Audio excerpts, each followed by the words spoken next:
Chapter 341. Seal the Wolf as Sioux for.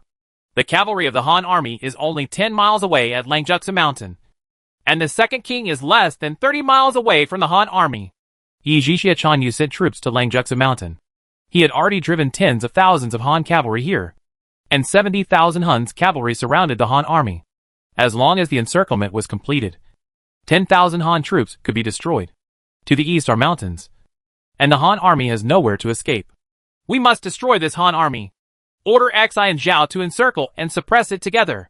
Yi Jixia Chanyu finally captured the Han army. This was the only chance to completely annihilate the Han army. Under the leadership of Yazixi Shanyu, 40,000 Hun's cavalry marched in large numbers and met at Langjutsu Mountain. They were getting closer and closer to Langjutsu Mountain, and the Huns could already see the outline of Langjutsu Mountain. Kill! The resentment accumulated by the Hun's cavalry over the past few days exploded, and they wanted to wipe out all the Han troops blocked in Langjutsu Mountain. In Yi Jixia's view, the Han army was struggling to its death. The huge mountain of Langjutsu Mountain became clearer and clearer. Yazixi Shanyu was trembling in his heart. He would soon win a victory. Even though it was just an insignificant victory, it was enough to regain his momentum. At least, he won't be so embarrassed. The Han army and the Han army's cavalry have appeared. The Han cavalry is coming towards us. The 40,000 Xiongnu cavalry have not yet seen any trace of the Han cavalry. The Han scouts in front informed that the Han cavalry had taken the initiative to attack. They want to break out from my direction. How can we let them succeed easily? Form an array. Yi Jixia was surprised and immediately ordered the Han cavalry to form a formation. 40,000 Han cavalry were armed with bows, spears and knives, preparing to meet the impact of the Han cavalry. Langjutsu Mountain watched the battle at the foot of the mountain. This is the Battle of Mabe, the second time the Han army and the Xiongnu fought at Langjutsu Mountain. Black War Eagle soared in the sky, making hawk sounds from time to time. On the horizon, dust filled the air. White robes hunted, and the red dragon war flag fluttered in the wind. Xuerengui, Zhao Yun, Yang Yi, Taisher Ci, Xia Hoyuan, Chao Chao, Dian Wei, Hua Mulan, and Joan of Arc. A total of 9 generals took the lead and led the terrifying cavalry with Chutian's bonus. This 13,000-strong cavalry gallops forward with momentum like a rainbow. The ground shook and gravel flew. 2,000 white-robed troops rushed out from the flanks under the leadership of Qin Qingji. The white cloaks were particularly dazzling in the sun, like divine soldiers descending from the sky. When Tian Khan arrived, 40,000 Hun's cavalry fell into fear, as if facing a powerful enemy. Even the guards of the Xiongnu Chanyu, the 7th-level soldiers, also felt fear. Even their horses felt the danger and neighed uneasily. The Han cavalry tightened the reins of their horses, trying to calm them down. Yi Jixia Chanyu faced the pressure brought by Tian Khan, and beads of sweat the size of beans flowed down his cheeks and throat. Only the great mountain Chanyu could face the pressure of Li Shimin, and Yi Jixia Chanyu was not qualified. Not only Heavenly Khan, but also sealing the wolf to residence. He also has the ability to frighten alien soldiers. No, it's impossible. As the commander-in-chief of the Xiongnu, Yi Jixia Chanyu had clearly noticed that the 40,000 Xiongnu cavalry were afraid of the Han army. And it was not just ordinary fear. This fear will quickly spread throughout the army, eventually leading to a serious decline in the Xiongnu's combat effectiveness. More than 10,000 Han cavalry were galloping at lightning speed. The cavalry from both sides were shooting on horseback, and the sky was covered with arrows. Meteor-like arrows rained down on the Han cavalry, and a large number of Han cavalry were killed. The cavalry damage added by Chu Tian increased, causing huge casualties to the Hun's cavalry. The power of cavalry shooting was greatly enhanced. All the Hun's cavalry who were shot were killed. The cavalry in the back row are still throwing rain of arrows, and the cavalry in the front row are already attacking the Hun's cavalry with their spears. The light cavalry was treated as shock cavalry by Chu Tian. The 9 military generals advanced hand in hand. The Han cavalry who stood in front of generals such as Xuerengui, Zhao Yun, Yang Yi, Taisher Ci, Dian Wei, Hua Mulan and others was killed in almost no turn. Even Cao Cao, who has the lowest military force, can personally kill several Hun's cavalry under the protection of his own soldiers. Blood spattered on Cao Cao's face, and Cao Cao's blood surged. He found that the Han cavalry was advancing rapidly. The Huns, unable to stop the Han cavalry, could only avoid the Han cavalry's sharp edge on both sides. Chen Qingji's white-robed army specifically intercepted and killed the Xiongnu on the flanks. As a result, the Xiongnu had no time to adjust their formation, and they fell on their backs, causing chaos. Condor shooters! Shoot the Han generals! Guards! Stop them! Yijixia was frightened and ordered more than 1,000 eagle shooters to come forward and shoot the 9 generals. The Hun's eagle shooters were the sharpshooters among the Hun's cavalry. Their bows and arrows posed a great threat to generals. Zhang Liao was injured by the eagle shooters. More than 1,000 Xiongnu eagle shooters gathered together to shoot 9 generals, trying to prevent the Han generals from advancing. The red tassel gun was perfect in Yang Yi's hands, and more than 10 arrows were shot away by Yang Yi. Yang Yi was so courageous that he detached a team of Shuiying cavalry to kill the Xiongnu condor shooters, hoping to eliminate the threat posed by the condor shooters to the Han generals. Taisher Ci, like Dian Wei, held 2 short halberds and moved forward in an indomitable way. The halberds hit the head of the Hun's light cavalry, and the flesh and blood were bloody. The Xiongnu cavalry thrust their spears at Taisher Ci. Taisher Ci shouted loudly, and the Xiongnu cavalry was frightened. The next moment, Taisher Ci's halberd had pierced the chest of the Xiongnu cavalry. The Han cavalry, which lacked heavy armor, were as fragile as tofu in front of the 9 generals. It is not just the 9 generals who are fierce. The fierce generals only open the way. The tens of thousands of cavalry behind are the main force to defeat the Xiongnu. The mighty Han cavalry overwhelmed the Xiongnu army. Horses thrust and tang knives slashed. Thousands of Xiongnu cavalry killed. Corpses scattered everywhere. The most valiant and skilled guard of Shanyu blocked the front, trying to stabilize the cavalry formation. The general of the Shanyu guard was majestic, holding a war spear in his hand. He personally held down the formation and led the Shanyu guard to charge towards the Han army. It's a pity that the Han general picked the wrong opponent. His opponent was a young general in white.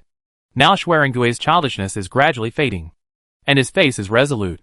Fong Tian slashes down with his halberd, and the Xiongnu general raises his spear to block. The 2 weapons collided, and the Xiongnu general's arms holding the spear sank, and he was almost hit in the head by Xuerengui's Fong Tian Huaji. He held the war spear with all his strength, his thick arm shaking violently. Xuerengui pressed his hands on Fong Tian's painted halberd and increased his strength by 3 points. The sharp Fong Tian's painted halberd pressed down, making it harder for the Xiongnu general. This Xiongnu general may be the most powerful Xiongnu general that Xuerengui has encountered since the battle in Mobei. His military strength may be more than 90%. Otherwise, Xuerengui's blow would not have been blocked. The Xiongnu general's veins popped out, and he tried his best to block Xuerengui's attack. He could no longer hold on, so he called for help from the other generals. A silver spear came forward, hit the head of the Hun general, and killed him. The Han general was killed with a spear and fell from his horse. A cruel death. After Zhao Yun helped Xuerengui kill an enemy general, he turned around and threw himself into the fight with other Hun's generals and cavalry. The fights between generals were sometimes extremely cruel, and one might be killed by the opponent with just one move. Yin Liang was assassinated by Guan Yu among the thousands of troops. This Han general was quickly killed by 2 fierce generals, and he was lucky enough to do so. The 6th Order light cavalry behind Xuerengui and Zhao Yun relied on the bonuses of Song Lang White Deer and Sealing Wolf Jushu to the cavalry to destroy the Hun's guard, which numbered only a few hundred. Even though the Xiongnu guards were 7th Order light cavalry, their number was only a few hundred, and the actual combat capability of the Han army's 6th Order cavalry even exceeded that of the Xiongnu guards. The Xiongnu guard was overwhelmed by the sea of Han cavalry, and the entire army was wiped out. Yijixia's expression was distorted by fear. The brave and skilled warriors selected from all the Hun's light cavalry were easily wiped out by the Han cavalry. They were not even able to stop the Han army's advance. Yang Yi led the Changshuang cavalry to attack the Xiongnu condor shooters. When he entered the Xiongnu condor shooters, it turned into a one-sided massacre. The Xiongnu condor shooters' close combat ability was almost the same as that of the ordinary Hun's cavalry. In Yang Yi's cavalry, in front of it, it looked extremely fragile, with a large number of condor shooters killed in battle. The Xiongnu eagle shooters are also elites of the Huns. When a large number of Xiongnu eagle shooters are killed in battle, the Xiongnu Chanyu will also feel distressed. Wei Qing and Witsubing had already annihilated a large number of Xiongnu elites. In the second main battle at the foot of Langjutsu Mountain, the Xiongnu elites once again suffered heavy losses. If this continues, all the Xiongnu elites will be wiped out in a real sense. The Han cavalry charged fiercely, and the Xiongnu cavalry fell thousands of miles away. King, please retreat under our protection. As long as you are still alive, we can rise sooner or later, and it is impossible for the Han army to enter Mabe for the second time. The brave and capable Xiongnu guards were completely wiped out, leaving only a group of Han princes around Yijixia. They immediately protected Yijixia and retreated. The entire line of 40,000 Han's cavalry collapsed. Like an avalanche. Completely defeated, the Han cavalry continued to attack fiercely, not only tearing apart the Xiongnu formation, but also planning to catch up with the Xiongnu Chanyu and capture or kill him alive. The Han cavalry with high morale passed by Cao Cao. Cao Cao found that the Han cavalry with Chu Tian's bonus were completely transformed and more terrifying than Cao Cao and Xiahou Yuan's cavalry. They actually directly destroyed 40,000 Xiongnu cavalry. The eagle hands were easily wiped out in front of the Han cavalry. If you use a vivid metaphor, it is equivalent to cutting into tofu with a sharp blade. And the battle is solved neatly. Can I stop such a cavalry? The heavy cavalry of the tiger and leopard cavalry may be possible, but the light cavalry will not confront the tiger and leopard cavalry head-on. The encounter at the foot of Langjutsu Mountain shook Cao Cao's will. Now Chu Zimu is an ally. But after returning to the Eastern Han dynasty, the two people are mortal enemies. Cao Cao struggled inwardly and found that no light cavalry could match Chu Zimu's light cavalry. Chu Tian gained some of the abilities of Genghis Khan and Huitzubing. So the cavalry he personally commanded was extremely terrifying. Cao Cao was prepared for danger in times of peace. But he could not imagine how he would deal with Chu Zimu's cavalry after returning to the Eastern Han dynasty. The battle between the Han army and the Huns is still going on at the foot of Langjutsu Mountain. The cavalry of both sides are chasing each other. The Huns cavalry have been defeated, but the Han army is not ready to let them go and pursue them fiercely. Yijixia Chanyu fled to the northwest. The Han cavalry troops divided into groups and returned to the generals to attack the Xiongnu Chanyu in a roundabout way. After the Han army was divided, Chu Tian's bonus had no effect. But when faced with the defeated and fleeing Huns, the generals could easily kill the demoralized Han cavalry without Chu Tian's bonus. Yijixia Chanyu ran wildly, but he looked back from time to time, and the ghost of the Han cavalry was still there. Wei Qing had to worry about the food, grass and supplies for his army of more than 100,000 people, and did not want to spend too much time in Mabe. But Chu Tian was different. He only had more than 10,000 cavalry under his command, so the supply pressure was 10 times less than that of Wei Qing. The fewer cavalry, the easier it is to achieve extraordinary results in the desert, provided that you can defeat more with less. Yijixia fled 120 miles westward, but the Han cavalry was still chasing after him. The Black War Eagle was like a ghost, hovering above Yijixia's head. In a panic, Yijixia accidentally caught a glimpse of the War Eagle, and he seemed to have discovered the secret. The Han army tamed the eagle for reconnaissance. Yijixia Chanyu originally didn't think much of the eagles that could be seen from time to time in the desert. But after he finally discovered the importance of eagles to the Han army, Yijixia Chanyu suddenly became crazy. As soon as the Battle of Mabe began, most of his every move had been noticed by the Han army. The importance of intelligence to war is self-evident. When the whereabouts of Yijixia Chanyu were known to the Han army in advance, the Han army had already made complete arrangements. The cavalry led by two generals, Hua Mulan and Xiahou Yuan, were the fastest among the generals. They circled left and right to outflank Yijixia Chanyu. Yijixia, who was originally a noble and aloof person among the Huns, was not only defeated, but was also being hunted down by hunters like a wounded beast. When facing Wei Qing, Yijixia Chanyu could also use the more than 200,000 chaotic Huns cavalry and the night as cover to escape from the battlefield under the protection of Shanyu's guards. However, this encounter took place during the day, and Yijixia Chanyu there were only 1,000 people left. War Eagle soared in the sky to monitor, and Han cavalry were weaving in and out on both sides. Yijixia was unable to fly with his wings. Yuzixi Chanyu attempted to drive more than 10,000 Han troops to the foothills of Langjutsu Mountain for annihilation. But this time he himself became the target of annihilation. More than 1,000 Xiongnu cavalry fled to the holy land of Longcheng. But Xiahou Yuan's cavalry was already blocking the front. Xiahou Yuan's cavalry was faster than Hua Mulan's cavalry. There were wolves in front and tigers behind. Yijixia, who was in a desperate situation, pulled out the golden sword from his waist and pointed forward. Warriors on the prairie! The Han army is going to drive us all away! At this time, the only option is to fight to the death. Only then can you escape death. Kill! More than 1,000 Xiongnu cavalry charged bravely. They had realized that if they could not break through Xiahou Yuan's blockade, they would all die in Dragon City, in the holy land of Longcheng that was burned down by the Han army. Yizhixia Chanyu led the Han cavalry to fight against the trap beasts, and launched a death-defying charge against Xiahou Yuan's cavalry. The Xiongnu Chanyu set an example, and the rest of the Xiongnu cavalry were not to be left behind, charging bravely and fighting in a melee with Xiahou Yuan's cavalry.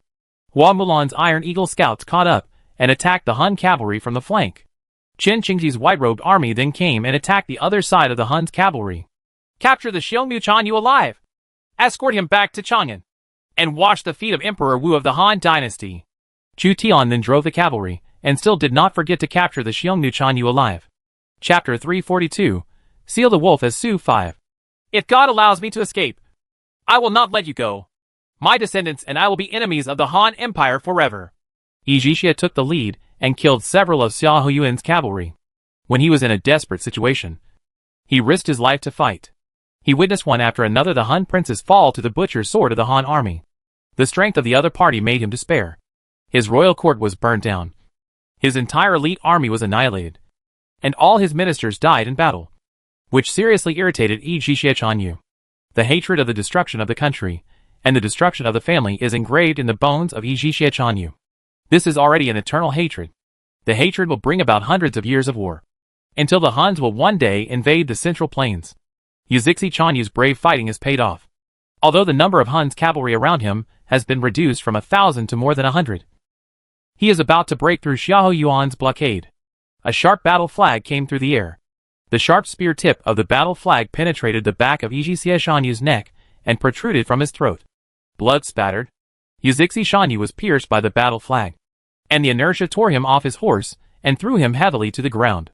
He held his bleeding throat in pain. His eyes were bloodshot, and his throat made a sound that was like choking and gushing. The king of the prairie and the Xiongnu great Chanyu, who had been harassing the frontier for many years, died in pain. The red dragon flag penetrated his throat from the back of his neck, leaving no possibility of survival. King! The remaining Huns cavalry were so sad that they all fought to the death, and were all buried with Yizhixia Shanyu. Joan of Arc stepped on Yizhixia's head with her military boots and pulled out the battle flag. The battle flag she uses is not just an ordinary flag. It can be thrown as a javelin when necessary, and it is equally unstoppable. She saw that Yizhixia was about to escape, so she threw a battle flag and killed him. In the scorched earth of the Xiongnu Dragon City, Yizhixia Shanyu and the royal court disappeared into the dust of history at the same time. 40,000 Han cavalry were destroyed. 20,000 Han cavalry were killed, and another 20,000 Han cavalry fled again. When Chu Tian arrived, Yizhixia's body was already cold. His plan to capture the Xiongnu Chanyu alive and let Yizhixia bring water to wash the feet of Emperor Wu of the Han dynasty was shattered. Why kill him? Chu Tian summoned Joan of Arc and criticized him.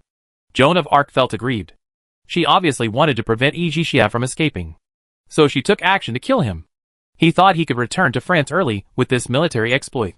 Your return to France will be extended by 3 months. Chu Tian once again forced Joan of Arc to work for him. I protest, but since you have achieved military exploits by killing Yizhixia, I will only extend it for 1 month. In addition, I will reward you with 50 taels of gold. Chu Tian was still generous to generals who had made great achievements in war. Whether Yizhixia Chanyu can be captured alive is not important at all. Killing him is also acceptable. Chu Tian just found a reason to extend Joan of Arc's service in the Eastern Han dynasty. It seems that I have been rewarded. Joan of Arc felt a little complacent in her heart, but she immediately realized why her deadline to return to France had been extended for another month. Lord, this is not how this account is settled. There are still Huns all the way. Destroy them before they can react. Chu Tian did not give Joan of Arc any chance to win, and rudely interrupted her defense, got on his horse, and led the cavalry to attack Zhao Xian, the second king of the Huns. Although Zhao Xian was a Huns, he betrayed the Han Empire when he served the Han Empire. For this traitor, Chu Tian replaced Wei Qing and with Xu Bing to deal with him. Die! Joan of Arc had no choice but to mount her horse and follow the Lord to continue the battle, regardless of whether she wins or fails. It seems that returning to France is far away because Chu Tian will always find an excuse to exploit her. Chu Zimin not only has many fierce generals under his command, but he is also a cavalry commander who is good at fighting and is difficult to resist. Xiao Qiao cooperated with Chu Tian. The more he fought, the more he felt weak.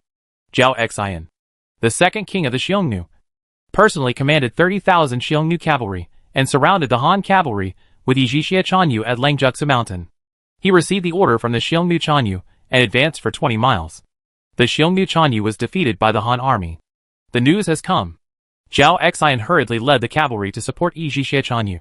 But the retreating Xiongnu troops made Zhao Xian believe that Yizhixia Chanyu was likely to be doomed. The Chanyu will most likely be killed. If I can preserve my strength, I may be able to become the new Chanyu. After Wei Qing and Hu Zubing die, I will be able to make a comeback. Zhao Xian served back and forth between the Xiongnu and Han empires, and was quite resourceful. At this time, he realized that Yizhixia Chanyu might not be able to escape the pursuit of the Han army, and it was a good opportunity to establish himself as a Chanyu. The ambitious Xian Zhao led the Hun's cavalry to flee in another direction. He still had 30,000 Hun's cavalry in his hands, and he gathered the defeated troops of Yizhixia Chanyu, bringing his strength to more than 40,000 cavalry. As long as Zhao Xian successfully escapes the pursuit of the Han army, he will become the new king of the prairie. If the Han army kills even the Shanyu, they have already gained enough military exploits, and there is no reason to pursue me. I, Xian Zhao, will become the new Shanyu, with hundreds of thousands of men who can control strings, and I will rule again. Monin! Zhao Xian judged that the Han army should be content and retreat. The two Han armies went to Yanren Mountain and Langjutsu Mountain respectively, burned Zhao Xian City and Long City, killed 200,000 to 300,000 Xiongnu, and swept away hundreds of tribes. Wherever they went, not a blade of grass grew. The Han army's military exploits even exceeded the level of being a feudal lord. However, Chu Tian had no intention of letting Xian Zhao go. After killing Yizhixia Chanyu, Chu Tian once again used the Xiongnu Yuxian king as his guide, and at the same time captured Zhao Xian's cavalry and chased Zhao Xian in the desert. With the characteristic of stealing the wolf to live in Su, it is easier for Chu Tian's army to march in the desert, and non-combat attrition is reduced, so he has more courage to fight in Mobei.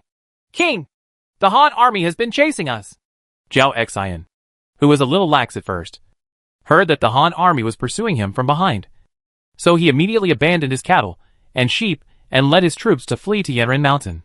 The Chu Tian army was still there, and they actually pursued them all the way, from Langjutsu Mountain to Longcheng, and from Longcheng to Yanren Mountain. If Chu Tian's marching route was drawn, it would definitely be shocking. He went north from Ningxiang County to Yanren Mountain, attacked Xianglong City in the east, and arrived at Langjutsu Mountain. He also pursued Yizhixia Chanyu to Longcheng and Zhao Xian to Yanren Mountain. It's equivalent to killing a round trip in Mabei. Zhao Xian was stunned. Not even Yanren Mountain was safe this time, so he left Yanren Mountain and fled northwest, planning to escape to the more distant West Sea. Chu Tian is still chasing after him, and is determined to kill Xian Zhao. Langjutsu Mountain. After Chu Tian killed Yanren Mountain, Hu Zubing's East Route Army returned from Hanhai and passed by Langjutsu Mountain. Hu Zubing's Eastern Route Army made great achievements in the battle. They chased the Xiongnu's Wuxian king for more than 1,000 miles, destroyed more than 200,000 Xiongnu troops, and landed in the vast sea. King Wuxian's main force collapsed, and King Wuxian himself was captured by Jiuzhou Laoqin in the vast sea. He was tied with rocks and sank into the vast sea to feed the fish. He died in a miserable condition. Hundreds of Han princes were killed. Full credit. By killing King Wuxian, the Eastern Route Han army's combat objective had been achieved. So Hu Zubing announced his return. When Hu Zubing's army passed through Langjutsu Mountain again, Hu Zubing and others found corpses littering the fields at the foot of Langjutsu Mountain. However, this group of Huns were not killed by the Eastern Route army. On the battlefield, there were still corpses of the Han army, but the number was far less than that of the Hun's cavalry. These people died in the battle only a few days ago. Could it be that the Western Route army reached Langjutsu Mountain? Hu Zubing frowned and ordered the Han army to bury the bodies of the dead, in order to fight quickly and eliminate Yizhixia Chanyu and Zhao Xian. The Chu Tian army had no time to bury the bodies of their companions. Chu Tian, who was chasing Zhao Xian, happened to pass by Hu Zubing's East Route army, with a difference of only 3 days. In Mobei, it is common to get lost accidentally. With a time difference of 3 days, the two sides may be hundreds of miles apart. This is a white horse righteous soldier who died in battle. There is no mistake. Chu Zimu attacked Langjutsu Mountain not long ago. Zhejiang Laoqin once fought against Gongsun Zan's white horse Eats Song, and he was very familiar with the white horse Eats Song's horses and equipment. Among the princes who participated in the Battle of Mabe, only Zhao Yun had a white horse.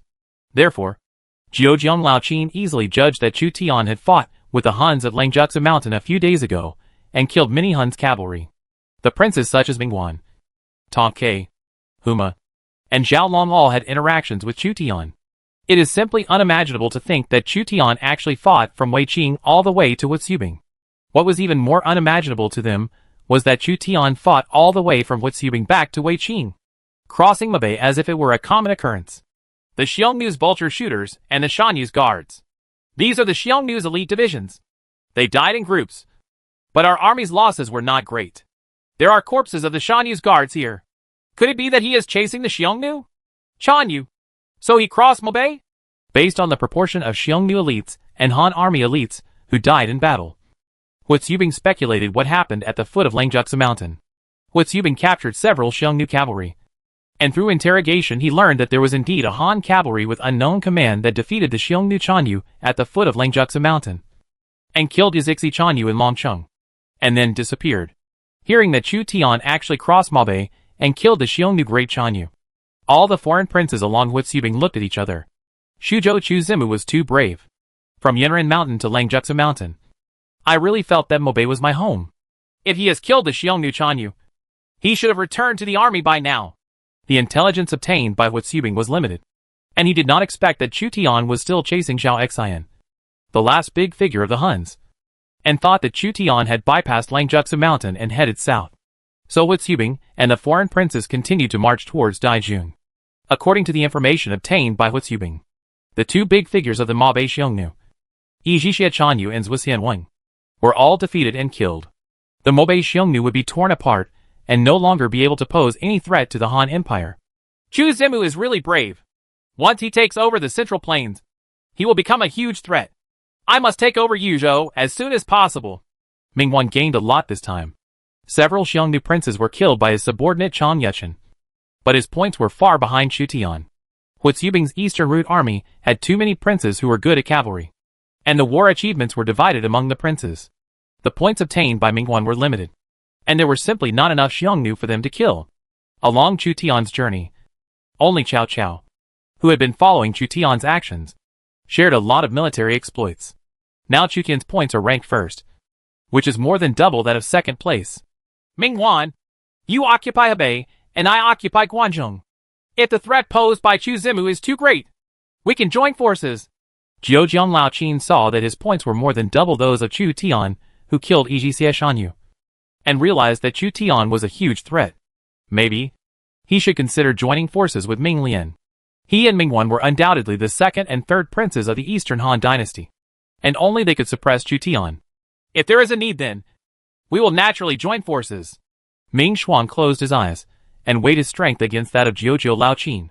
If he can take control of Yuo and Hebei, and Zhejiang Laoqin takes control of Guangzhou, even if Chu Tian takes control of the Central Plains, Qilu, and Huainan, the odds of winning are still 50-50. Even Chu Tian's winning rate is even lower. When Cao Cao and Yuan Shao fought, the forces in Guangzhou did not interfere much, giving Cao Cao a chance to win. Cough, cough, cough. Zhejiang Laoqin coughed violently because the sand and dust from the Gobi came to his face. Xiao Long, Hu Ma, Tong Ke and other princes all had their own thoughts. Not long ago, Tong Ke had 50,000 households kidnapped by Chu Tian. He did not really hope that Chu Zimu would develop. Otherwise Chu Zimu would drink up the Yangtze River in the future. His goal is Jiandong, and he naturally hopes that the Central Plains will be divided so that he can be safe. I still owe Chu Zimu a favor, and it's really difficult to repay this favor. Huma has not forgotten that his life was saved by Chu Tian in the Second National War. After Wei Qing's army withdrew from Mabe, Wuxubing's army also withdrew from Mabe. Now only two princes, Chu Tian and Cao Cao, were still chasing Zhao Xian perseveringly.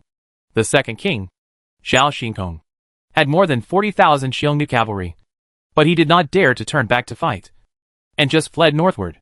In the view of the Huns, as long as they desperately fled north, the Han army would always give up the pursuit. This time, Xian Zhao encountered a madman. He was pursued endlessly. The Han army was like maggots on the tarsal bones, marching day and night. Shuzhou, Langya Kingdom, Lord's Mansion. 2 commanders, Zhou Yafu, who was stationed in Dongping Kingdom in Yanzhou, and Lu Yi from Beihai Kingdom in Qinzhou, were recruited by the Lord's Mansion. During Chu Tian's expedition to Mabe, Xiao Liang had total military power in Shuzhou.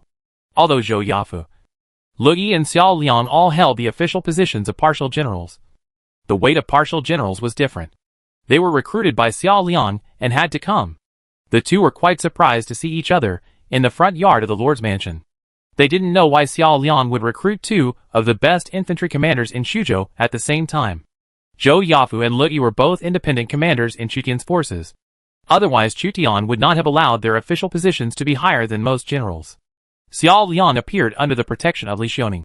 Originally, my lord did not want to launch a large-scale war during this period. But the opportunity was fleeting, and there was no time to delay. 2 generals. One is good at attacking, and the other is good at defending. From now on, you will change defense zones. Happy General Yi went to Yanzhou secretly, and General Zhou Yafu went to Qinzhou secretly. So no news should leak out. Chapter 343: The Disappeared Chu Zimu. Chu Zima hasn't come back yet? Where has he gone? In Dingxiang County, Wei Qing's western route Han army turned back and rested for 10 days. But there was still no news about Chu Tian and Cao Cao. You can leave now. Wei Qing notified all the princes to leave the Mabe battlefield. They returned to the fortress and could no longer gain points. It was of little significance to continue to stay on the battlefield in Mabe. I hope Chu Zimu will not be annihilated in Mabe. Without you, who would the horses in Longxi be sold to? The princes of the Han army in the west led their respective troops back to the eastern Han dynasty. Chu Tian, as the largest buyer of Longxi horse market, bought thousands or even tens of thousands of high-quality war horses from Longxi every year. Su Fengyan didn't want to lack Chu Tian, a big customer. Wei Qing watched the princes leave and then looked towards Mabe. Hua Yubing's eastern route army pursued them as far as Han Hai, traveling further and returning later. When the first batch of princes returned to the eastern Han dynasty, they caused quite a stir in the eastern Han dynasty. My lord, Lu Yu, the shepherd of Yuzhou, was killed in battle. The officials of Yuzhou welcome Liu Bei to take charge of Yuzhou, with Prince Yan and Gongsun Zan as their wings. They once again attack Mingwan, the prefect of Liaodong. Shuzhou Mu launched a fierce attack on Yanzhou Jibei Kingdom in Dongjun, and the momentum was overwhelming. When Yuan Shao returned to Jizhou, great changes occurred in the eastern Han dynasty, and Yuzhou and Yanzhou fell into war. Yuan Shao was shocked. Shuzhou Mu Chu Zima clearly didn't come back. Why did Shuzhou suddenly attack Yanzhou? Both Su Yu and Zhu Su had exactly the same reaction as Yuan Shao at this moment. They knew clearly that Chu Tian was still struggling in Mabe, and Shuzhou was leaderless at the moment. It was simply unbelievable to suddenly declare war on Cao Cao's forces. Shenpei said, my subordinates think that someone is using Shuzhou's military power on behalf of Shuzhou Mu. If this is the case, something is very wrong. Chao Mingda is still in Mabe. I don't know if the people he left behind can stop the Shuzhou army. The Lord needs to decide whether to go north to capture Jizhou or go south to support Cao Cao. Faced with a dilemma, Yuan Shao looked at his advisors. What do you think? Guotu replied. When Lu Dare takes over Yuzhou, Jizhou will be unprepared. If the Lord takes advantage of the opportunity, he can take down the 9 counties of Jizhou in one fell swoop. It will take time for Chu Zizi to unify the Central Plains. If the Lord takes Yuzhou again, it will be impossible. Confront Chu Zimu. Tian Feng, the military advisor who stayed behind, has been assessing the situation. Otherwise, Liu Bei blocked Ming Pass in the east and acted as a barrier for us. We are not grateful enough to him. So why should we attack his territory? At this time, Chao Mingda is in danger. If the Lord goes south to support Chao Mingda, his territory will be attacked. Everyone above and below is grateful to the Lord, and the Lord can get all his troops, horses, food, officials, and generals. Otherwise, if Chu Zizhu wants to unify the Central Plains and seize the horse-producing land, he will definitely go north. So there is no need to worry about it. Guotu argued. My lord is the shepherd of Jizhou. There are 9 counties in Jizhou, but there are only 5 counties, and there are 4 counties occupied by Lu Daller. Those 4 counties are the land that my lord deserves.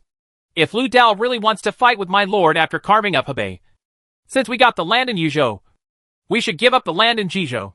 Only in this way can the Lord believe in his sincerity. If not, the Lord only has 5 counties. Even if he saves Chaomingda and gets the 3 counties of Yinzhou, he will still be defeated. It will be taken advantage of by others. The 3 counties of Yinzhou are the place of 4 wars. Could it be that my lord wants to be distracted by Hebei and the Central Plains at the same time and be exhausted? Hebei is the place where the emperor's career is achieved. Please think twice, Lord. Both Tian Feng and Guotu made sense, making Yuan Shao indecisive and unable to decide whether to go north or south. Send someone to tell Lu De that since I, Yuan Benchu, am the shepherd of Jizhou, and he is the shepherd of Yuzhou, he should hand over the 4 counties of Jizhou.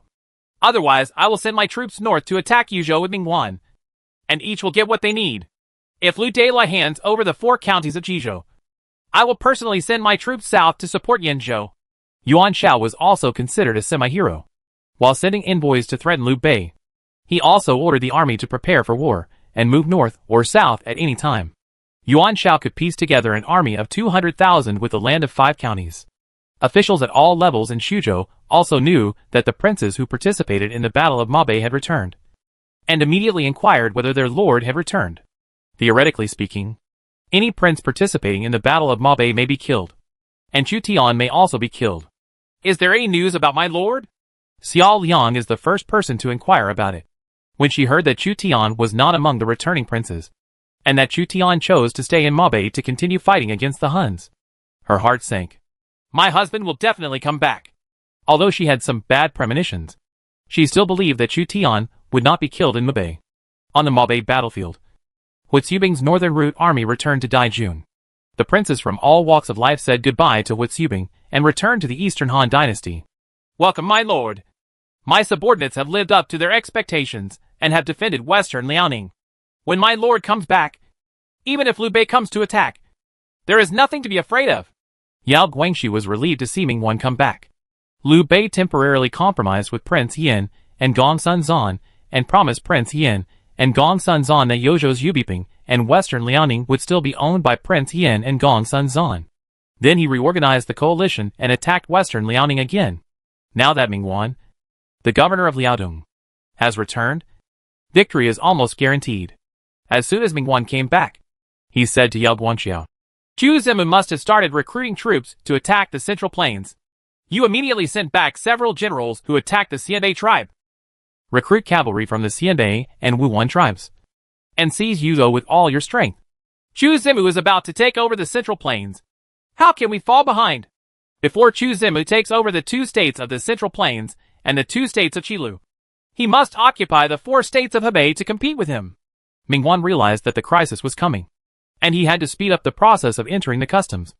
Otherwise, he would be stuck outside the customs forever, unable to advance or retreat.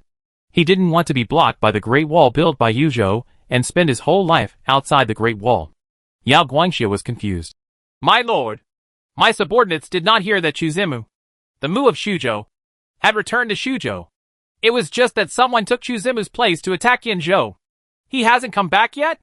Mingguan couldn't believe it. The princes from the 2 groups returned to the Eastern Han dynasty in 2 groups. But Chu Zimu was nowhere to be found, which must be said to be a strange thing.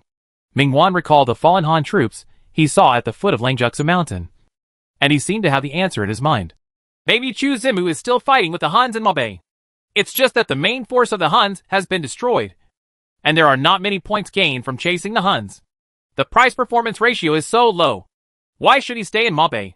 My subordinates will now recall the generals who attacked the Xianbei tribe in the north, as well as the generals from the Yanqi Guild, to attack Yuzhou. Yao Guangxi wrote it down. Having a qualified counselor is crucial for a force. Mingguan stood on the wall of Guju City, and the fierce General Chan Yuchen was like a dragon and tiger, looking down at Liu Bei's second coalition. Although Liu Bei now owns 4 counties in Jizhou, 5 counties in Yuzhou, Zhujian, Guanyang, Daijun, Shanggu, and Yuyang, a total of 9 counties. They are nothing in the eyes of Chan Yuchen. Mingguan asked, Bo Ren, how many troops and horses are needed to capture Yuzhou? Chan Yuchen showed great courage. 100,000 is enough. Ha ha ha. For this crusade against Yuzhou, I will give you 100,000 troops. At the same time, we will recruit 50,000 Wuhuan cavalry and 50,000 Xianbei cavalry to capture Yubiping County and attack Yuzhou. Now that you have Yuzhou, it will be easy to take Hebei. We cannot continue to attack Liaoxi. Mingguan has returned. Chang Yuchen can conquer the world with 100,000 troops, and Ida is no match for him. Liu Bei's military advisor Qin Shi returned to the Zhongshan kingdom. He heard that Liu Bei was unwilling to accept the failure of his first crusade against Liaoxi and launched his second crusade against Liaoxi. Liu Bei still lacks a strategist. Chun Shi, a foreigner, is considered a first-rate strategist. If he hadn't lobbied Liu Yu, the shepherd of Yuzhou, and secretly made friends with the officials in Yuzhou, Liu Bei's reputation flourished in Yuzhou. And the officials in Yuzhou would also have Liu Bei will not be welcomed into Yuzhou. In fact, the reason why Liu Bei controlled the 4 counties of Jizhou was all due to Qin Shi's secret planning. At this time, Qin Shi miscalculated. He was worried that Guan Yu would be killed because of his arrogance in the Battle of Mobei. So he went together. If he had followed Liu Bei to attack Liaoxi, he might not have failed like this. Now that Mingguan, Chang Yuchen, Li Chongyang, and Zhu Dasho have returned from Mobei, the best opportunity to seize Western Liaoning has disappeared. If we stick to Yuzhou and use the Great Wall as the boundary, we can then support Prince Yan and Gongsun Zan to guard the border. It will be difficult to enter the Mingguan Pass, and then we can plot against Jizhou. Faced with a passive situation, Chen Shi could only choose to protect Yuzhou and seize Jizhou. Military advisor Yuan Benchu, as the shepherd of Jizhou, sent people to demand the 4 counties of Jizhou. Qin Shi was confused and was sending envoys to persuade Liu Bei to return to the army and defend the frontier. Suddenly he heard that Yuan Shao, as the shepherd of Jizhou, asked Liu Bei, the shepherd of Yuzhou, for the 4 counties of Jizhou. He couldn't help but be furious. The 4 counties of Jizhou owned by Liu Bei were obtained under his plan of Qin Shi, and they were not borrowed from Jingzhou in the Romance of the 3 Kingdoms. Yuan Shaokong has the title of Jizhou Mu, but the scope of his actual control does not reach the 9 counties of Jizhou. Since Yuan Shao is aggressive, we can contact Bingzhou Huma to destroy Yuan Shao together. Qin Shi was angered by Yuan Shao. How could Yuan Shao take away the territory he had built with his own strength with the empty title of Jizhou Mu? When Mingguan comes back, there is no hope of recapturing Western Liaoning. Why don't we stop our troops? As Yuo Mu, I will hand over Yubiping County to your garrison and station people in Yuyang County to provide you with food, grass, soldiers and horses. Liu Bei received a proposal from the alien strategist Chen Shi. He had great trust in this alien strategist. Without the alien strategist, he might still be relying on others. So he chose to withdraw his troops and, following the advice of his military advisor, handed over Yubiping and even Yuyang to Prince Yan and Gongsun Zan, relying on the strength of the 2 princes to resist Mingguan. This kind of cooperation is not uncommon and can increase Liu Bei's power and generals. Prince Yan and Gongsun Zan had been at war with Mingguan for a long time and were familiar with Mingguan's fighting methods. By guarding the border, they could delay Mingguan's progress in seizing Yuzhou. This is also the compromise made by Liu Bei's forces towards Prince Yan and Gongsun Zan. Liu Bei had to pay a price if he wanted to secure his position as Yuzhou Mu. Prince Yan and Gongsun Zan were also satisfied with Liu Bei's arrangements. Liu Bei originally had 4 counties in Jizhou, so he had an advantage over them. In addition, the alien military advisor Qin Shi made friends with the Yuzhou family. Therefore, it was difficult for Prince Yan and Gongsun Zan to compete with him for the position of Yuzhou Mu. Liu Bei was willing to give up a piece of land for them to garrison, and this result was enough to satisfy them. Chu Zima hasn't come back yet. It seems that he is still in Mobei. In Guanzhong, Jiujiang Laoqin, who ranked 2nd in the Battle of Mobei, returned and took control of Chang'an. He learned that Chu Zimu, who ranked 1st, had not returned to the Eastern Han Dynasty. He immediately realized that Chu Zimu was still trapped in Mobei. If he gets lost in Mobei and never comes back, or is killed in battle, he will lose a powerful opponent when he enters Guangdong in the future. Most of the princes were naturally overjoyed to lose this powerful opponent. Theoretically, the battlefield of the Battle of Mobei may be closed forever. If Chu Zimu and Chao Mingde were trapped on the Mobei battlefield, it would have a huge impact on the entire Eastern Han Dynasty. Chu Zimu didn't really die in the Battle of Mobei. Right. In Dongjun, Prince Wen and his General Pang Wen were ordered by Xiao Liang to attack a county and rush to capture Dongjun. At this time, he learned that Shuzhou Mu's life and death were unknown, and he couldn't help but be shaken.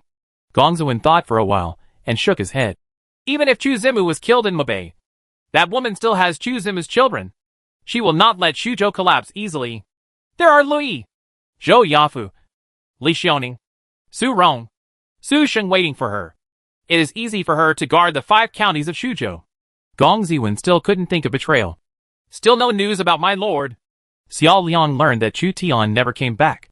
Now the princes of the Eastern Han dynasty have returned to their respective territories. Chu Tian might be left in Maobei forever. Xiao Liang was so worried that he fainted. The maids in the lord's mansion were in a hurry. If something happened to Xuzhou's heir, Xuzhou would be in chaos. Senior physician Li Lan was hired by the lord's palace. Seeing Xiao Liang wake up, he advised, Miss Xia, please be careful about the fetus. Otherwise it will be easy to miscarry. But? The cool tears of summer flowed down uncontrollably, soaking the skirts of clothes, and the pear blossoms are filled with tears. She single-handedly planned the attack on Yinzhou, and called Lui, who was good at attacking, to command Zhou Yafu's army, which had already captured most of Jibei Kingdom. At the same time, she ordered Gong Ziwen's military soldier army and Su Rong Xiliang army to attack Dongjun and capture half of the country. Dongjun compressed Cao Cao's power from 3 counties to 2 counties. He went to such great lengths just to get Chu Tian a surprise when he came back. But thinking that Chu Tian might not come back, everything was meaningless. A man dies for a man who knows himself, and a woman looks good for a man who pleases her. Without an audience, no matter how brilliant the performance is, it is just self-admiration. Even if something happens to the Lord, you and his child, please take care of yourself. Not only for you, but also for the child. Moreover, the Lord may not be able to come back. It may just take a while. Li Lan's words restored Xiao Liang's hope of survival. Even if he is going to die, he must fulfill Chu Tian's long-cherished wish to unify the Eastern Han dynasty and raise his children. Order Li, Gong Ziwen, Li Xiaoning, Li Guang, and Su Rong to destroy Cao Cao's forces at all costs. Order the counties of Xuzhou, Xinzhou, and Yinzhou to expand their troops by 20% to 30%. Xiao Liang's decision allowed an army of 200,000 to invade Yinzhou and wreak havoc on Cao Cao's territory. Women are terrible when they vent their anger. Chapter 344 Returning to the Eastern Han Dynasty. The Great Plains of Eastern Europe, the Grand Duchy of Moscow, and St. Petersburg are covered in snow and the north wind. The great Lord Ekaterina has been promoted from Count to Marquis and has a great reputation. She alone controls about 1/5 of the population of the Grand Duchy of Moscow, becoming a great lord with a population of tens of millions. She builds palaces in St. Petersburg, and the plains of Eastern Europe are under her surveillance. While the third epic battle was going on in the Eastern Han dynasty, the Grand Duchy of Muscovy also had its own epic battle. Catherine continued to monopolize the first place in the Grand Duchy of Moscow and returned to St. Petersburg. Chu Zimu disappeared during the epic battle of the Eastern Han dynasty? What does his life and death have to do with me? He humiliated me so last time. Do you think I would care about his life or death? It would be better if he died. He's such a person will go to H.L. after death. Sophia, I don't want to hear anything about this person next time. When Yekaterina heard her adjutant Sophia mention the whereabouts of Chu Zimu of the Eastern Han dynasty, she casually asked Sophia to step back. Yes. Sophia leaves the room. After a while, Sophia heard the sound of something being thrown in the room and couldn't help but shake her head. Ekaterina's room was in a mess. She tried to use the player system to contact this enemy of the Eastern Han dynasty, but found that Chu Zimu did not respond. Maobei Battlefield, Yanren Mountain. Chu Tian didn't know that his disappearance had caused huge commotion in the Eastern Han dynasty, and even in the Grand Duchy of Moscow. He has interests related to many people. Once he is unable to return to the Eastern Han dynasty, it will completely change the pattern of the Eastern Han dynasty. Chu Tian joined forces with Cao Cao to pursue them all the way to the West Sea northwest of Yanren Mountain.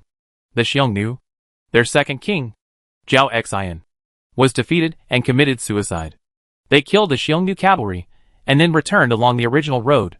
When he arrived at Yanren Mountain, just like when he was at Langjutsu Mountain, he ordered people to engrave his military exploits on the stone tablets, and Yanren strangled the stones. Although it did not trigger any achievements, Chu Tian still had a sense of ritual. After completing the 2 major events of sealing Langjushu and Yanran, Chu Tian returned to Dingxiang County without any hurry. Cao Cao didn't know that his territory in the Eastern Han dynasty was being attacked by an army commanded by Chu Tian's wife. And he was also unhurried. If Cao Cao knew that he only had 2 counties left, he might draw his sword against Chu Tian. Almost all the important figures of the Xiongnu in Mubei were wiped out. Shan Yu Yijixia was killed by Chu Tian in Longcheng. King Xian of the left was fed fish in the lake by Jiuzhou. The old Qin dynasty. King Zhao Xian, the second king, had no way to retreat and committed suicide. Xian of the right, the king was captured and his wife and daughter were given to Cao Cao. The main force of the Han suffered 400,000 and 500,000 casualties. And bones can be seen everywhere in Mubei. This battle was undoubtedly a devastating blow to the Huns. Chu Tian's troops were also depleted as a result, with only 6,000 men left, equivalent to a loss of 4/10. The battle in Mubei is enough once. I don't want to do it again. Cao Cao already had a beard. After marching and fighting in the desert for a long time, Cao Cao's beard was covered with dust. The Battle of Mubei was a torture and an experience for all the princes and generals. During the battle in Mubei, Chu Tian, Cao Cao and others were familiar with the roads in and out of Mubei. If they attack the Mongolian plateau in the future, the risk of getting lost will be greatly reduced. Maybe Cao Mingde will have a chance to fight against Mubei in the future. Chu Tian thought that Mubei in the main world was the Mongolian Empire, not the Huns. Compared with the Mongolian Empire, the Huns were quite different. Cao Mingde, said that if we don't attack Mubei in the future, we will never attack Mubei. Cao Cao was also afraid of this desolate Gobi. In order to eliminate the main force of the Xiongnu, the Han Empire devoted all its national power and consumed countless resources. What is even more terrifying is that after hundreds of years of reproduction, the Xiongnu in Mubei will return to their current size or be replaced by other nomadic tribes, posing a constant threat to the Central Plains. The two legions moved south to Dingxiang County after the main force of the Xiongnu was eliminated. Although the remaining Huns resented the Han army, they were unable to encircle and suppress the Han army that continued to stay in Mubei. Chu Tian did not have the energy to kill all the Huns because Mubei was too big to find all the Huns, coupled with the fact that arrows and food were running out. Chu Tian couldn't even bring up the desire to chase down the small group of Huns cavalry.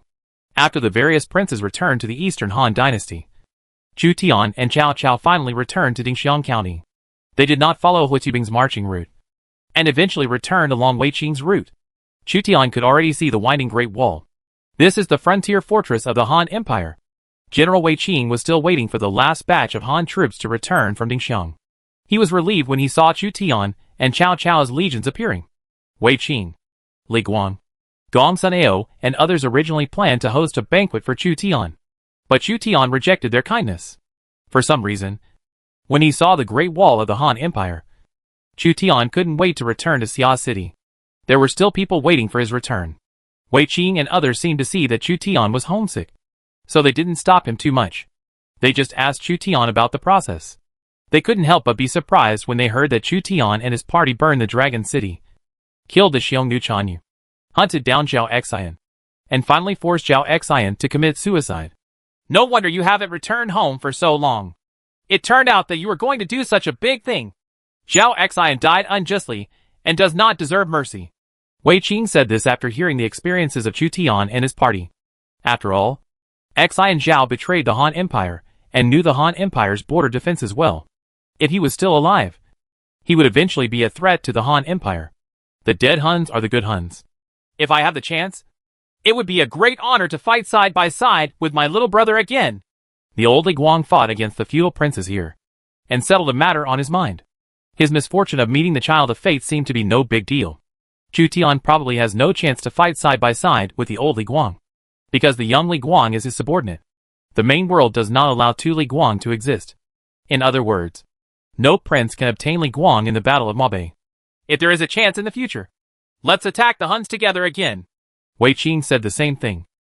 It is a great honor for each general to be recognized by the general. The general is overrated. If he could get Wei Qing, one of the two great powers of the Han Empire, Chu Tian would naturally be satisfied. Wei Qing or Hu Tubing probably won't be able to escape this time, because Chu Tian had been fighting in Mubei for a long time. He gained far more points than the second place.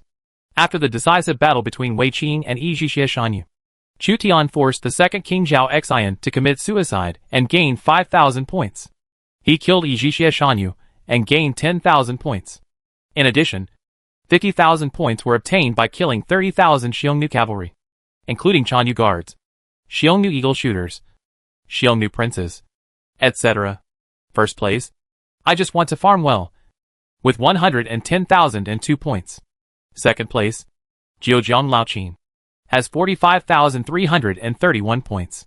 The third place was a small soldier at the border in the late Ming Dynasty, with 41,027 points. Fourth place, Cao Cao, points 40,069. Fifth place, Don't Teach Huma to Cross the Yinshan Mountains, with 31,945 points. Sixth place, Huan, points 30,000. Seventh place is Zhao Zilong from Shijiazhuang, with 28,924 points. Eighth place, Yuan Xiao, points 23,956. Ninth place, Xu Tang, has 22,918 points. 10th place, Liu Bei, with 17,122 points. 11th place, Su Fengyan, with 16,001 points. Chu Tian couldn't help but be surprised that Huan came from behind. The competition among the Han armies on the eastern route was fierce. As the protector of the western region, Huan was able to rank 6th among the heroes in the pass, which was quite rare. Chu Tian returned to Dingxiang County and asked Lu Su to count his troops and losses. Lu Su reported, "There are only more than 6,200 people left, with only 2 arrows left per person, and more than half of the weapons and armor are broken." Chu Tian's loss was not small, although it was a round trip to Mabe, a journey of 3,000 to 4,000 miles, and there were successive battles. It was a miracle that only more than 3,000 people were lost, but the more than 3,000 cavalrymen were all high-level cavalrymen and veterans who had experienced battles on the battlefield. Chu Tian couldn't help but feel sad. I hope that the rewards of this epic battle will be worth investing a lot of energy and even sacrificing more than 3,000 experienced high-level cavalry. Chu Tian also received additional rewards. All generals and cavalry who participated in the Battle of Mabe have gained experience, and their average levels have increased. In other words, those who can survive are the masters of hundreds of battles. These 6,000 cavalry will not be much inferior to the 10,000 cavalry before the Battle of Mabe. Secondly, before Chu Tian and Cao Cao returned to Dingxiang County from Mabe, they still did not forget to plunder the Xiongnu's cattle and sheep. On the one hand, they used them as rations on the way. On the other hand, there were tens of thousands of cattle and sheep left that could not be eaten. Return to the Eastern Han Dynasty to make up for the losses of this expedition. It's time for us to say goodbye. Wei Qin took Li Guang, Gong Sun Ao, and other generals of the Western Route Han army to say goodbye to Chu Tian and Cao Cao. The Mabe battlefield will also disappear forever. If Chu Tian and Cao Cao want to conquer Mabe again, they must conquer the Mongol Empire in the main world. That is a much more terrifying existence than the Huns. I think we will have a chance to meet. General. Chu Tian didn't believe that no one in the Eastern Han Dynasty could recruit Wei Qin. Wei Qin said, "Really? That's really exciting." Of course, Chu Tian murmured in his heart. "Anyway, either you or your nephew works for me. Chao Mingde, after returning to Dongjun, I will give you preferential treatment when my army is waiting to greet you." Chu Tian and Cao Cao said goodbye, and they would be transported back to their respective jurisdictions, Langya Kingdom and Dongjun. Cao Cao's eyes twitched. It was really not a pleasant thing to be targeted by a prince who was 3 times more powerful than him. What Cao Cao didn't know was that Xuzhou's army had launched an offensive against Yanzhou. His and Chu Tian's territories were decreasing and increasing, and Chu Tian's number of counties was already 5 times that of his. The other princes will not sit idly by and do nothing. Last time the princes of Guangdong attacked Dongzhuo. This time you will become the target of all princes. If a tree is beautiful in the forest, the wind will destroy it. Cao Cao still had confidence in all the princes. As long as the 18 princes attack Chu Zimu's power will definitely collapse. All princes know the importance of combining vertical and horizontal lines. The Qinzhou Yellow Turban Army wanted to sweep across the Central Plains, but was suppressed by the princes of several states. Dongzhuo wanted to march into Guangdong, but was blocked by more than 20 princes. Whichever force is the most powerful will be besieged by surrounding princes. This is a common situation in game equilibrium. I have been besieged not once or twice. If I surrender as soon as possible, I can still be a governor. Otherwise, I will have to live in old age and be ashamed of my talents. If it were Yuan Shao or Yuan Shu, Chu Tian wouldn't even bother to persuade him to surrender. Cao Cao was silent. The 2 men each led their legions and went their separate ways and returned to the Eastern Han Dynasty. The soldiers under Chu Tian's command had been fighting abroad for a long time. and they are physically and mentally exhausted. They already want to go home.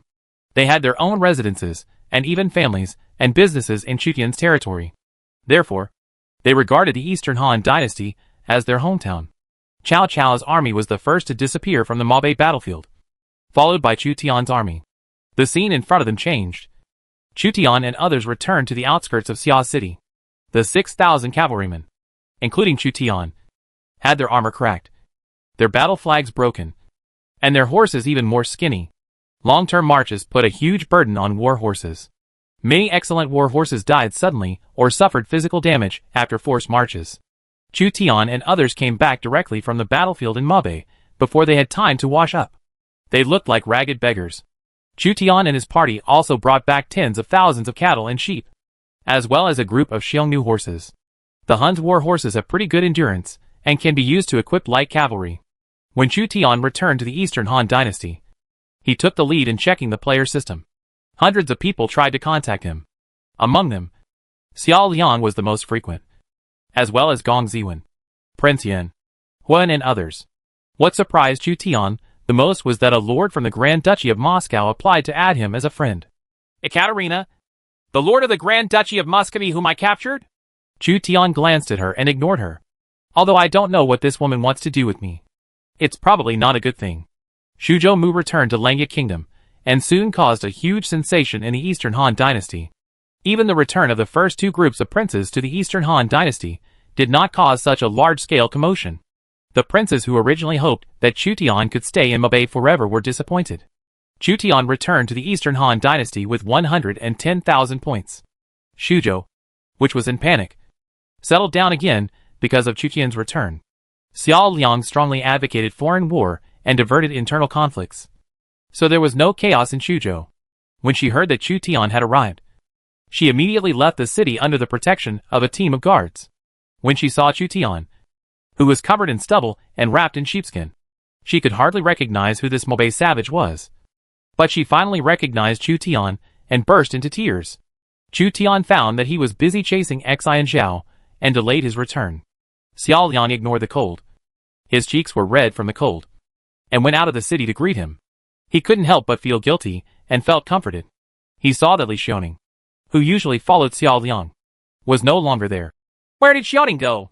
She and Li are going to attack Yinzhou, and maybe Yinzhou will be captured soon.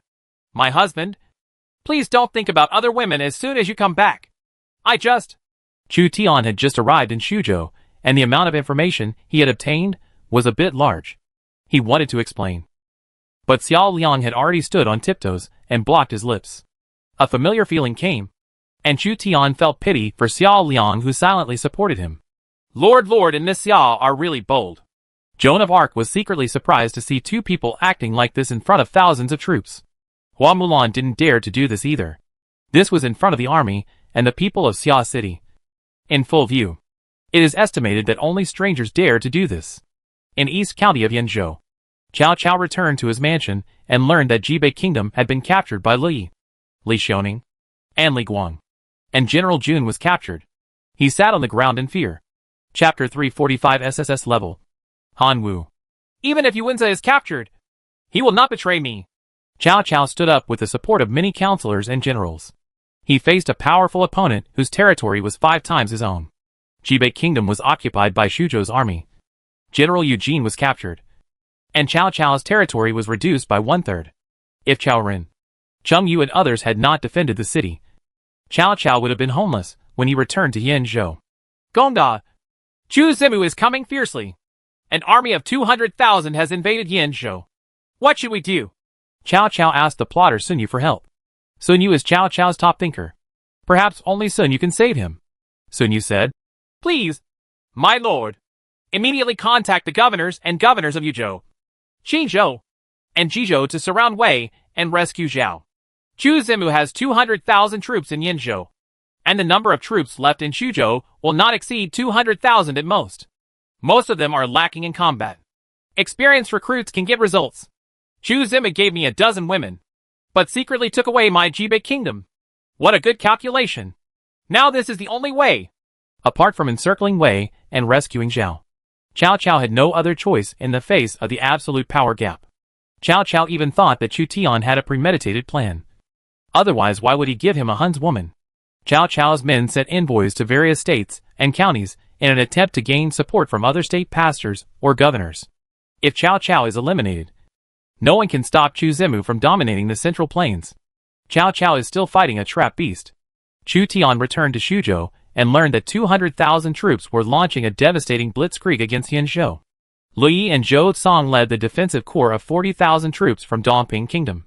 Li Guang and Du Ruhui led the Taishan defensive corps of 30,000 troops from Taishan County to invade Yanzhou Jibei Kingdom. And Li Xiaoning led the detachment of women, the Invincible Legion, and 10,000 new recruits. About 20,000 the remaining soldiers and horses responded. The final result was that Jibei was defeated and Cao Cao's general, Jin, was captured alive. On the Dongjun front, Gong Zuan, with Pang Wan as the general and Gui Jia as the military advisor, commanded 60,000 Yanzhou soldiers and horses.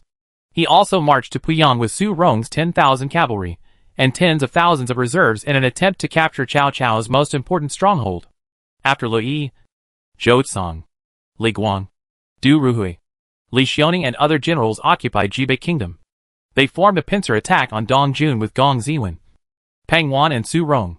This is probably everything that happened in Xuzhou after Chu Tian left Xuzhou. Cao Ren, Cheng Yu and other subordinates, who were good at defense, slightly blocked the Xuzhou army's offensive for Cao Cao.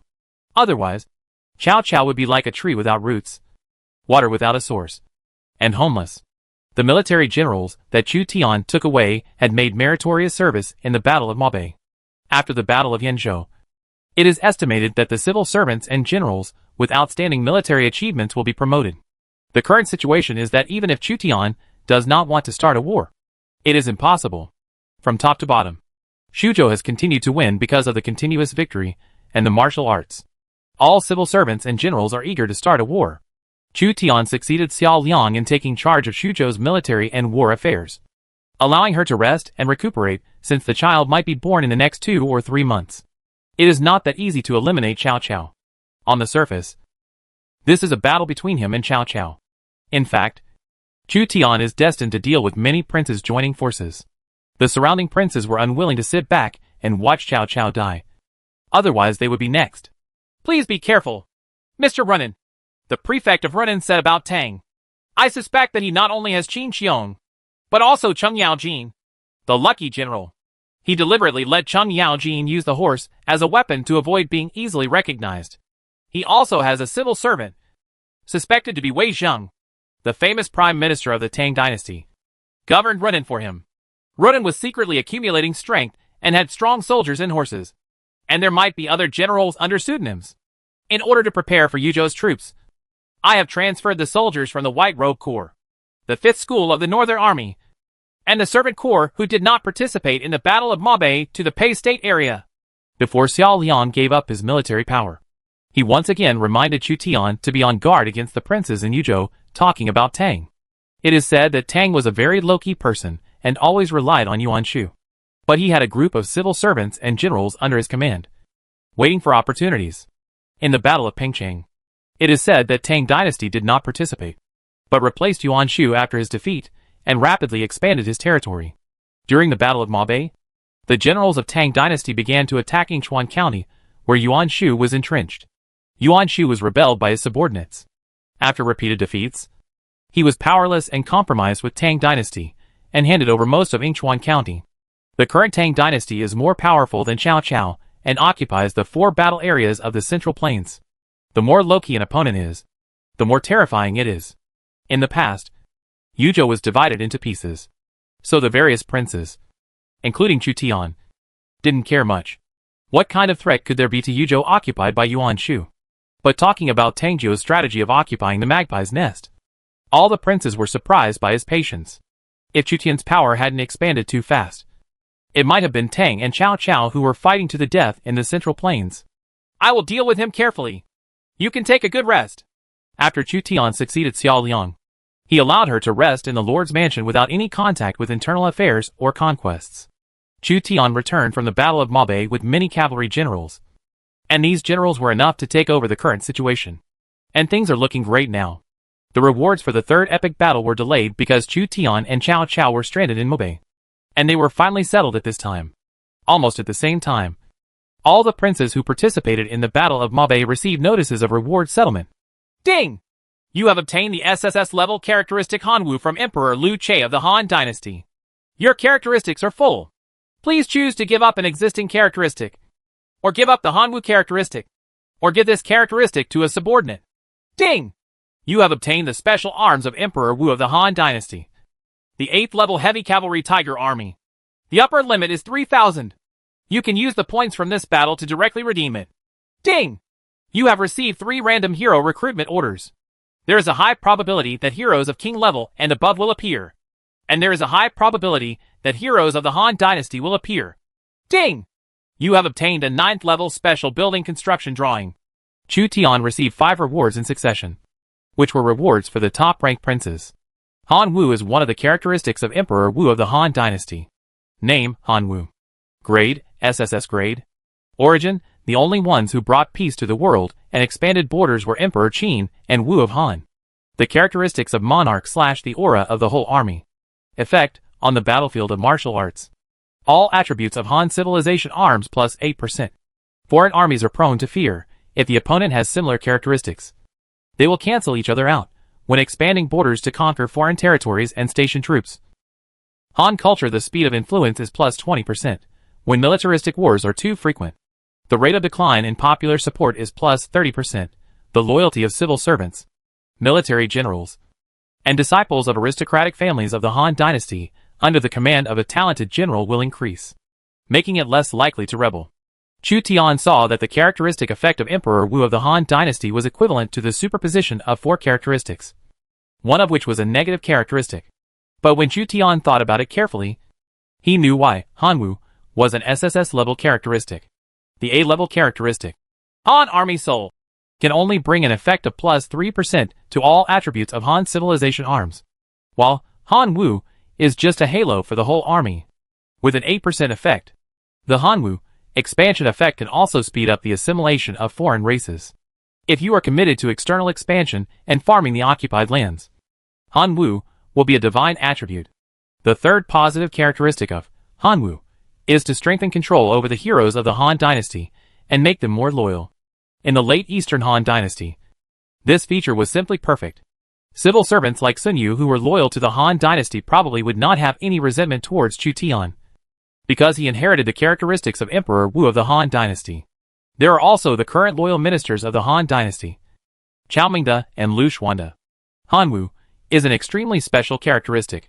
As an SSS level characteristic, it actually has negative effects. When wars are launched frequently, people's moral support will decline rapidly. However, Chu Tian didn't care much about the negative effects of militarism. Effects can cancel each other out. At this time, some civil servants who carried the message that people's hearts will not easily decline, and people's hearts will recover faster, played an important role. In the past, Chu Tian didn't care much about the abilities of these civil servants in internal affairs. But when Chu Tian wanted to go military, he really needed a group of civil servants to clean up the mess he had made. Emperor Wu of the Han Dynasty attacked all directions. But fortunately, there was a group of civil servants to deal with the aftermath. In general, with Li Kuei, characteristic, Ping Bian Fa, the people's moral support is not easy to decline, and the losses caused by famine are greatly reduced. Fang Xianling, characteristic, Jingguan chief assistant, the people's sentiment is not easy to decline, and the probability of auspiciousness is increased.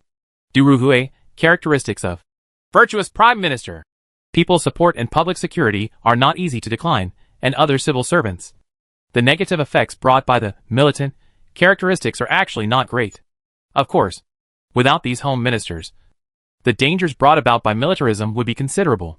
Chu Tian still remembered that in the early days of his power's development, he encountered a considerable financial crisis. After Chu Tian owned Shuzhou, the financial crisis was relatively less severe. Next is Emperor Wu of the Han Dynasty's special unit, the 8th Order Heavy Cavalry Tiger Army. The Huban Army, like the Yulin Cavalry, was one of the imperial guards of the Western Han Dynasty. The predecessor of the Huban Army is Qi Minlang, and its status is even higher than that of the Yulin Cavalry. And Lord, it is a heavy cavalry, and it is an 8th level heavy cavalry. The Yulin Cavalry is a light cavalry. There are 5 schools of the Northern Army in Shutian, among which the Tunki Battalion is also heavy cavalry. Together with the Huban army, there are 2 battalions of heavy cavalry in Chutian, namely the Tunki camp, affiliated to the 5th School of the Northern Army at the 6th level. In fact, because it is a heavy armored unit, it is separated into 7th level units, and Huban army, 8th level cavalry. In addition to the 2 battalions of heavy cavalry, there are also 2 battalions of light cavalry, 1 infantry battalion and 1 archery battalion. For Chutian, who took the cavalry command route, the role of the infantry battalion and the Shisheng battalion was only to hold down the position. The 4 cavalry battalions that really showed their strength in his hands were the Huban army, the Tunki battalion, the Changshui battalion, and the Yuechi battalion, with a total of up to 12,000 cavalry, with 12,000 high-level light cavalry and heavy cavalry, coupled with the powerful destructive power brought to the cavalry by the Song Lang White Deer and Bone Lang Jiusu. Chu Tian could hardly imagine how terrifying it would be. But where to recruit the 8th level Huban army? The highest level cavalry battalion in Shuzhou is only level 7, while the Huban army requires an 8th level cavalry battalion. Not only that, as an 8th level heavy cavalry, the Huban army requires extremely astonishing equipment, horses, and soldiers. It seems that you can directly use your military exploits to exchange for a group of Emperor Wu of the Han Dynasty's cavalry. Chu Tian still has 110,000 military merits that he has not used. Combat merit is an indirect reward, different from ranking rewards. You can freely choose the rewards redeemed for combat merit, even if you redeem them for 8th level cavalry battalion blueprints. Before using his military exploits, Chu Tian planned to consume 3 special recruitment orders obtained in the Battle of Maubei.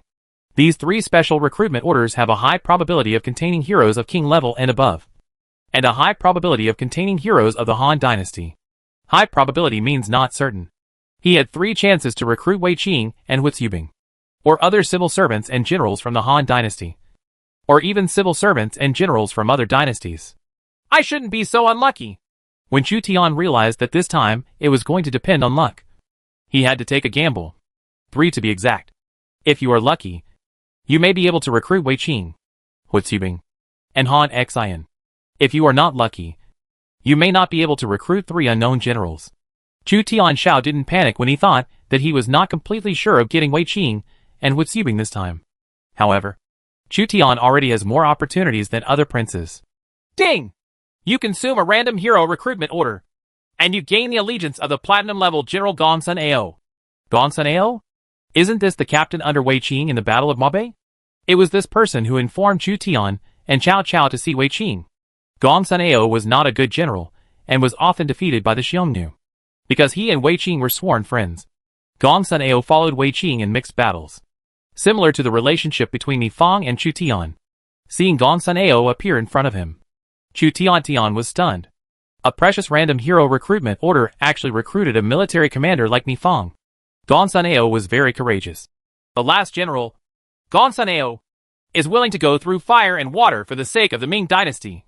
No matter what, wherever the troops go, the powerful enemy will be invincible. General Gongsun is truly a fierce general. With General Gongsun's help, he is as powerful as a tiger. Chu Tian praised him against his will. After all, he is a platinum level general, a level higher than Ni Fang. What he wants is Wei Qing or Hu Zubing, not Wei Qing's good brother. Chu Tian was in no mood to pay attention to Gongsun Ao. He had to use the remaining 2 opportunities to recruit an emperor-level hero of the Han Dynasty. So he used the second recruitment order. Ding! You have gained the allegiance of Sang Hongnong, an imperial civil servant and finance minister of Emperor Wu of the Han Dynasty. Sang Hongnong? Minister of Finance during the reign of Emperor Wu of the Han Dynasty? After using the second recruitment order, Chu Tian still didn't get Wei Qing and Hu Zubing. He was a little crazy and didn't have time to say hello to Sang Hongnong and use the third recruitment order. He didn't even look closely at the panels of Gongsun Ao and Sang Hongnong. In fact, imperial civil servants are quite rare and are equivalent to the most important ministers of an emperor. Sang Hongnong could get a lot of money for Emperor Wu of the Han Dynasty. But poor Sang Hongnong was ignored by Chu Tian. He is also an emperor-level hero, but his status in Chu Tian's heart is lower than that of Wei Hua. If he loses this opportunity, he will miss out on the Han Empire. Ding! You have obtained the allegiance of the Imperial Cavalry Commander and General Wei Qing. Chu Tian's scalp was numb. and the second recruitment order was finally in vain. This time it was the emperor-level cavalry commander, Wei Qing, one of the double walls of the Han Empire. Chapter 346 Chomping Ho Wei Qing. Chu Tian almost missed Wei Qing, but finally used the last recruitment order to recruit Wei Qing. This was a veritable general during the period of Emperor Wu of the Han dynasty, with a rare cavalry aura among the entire army. The Wei Qing recruited was not the Wei Qing from the Battle of Mabe, and had no memory of fighting alongside Chu Tian in the Battle of Mabe. But his initial favorable impression of Chu Tian was actually 90. And he felt particularly cordial when he looked at Chu Tian. Not to mention that Chu Tian also has the characteristics of Han Wu, which is equivalent to inheriting part of the abilities of Emperor Wu of the Han dynasty, which has a fatal attraction for Han ministers like Wei Qing. Last General Wei Qing. With the help of General Wei, we will be even more powerful. Chu Tian was so frightened that he broke into a cold sweat. Finally, at the end, he got one of Wei Qing and Hu Zubing. There are a lot of heroes at the king level and above in the Han dynasty, as well as a large number of middle and low-level heroes. Only those above the king level include Han Xian, Zhang Liang, Xiao He, Ban Chao, Hu Guang, Zhou Bo and others. Chu Tian sped 3 recruitment orders and obtained 2 emperor-level heroes. Compared with other princes, his luck was much better. When Gongsun Ao heard Chu Tian's praise of Wei Qing, he murmured in his heart, why was it so much the same as praising him? Chu Tian had already obtained Hu Zubing's characteristic of stealing the wolf into his Su, and was more interested in Wei Qing's ability at this time. Name, Wei Qing. Talent, Imperial Commander, Cavalry. Level 50. Identity, General of the Western Han Dynasty. Age 30. Loyalty 90.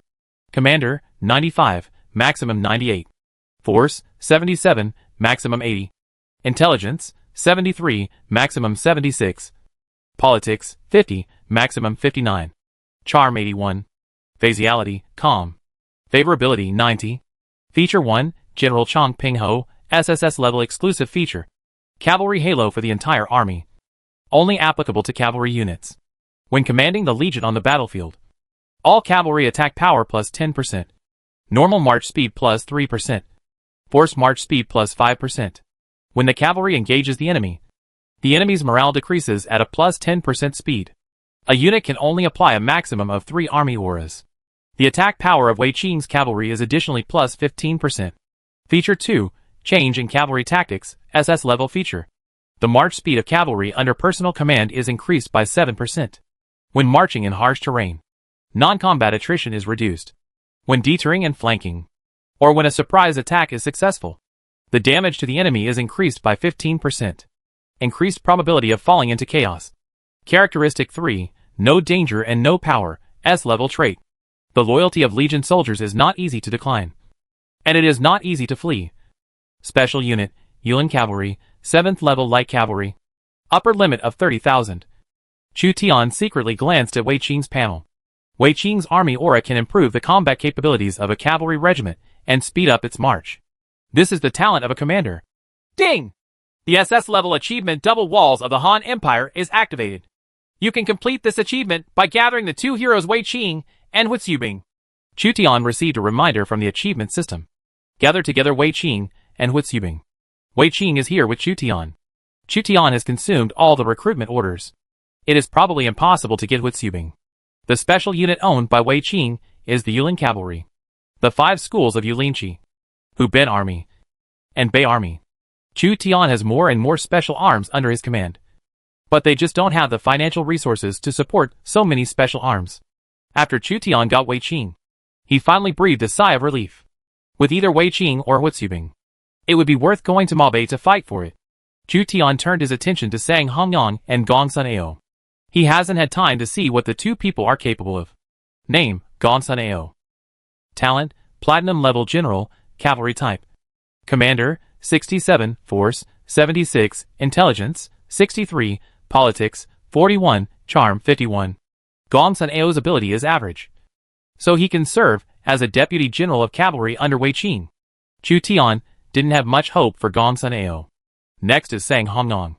If Liu Che, Emperor Wu of the Han Dynasty, was the man who supported Wei Qing and Hu Zubing after their death, then Sang Hongyang was the man who supported Emperor Wu of the Han Dynasty. Xiangyang focused on agriculture and suppressed commerce, and was agriculture-oriented. But Sang Hongyang paid great attention to business and economy, and used economic means to help Emperor Wu of the Han Dynasty solve the financial crisis caused by the military aggression. The famous 5 baht coin, official coinage, of the Han Dynasty was promoted by Sang Hongyang and others, leasing official land to refugees who lost their land, immigrating to the border for reclamation, official operation of salt and iron, and official operation of liquor. All lost, official reselling goods from various places. The government used market means such as hoarding and selling to stabilize prices, and even sold titles and atonement. It is difficult to imagine that this was a measure that civil servants in the era of Emperor Wu of the Han Dynasty could think of. This is an extremely brilliant business talent. The entire ancient China focused on agriculture and suppressed commerce, and there were very few business talents like Sang Hongyang. With Sang Hongyang and Mi Zhu, and a group of strangers who are proficient in economics, someone can manage the economy of the entire force in the future. Name, Sang Hongyang. Talent, Imperial Civil Servant. Level 50. Identity, Great Agriculture Minister and Minister of Finance in the Western Han Dynasty. Loyalty, 80. Commander, 30, maximum 32. Force, 17, maximum 20. Intelligence, 80, upper limit 83. Politics, 93, maximum 96. Charm, 50. Phaseality, calm. Favorability, 50. Characteristic 1, government-run system, SS level feature. When managing finances, territorial economic development speed plus 5%. Government-owned industry income plus 10%. Financial department administrative efficiency plus 10%. Merchant influence increased. Feature 2, stable prices, S-level feature. Prices within the territory are not prone to drastic changes. Characteristic 3, immigration to the border, S-level feature. When immigration is implemented at the border, the food output of the field is plus 10, and the influence speed of Han culture is plus 10. Sang Hongyang's ability is undoubtedly very practical. With only plus 10% of government-owned industry income, it can bring huge income to Chutian every year. This was a civil servant who advocated the government's monopoly of certain special industries during the Western Han Dynasty. Many of his ideas would be outdated in later generations. At the same time, his immigration to the border and Chutian's Hanwu characteristics can quickly increase the influence of Han culture in the border areas. When the influence of Han culture accumulates to a certain extent, it may replace local culture and become the mainstream culture. Sang Hongyang, Wei Qing, and Gongsun Ao were all ministers during Emperor Wu of the Han Dynasty. Recruiting 3 ministers from Emperor Wu of the Han Dynasty at one time was equivalent to moving over half of Emperor Wu of the Han Dynasty's team. From now on, you will be in charge of the city council and work with Mi Zhu to manage the finances. With Chutian having ministers in charge of the economy, there will be no need to exploit Xiao Liang's labor force in the future. Next is the placement of Wei Qing and Gongsun Ao. There are currently 3 main cavalry legions of the Chutian forces: the White Robe Legion, the Shiliang Legion, and the Invincible Legion. The Guards Corps includes Hua Mulan Scout Corps. Chutian decided to form a new cavalry regiment with Wei Qing and Gongsun Ao as the team. The larger Chutian's territory, the more likely it is to fight on multiple fronts, and it is impossible to gather all the cavalry on one battlefield. Wei Qing's special unit is the Feather Cavalry, which is a 7th level unit. There are only a handful of light cavalry that can become a 7th level unit, and they are on the same level as the White Robes. The 4th Main Cavalry Regiment, named Yulen, has a strength of 30,000. Recruitment starts now and is expected to be full in 2 or 3 years. During the battle, you have the power of all the governor's cavalry regiments. Chutian put Wei Qing in direct charge of the Yulen Legion. At the same time, Wei Qing was also the commander-in-chief of the cavalry, providing all cavalry units with an army-wide halo during battles. Wei Qing's favorability and loyalty towards Chutian are both 90, and there is almost no possibility of betrayal, so he can be trusted with him. Gongsun Ao continued to serve as a cavalry captain under Wei Qing. He could be used when necessary, and could be regarded as a cavalry commander. Chutian has 4 main cavalry legions, plus Hua Mulan's Reconnaissance Legion, which is equivalent to 5 cavalry legions, which can basically meet all combat needs. Among the rewards, there is also a 9th level architectural drawing of Taishua. Taishua was the highest national institution of higher education in the Han Dynasty, and could absorb a large number of talents. Chutian gave the Imperial Academy drawings to Fang Xianling, and established the Imperial Academy in Xia City. Taishue could replace Du Fu's thatched cottage and become a formal official institution of higher learning, and incorporate the world's civil servants, scholars, and great Confucians into Taishue. There are still 110,000 points left. Because the Han Empire Camp won, the military merits that could be redeemed were doubled, and there were actually 220,000 points available for use. The architectural drawings of the 8th level cavalry battalion require 80,000 points. A level 60 Tiger and Bin Army heavy cavalry from the Emperor Wu of the Han Dynasty requires 100 points, and a level 60 Yulin cavalry requires 30 points. The battle merit consumed this time can be directly exchanged for elite cavalry. Chu Tian must redeem one of the 8th level cavalry battalion construction blueprints. Otherwise, he will not be able to recruit the Tiger and Bin troops in the future, considering that it would take quite some time for the Huban army's heavy cavalry to form combat strength. Chu Tian decided to exchange for 1,000 Huban army heavy cavalry in order to seize the Central Plains as soon as possible. As an 8th level unit, the Huban army heavy cavalry has a recruitment cycle of 4 months. It has strict requirements on troop sources, equipment, and war horses. It takes a period of time to go from a level 10 recruit to a level 60 veteran. 1,000 Tiger level heavy cavalry requires 100,000 points, and an 8th level cavalry battalion requires 80,000 points. Chu Tian only has 40,000 points left. He changed to a platinum level Mingguang armor manufacturing blueprint. The platinum level Mingguang armor can satisfy almost all requirements. Heavy cavalry equipment requirements. As for more sophisticated equipment, heavy cavalry can also be equipped, but the price/performance ratio is too low. At most, it is only equipped for generals. 1,000 Tiger troops appeared on the outskirts of Xiaoqing. They were well equipped, all heavily armored, holding long halberds, and all of them were majestic. All the precious points were consumed by Chu Tian. The Huban army was Chu Tian's trump card against Cao Cao Dongjun and Renan Suo Tang. For Wei Qing and Huban Jun, their identities will be concealed for the time being. Chu Tian did not disclose the existence of Wei Qing and Huban's army. It would take time for other princes to find out the information about Wei Qing and Huban's army. The various princes returned from the Battle of Mabe. At least 20 civil servants and generals in the Eastern Han Dynasty were recruited, and they were random heroes. As long as Chu Tian did not admit it, not many people knew about Wei Qing's influence in Chu Tian. Similarly, it was not easy for Chu Tian to find out the newly acquired civil servants and generals from other princes. Purchase a batch of fine war horses from Prince Yen for use by the light cavalry. In order to recruit Yu Lingji for Wei Qing, Chu Tian first had to buy war horses.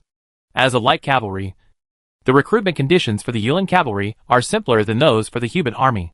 1,000 Tiger soldiers were placed outside Xiaoqing, where the 5th School of the Northern Army was originally stationed.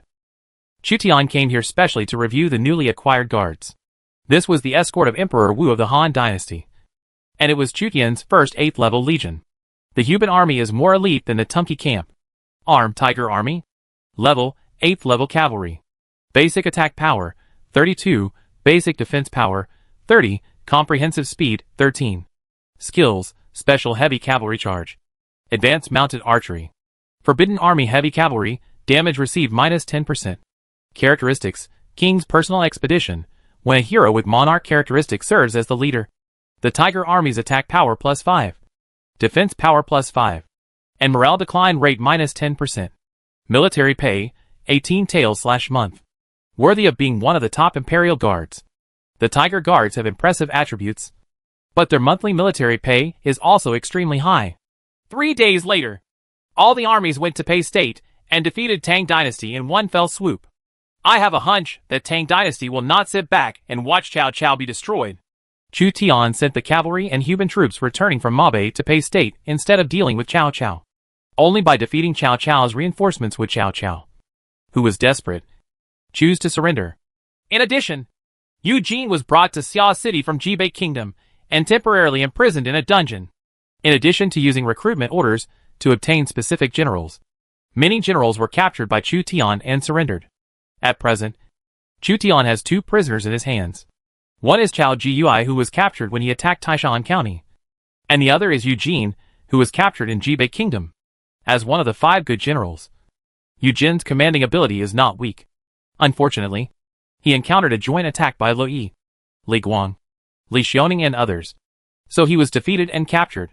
Although Yu Jin surrendered, even if he was loyal to Chu Tian, Chu Tian did not dare to let Eugene go. Otherwise Eugene might escape or rebel midway.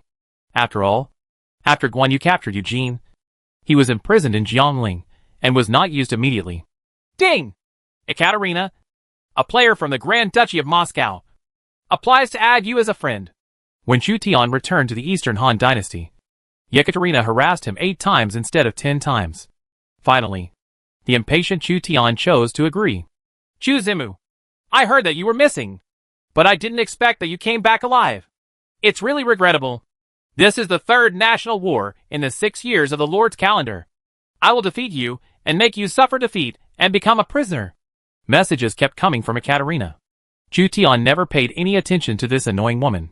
He thought that Ekaterina was seeking some kind of cooperation with him. But he didn't expect that it was just some mild threats. Chu Tian ignored Ekaterina's threats. He was busy deploying troops and generals to consolidate the surrounding defense lines. The princes around Chu Tian were ready to make a move. At present, only the sea in the east does not need to be defended by troops. There are enemies in the north, west and south. Xiao Liang threw 200,000 troops into the Yanzhou battlefield, which meant there was a lack of defenders in other directions. Once the enemy takes advantage of the situation, Xuzhou will be in danger. My lord, Tianqi and young Master Zhao from Qinzhou are talking about Tang Dynasty in Yuzhou and are urgently dispatching troops to attack Beihai and Pei kingdoms. While reviewing 1,000 tiger and heavy cavalry, Chu Tian received news of a large-scale attack by reinforcements requested by Cao Cao. Cao Cao's plan is nothing more than to surround Wei and save Zhao. Chapter 347 The Whereabouts of Huitubing. During the Eastern Han Dynasty, princes continued to recruit new civil servants and generals. When Wei Qing, one of the double walls of the Han Empire, appeared on the hero rankings, it caused widespread sensation throughout the Eastern Han Dynasty. Who recruited Wei Qing? Chu Zimu from Xuzhou. The second place Jiujiu Lao Qin. Or someone else. Mingguan received 2 random hero recruitment orders.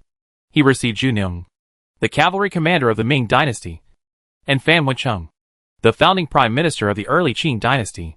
Although both of them are very rare heroes, Mingguan still regrets that he did not obtain generals at the level of Wei Qing, Huitubing, and Han Xian. He was jealous when he saw Wei Qing appearing on the hero rankings. Wei Qing has come out, but no one has got Huitubing. Could it be that I will take it from him? Jiujiang Lao Qin held 2 recruitment orders in his hand. In addition to the first place, the top 5 all have 2 recruitment orders. And luck is also a part of strength. Jiujiang Lao Qin waited until most of the princes had consumed the recruitment order before using it. Huitubing, Han Xian, Zhang Liang, Chen Ping, Hu Guang and other most famous civil servants and generals of the Western Han Dynasty have not yet appeared. Ding! You have obtained the allegiance of Zhou Bo, the royal commander of the Han Dynasty. Ding! You have obtained the allegiance of Li Si, an imperial civil servant of the Qin Dynasty. Jiujiang Lao Qin was stunned for a moment, and then couldn't help but tremble. Although he didn't get Wei Qing and Huitubing, he got Zhou Bo and Li Si. Zhou Bo was one of Liu Bang's generals, and Zhou Yafu's father. Like Zhou Yafu, he was a king-level commander. As the internal affairs minister of Qin Shi Huang, there is no need to say much about Li Si's abilities. Similar to Chu Tian's acquisition of Emperor Wu's internal affairs minister Sang Hongyang, Jiujiang Lao Qin's acquisition of Li Si gave him a candidate to assist him in governing Guangzhou. I don't lack strong generals or famous ministers. With Li Si's help, Guangzhou will be more prosperous and prosperous. I decided to build a new city in the original Luoyang as a bridgehead for the eastward advance. Jiujiang Lao Qin acquired Zhou Bo and Li Si, and his confidence soared for a while. As long as he marches eastward, he will reach Yuzhou and Yanzhou, and he can peek into Guangzhou at any time. Wei Qing, Sang Hongyang, Zhou Bo, Li Si, Fan Wencheng, Zhu Neng, Feng Yi, Ma Yuan. Because of a battle in Mobei, a large number of civil servants and generals emerged. Someone has recruited Chen Ping.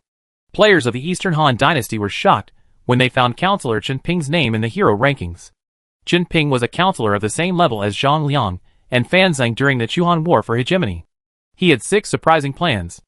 At the Western Region Protectorate, when returned to his station, his generals had an advantage in dealing with the Huns and were among the top 5. They also had 2 recruitment orders. Ding! You have obtained the allegiance of Zhao Pono, the royal general of the Han Dynasty. Wen sped a recruitment order, but what he got was Zhao Pono, the Eagle Strike General under Huitziubing, who once defeated Luan. Force 91. That's enough for me. Huan is contented and happy. If his generals were not foreign war-type generals, they would not have stood out among a group of powerful princes within the pass, and ranked 5th in the rankings. There are not many military generals under his command. He consumed the second recruitment order. Ding! You have obtained the allegiance of Huitziubing, the imperial cavalry commander of the Han dynasty. Huitziubing. Huan couldn't come back to his senses for a long time. Huitziubing and Huitziubing's general Zhao Ponu were recruited by him, which made Huan, who went to fish in troubled waters in the Battle of Mabe, overjoyed. With Huitziubing and Zhao Ponu, Central Asia will be my back garden. Huan firmly decided on the idea of expansion. He could see Huitziubing's attributes, among which the characteristic of stealing the wolf and living in Su could play a huge role in dealing with Central Asian civilizations. Name, Huitziubing. Talent, Imperial Commander, Cavalry. Level 50. Identity, General of the Western Han Dynasty. Age 17. Loyalty, 80. Commander, 94, maximum 98. Force, 90, maximum 93. Intelligence, 73, maximum 79. Politics, 30, maximum 39. Charm, 85. Faciality, calm. Favorability, 80. Characteristic 1, seal the wolf and live in Su, SSS level exclusive trait. See the protagonist's traits for details. No duplication. Characteristic 2, champion, SSS level personal trait / whole army aura. When attacking the enemy formation, Huitziubing's personal attack power plus 30%. Defense power plus 20%. All army cavalry attack power plus 7%. Characteristic 3, 6 moves of long drive, SS level trait. When running thousands of miles, the cavalry attack power plus 23%. The probability of the enemy falling into chaos increases. Characteristic 4, die young, negative traits, such as unknown doctors, prone to die young. Special arms, Han Empire Hussars, 9th level cavalry. Upper limit of 800. Die young. Huan saw Huitziubing's amazing abilities, and the 809th level cavalry. He was shocked and couldn't help but feel regretful. There were only a few generals in the entire Eastern Han dynasty whose command and strength were above 90. And they were also Emperor-level cavalry commanders. Not to mention, Huitziubing also had 9th level cavalry. The Imperial Hussars are the most elite cavalry in the Han Empire, because their numbers are extremely rare. The best are selected. There are only 800 Hussars in the entire Han Empire, so they are 9th level cavalry. In the Battle of Mabe, Huan witnessed Huitziubing leading 800 Hussars to penetrate the army of King Zuishan of the Xiongnu 3 times. Unlike Wei Qing, who commanded a large number of cavalry, although Huitziubing's army aura was not as good as Wei Qing's, when the cavalry led by Huitziubing himself attacked, it would definitely be very terrifying. What's more, Huitziubing also has the characteristic of improving personal combat ability. The only drawback is that it will die young, like a flash in the pan. However, it seems that Huitziubing's life can be extended as long as he meets a famous doctor. Huan naturally had to find ways to prolong Huitziubing's life. Otherwise, 6 or 7 years later, a generation of famous generals would die, which would be a heavy loss to the Eastern Han dynasty. Following the sensation caused by Wei Qing's appearance, Huitziubing's appearance also caused considerable turmoil. Both sides of the Han Empire have been recruited, which means that the strength of the Eastern Han civilization zone has greatly increased. Wei Qing and Huitziubing have been divided up. Where are Han Xian, Zhang Liang, and Xiao He? Everyone is waiting and watching, waiting for Han Xian, Zhang Liang, and Xiao He to appear. Theoretically, after Mabe, the probability of recruiting civil servants and generals of the Han dynasty is very high. It is not impossible for the 3 heroes of the early Han dynasty to be recruited. However, after everyone waited for several days, no one recruited the 3 heroes of the early Han dynasty. All the princes participating in the Battle of Mabe will use the hero recruitment order as soon as possible to enhance their strength. No prince would tuck it away and wait for the recruitment order to get rusty before using it. In other words, no one recruited the 3 heroes of the early Han dynasty. Even so, Wei Qing, Huitziubing, Chen Ping, Li Si, and others are not much worse than the 3 heroes of the early Han dynasty. This time, a group of king-level commanders, including Zhou Bo and Feng Yi, also appeared. With the recruitment of these civil servants and generals, the Eastern Han dynasty civilization will become more fierce in the struggle for hegemony as the strength of various princes increases. At that time, A group of king-level and emperor-level commanders will conquer each other, and a large number of civil servants will manage the territory in the rear. Having top commanders and generals means a fierce attack. Having top counselors and civil servants means long-lasting war potential. Indispensable. Each lord is unwilling to expose the heroes he has recruited easily. Where did Wei Xubing go? Chu Tian couldn't help but feel depressed. People's hearts are always greedy. With Wei Qing, Chu Tian wants to get Wei Xubing. Once the SS-level achievement of Double Walls of the Han Empire is completed, both Wei Qing and Wei Xubing will be able to obtain new characteristics, and Wei Qing's abilities will be strengthened again. My lord, Eugene has been thrown into Xia City prison. Chao Jiyui asks to see you. To Chu Tian's surprise, Chao Jiyui, who had been unwilling to surrender, finally surrendered. Arrange for him to join the army. Chu Tian planned to go to pay state in person to resist the attack from Yuzhou and Tang dynasty. He had never fought this man. This person was so secretive that when Cao Cao's power was about to be destroyed, he immediately sent troops to help, which was quite troublesome. It is said that Tang had reorganized half of Yuzhou's troops and was trying his best to expand his territory, while he personally commanded the main force to reinforce Cao Cao. He also sent partial divisions to attack various lords, which shows that he secretly accumulated strong forces. What are Yuan Shao's intentions? Chu Tian also needs to pay attention to Yuan Shao in Hebei. Yuan Shao may move south from Beima at any time to support Cao Cao and together resist Chu Tian's army. Yuan Shao organized 150,000 soldiers and horses and marched north to attack Liu Bei, hoping to expel Liu Bei's forces from Jizhou. What about Tong Kai, the governor of Lujiang? Tong Kai led the Beifu army and continued to attack Wu County, but he left more troops in Lujiang and made a move to attack Hefei with 40,000 people. Tong Kai attacked Hefei. Chu Tian ordered people to lay out the map, mark the strength and deployment of the Lujiang prefect, and finally said, his posture has only two purposes.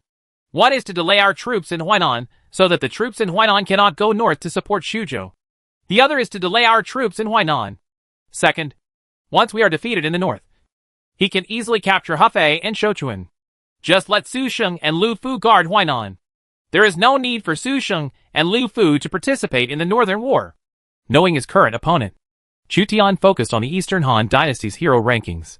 There are many familiar big names appearing in the hero rankings. The most difficult thing for Chu Tian was Wei Xubing. In addition, the counselor Chen Ping, the civil servant Fan Wencheng, the legalist Li Si, the general Feng Yi of Dashu, the general Ma Yuan of Fubo, and other civil servants and generals are not only top-notch but also first-rate. It is not easy to find out which princes acquired these civil servants and generals. Xie Xian, commander of the Beifu army? Chu Tian noticed the famous Eastern Jin general, who formed the Beifu army. Xie Xian was the frontline commander in the Battle of Feishui, and was also a very rare emperor-level commander. However, Xie Xian was not a general recruited after the Battle of Mobei, but had been recruited before the Battle of Mobei began.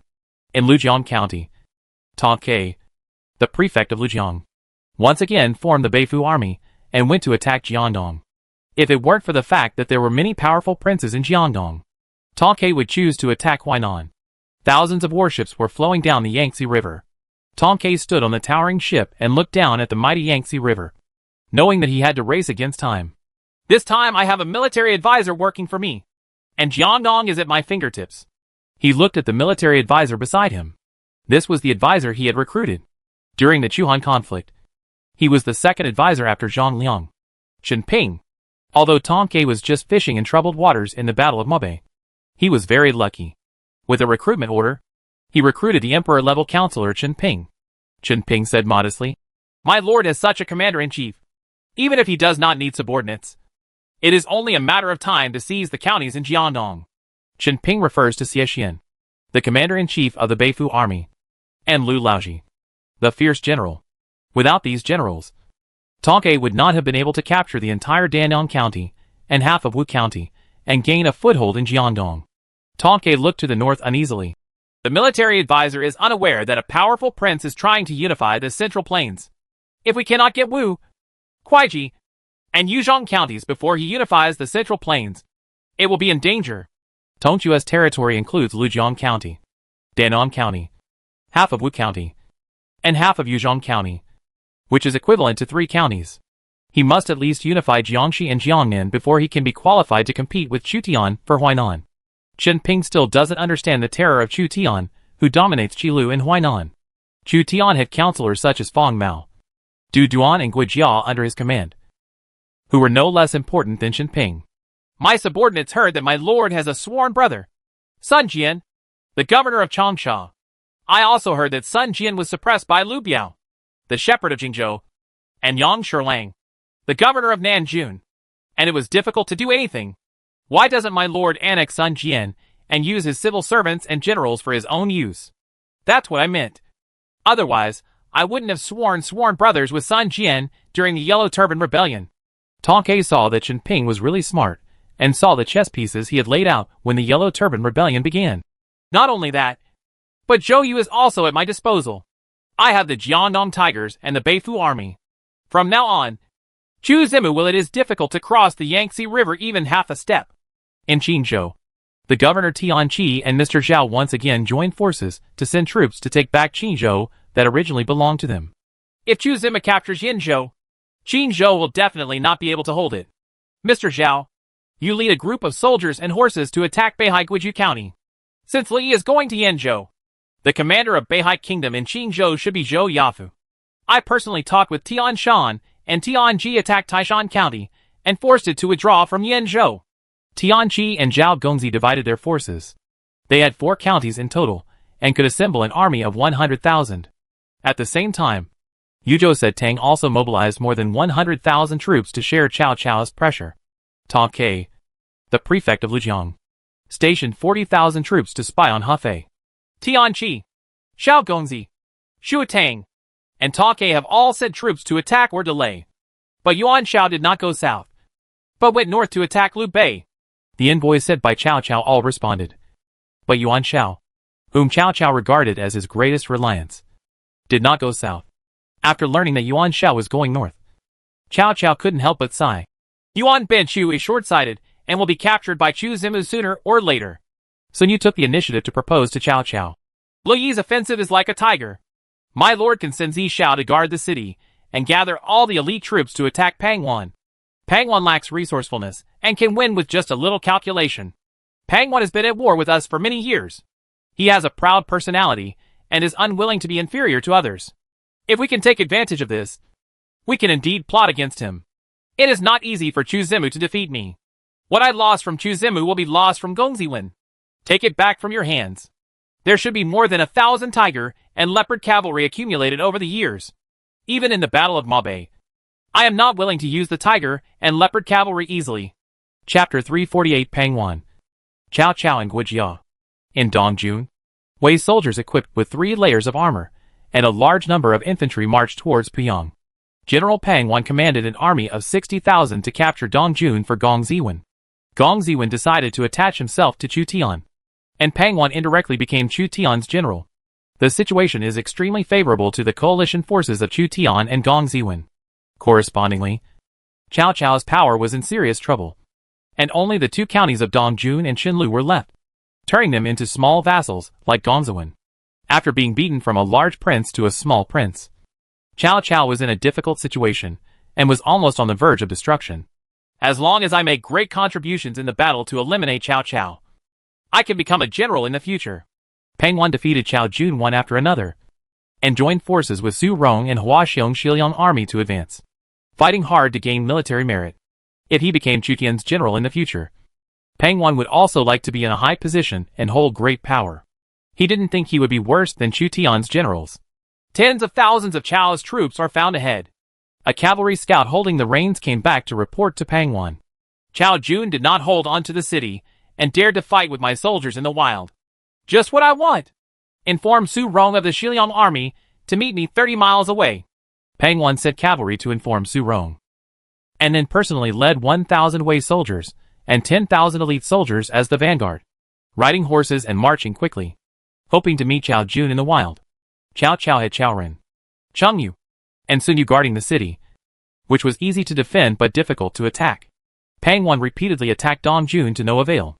Cao Jun dared to go out of the city to fight, but Pangwan didn't want it. 30 miles away, Cao Hong led tens of thousands of infantry to resist Pangwan. When Cao Jun heard that Pangwan had abandoned his heavy 60,000 strong army and was chasing after him on horseback, He couldn't help but be in chaos. War horses are galloping. And the dust is rolling.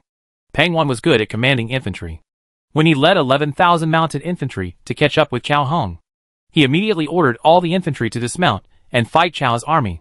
1,000 Wei warriors armed with powerful crossbows fired fiercely at Chao Jun. Chao Jun fell to the ground. And then the infantry covered and killed Chao Jun. Chao Jun was defeated. Chao Hong held his sword and shield, fighting and retreating at the same time. On the other side, Su Rong, the commander-in-chief of the Shiliang army, had an uneasy feeling on his face when he learned that Pang Wan was willing to advance in pursuit of military exploits. Cao Cao is the sole figure. He returned to Dongjun to appease the restless civil servants and generals, reorganized the defense, and actively organized counterattacks. There are 2 levels of difficulty in attacking Dongjun with Cao Cao and without Cao Cao. Go and meet Pang Wan immediately. Hua Xiong, you will follow. Since Su Rong took refuge in Chutian, he was sent to the Yanzhou battlefield to deal with Cao Cao. He was familiar with the cunning Cao Cao. When Cao Cao was short of troops, he was not necessarily Su Rong's opponent. But after several years of development of Cao Cao's power, Su Rong was no longer able to suppress the #1 hero in the late Han dynasty. Su Rong is now facing Cao Cao with more and more difficulty. It is precisely for this reason that he was worried about Pang Wan's approach of leading elite infantry to underestimate the enemy and advance rashly. Although Wei Wuzu were elite heavy infantry, it did not mean they were invincible. Su Rong led the light cavalry to advance quickly to support Pang Wan. Hua Xiong led only a few hundred Shiliang cavalry to follow Su Rong's cavalry. Each Shiliang cavalry is equipped with a war horse and 2 supporting horses, which can speed up the march, allowing the heavy cavalry to have a marching speed close to that of the light cavalry. The war horses gallop on the plains of Dongjun, and most of the places they went were desolate. The war in East County has lasted for 5 full years, and there has been no fighting every year. Cao Cao unified Dongjun with constant wars, fought with Gongziwan, and then Shuzhou forces interfered with Yanzhou. So there were conquests every year, and even troops were mobilized every month. In contrast, many counties in Chutian had time to rest and recuperate. In a mountain forest, Cao Cao, who was dressed in razor-sharp clothes, showed his sharpness. Dian Wei, a 5 strong and powerful man, stood behind Cao Cao holding a halberd. 2 generals, Lu Jin and Xia Hoyuan, commanded the infantry and light cavalry respectively.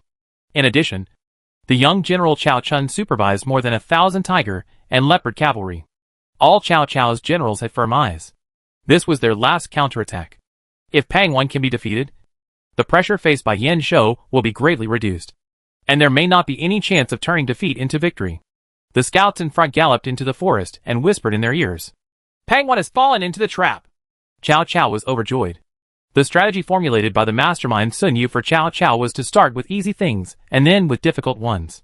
Lu Yi, Li Guang, and Li Xiaoning were all hard to deal with. It was difficult for Lu Yi to fall into the trap, as there was Du Ruhui as a military advisor along the way. In comparison, Pang Wan is easy to deal with. If we can kill Pang Wan and defeat Gongziwan, there is still room for maneuver. Yuan Benchu and Yuan Jojo are both withered bones in the grave and are not worth relying on. We can only rely on our own force. All the soldiers fought hard, and everyone will be rewarded after the war. Later, the rest of the troops took the lead in attacking, and the tiger and leopard cavalry waited for the 2 sides to stalemate, destroying the powerful enemy in one fell swoop. Cao Cao drew his sword and 20,000 Cao Cao troops set up an ambush. Cao Chun was left as a trump card by Cao Cao, and he was restless. This battle may determine the life or death of Cao Cao's forces. More than 1,000 tiger and leopard cavalry are the last hope of Cao Cao's forces. General Pang Wan fought with more than 10,000 Cao troops. Wei soldiers came forward to attack. Cao troops retreated after hundreds of casualties. General Pang Wan is pursuing Cao troops. Gu Jia and Gong Ziwen led the army to station in the rear. Hearing that Pang Wan defeated Cao Jun, Gu Jia fell into deep thought. Cao's army is now on the defensive, with only more than 10,000 men fighting, which reveals something unusual. This may be a trap set by Cao's thief. If Cao's thief has an ambush, General Pang Wan will be ambushed. The young master can abandon the baggage and order the soldiers to march forcefully to turn defeat into victory. Gu Jia called Cao Cao a thief, which was an impression of his lord Chu Tian.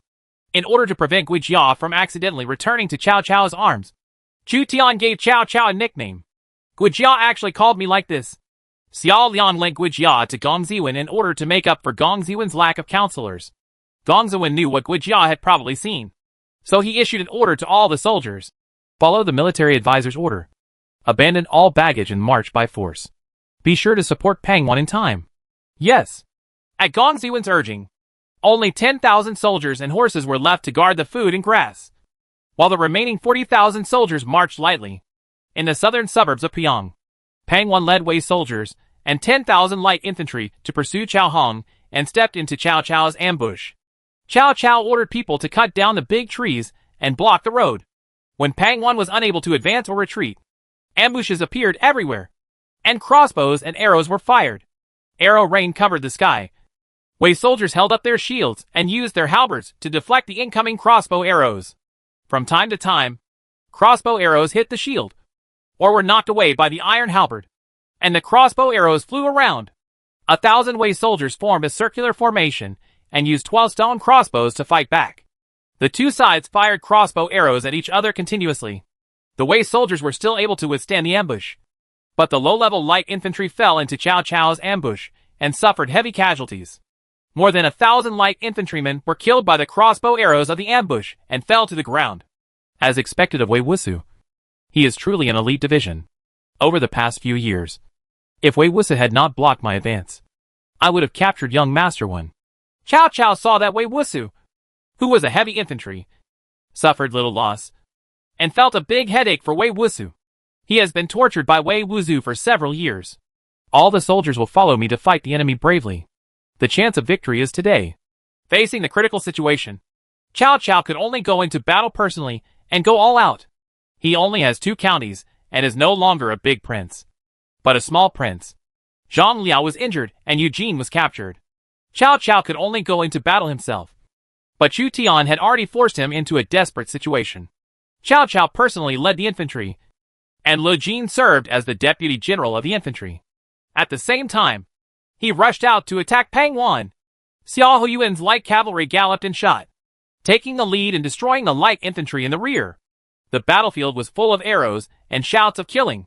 Pangwan was surrounded by Cao Cao, and his face was pale. He quickly observed the battle situation. Cao Cao, Lu Jin, Dian Wei, and Cao Hong's infantry were attacking Wei Wu's soldiers head-on, while Xiao Huyuan had already moved to the rear. Wei soldiers listened to my orders and destroyed the enemy's formation. Pangwan was also a ruthless man. When faced with Cao Cao's infantry, out of his trust in the Wei soldiers, he did not retreat, but faced Cao Cao head-on. Cao Cao led the 4th level Yanzhou heavy infantry. The quality of individual soldiers was lower than that of Wei Wuzu. The 2 heavy infantry fought and used halberds to assassinate. Wei Wuzu had the upper hand. The shield blocked the halberd, and the halberd hit the iron armor. The sound of metal collision was endless. Wei Wuzu relied on his powerful combat capabilities to defeat the low-level heavy infantry and light infantry led by Cao Cao. Use the tiger and leopard cavalry. Cao Cao saw that Wei's soldiers were fierce, so he ordered people to fire arrows to notify Cao Chun's ambushed tiger and leopard cavalry to move out. This is the signal from the Lord. It's our turn to go into battle. How can it be so easy for Chu Zemu to capture Dong Jun? Cao Chun was young and energetic, and led Cao Cao's few elite heavy cavalry to attack. The heavily armored tiger and leopard cavalry enters the battlefield, when more than 1,000 heavily equipped tiger and leopard cavalry charged. The ground was shaking and the iron hoofs were clanking. Everyone involuntarily looked at the tiger and leopard cavalry who were entering the battle. Cao Jun seemed to see hope, while Pangwan's army looked embarrassed. Cao Cao personally led his troops to deplete the morale of Wei soldiers in order to pave the way for the final decision of the tiger and leopard cavalry. Kill! Cao Chun, wearing dozens of kilograms of heavy armor, took the lead and led the tiger and leopard cavalry to attack the enemy formation. The tiger and leopard cavalry collided with Wei Wuzu. The sharp iron spear stabbed Wei Wuzu's head, and Wei Wuzu's halberd stabbed the war horse or the cavalry on horseback. The 2 heavily armored troops collided, and the tiger and leopard cavalry began to break through Wei Wuzu's defense line. Wei Wuzu's defense line was crumbling. The soldiers of Wei were ambushed. Their morale dropped, and they were consumed by Cao Cao himself. At this time, they could no longer resist the attack of the tiger and leopard cavalry, and they were finally defeated. If it were Wuqi's Wei soldiers, they could still fight at this time, But Pang Wan did not have the ability to turn defeat into victory at a disadvantage. Pang Wan was defeated, and Xia Huyuan from the rear defeated the light infantry brought by Pang Wan at the same time, and attacked each other with Cao Cao, Dian Wei, and Cao Chun. Dian Wei held 2 iron halberds and chased Pang Wan among the rebels, hoping to take Pang Wan's head among the thousands of troops.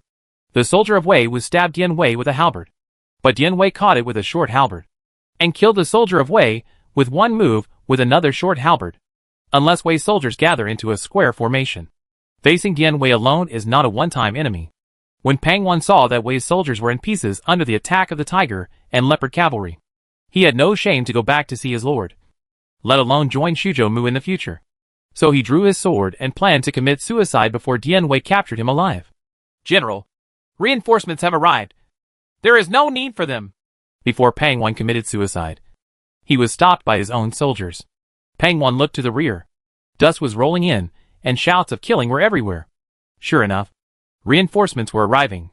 Now that there are reinforcements, his army will not be completely wiped out. And Pang Wan has the idea of living again. Gong Ziwen and Gui Jiazong arrived with an army of 40,000 and fought with Xia Huyuan's light cavalry. They relied on their numerical superiority to repel Xia Huyuan and reunited with the surrounded Pang Wan. Cao Cao had the opportunity to annihilate Pang Wan's army and kill Pang Wan, who had caused him a lot of trouble. However, he did not want to ambush Gui Jia, and Pang Wan was successfully rescued. Cao Cao was furious and ordered Cao Chun to lead the tiger and leopard cavalry to attack Gong Ziwen's army. After more than 1,000 tiger and leopard cavalry broke through the defense line of Wei Wu soldiers, they went straight to Gong Ziwen. Gong Ziwen had been at war with Cao Cao for a long time and was very familiar with the tiger and leopard cavalry. He formed a heavy phalanx of spears and used crossbows to shoot at the tiger and leopard cavalry. Regardless of casualties, Cao Chun's tiger and leopard cavalry continued to charge into young Master Wen's army. General Pang Wan quickly rectified the Wei soldiers. Only the Wei soldiers can resist the tiger and leopard cavalry. After Gui Jia waited for Pang Wan to return, he asked Pang Wan to organize his troops and launch a counterattack.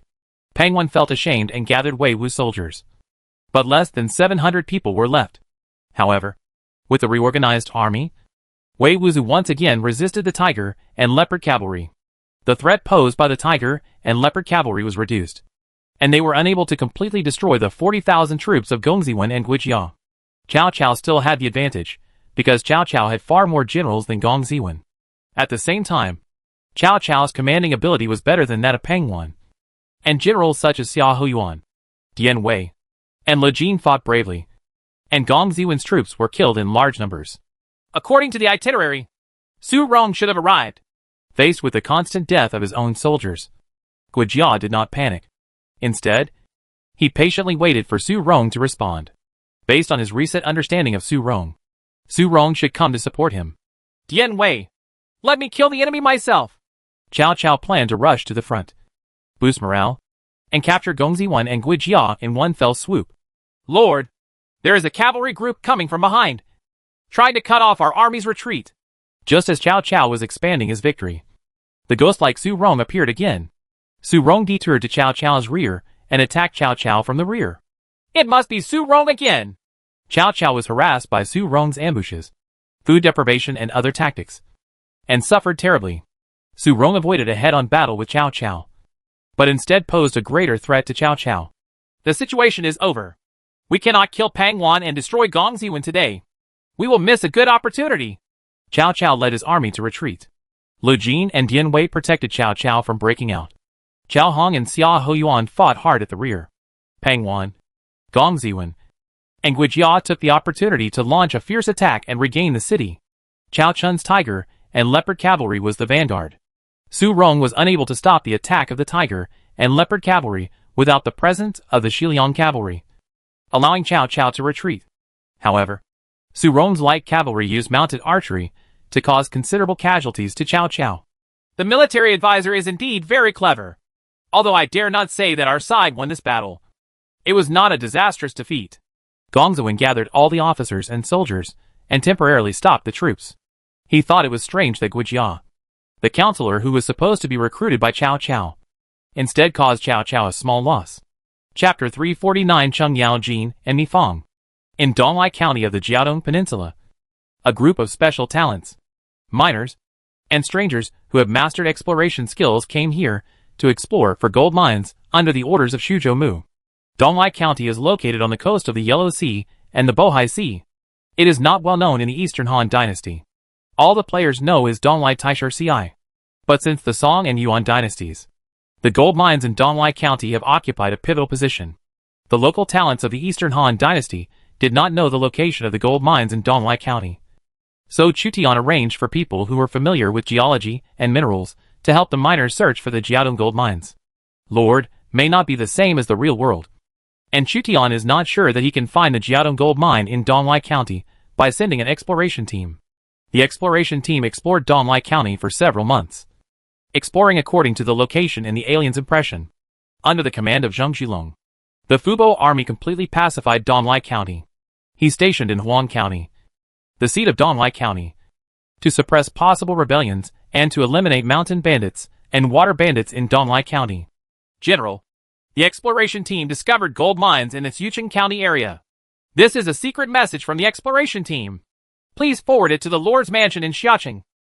The exploration team has finally gained something. I hope they won't disappoint the Lord's mansion. Zheng Zhilong immediately asked someone to tell the Lord's mansion.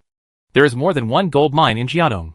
For the Chutian forces, although the Jiaodong gold mine is not the most important financial source, if the gold mine can be mined on a large scale, Chutian can raise tens of thousands more soldiers and horses. The current Langya Prime Minister is Zhang Hong. He received a report from Jiaodong and asked someone to forward it to Xiao Liang for decision. From the beginning, Chutian asked Xiao Liang to supervise the development of the Jiaodong gold mine. The gold resources discovered this time are of great significance. Linglong gold mine. Level 8 gold resources? Even Xiao Liang, who has a higher vision, was surprised to learn that Jiaodong has 8-level gold mine resources. Gold and silver mine resources, up to level 10.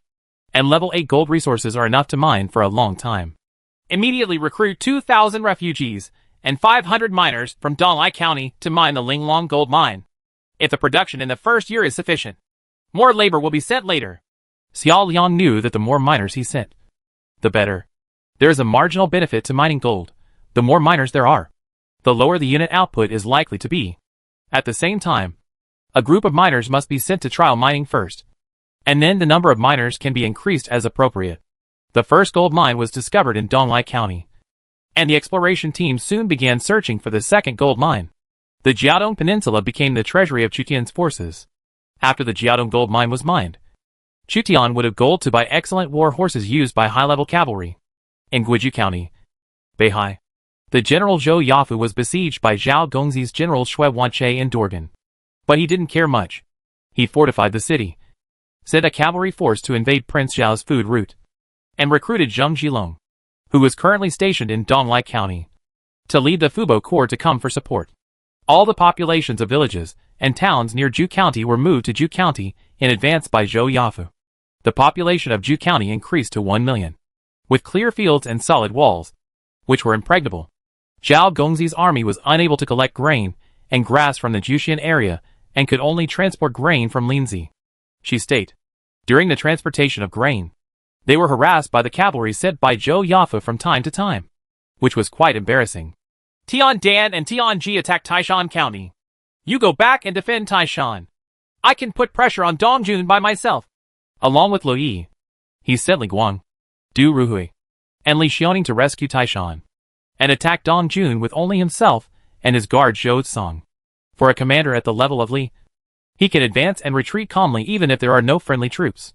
Li Guang and Du Ruhui's Taishan army, Li Xiaoning's women's army, and the invincible army quickly returned to Taishan to resist the offensive from Qinzhou governor Tian Qi, because the invincible army was temporarily in Li Xiaoning's hands. Chutian sent Yang Yi to Mount Tai. Cao Cao's plan to encircle Wei and rescue Zhao was more or less effective. Zhou Yafu and Zheng Zhilong were dragged to Beihai Kingdom, and Li Guang, Du Ruhui, Li Xiaoning, and Yang Yi were forced to return to Mount Tai. The pressure on East County has been greatly reduced. Xiaopei, Wu Anhua, Mi Fang and other third-rate military generals were stationed here when Chutian went to Mabei for the battle. They were required to secure the city to protect themselves and not go out to fight. The 5th School of the Northern Army, the White Robe Corps, and the servant corps were sent by Xiao Liang in advance to garrison Xiaopei. With the abilities of Wu Anhua, Mi Fang and others, commanding a group of high-level troops was a waste of resources. So they were ordered to defend rather than attack. Mi Fang complained about this, thinking that her talents were not fully utilized. But Xiao Liang had a higher official position than him, and was the most trusted person by Chu Tian. Mi Fang did not dare to protest. He and Wu Anhua were sitting on the wall of Xiaopei, drinking, and scolded Fang Qiu. Xiaopei has at least 40,000 elite troops. If you let me command this army to attack westward, Yuzhou will be at your fingertips, and my lord can be king. Why? Still on the defensive? Wu Anhua clinked glasses with Mi Fang. Brother is right. I heard that Qin Shubao and Cheng Yaojin are the most powerful generals in the world. But with eldest brother's force, one person can capture 2 of them alive. If they dare to come to Xiaopei City to call for battle, they will be killed. Please show off your force and capture a fierce general alive, so that the world will know that I am still better than Qin Shubao and Cheng Yaojin. Mi Fang took advantage of the situation and said, if they dare to come, I will teach them that they will never come back. 2 generals. Enemy troops have appeared outside the city. Please speak to the people of Tang Dynasty for the governor of Runan. When Mi Fang and Wu Anhua were bragging, the city wall defenders came to report in a hurry. The vanguard army of the Runan prefect has arrived. Mi Fang was frightened. The wine bottle in her hand clattered to the ground, and the wine splashed all over the floor. He was just bragging to his younger brother Wu Anhua, but he didn't expect that the enemy troops would come as soon as he asked. Wu Anhua asked Mi Fang in confusion, brother, what's going on? Could it be? The enemy generals are eager to come and die, which is beyond my expectation. I think they will definitely lose their troops this time. Mi Fang could not show weakness in front of Wu Anhua, so she held her head high and went to the city wall with Wu Anhua to observe the army from Yuzhou. 50,000 vanguard troops from Yuzhou came to the city and showed off their power. 20,000 of them are elite soldiers, including elite cavalry, as well as a large number of infantry and crossbowmen. They are well equipped and shocking. Since Mi Fang followed Chu Tian, she has seen countless high-level soldiers. The 20,000 elite soldiers in front of them were obviously no ordinary legions. Although this regiment is inferior to the elites such as the 5th School of the Northern Army and the White Horse Eats Song, it is more successful because of its large number. It is said that Tang used 20,000 elite soldiers at one time.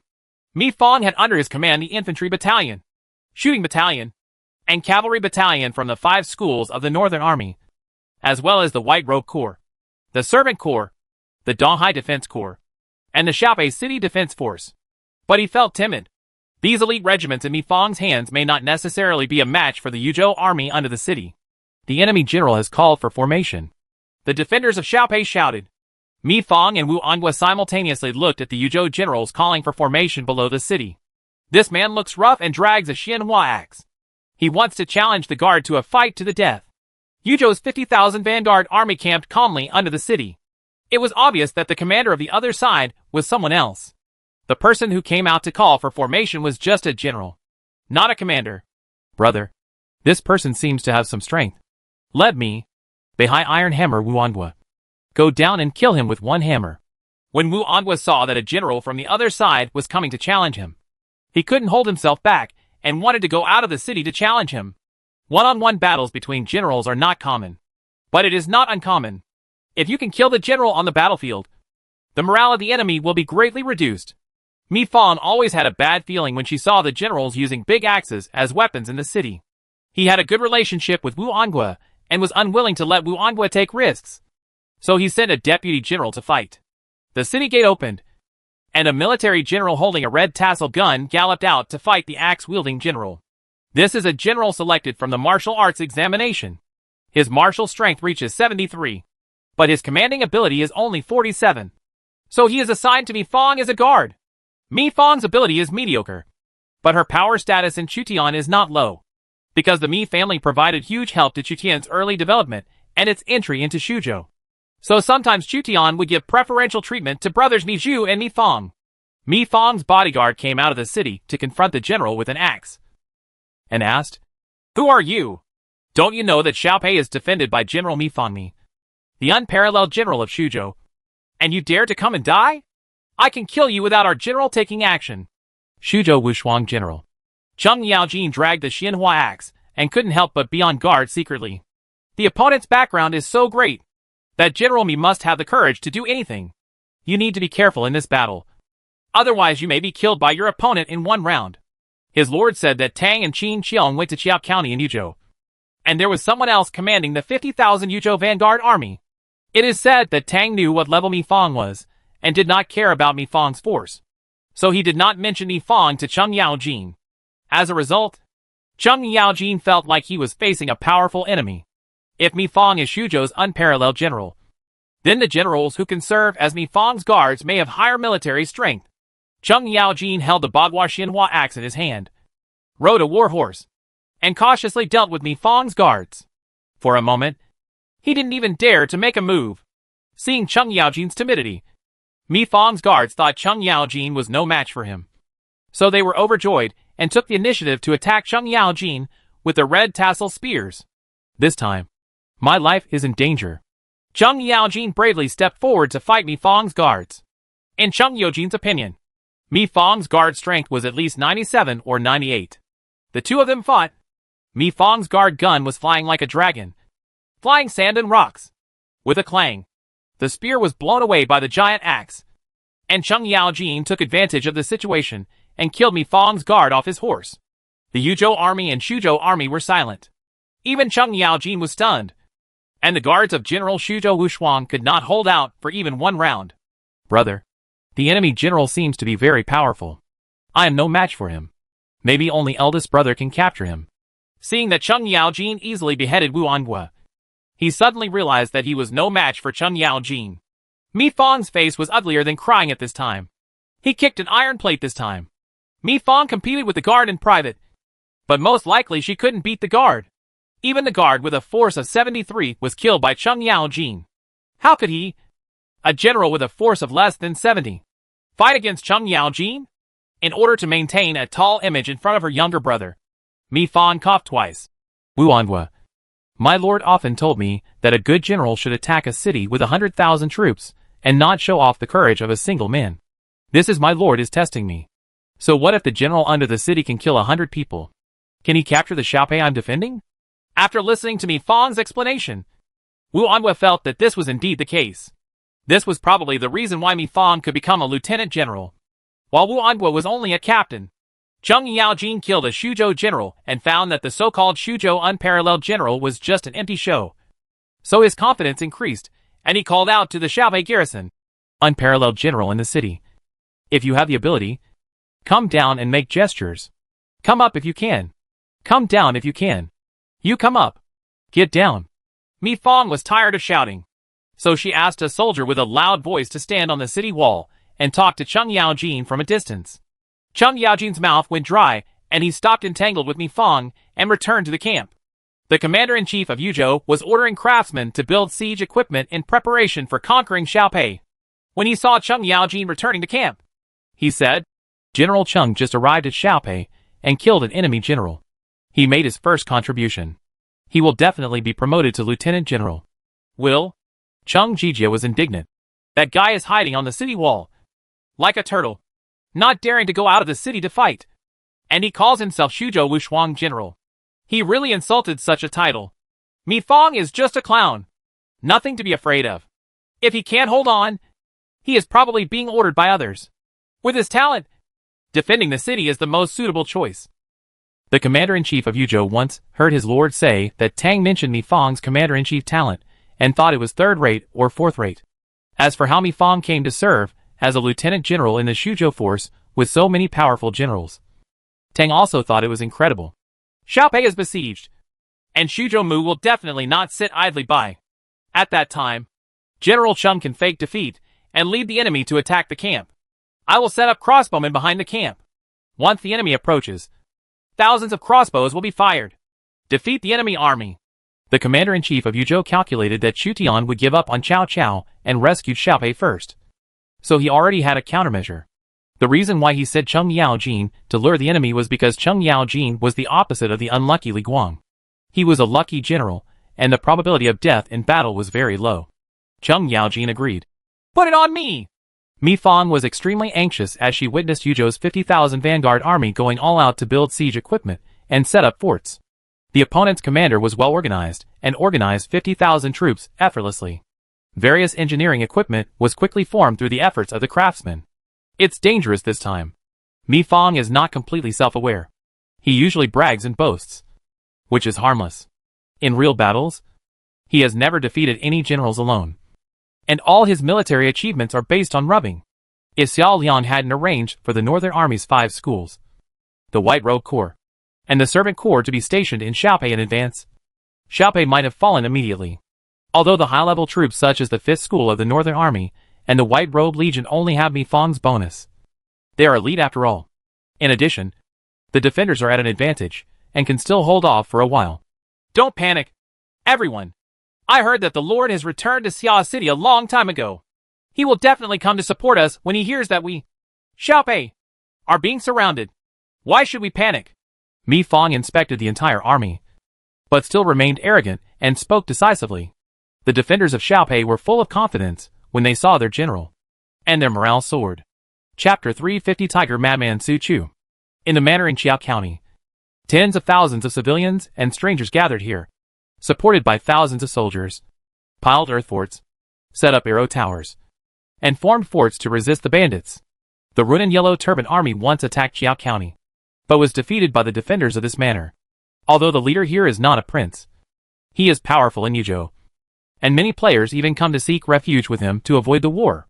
The governor of Runan said that the Tang dynasty was attacking the Pei kingdom of Shuzhou, and divided 50,000 troops into several generals to attack Xiaopei, and personally led an army of 50,000 people to capture Qiao County. The enemy is attacking! Outside Wubao, the patrolling Xiang Yong came back in a hurry and shouted loudly, causing large-scale turmoil in Wubao. The fierce general, who was more than 8 feet tall, with a waist 10 inches wide and a majestic appearance, put on heavy armor and led thousands of Wubao soldiers to fight. The 50,000-strong Yuzhou army attacked Qiao County with overwhelming force. Wherever they went, they all fell upon the wind. The prefect of Runan said that Tang was riding a war horse, followed by an elite group of infantry, with white feathers on his back, well-pierced armor, and strong physique. Qin Xiong, Chen Dao, Gong Du, Lu Pai, He Yi, and other generals accompanied Suo Tang on his expedition. This time, he wanted to surrender the fierce generals of Qiao County. 50,000 Yuzhou troops faced off against thousands of Wubao soldiers. The Wubao soldiers in Qiao County are no longer ordinary country warriors. At the suggestion of some strangers, a 5-level barracks was built in Wubao, and professional soldiers were recruited to protect the people of Wubao and protect themselves in troubled times. Now the governor of Runan said that Tang dynasty wanted to conquer this Wubao. It is said that Tang went out into battle under the protection of Qin Xiong and Chen Dao, and looked at the mighty generals on the opposite side. This was the real purpose of the conquest of Qiao County. I, the prefect of Runan, told Tang dynasty that this time the expedition against Xiaopei happened to be passing through Qiao County. I have heard for a long time that Zhongkong is very powerful. If Zhongkong is used by me, everyone in Wubao can save their lives. Zhongkong will also be able to make great achievements in the future. The merit reaches the prince. As soon as Tang finished speaking, the strangers in Wubao whispered among themselves. Although they took refuge in Su Chu and lived in Wubao to avoid the war, they were also paying attention to the general trend of the world. They knew that Shuzhou Muchu Zimu was at war with the surrounding forces, and Su Tang, who had been developing Loki in Yuzhou, went straight to Shuzhou Mu this time. It's useless to talk more, unless you have the ability to make me surrender. Su Chu held a sword and glanced at the 50,000 Yuzhou army. Although Su Chu was famous for his military force, he was not a fool. Seeing the 50,000 Yuzhou army approaching fiercely, not to mention Wubao, even the county seat of Qiao County may not be able to stop the 50,000 Yuzhou army. Lord, I'm going to fight! Chen Dao went out to fight with a gun and went straight to Su Chu. Chen Dao and Zhao Yun served as Liu Bei's bodyguards.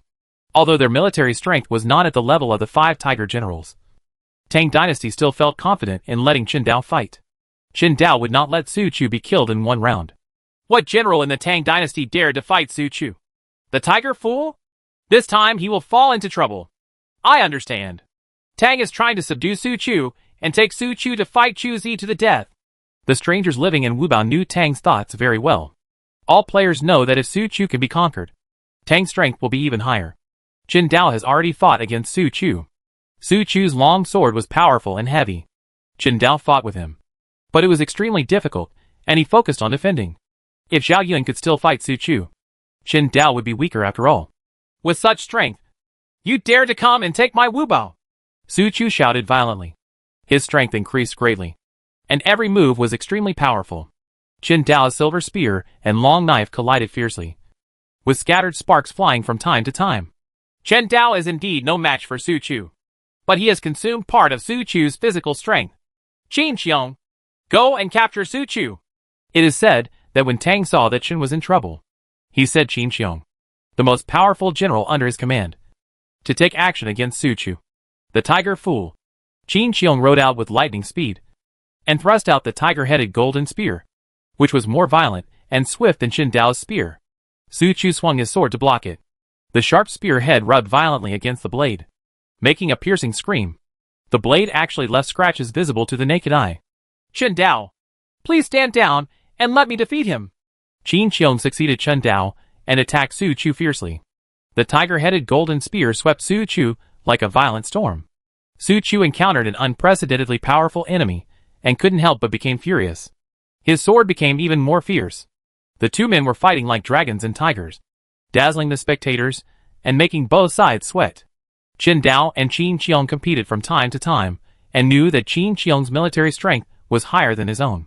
With Qin Xiong taking action, he would definitely be able to capture Su Chu. Who is the general using the spear? He seems to have the upper hand. The person who can suppress the tiger idiot Su Chu must be at least the level of the 5 tiger generals. The strangers in Wu Bao knew that Su Chu's military power could lead to a draw, and even the generals who suppressed Su Chu were not at the level of the 5 tiger generals. So no one believed it. Qin Xiong, although there are many fierce generals who use spears, Zhao Yun, Wang Taijian, Chang Yuchen and others all have their own masters. This person is most likely Qin Xiong. Some people have judged that the most powerful general in the Tang dynasty was Qin Xiong. If the Tang dynasty had Qin Xiong, would he have the most elite cavalry Xuanjiao army of Emperor Taizongli Shimen of the Tang dynasty? It is said that Qin Xiong was one of the leaders of the Xuanjiao army.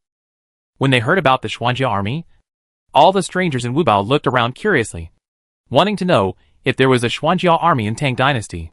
The Xuanjiao army is one of the top heavy cavalry of the Eastern Han dynasty. Its performance is far greater than that of the Xiliang Iron Cavalry and the Tiger and Leopard Cavalry. It is often used by Li Shimen as the main force in battles. However, the strangers in Wu Bao were disappointed. They did not see the elite heavy cavalry covered in black armor. The cavalry of the Xuanjiao army should have a very high-level cavalry battalion. The Tang dynasty may not have such high-level barracks. Soon someone was relieved.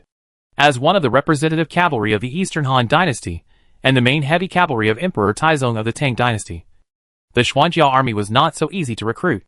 If it is light cavalry, it is relatively easy to recruit. Even Chu Tian is currently finding it difficult to recruit 8th level Huban heavy cavalry. It is said that Tang's power was ultimately smaller than Chu Tian's. Li Daozong, Chen Dao, and Liu Pai are preparing to attack this Wu Bao. If Su Chu is unwilling to surrender, they will force him to surrender. It is said that Tang gave orders to Li Daozong, who was the commander-in-chief. Li Daozong was a clan member of the royal family of the early Tang dynasty, and was granted the title of King of Jiangxia. Li Daozong also participated in the Battle of Engshi City, and was said to be the possession of the Tang dynasty after the Battle of Engshi City. It is said that Tang has always been unknown, and not many people know that Li Daozong is under his command. It would be best if Qin Xiong could make Su Chu surrender. Otherwise Tang would use absolute force to force Su Chu to surrender. No matter what, he had to get Su Chu to feel safe. Chu Zimu had many fierce generals under his command. If Chu Zimu launched an action to behead the 5 tiger generals, Tang would not be sure whether he would die. Li Daozong waved his hand. Tens of thousands of crossbowmen took off their crossbows.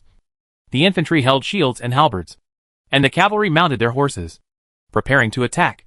Chen Dao's white soldiers were even more powerful. It is said that the Tang dynasty could not recruit high-level heavy cavalry such as the Xuanjiao army, but it was more than enough to recruit the Baijia soldiers as light infantry. No matter whether Su Chu wins or loses, this Wu Bao will definitely not be able to hold on today. The Yuzhou army is going to attack our Wu Bao. Thousands of soldiers from Wu Bao boarded arrow towers and earth forts to protect Wu Bao. Their property, farmland, and family are all within Wu Bao. If the Tang dynasty were to attack Wu Bao, life would definitely be ruined.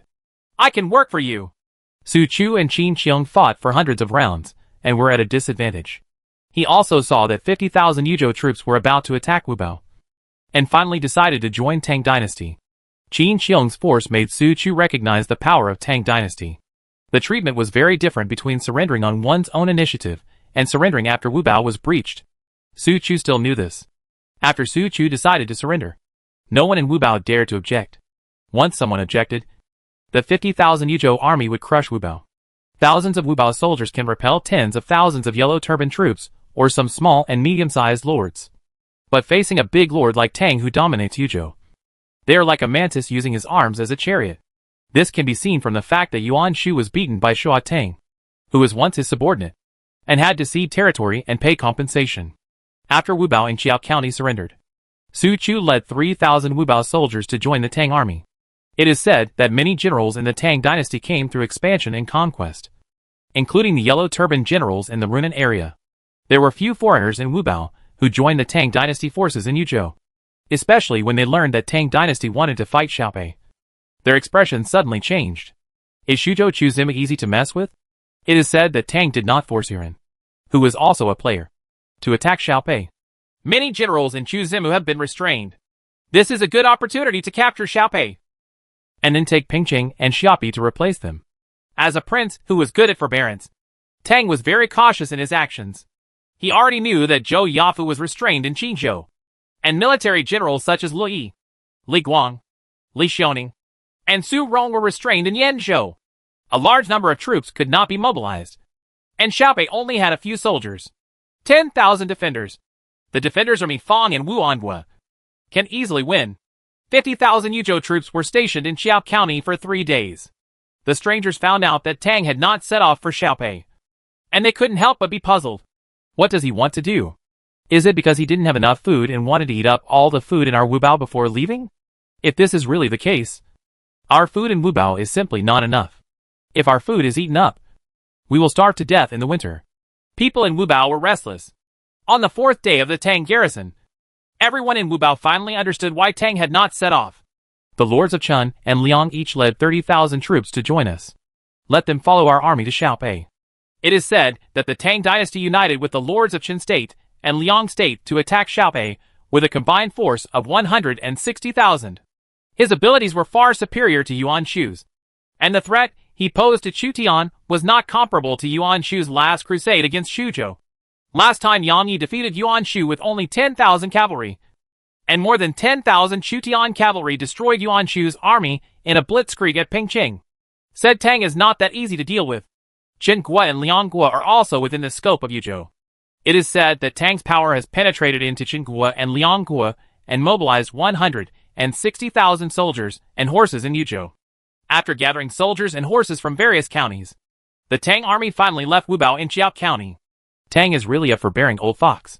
Unknowingly, even the lords of Chun and Liang were controlled by him. This time Chuzimu encountered a difficult opponent. The strangers in Wubao couldn't help but sigh when they saw that the Yuzhou legion assembled by Tang dynasty was in a dark mass, stretching for dozens of miles. Except for the last time Yuan Shu mobilized the Yuzhou army, they had never seen such a military force in Yuzhou. There are also foreigners speculating. This information can be sold to Shuiyu of the Wolf Guild. She is the person in charge of Chuzimu's intelligence among the foreigners. As long as she provides the information she is interested in, she can get a reward. Su Chu will if you sell the information about Tang Tang to Shuiyu.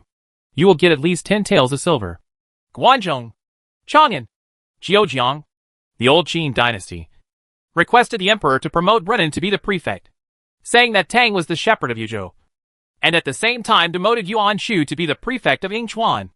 The emperor's court was controlled by Zheojiang Lao Qin, so he naturally agreed to everything.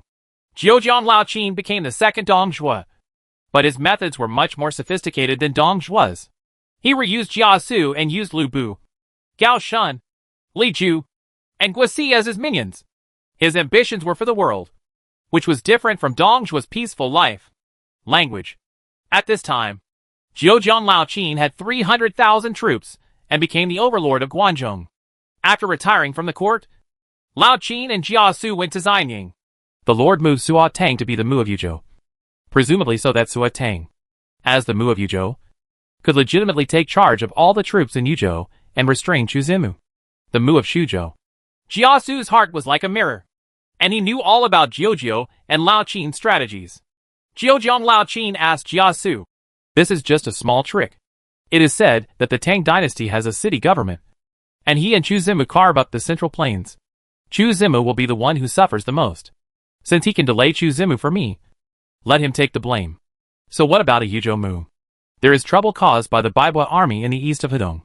I want to take Ming Tian as the general, and Lu Bu and Li Ju as the deputy generals. I want to capture the east of Hedong and capture Yang Feng, Han Xian, Su Huang and others, so that I can drive them and peek into Guangdong. What do you think?" "My lord, the current big trouble lies not with Chuzimu of Shuzhou, but with the dignitaries of Longxi. They own half of Liangzhou and defeated Han Sui. They have 200,000 cavalry and countless war horses. Even Chuzimu comes from Longxi every year, purchase thousands or tens of thousands of war horses. If we don't take Liangzhou first, we will have endless troubles, and it will be difficult to advance eastward." When his words are reasonable. But if Chuzimu is allowed to develop in Guangdong, I am afraid that even if I concern Zhong, Xiliang, and Helui in the future, I will not be Chuzimu's opponent. Jiuzhou Lao Qin was worried. If Chutian occupies the central plains, Qilu, Huainan, and Hebei at the same time, generally speaking, the regime in Guangdong will be difficult to resist. Say that Tang actually conquered Su Chu. When Chu Tian and his generals came to Pingcheng, he only had more than 7,000 cavalry in his hands. This cavalry is a heroic army that survived the Battle of Mobei and 1,000 tiger and heavy cavalry. Although Tang dynasty recruited Su Chu, one Su Chu was not enough to change the entire situation. There are also generals such as Shuai Gui and Zhao Yun in Chutian who can defeat Qin Qiong and Su Chu. "Lord, there is a stranger in Chang'an who claims that the old Qin Qian said that Tang was the shepherd of Yuzhou, and he rises and sits with you." Chu Tian also learned from Shui Yu, who was in charge of foreign intelligence, that Tang was promoted to Yuzhou Mu. Jiuzhou Lao Qin deliberately made things difficult for me. Chu Tian was not angry, as he would have done the same thing if he were in the position of Jiuzhou Lao Qin. Chu Tian also funded the Longxi lord with sea salt, grain, silk, cloth, ironware and other materials, which made the Longxi lord disgusted with Lao Qin. Although the two sides are not bordering each other, they have been fighting openly and covertly. "Lord, please allow me to lead 600 cavalry as the vanguard to relieve Xiaopei." Joan of Arc, who wanted to return to France as soon as possible, volunteered. Chapter 351 Hubin. "General, Shuzhou Mu's cavalry is here." Cheng Yaojin picked up his axe and led 1,000 cavalrymen to act as decoys, luring Shuzhou Mu's reinforcements closer to the place where the crossbowmen ambush. "It's finally here. Please let me wait." Cheng Yaojin stood up with a horizontal axe. Dust was rolling on the horizon, and a cavalry appeared. One of the generals held a battle flag in both hands and made a hunting sound. "It's really strange. Why do these cavalry look so weird?" Cheng Yaojin was puzzled. The cavalry appearing on the horizon looked very different from those in the central plains. The one rushing at the front was a female general. Joan of Arc led the 600 high-level cavalry of the Servant Legion. This cavalry came from different civilizations and looked from the east to the west. So what Cheng Jijia saw was a coalition of multiple civilizations. "It seems that they are not cavalry from the central plains. My lord has said that there is a foreign military general under Shuzhou Mu who leads an army of servants. It seems that the main force of Shuzhou Mu has arrived." Cheng Yaojin led the cavalry to retreat back, looking back from time to time to see if the opponent had been fooled. As expected, Joan of Arc's cavalry came after her, and her cavalry kicked up dust all over the sky. Cheng Yaojin believed that Joan of Arc's cavalry numbered at least 4,000 to 5,000, and there might be a large number of main cavalry in the rear, as long as the 4,000 or 5,000 cavalry of Joan of Arc are successfully ambushed. The morale of Shuzhou's cavalry army can be damaged. "The alien girl has no brains. She has fallen into the trap." Cheng Yaojin excitedly led Joan of Arc's cavalry closer to the fortress, where the commander was ambushing. A war eagle landed on Hua Mulan's shoulder. Hua Mulan rode an Arabian war horse, and led the cavalry to follow Chu Tian. Joan of Arc was used by Chu Tian to lure the enemy. She tied branches to the horse's tail, rolled up the dust in the sky, and used 600 foreign cavalry to create a scale of 4,000 to 5,000 cavalry to confuse Cheng Yaojin. It is not possible to say how resourceful Chung Yaojin is. Chu Tian divided 600 foreign cavalry. Currently, there are only 6,600 elite cavalry under his command, of which 1,000 are 8th level Tiger and Bin heavy cavalry, and the rest are high-level cavalry who survived the Battle of Mobei. In order to speed up the advance of the Huban heavy cavalry, Chu Tian specially ordered a batch of ordinary war horses from the horse farm of Langya Kingdom, and equipped each Huban heavy cavalry with 2 additional horses. In other words, a Tiger and Bin heavy cavalry equipped with 3 horses can almost maintain the same marching speed as the light cavalry. All the cavalry are in sharp armor, and the weapons and arrows they consumed in the Battle of Mabei have been fully replenished. After returning from the Battle of Mabei, they didn't have much time to rest, and were forced to engage in a difficult battle. There was no trace of fatigue on the faces of any of the soldiers. On the contrary, everyone is in high spirits. They have experienced fierce battles, fought side by side, and already have an invisible military power. The fewer people, the stronger the cohesion. Chung Yaojin has fallen into the trap. We will go back to Xiaobei City and fight quickly. Hua Mulan, your cavalry should always pay attention to reconnaissance and avoid the enemy's eyes and ears. Yes. Set off. Chu Tian clamped the horse's belly and led 6,600 elite cavalry to bypass the enemy's front and launch a side attack. The plain terrain in Xuzhou is very suitable for cavalry combat. 6,600 cavalry gallop, war eagles soar, and white robes hunt. The enemy's weapons are about to be completed, and Xiaopei is in danger. Mi Fang has not thought about food and tea recently. She watched helplessly on the city wall as the craftsmen of the Yuzhou Legion tried their best to build siege equipment. But she did not dare to go out of the city to fight. Xiao Liang strictly prohibited him from going out to fight in the city. Even without the ban, Mi Fang did not dare to go out to fight. The opponent's cavalry is watching eagerly outside the city gate. Mi Fang will only lose her life in vain if she goes out of the city. If we just wait like this, once the Yuzhou army is fully prepared and attacks Xiaopei with all its strength, Xiaopei may not be able to hold it. The commander of the Yuzhou Legion was 200 meters away from Mi Fang. He could tell that the defense run by Mi Fang was not very good. But Mi Fang had elite soldiers under his command. Even elite legions commanded by ordinary generals can still cause a large number of casualties to the siege party. Xuzhou Mu has taken the bait, and General Chung is leading him to the ambush location. A cavalry scout came back without stopping to report to the commander. How many cavalry? About 4,000 to 5,000 cavalry. That's enough. All of Xuzhou Mu's elite cavalry are in Xiaopei. The only cavalry he can use now are only a few thousand people who have returned from Mobei. Once there are 4,000 or 5,000 casualties, Xuzhou Mu will not have the troops to save Xiaopei. The country is completely owned by us. The head coach of the Yuzhou army led an elite team to ambush behind the camp. This is an earth fortress, with 3,000 crossbowmen armed with strong bows and powerful crossbows. And between the crossbowmen there are 3,000 heavy infantry armed with long spears. Using 6,000 infantry and crossbowmen and relying on earthen fortresses, it was enough to cause Xuzhou's cavalry regiment to suffer heavy losses. A soldier was lying on the ground, listening carefully to the sounds in the distance. The ground trembled slightly. Although it was weak, the sound of horse hooves was very familiar to veterans who had been on the battlefield. The soldier stood up and shouted, General Chung has brought the Xuzhou cavalry over. All officers and men, all lie in wait and obey the command before you stand up to fight. The head coach of the Yuzhou Legion patiently waited for the opportunity. After a while, the sound of horse hooves in the distance became louder and louder. But the 6,000 men and horses in ambush did not panic. They were all elite soldiers. There are earthen fortifications as defensive fortifications. Even if there are tens of thousands of cavalry on the opposite side, they may not be unable to block it. Chung Yaojin's 1,000 cavalry appeared first. The sand and dust raised by his cavalry blocked the view of Joan of Arc's cavalry, making it impossible for Joan of Arc's cavalry to detect the earthen barrier ahead. Joan of Arc took the risk to pursue Chung Yaojin, and in front of her was the dust raised by Chung Yaojin's cavalry. Chu Tian allowed her to chase Chung Yaojin.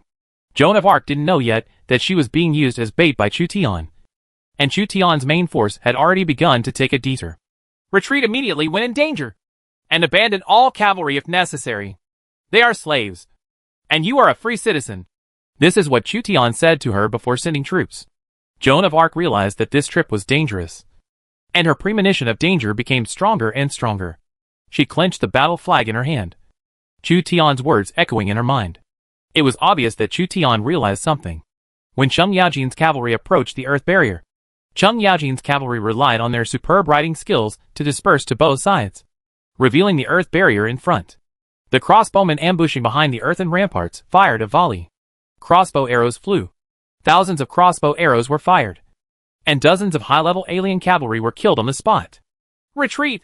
Joan of Arc immediately thought of Chu Tian's words, stopped pursuing, and immediately withdrew her troops. The second round of arrows came, causing people to fall on their backs.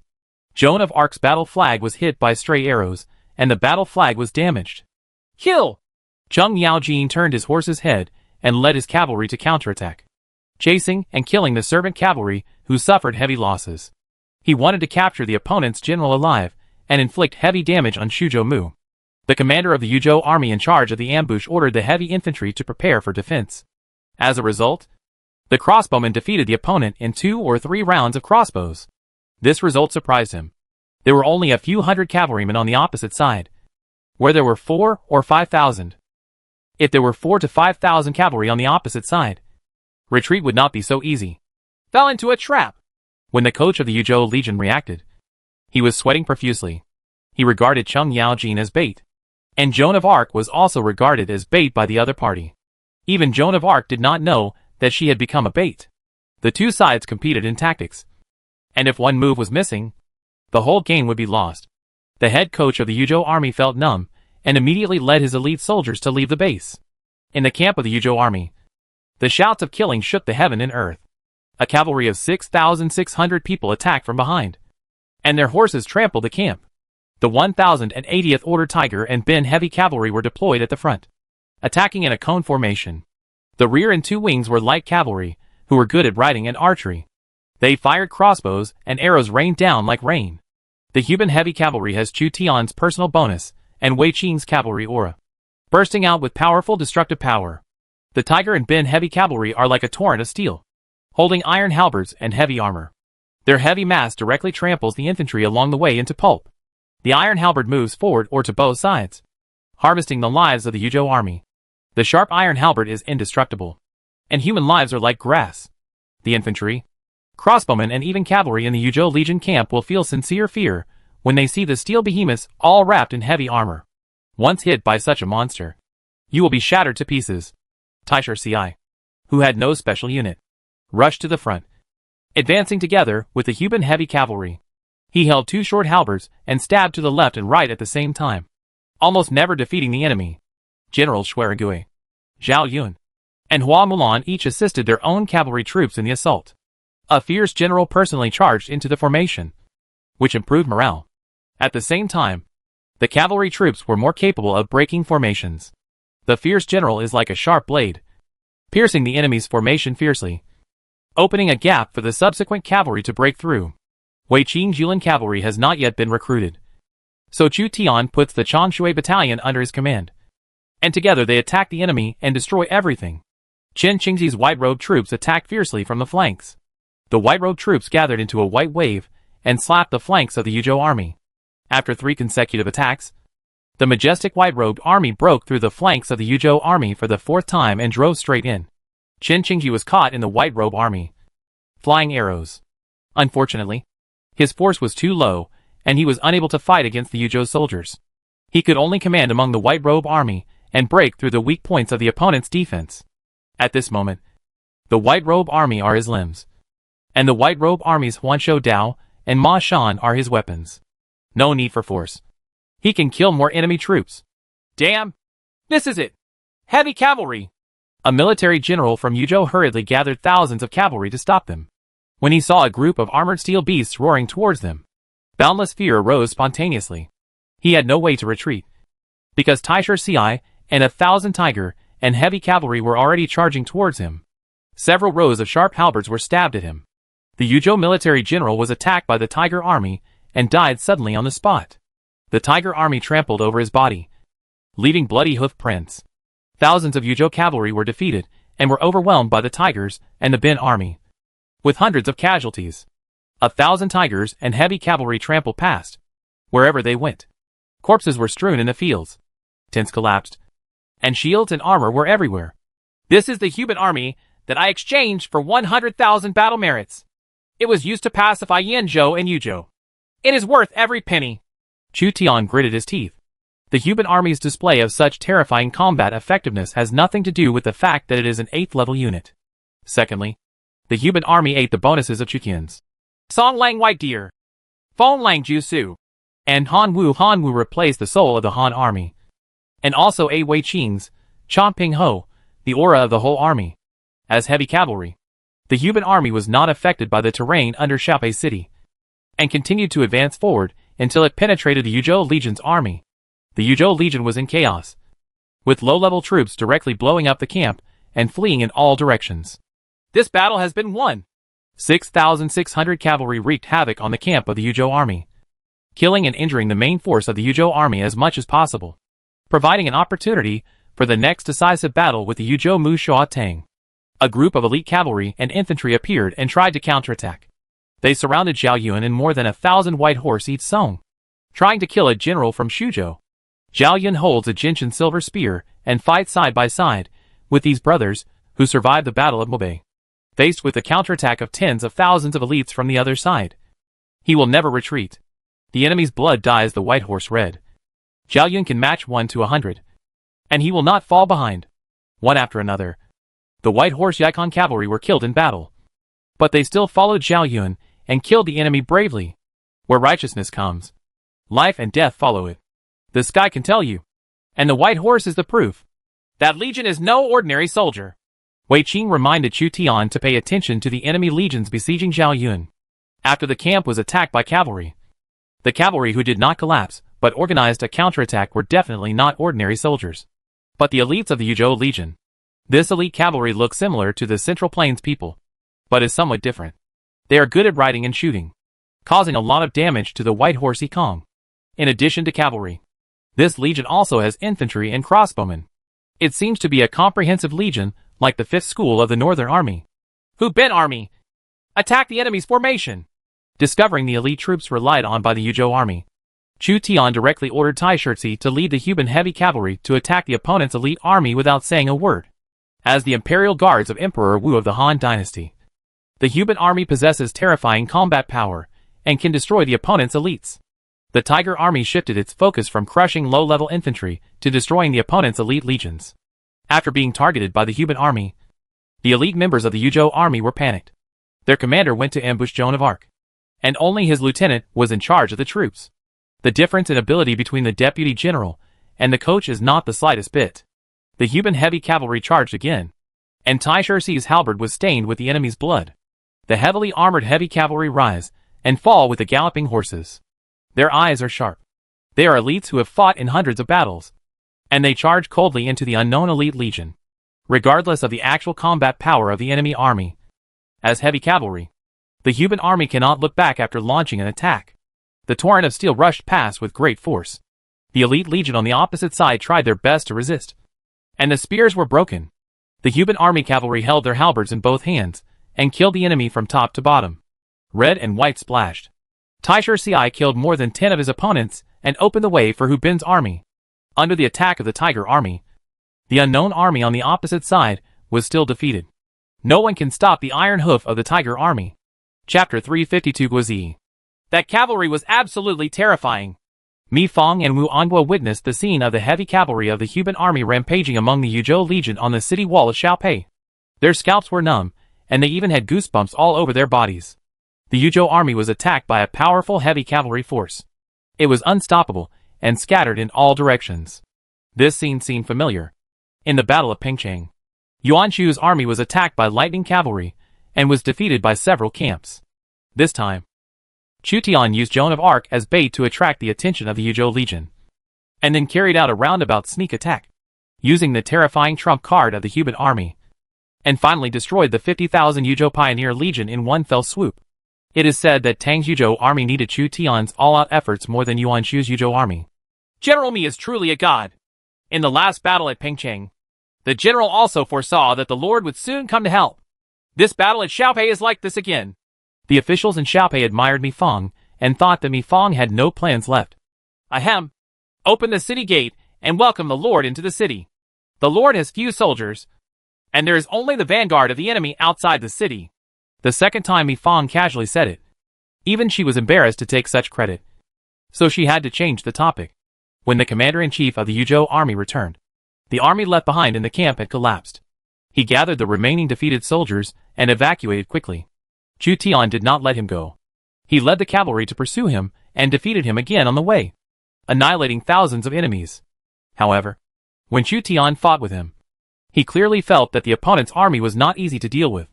After the opponent changed its general, the morale of the legion was rapidly restored and its combat capability became stronger. There is a big gap between the opponent's general and deputy general, which is equivalent to the gap between Wei Qing and Gong Sun Ao. If the opponent's general was present at that time, Chu Tian's cavalry might have to pay greater casualties in order to defeat the 50,000 Yuzhou army. Maybe he is a capable commander. Keep pursuing.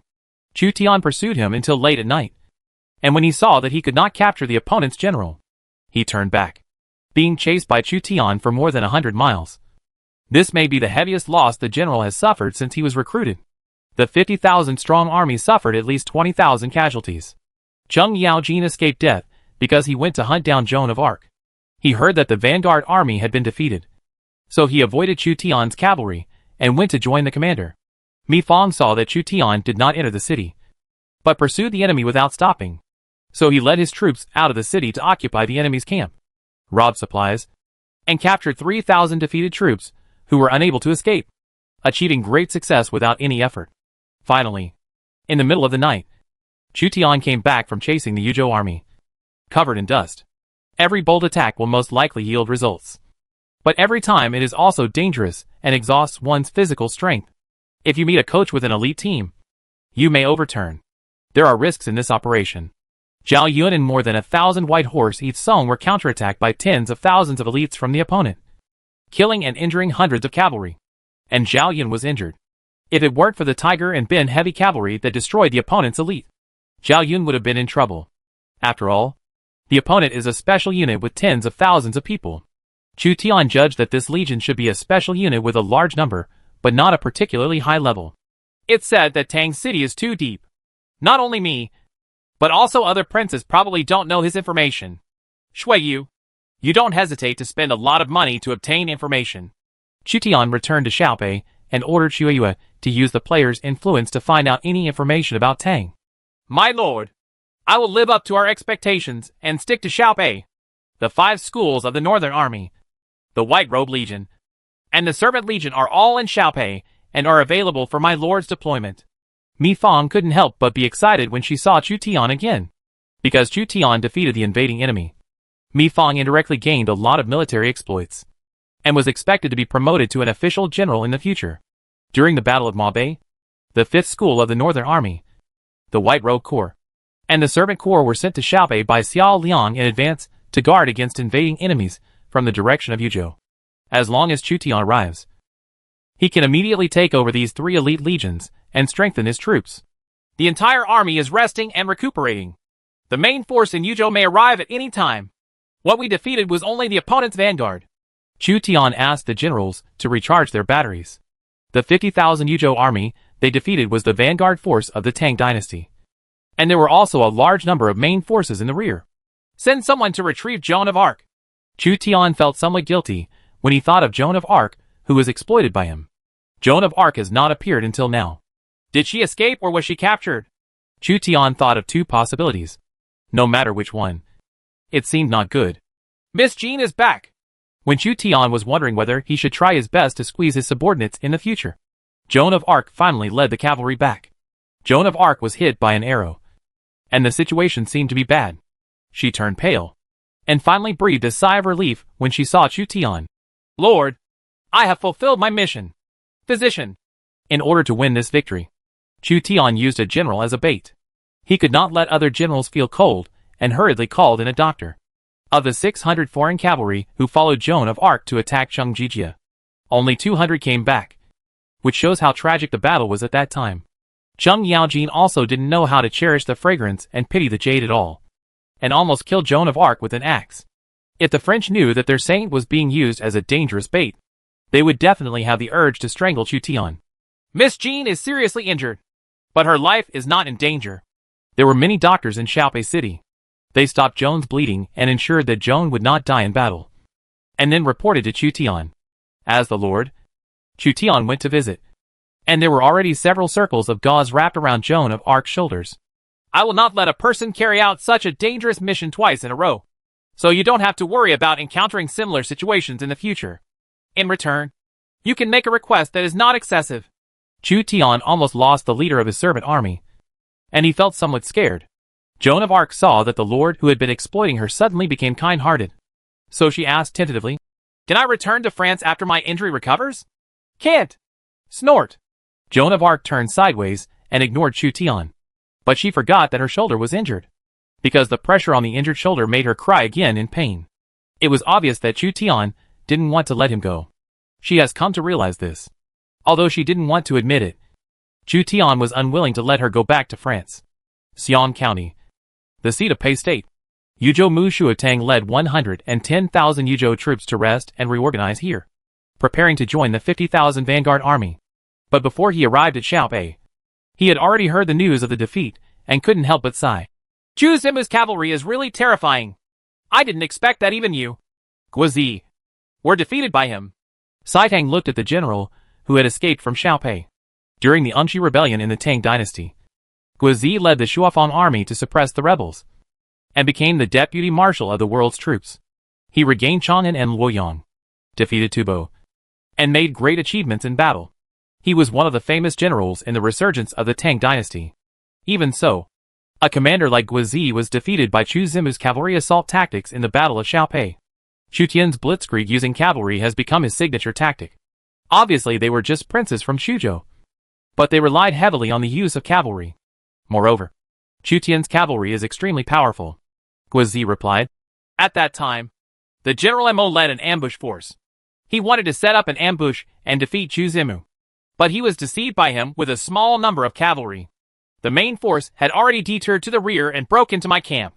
When the general reacted, the defeat was overwhelming. Even Shuafang's army, which was the last general, suffered heavy losses and was unable to turn the tide. Your Shuafang army has 20,000 troops. How many are left at this time? More than 10,000. His, said Tang, felt a pain in his body. Shuafang's army is not high-ranking. It is a 5th-level special unit, and it is the elite division of the border towns of the Tang dynasty. The 5th-level special arms does not seem to fit Guozi's status as a commander, but the upper limit of Shuafang's army is 64,000, which is far more than other special arms.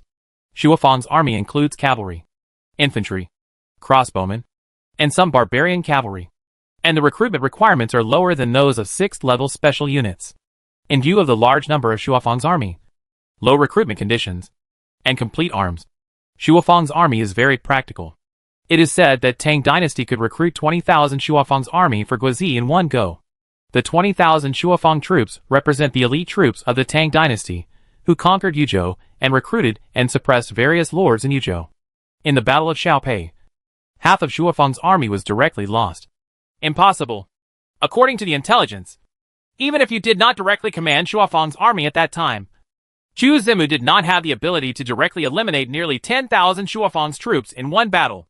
Chu Zimu has an elite heavy cavalry that has not been recorded in the information. Its elite level is far superior to the general's cavalry. As for the number of people, based on the description of the defeated soldiers, the general judged that there were about 1,000 people. And there is no mistake. Heavy cavalry? Cai Tang closed his eyes and recalled where he had made a mistake in judgment. Finally, he suddenly opened his eyes. I understand. In the Battle of Mabe, he used his military exploits to obtain a heavy cavalry force. It is said that Tang can also exchange for cavalry. But Tang's points are not high, and it is impossible for Tang to spend 100,000 points in one breath to exchange for a 1,000-man 8th-level heavy cavalry like Chu Tian. It can only be said that Chu Zimu is too cruel.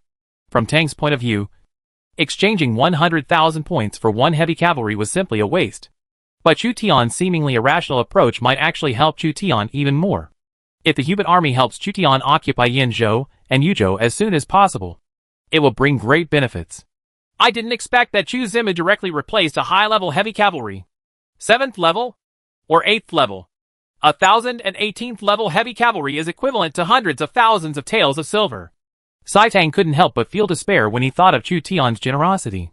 So far in the Tang dynasty, even the recruitment conditions for the Xuanjia army have not been met. After Guozi tested Chu Tian's true and false, he asked Shui Tang, My lord, if Chu Zima can't attack, should we attack Xiaomei? If we don't attack Xuzhou at this time, there will be no better opportunity. If Cao Cao is eliminated, our situation will only become more passive. It is said that Tang played with a jade-encrusted dagger, and once he was in a high position, it was difficult to give up power. For the sake of power, Chu Zimu must defeat him no matter how difficult it is. Our odds of winning against Chu Zimu are 50-50, and he may not be able to defeat our Yuzhou army. We can only give it a try. He said that Tang was determined to attack Xiaobei. Chu Tian's power will only grow stronger. If Cao Cao is annexed, it will be difficult for Tang dynasty to survive alone. In Guzhou city in western Liaoning, Mingguan gathered a large number of troops and horses to prepare to attack Liu Bei, Prince Yan, and Gong Sunzan to capture Yuzhou. At the same time, he ordered Liao Dung to stand firm and shrink its defense line, intending to take the lead in dealing with Prince Yan and Gong Sunzan. Chan Yuchen, the general is here. Li Changyang, the general is here. Murong Chui, the general is here. Zhu Ning, the general is here. Mingguan was tall, measuring 1.9 meters tall, and his loud voice aroused the awe of all the generals. Compared with the old Qin dynasty and Tang dynasty who played tricks and had deep palaces, Mingguan was an iron-blooded sect that mainly relied on military power to win.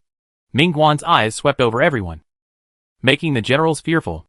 The reason why Mingguan dared to appoint generals such as Zhu Dasho was that Mingguan was a hardline prince who would personally charge into battle from time to time and achieve great military exploits.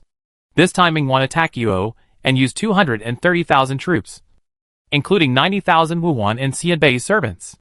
Mingguan mobilized hundreds of good generals, including historical generals and ordinary generals, aiming to pacify Yuzhou in one fell swoop. Liu Bei organized two coalition forces to capture western Liaoning during the Battle of Maobei. After Mingguan returned to his own territory, he began to launch a large-scale offensive against Yuzhou for revenge. I also ask you, sir, to be my military advisor and help me conquer Yuzhou and become the common ruler of the world. Mingguan once again worshipped the Black Prime Minister Yao Guangxiu as his military advisor and set out to conquer Yuzhou. He did not hide his ambition in front of Yao Guangxiu. The people Yao Guangxiu wants to help are ambitious people. Mingguan does not hide his ambition, but can gain Yao Guangxiu's loyalty. Yao Guangxiu was not here to assist Mingguan and support the Han dynasty, but to overthrow the Han dynasty and become the real emperor. My lord has many powerful generals under his command, as well as elite soldiers and generals. Even without subordinates, it will be easy to capture Yuzhou. That's not the case. With a military advisor strategizing, I can make fewer mistakes. Why did my lord suddenly speed up the capture of Yuzhou? Yuan Shao, the shepherd of Jizhou, is attacking Chanshan Kingdom. If we wait until both Yuan Shao and Liu Bei are injured, then we can attack Yuzhou again. Wouldn't we be able to save many soldiers and horses? Chu Zimu is already trying his best to unify the Central Plains. Why am I lagging behind? If he has all the land in Hunan, but I still can't own the land in Hebei, then I will be in danger. In the Chanshan Kingdom of Jizhou, Yuan Shao ignored Cao Cao's request for help and united with the alien Lord Zhao Long to attack the Chanshan Kingdom. Chanshan Kingdom is the hometown of Zhao Yun. But now that Zhao Yun has arrived in Xuzhou, Chanshan Kingdom has become a battleground between the forces of Yuan Shao and Liu Bei.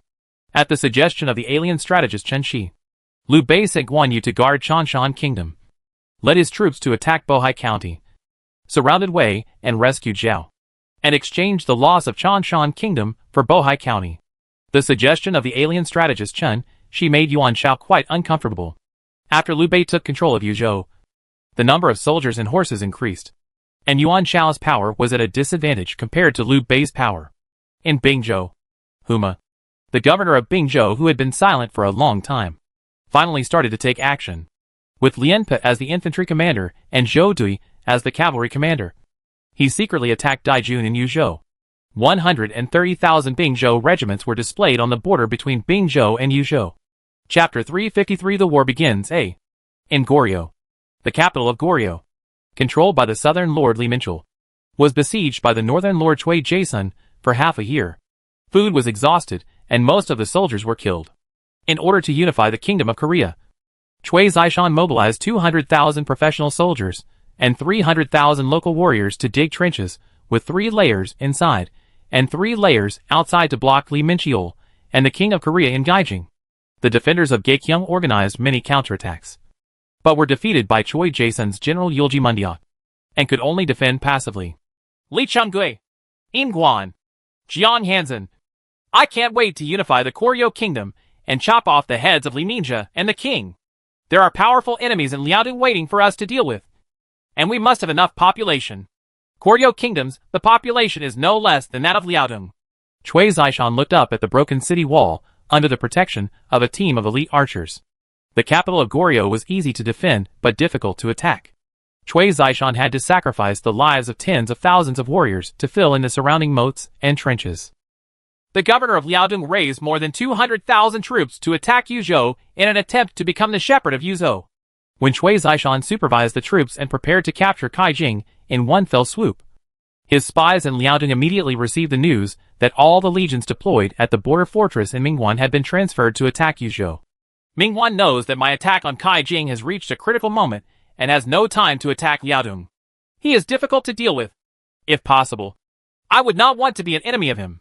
All armies will capture Gaijing within 5 days. Capture Li Mincheol and the king. Execute them. And then unify the south. And a new Koryo Kingdom will rise. Chui Zishan's eyes were fierce. He had fought with Mingwan, the governor of Liaodong, not once or twice. After being defeated by Mingwan many times, he was still unyielding and wanted to occupy Liaodong. The competition between him and Mingwan just depends on which of the two sides has more population and military strength. Goryeo is surrounded by the sea on 3 sides. Except for Liaodong, there are almost no threats from other directions. This is an advantage it has over Mingwan. Japan is still fighting among itself. Outside Xiaopei City, the Yuzhou army made a comeback, saying that Tang appointed Guozi as general and a group of generals as deputy generals to attack Xiaopei. Chu Tian set various armies to form formations based on the city walls of Xiaopei, and faced off against Tang Shua to prevent Xiaopei from being encircled. The infantry battalion, shooting battalion, and servant corps of the 5th School of the Northern Army were deployed in the Central Army. On the left was the White Robe Corps, led by General Chen Qingji, and on the right was the Reconnaissance Corps, led by General Hua Mulan. Chu Tian personally commanded the Fu Yuechi Camp, Chanshui Camp, Tunki Camp, and Hubei Army as reserve forces. The method of using cavalry to carry out roundabout flank attacks may not always work. After destroying the opponent's vanguard army, the opponent has taken precautions and deployed scouts widely. It is said that Tang led the army to Xiaopei City cautiously. Chu Zimu's 2 wings are almost as thick as the Central Army, and his infantry is insufficient to break through from the Central Army. Guozi boarded the chariot and pointed at Chu Tian's Central Army. The Nest car is equipped with a watchtower, which can be used to observe the enemy's situation from a height. It can also take advantage of the visual field even on plain terrain. It is said that Tang and Guozi were on the watchtower of Chaocha, observing Chu Tian's formation. Chu Tian's formation was as usual, simple and unpretentious, with infantry and archers in the middle, cavalry covering the 2 wings, and a reserve team. The seemingly simple formation is actually much easier to use than many fancy formations. His tactic should be to use powerful cavalry to outflank the enemy on both wings, causing the enemy to rout by breaking both wings. Said that Tang probably saw Chu Tian's tactics. According to his intelligence, Chu Tian's cavalry was powerful, and the cavalry troops were the first to make a breakthrough in every battle. After seeing through Chu Tian's tactics, the Tang dynasty arranged for Guozi, a famous general from the Tang dynasty, to lead 10,000 Shuafeng troops and another 40,000 infantry and archers as the Central Army. At the same time, he ordered Qin Qiong to deal with the White Robe Army and Cheng Yaojin to deal with the Reconnaissance Army. Chu Zimu has a heavy cavalry, so be careful and guard against it. It is said that the only thing Tang was worried about was a mysterious heavy cavalry unit in Chu Tian's hands, and he warned the Chinese army commander Guozi before the battle. Saitong's formation competed with Chu Tian. Chu Tian wanted to break through on both wings, while Saitang made a breakthrough in the middle and deployed Guozi in the middle army to destroy Chu Tian's weak middle army in one fell swoop. At the same time, Tang dynasty left Chen Dao's by Jianbing and Jiangxia King Li Daozong as reserve teams. Baijia soldiers are light infantry and can quickly support various troops. Among the reserve teams that talked about the Tang dynasty, There were also Lu Pai, Gong Du, and other yellow-turbaned generals from Runan. Although they were only third and fourth-rate generals, they might be able to play a role at critical moments.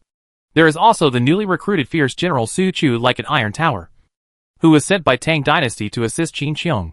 This time, it is said that the Tang Dynasty had the advantage in military strength, and the generals were not bad either.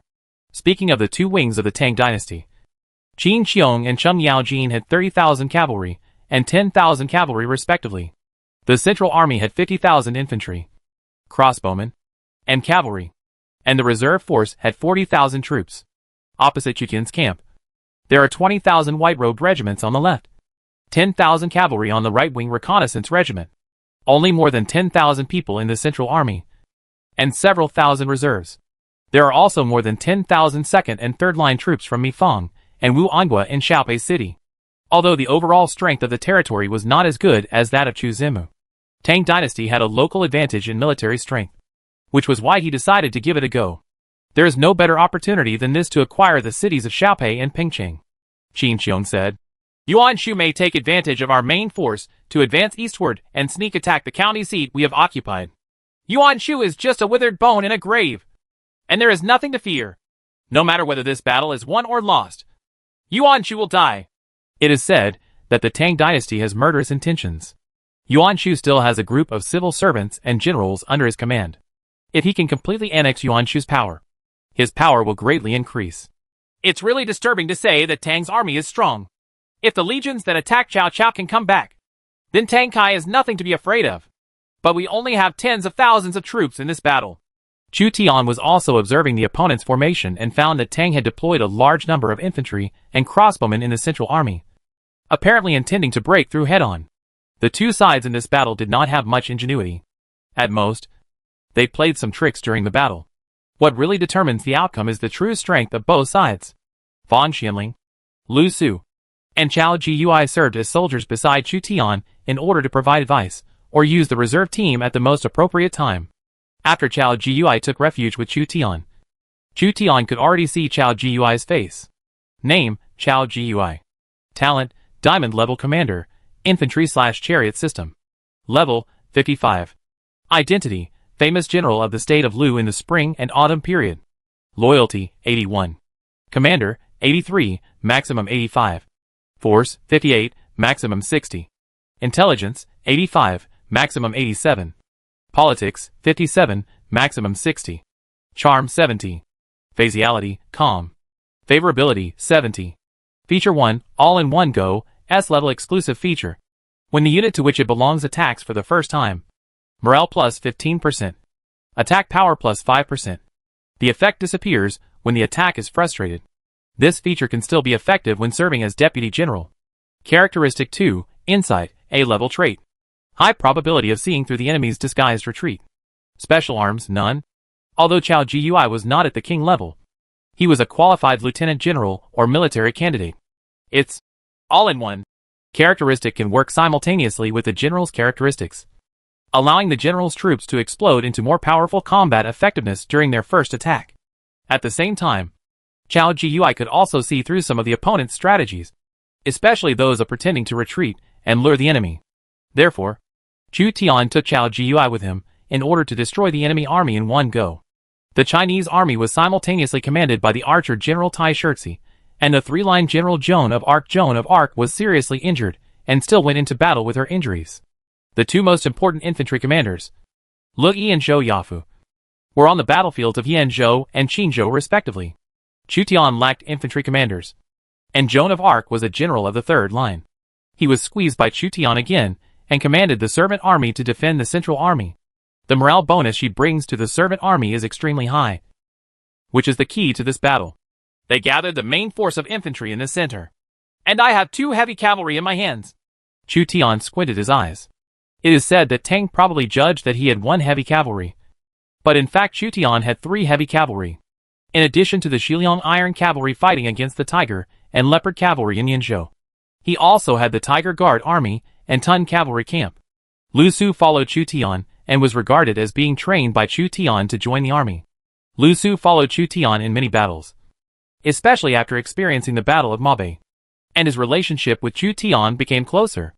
At the same time, after experiencing the baptism of war, Lu Su became more calm. He, Fan Xianling, Chao Jiui and others had already made arrangements in advance before the battle, and it all depended on the performance of the generals. The armies of both sides were displayed on the plain outside Xiaopei city, and they could use cavalry without restraint. Mi Fang and Wu Anhua, two brothers with different surnames, were left by Chu Tian to guard the city in Xiaopei. They could only watch the battle from a distance. This level of competition is not something Mi Fang and Wu Anhua can interfere with. On the Chu Tian side there were Wei Qing, Xuerengui, Zhao Yun, Hua Mulan, Taisher Ci, Gong Sunao, and Joan of Arc. In the Tang camp, there were generals such as Guozi, Li Daozong, Qin Qiong, Cheng Yaojin, Chen Dao, Lu Pai, and Gong Du. There was also a military advantage, and the two sides were fighting fiercely, with fierce generals like clouds. Mi Fang and Wu Anhua went into battle just to kill people, so Chu Tian simply asked them to defend the city. If the Lord is defeated, I mean just in case, open the city gate immediately and welcome the Lord into the city. In the Battle of Xiaopei, the 50,000 Yuzhou Legion vanguard suffered 30,000 casualties, and the other side still had 130,000 casualties. Mi Fang couldn't help but feel a cold sweat for Chu Tian. Unlike Guan Yu, who blamed Mi Fang, Chu Tian was very tolerant of Mi Fang and was unambiguous about his appointment. Mi Fang was grateful. Her own interests were tied to Chu Tian, and she was unwilling to see Chu Tian defeated. Wu Anhua pounded the hammer. He also wanted to go into battle to kill the enemy, but in the end, he had no chance. The officials of Xiaopei came to the city wall one after another to witness the showdown between Xuzhou Mu and Yuzhou Mu. There are too many soldiers and horses on the opposite side. My lord is in trouble this time. The Yuzhou Mu is coming fiercely.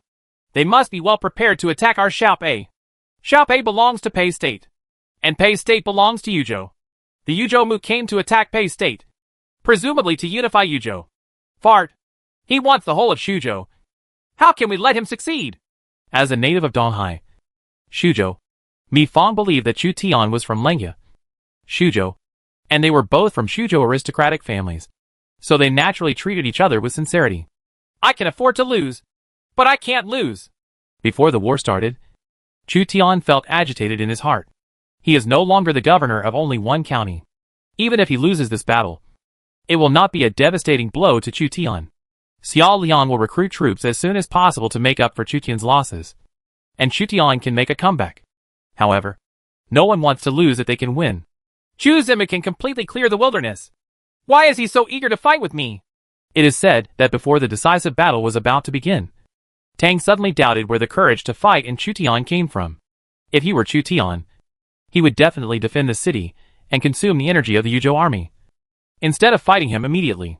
He didn't know that Chu Tian wanted to defeat him quickly, so that he could go back and wait for Xiao Liang to have a baby. After all, this is my first child. Xuzhou Mu and Yuzhou Mu are fighting in Xiaopei. The Yuzhou Mu army has suddenly emerged, and it has become one of the top 10 princes in the Eastern Han dynasty. News of the decisive battle between the two sides spread in Xiaopei, and many princes focused their attention on Xiaopei. After the Battle of Maobei, the entire Eastern Han dynasty underwent drastic changes. Various princes tried their best to expand, and large-scale battles broke out. The Yuzhou army and the Xuzhou army fought a decisive battle in Xiaopei. The Yuzhou army and the Liaodong army fought a decisive battle in Yubiping. The Guanzhong army suppressed the Baibua uprising army in Hedong. The Beifu army attacked the Jiangnan army. The Bingzhou army secretly attacked Yuzhou Daijun, and the Hanzhong army invaded Bashu. The entire Eastern Han dynasty was in chaos, and the population was also declining rapidly. Although the population of the Eastern Han dynasty was large, the war that lasted for many years caused the population of the Eastern Han dynasty to plummet. The rain of arrows in the sky is like locusts covering the sky, falling into the city guarded by Prince Yin. Lu Xiangxing and Sun Chuanting organized a large army to storm the city, intending to capture Yubiping County and Yuyang County and take control of Yuzhou. Mingguan has realized that the Koryo Kingdom may be unified, and he must capture Yuo before the rise of the Koryo Kingdom before he can return to Liaodong. Liu Bei's forces were attacked from three sides by Mingguan, Yuan Shao, and Huma, and his sphere of influence shrank rapidly. Daijun was captured by Lian Po's army. Liu Bei lacked the main force in Daijun and was unable to resist. Yuan Shao captured Chanshan Kingdom. and Liu Bei's power was in danger. In the Baibua Valley area of Hedong, Meng Tian led the Golden Fire Cavalry, together with Lu Bu's Bingzhou Wolf Cavalry, Li Ju's Flying Bear Army, and the 80,000 Guanzhong Army Corps led by Li Xian, to suppress the Baibua Army and control Hedong County. Zhejiang Lao Qin represents the officers and soldiers of the Han Dynasty, while the Baibua Army is a peasant uprising army with the same nature as the Yellow Turban Army. The officers and soldiers are here. The Baibua Army panicked for a while. The more than 100,000 Baibua Army officers and soldiers looked around and saw the officers and soldiers sent from Chang'an, using Golden Fire Cavalry to clear the way. They were all wearing dark red armor, holding halberds in their hands, looking straight away, filled with murderous intent. Lu Bu held Fang Tian's painted halberd and looked disdainfully at the Baibua army encamped in the distance, relying on the terrain. Although the number of Bingzhou Wolf cavalry under his command was not large anymore, they were experienced in hundreds of battles.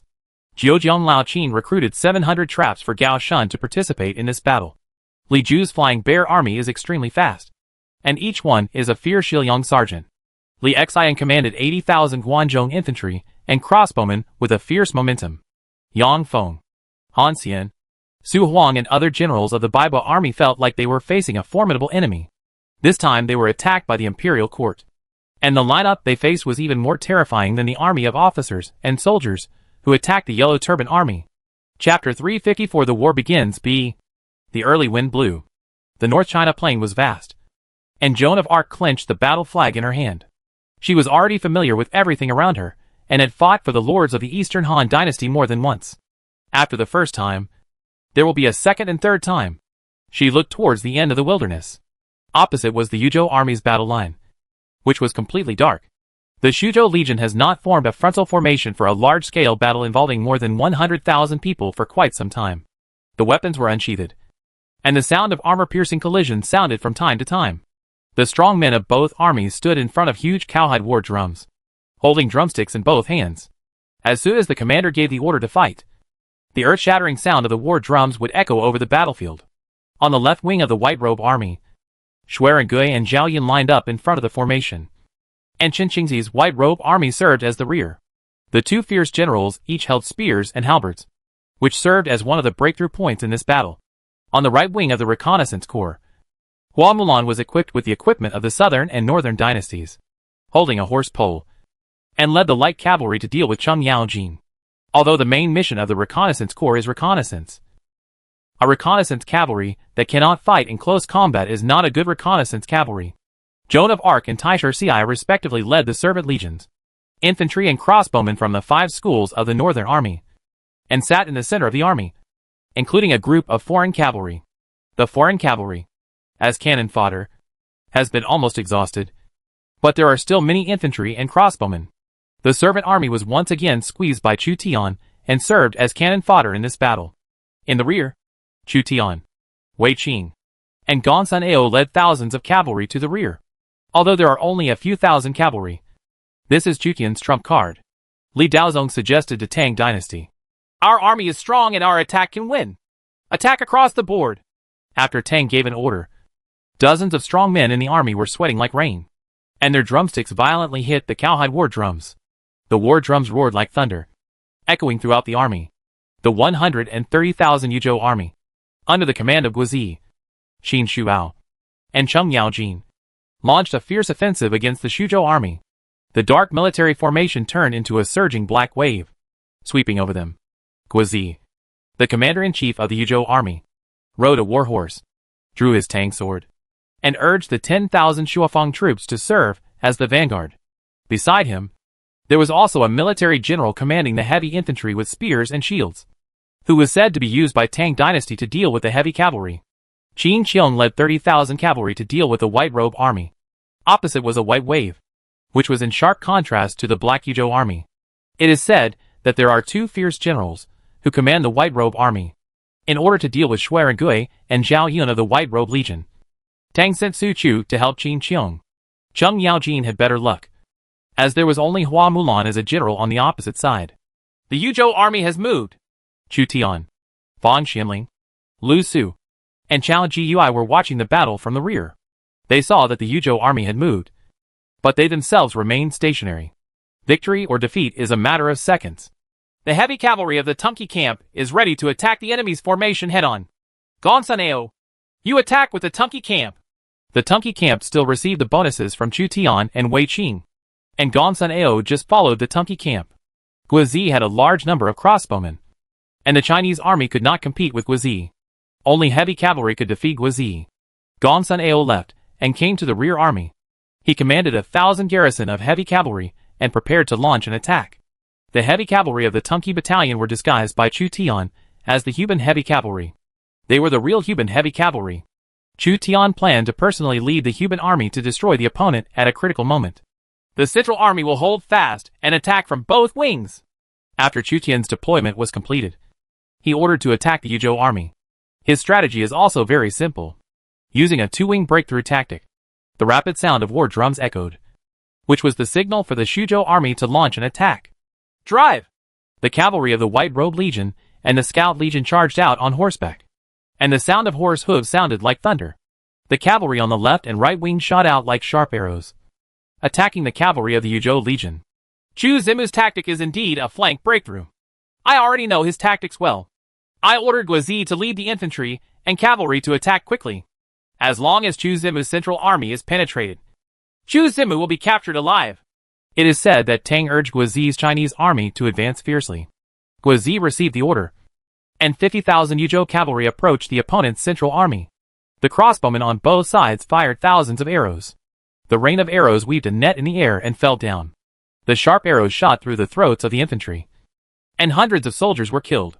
The infantry battalion and the Xisheng battalion each have 3,000 soldiers, serving as the backbone of the Chinese army.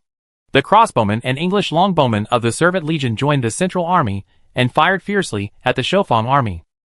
A group of foreign infantry including Arab Empire infantry, Japanese warriors, Tongda sword players, etc. formed an array. Chu Tian wants to use them as cannon fodder to win this battle. All officers and soldiers obey the order and die for the sake of glory, Lord, and country. Joan of Arc's shoulder hurt, but she still waved the battle flag vigorously, triggering the characteristics that made the soldiers fanatical. The servant army fell into madness, and they could risk their lives for the sake of faith and country. Kill! Joan of Arc knew that the servant army was positioned as cannon fodder, so she became indifferent at this time and commanded the servant army to move forward. The fanatical servants and soldiers rushed to attack Guizi's Shuofang army. Servants were constantly being killed by stray arrows, but there were still servants who broke through the rain of arrows and fought hand-to-hand with Shuofang's soldiers. Regardless of the cost, the fanatical servant army still tried its best to kill Shuofang's army before dying. A samurai was beheaded by Shuofang's army's tang sword. The samurai sword also penetrated Shuofang's abdomen, and the blood dyed the soil of Xiaopei red. The soldiers of the Arab Empire are even more crazy. They have their own fanatical characteristics, plus the characteristics of Joan of Arc. The two superimpose each other. The soldiers of the Arab Empire lose their humanity, and are more like machines that only know how to kill. The infantry of both sides fought fiercely, resulting in hundreds of casualties. Guizi's Shuofang army has never encountered such a terrifying opponent. The legions of servants rush forward, ignoring pain and only attacking like wild beasts.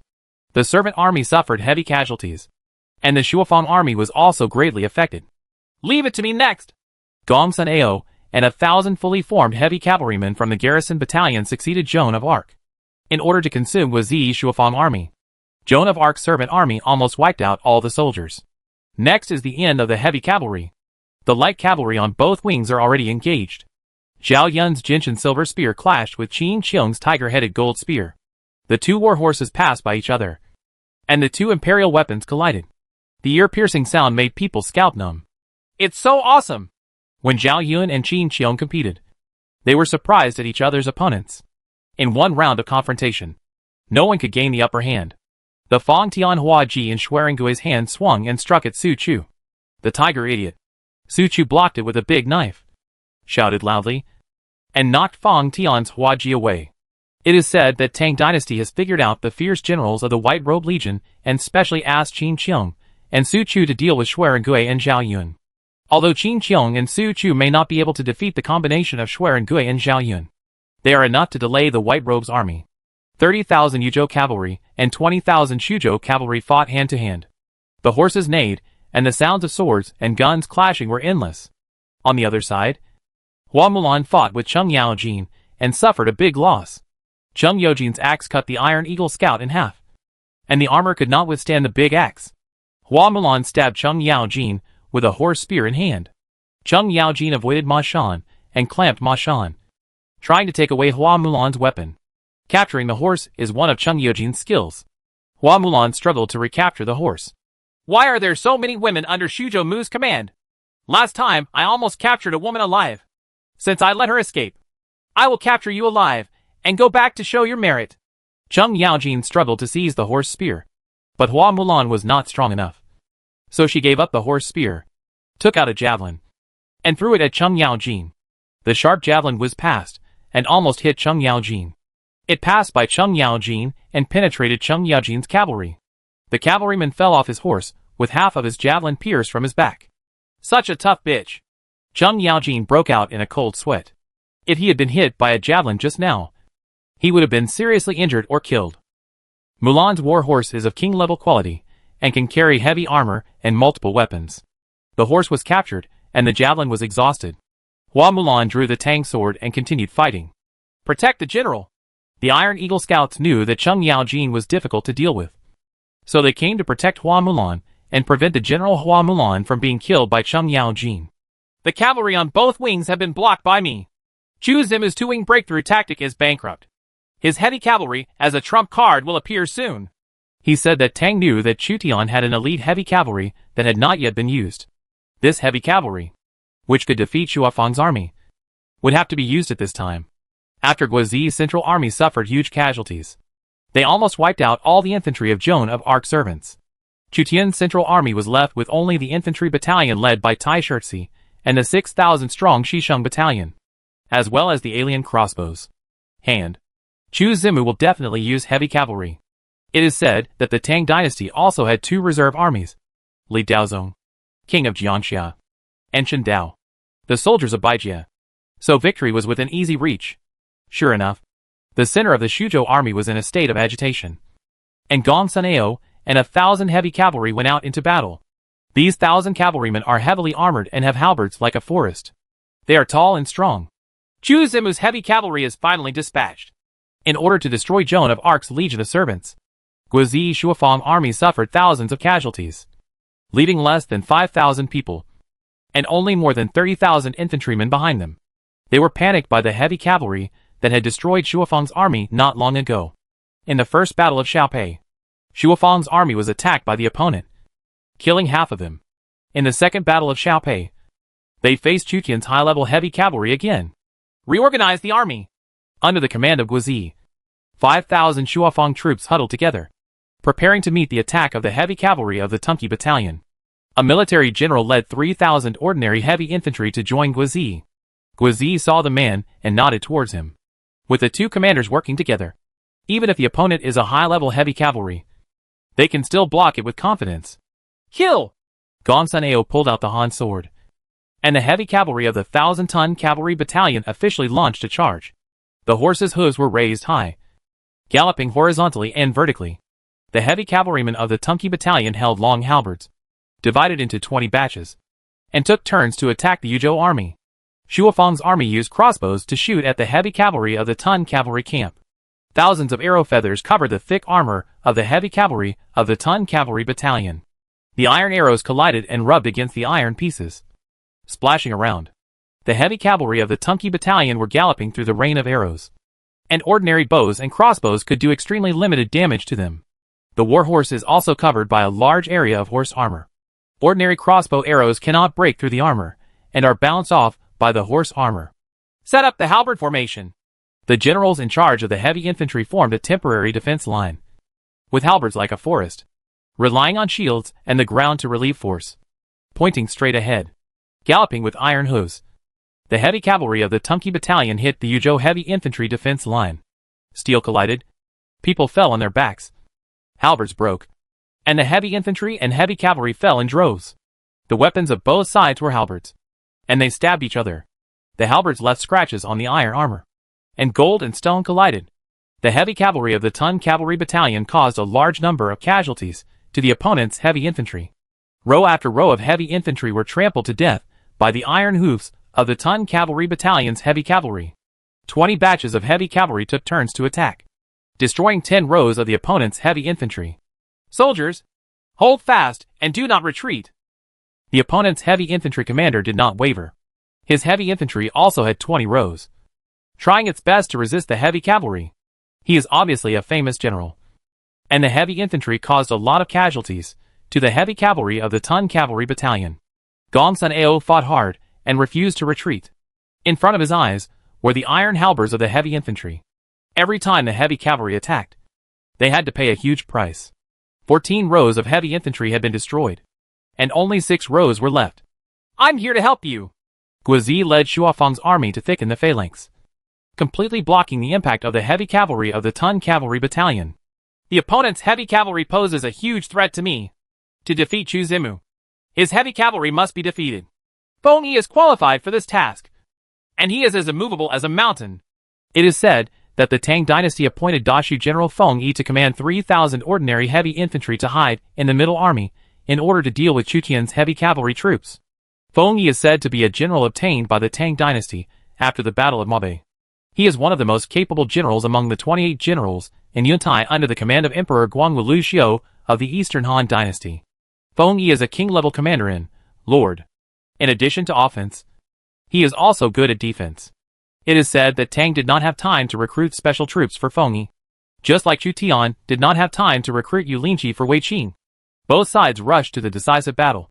Fighting opportunities are fleeting, and no one will wait until they are fully prepared before embarking on a conquest. Chu Zimu's heavy cavalry was really terrifying. Feng Yi's 3,000 heavy infantry were almost defeated. Who provided the bonus to his heavy cavalry? Hua Xiong.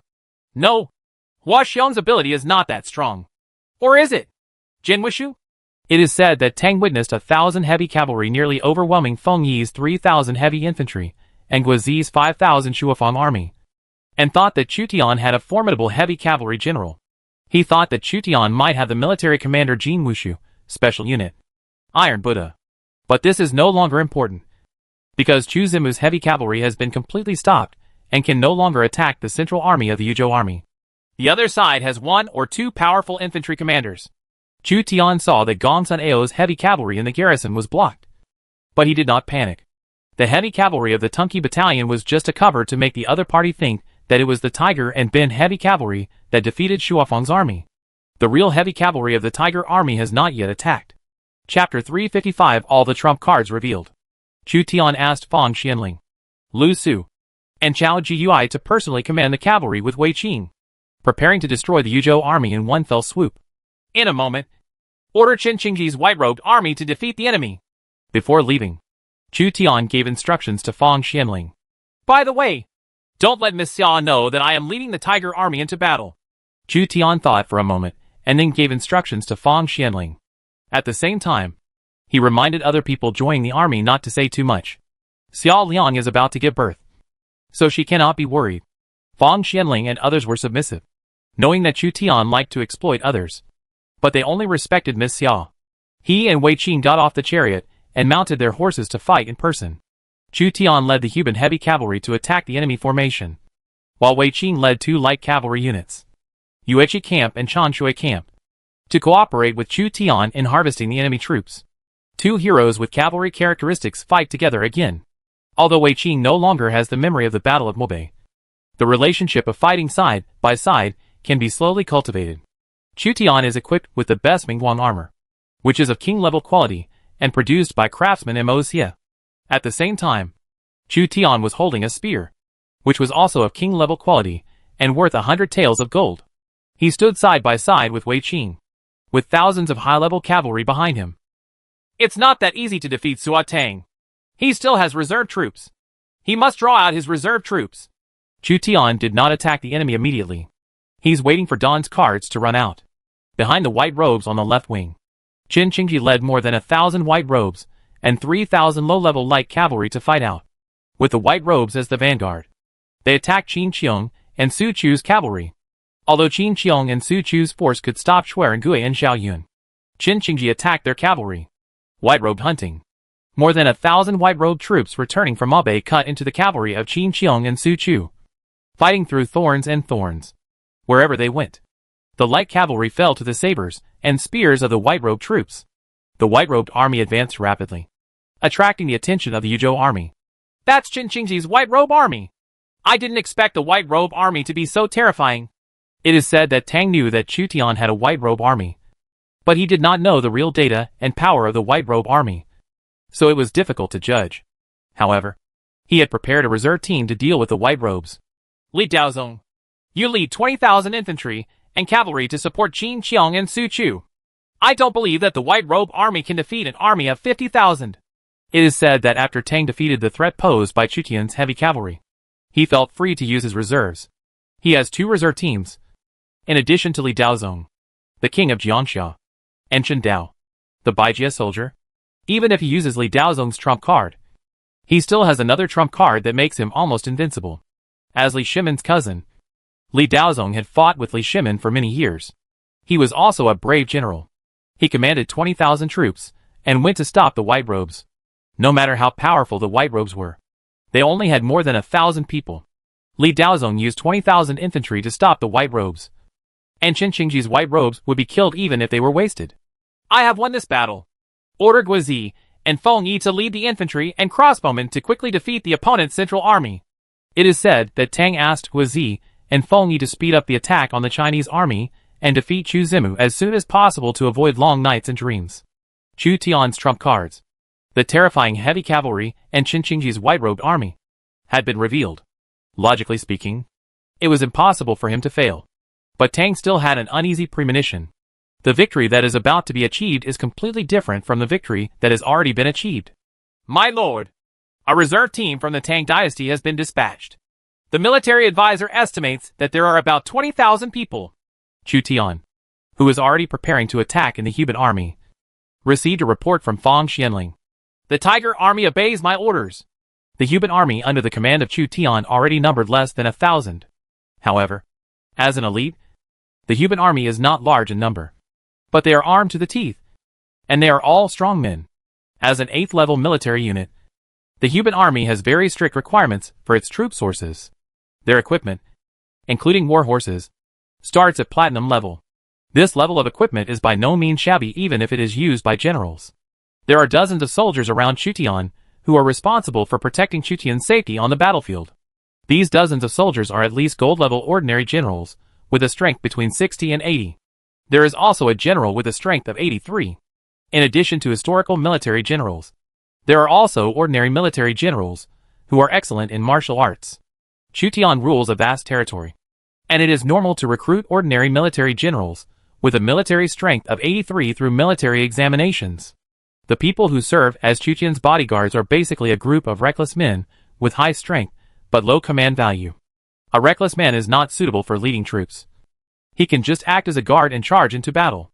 Dozens of soldiers, at the level of generals, are also a considerable force.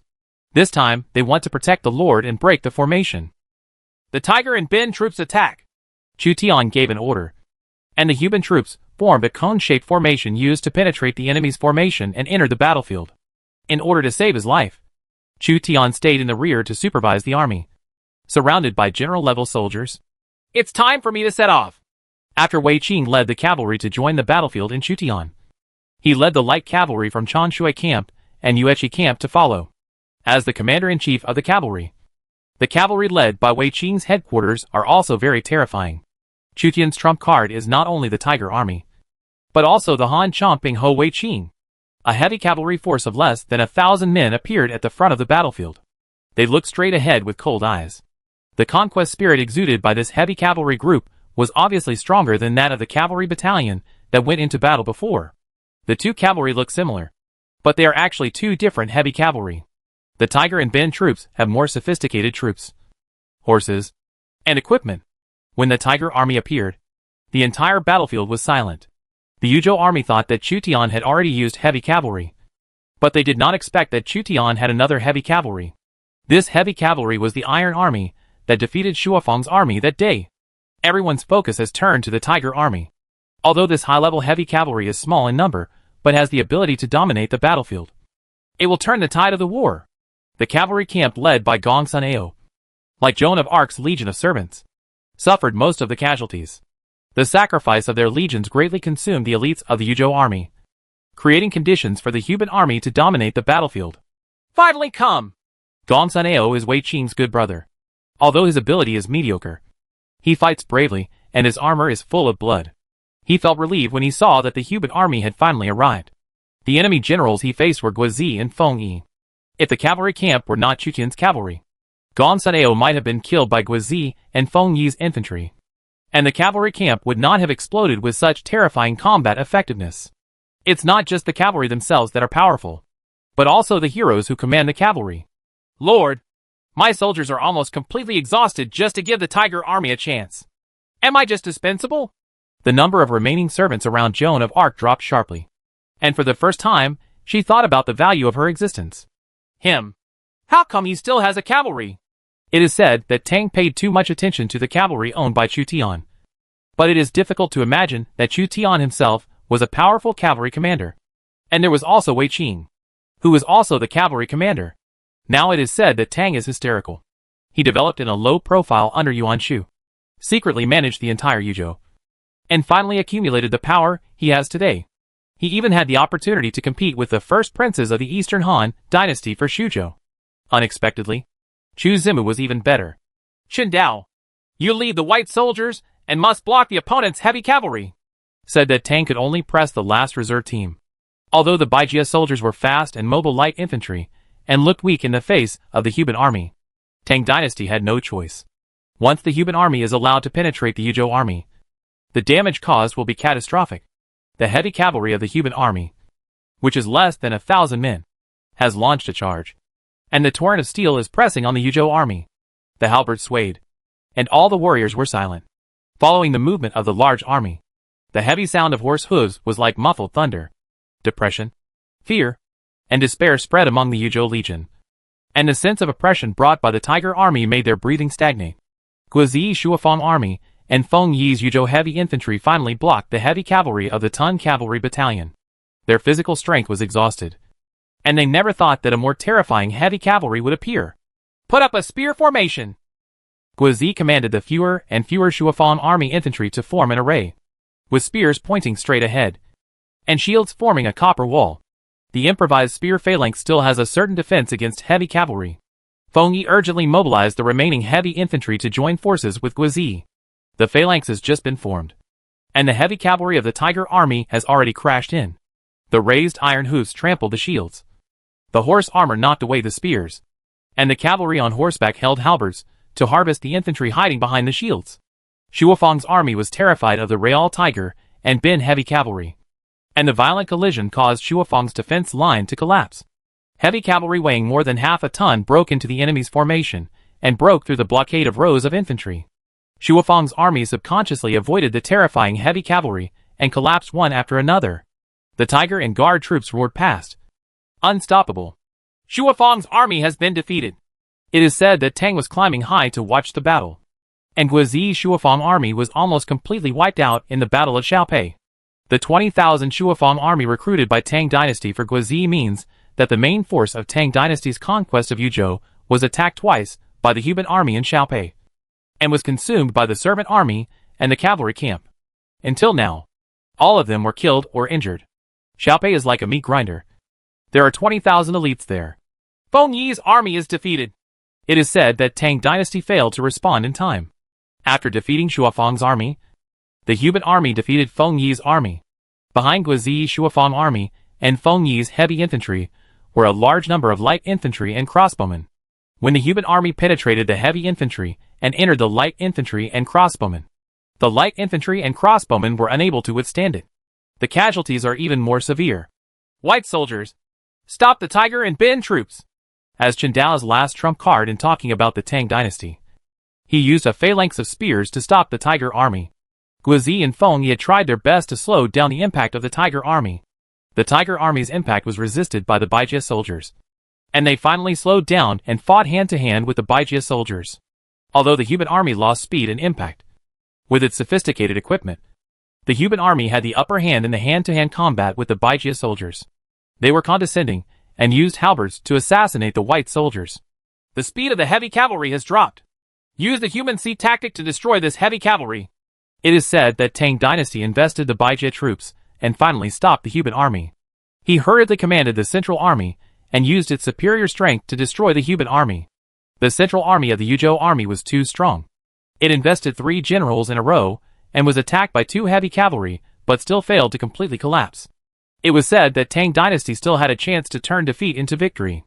The crossbowmen shot at the stagnant Huban army, and a large number of infantry came from all directions. Chu Tian held a hornbow and shot 2 or 3 Yuzhou soldiers. His force was equivalent to that of a second or third-rate general, and the Yuzhou soldiers shot by him were either killed or injured. Around Chu Tian, dozens of general-level soldiers were either guarding him with shields or using horned bows to shoot arrows in all directions. The enemies all fell down without hesitation. Densely packed infantry came from all directions. Flying arrows flew, and the shouts of killing shook the heaven and earth. Although the soldiers around Chu Tian were all centurion-level generals, and dozens of them could easily overwhelm hundreds of enemies, they still felt uneasy about Chu Tian being trapped in the enemy's formation. Lord, the enemy's army is strong. We can turn back temporarily. Wei Qing will arrive soon. There is no need to panic. Chu Tian calmly killed the enemy in the chaos. He said that Tang thought his trump card was only heavy cavalry. But Chu Tian also had Wei Qing as his trump card. Kill that general! Chu Tian's armor was a military commander standard, which attracted the attention of many enemy troops. Chen Dao led a group of white soldiers to attack Chu Tian. He held a red cherry gun and stabbed a tiger soldier to death. The military strength of Huban army is much worse than that of Chen Dao. Chu Tian used his hornbow to shoot an arrow at Chen Dao, but Chen Dao flew him away with his gun. Chen arrived? Chu Tian had a certain understanding of the generals of the Tang dynasty.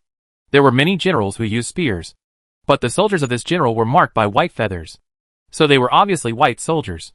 Chen Dao and Zhao Yun were Liu Bei's bodyguards. Chen Dao's status was lower than that of Zhao Yun, but he had a group of white soldiers. Avoid its edge. Before Wei Qing arrived, Chu Tian did not show off his courage to test Chen Dao's strength. Chen Dao regarded Chu Tian as the commander-in-chief of the Huban army. He did not expect that this adventurous general was Shuzhou Muchuzimu, who was causing a headache to his lord. He wanted to kill the commander of the Huban army and turn the tide. A battle flag was thrown, and Chen Dao used the red tassel gun to throw it away. Joan of Arc pulled out her knight's sword, led a small number of foreign cavalry to rescue him, and fought with Chen Dao. The knight's sword blocked Chen Dao's red tassel spear. Joan of Arc's arms were shaking violently, and her shoulders were in pain. The opponent was Chen Dao, who was very powerful, and his life was in danger at any time. Kill! Wei Qing led thousands of light cavalry to charge out from behind. The horses knocked down the infantry and crossbowmen along the way. The sharp saber was raised high and slashed down, killing the light infantry and crossbowmen. The Huban heavy cavalry was not invincible, but it destroyed Shuafang's army and Feng Yi's heavy infantry. The light infantry and crossbowmen, who lacked the protection of heavy infantry and were scattered in formation, were swept away by the light cavalry and were killed like grassroots, leaving corpses everywhere. Wei Qing's light cavalry was unstoppable, and the Tunki battalion and Huban army were unable to follow up. Wei Qing's Yueqi battalion and Changshui battalion finally penetrated the center of the Yuzhou army. The enemy's formation has been broken. Taisher Ci led the infantry battalion and Shisheng battalion to cover up the massacre, exacerbating the collapse of the Yuzhou army. Let's go out of the city and hunt down the enemy. Seeing the defeat of the Yuzhou army, Mi Fang knew that the opportunity to gain military exploits had arrived. So she and Wu Anghua led 10,000 defensive troops out of the city to pursue the enemy and expand their victory. Military merit is really easy to obtain. Mi Fang was overjoyed. Chapter 356 Pei Gui is obtained. Outside Xiaopei City, there were corpses everywhere. Broken weapons, battle flags, and armor were everywhere, and the corpses of war horses were piled on the ground. The Yuzhou army was defeated, and Chu Tian led the army to pursue them, leading Mi Fang and Wu Anhua to clean up the battlefield. At least 40,000 to 50,000 Yuzhou soldiers were killed in the 130,000 strong Yuzhou army, and another 20,000 to 30,000 Yuzhou soldiers were captured. The officials and civilians of Xiaopei witnessed the decisive battle between Shuzhou Mu and Yuzhou Mu, and they have not come back to their senses until now. This battle was extremely brutal. The servant army was almost wiped out. Most of the Tunki battalion was killed and wounded, and the Huban army was also killed and wounded. Finally, the Yuzhou army was completely defeated, and the results were expanded. The only ones who did not suffer many casualties were Mi Fong and Wu Anhua, who were defending the city. Mi Fong witnessed the tragic battle and knew that her level was simply not suitable for a decisive battle of that level. So she settled down to be her lieutenant general, sweeping the battlefield and making some achievements. The intensity of the battle under Xiaopei City has become intense. Famous generals, like Guizi and Feng Yi, were charged by 2 heavy cavalry and then defeated. Finally, Wei Qing's light cavalry was thrown in to seal the victory, and both sides used all their trump cards. Mi Fong believed that if she were in the position of Guizi and Feng Yi, she might not even be able to withstand the charge of the Tunki battalion. In this battle, the injured generals on Chutian's side included Joan of Arc and Gong Sun Ao, not including Taisher Ci and Zhao Yun, who were slightly injured by arrows. It is said that Tang was far more of a threat than Yuan Shu had been.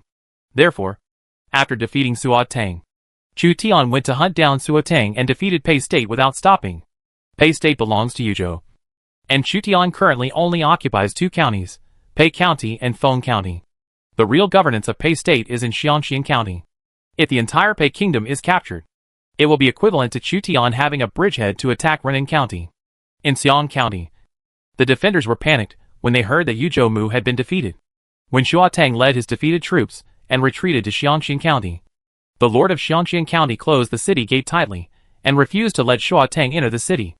The lord of Pei State wants to betray me and surrender to Chu Zemu. It is useless to say that Tang faced the betrayal of the lord of Pei State.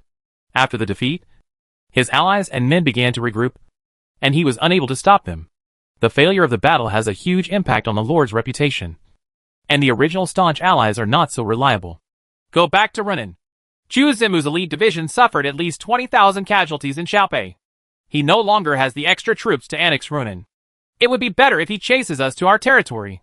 We only need to cut off his food routes, and if he retreats, his entire army will be annihilated? After all, we have been operating in Rennan for several years, and the people's support can be used.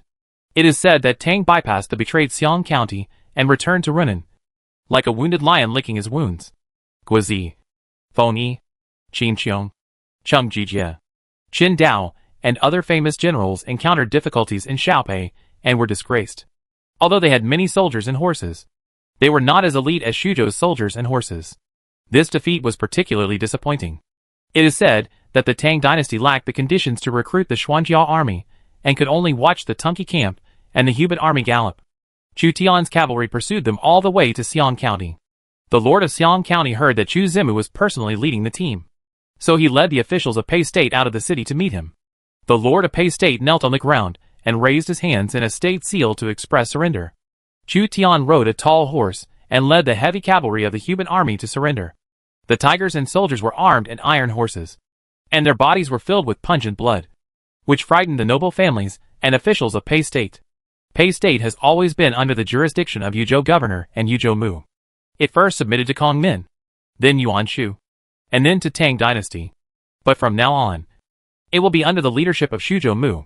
Chu Tian accepted the surrender of the lord of Pei State and formally included Pei State into his sphere of influence.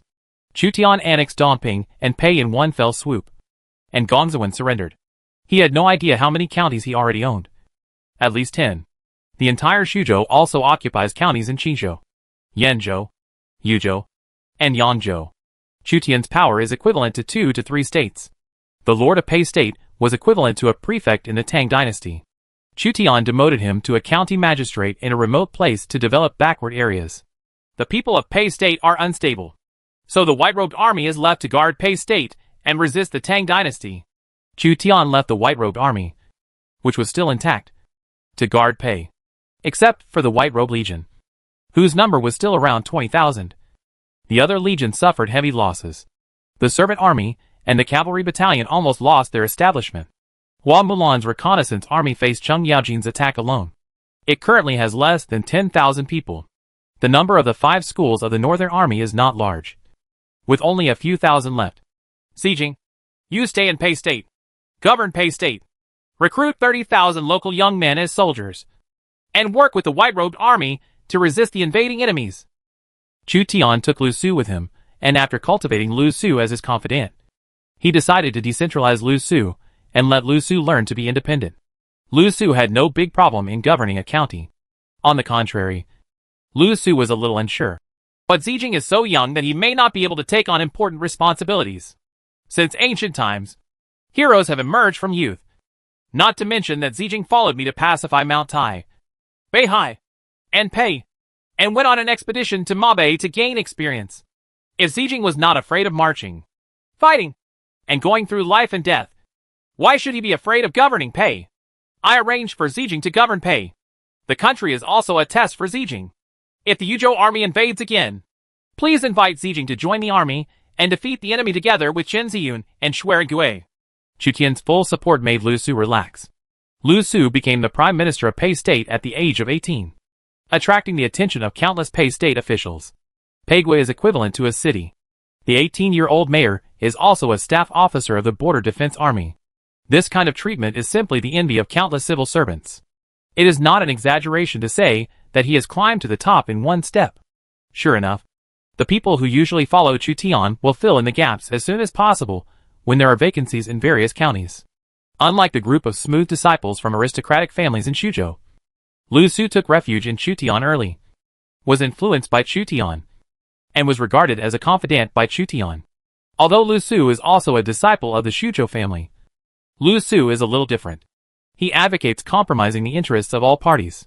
Chu Tian left Chen Qingji and Shuai Gui to guard Pei State, and took away Zhao Yun of the White Robe Army. He wanted to turn against Cao Cao.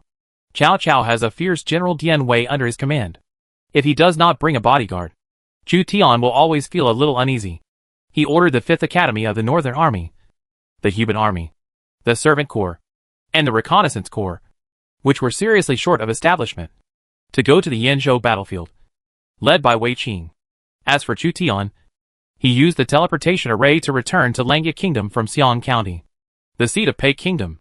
At the same time, he brought the injured Zhao Yun, Taishar Ci, Xinda, and Gongsun Ao back to Xiaqing to recuperate. Wei Qing led his army from Yuzhou to Yanzhou, which would take some time to march. There was no need for Chu Tian to march with the army. He could completely use the teleportation array to reach Gongzuan's Jin County and directly reach the Yanzhou battlefield. It's a good time for you to recover. You must recover from your injuries before attacking Cao Cao. Chu Tian arranged famous doctors for them. Among them, Joan of Arc's injuries were the most serious. Her legion was used as cannon fodder by Chu Tian. And as the general herself, she was inevitably injured. She looked at Chu Tian with a somewhat gloomy look. Chu Tian felt the dissatisfaction of Joan of Arc and felt guilty, thinking that he would make up for it later. Xiao Liang met Chu Tian. She noticed that Joan of Arc's expression was gloomy. She asked Chu Tian in a low voice, "Did you push her down?" "I swear to God, there's absolutely nothing like that." "Then why does her expression look weird?" She probably realized that she couldn't return to France, and that my impression of her was indeed a bit too much. Chu Tian naturally knew where the problem with Saint Joan of Arc arose. "I tried to comfort her. She was injured during this period, so don't continue to force her to play." Xiao Liang tries to appease Joan of Arc. Chu Tian was really not good at dealing with women, so he gave Joan of Arc to Xiao Liang for training. Xiao Liang heard from Chu Tian what happened in the Battle of Xiaopei. Chu Tian deliberately omitted personally leading the Huban army to fight. She said in surprise, "I thought that the Prime Minister would choose to clear the countryside and fortify the walls to drain the morale of the Yuzhou army. I didn't expect that he would choose to fight Tang Shuatang directly under Xiaowei City." Chu Tian coughed twice. "I just want to defeat Tang Tang as soon as possible and turn around to deal with Cao Cao. Cao Cao has been suppressed by me for 2 years. It's time to eliminate him." "Absolutely. Absolutely not for this." Xia Tian smiled, and it was obvious that the arrogant Chu Tian wanted to return to Xia City to be with her. Otherwise, he would not have come back in such a hurry after the Battle of Xiaopei. Although Cao Cao was indeed unlucky. I don't know if it's a boy or a girl. If it's a girl, it's the same to me. But that guy Fang Xianling is probably going to cause me trouble again. In a sense, Chu Tian was really afraid that Fang Xianling would keep finding new harems for him. In Hedong County, Baiwa Valley, the Golden Fire Cavalry galloped past. Meng Tian put on heavy armor and went into battle, revealing only a pair of sharp eyes. Dozens of peasant soldiers fell under his halberd. The Golden Fire Cavalry terrifies the White Wave Army, just like the shock brought to the Yuzhou Army by the Tiger Army and the Tunki Battalion's heavy cavalry. The ragged Baiwa Army was helpless in the face of the Golden Fire Cavalry. and faced a one-sided massacre. Yang Feng and Han Xian were like chickens and dogs in front of the brave generals of the Qin dynasty. How can a weak peasant army be a match for my elite cavalry? Meng Tian scorned fighting with a weak peasant army. With Meng Tian's arrogance, he could only raise his fighting spirit unless the opponent was an elite warrior. I have no power to restrain a chicken.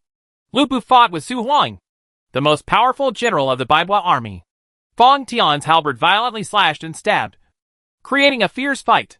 Su Huang used the mountain axe to fight for dozens of rounds, but gradually became exhausted and was knocked off his horse by Lu Bu.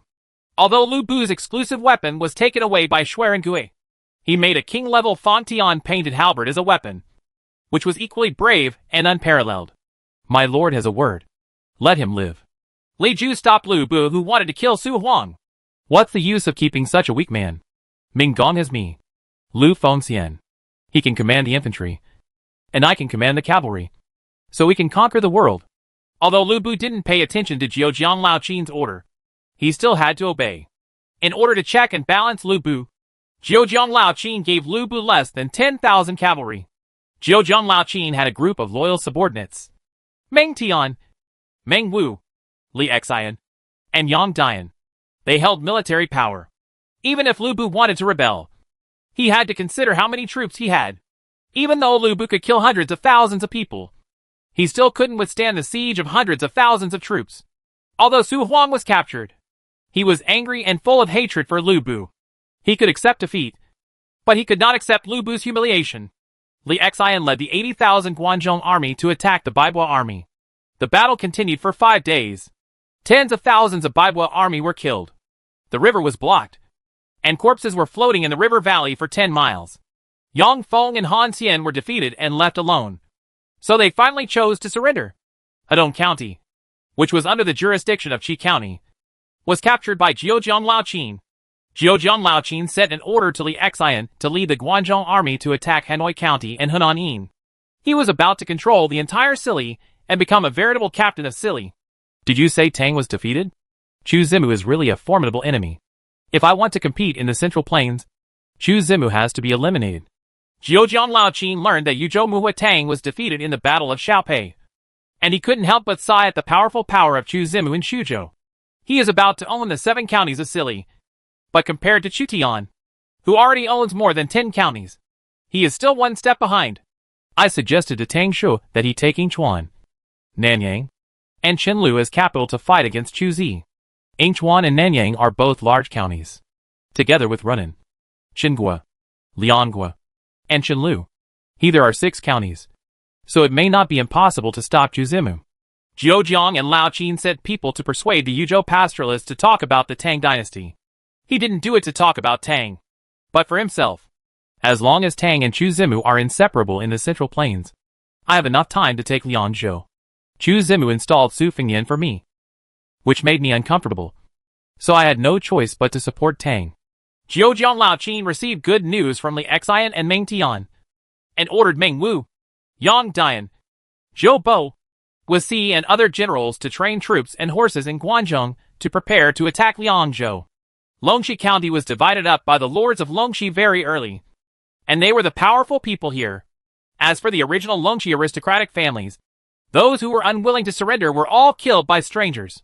Therefore, Longxi County was isolated from the rest of the world, making it difficult for scouts from other princes to penetrate. The spies from Yufufeng came to report that Zhejiang Lao Qin has recruited another 100,000 new soldiers and ordered them to train day and night. They are obviously coming to our Liangzhou. What should we do? Let Zhejiang Lao Qin attack. We Longxi will not move.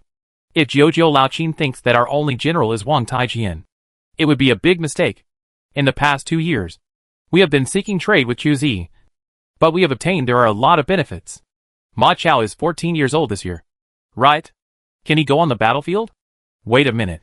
How can it be so easy for Zhejiang Lao Qin to take away the status of our Longxi nobles? It will take at least several decades for us, the local emperors, to do so. This is what you said.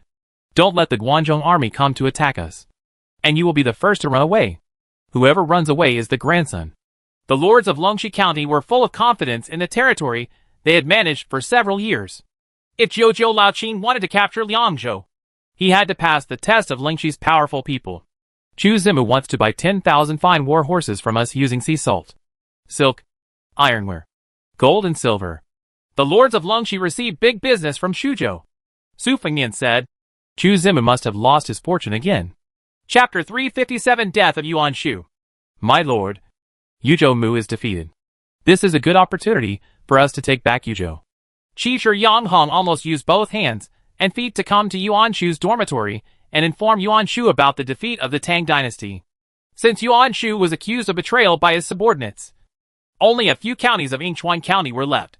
Yuan Shu was defeated by Chu Zimu and betrayed by Tang dynasty. He was so angry that he couldn't sleep. He heard that the traitors said that the Tang dynasty had also been defeated by Chu Zimu. He sat up in shock while he was dying, talking and laughing. That traitor seized my territory. So he immediately called on all the troops in Yuzhou, with Zhang Sun and Ji Ling as generals, to attack the traitor and said that the Tang dynasty. Yuan Shu mobilized 30,000 soldiers and horses, called on all the old tribes to rebel against the Tang dynasty, and personally led his troops to attack Su County. However, there was no governor in Yuzhou to respond to Yuan Shu, and the governors in various places in Yuzhou had been replaced by cronies who talked about the Tang dynasty.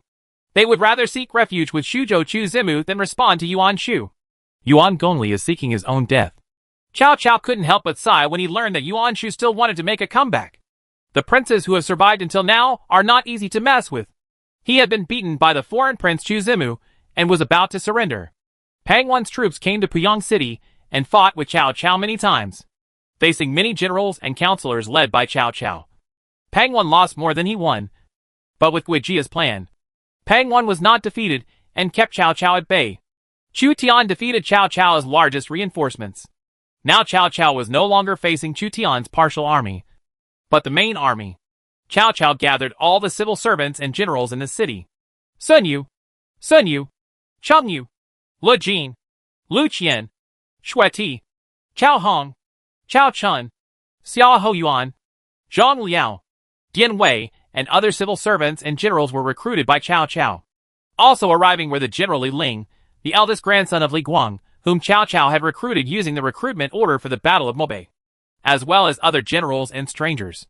Li Dian, Xiao Dun, Cao Ren, and Man Chong were sent by Cao Cao to stop Li Yi's army. The offensive of Li Yi's legion was very fierce. Although Li Yi was the only one, Li Yi was able to hold back all the generals of Langya Kingdom, and was extremely capable. Now is the autumn of life and death. Yuzhou Mu was defeated by Xuzhou Mu, and the Qingzhou governor's attack on Mount Tai failed. If Yuan Benshu doesn't go south, I'm afraid we will have to rely on Xuzhou Mu. Cao Cao looked around at the civil servants and generals present. He had realized that it was difficult for him to resist the Xuzhou army. If Yuan Xiaoru doesn't come to rescue him, he will be helpless. Sun Yu, Cheng Yu and other counselors remained silent. Different from the Battle of Guandu, Cao Cao's territory was not small in the Battle of Guandu, and his strength comparison would not be much worse than that of Yuan Shao. But now that Cao Cao only has 2 counties, how can he resist Chu Zimu, who owns 2 states? Zhang Liao also fell into silence. He received the favor of the miracle Dr. Hua Tu and survived the Battle of Mobe.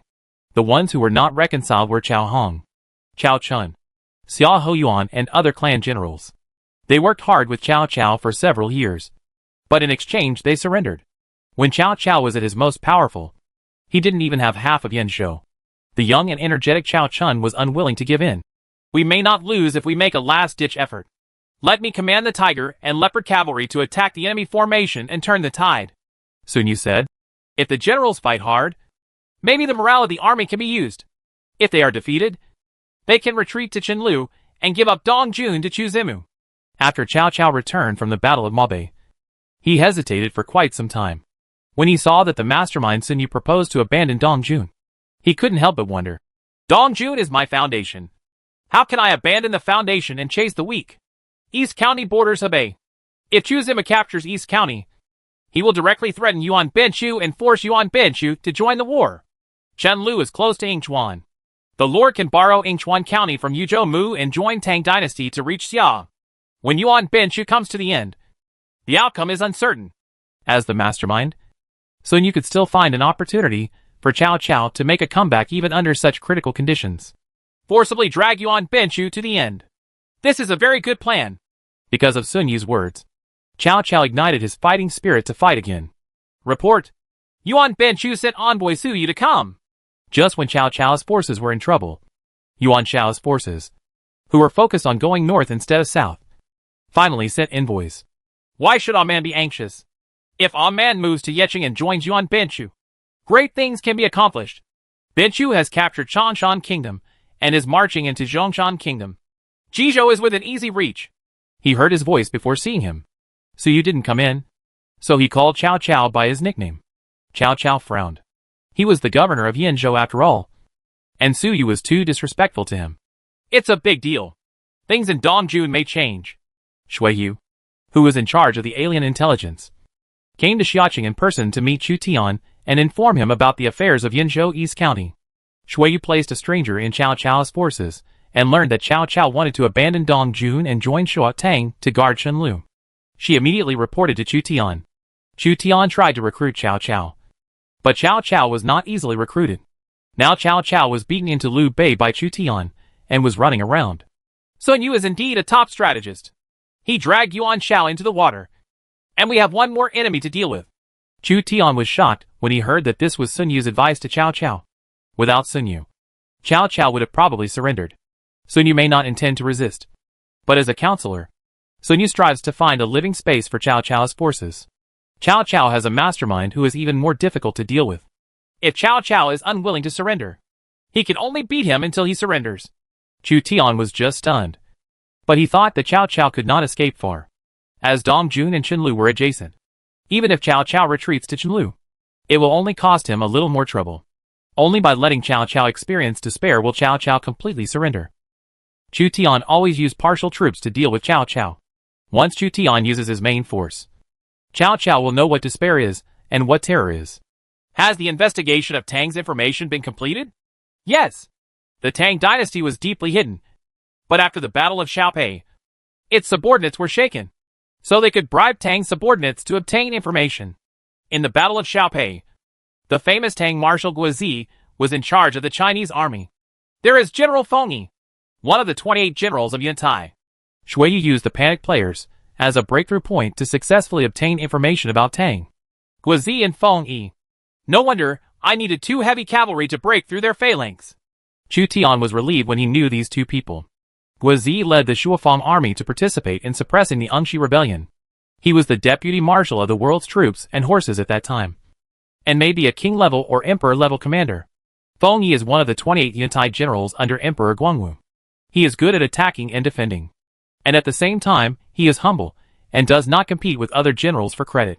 He is at least a king-level commander, and all kings in the past have selected famous generals, including Feng Yi. The 2 were famous generals in the Han and Tang dynasties, second only to Wei Qing, Lu Yi and others. With such a commander-in-chief, the Battle of Xiaopei was a little more difficult. Chu Tian knew almost all the generals who talked about the Tang dynasty's power. At least the king-level commanders Guozi, Feng Yi, and Li Daozong. The emperor-level generals Qin Qiong, Cheng Yaojin. The military force is based on historical facts. Su Chu, and the king-level general Chen Dao. As for Lu Pai, Gong Du, He Yi and other run-in yellow turban generals, Chu Tian simply ignored them. In front of a group of fierce generals of the Han and Tang dynasties, Lu Pai, Gong Du, He Yi and other yellow turban generals could only lead a small group of soldiers and horses to engage in guerrilla warfare. It is said that the Tang dynasty's operations in Runan are airtight, and the popular support in each county is above 90. If you attack Runan, the local people will definitely defend the cities. I am afraid that you will lose troops and generals, and it will be difficult to make progress. Shui Yu reminded Chu Tian. Runan County in the Tang dynasty is equivalent to the Langya Kingdom in Chu Tian. It was painstakingly managed, and had a large number of fortifications that could withstand it for a year or 2. In addition, it is said that the Tang dynasty was supported by the Yingchuan and Runan families, as well as Wei Zheng, Chun Kun, Lu Fan and other civil servants and generals. Shui Yu brought up information that Chu Tian was more interested in. To say that Tang dynasty could replace Yuan Shu has nothing to do with the fact that it has the support of Yuzhou aristocratic families such as Yingchuan and Runan. Chu Tian probably understood why Tang's rise was so rapid. With the support of the aristocratic family, It is said that the rise of the Tang dynasty is a matter of course. For their own interests, the Yuzhou aristocratic families supported the local princes in Yuzhou to replace Yuan Shu in the Tang dynasty, which represented the interests of their Yuzhou aristocratic families. It is said that the Tang dynasty's strength and forbearance were in line with the requirements of the Yuzhou aristocratic families for the Ming dynasty. You did a good job. You said that Tang Hu is in Yuzhou and is indeed a strong enemy.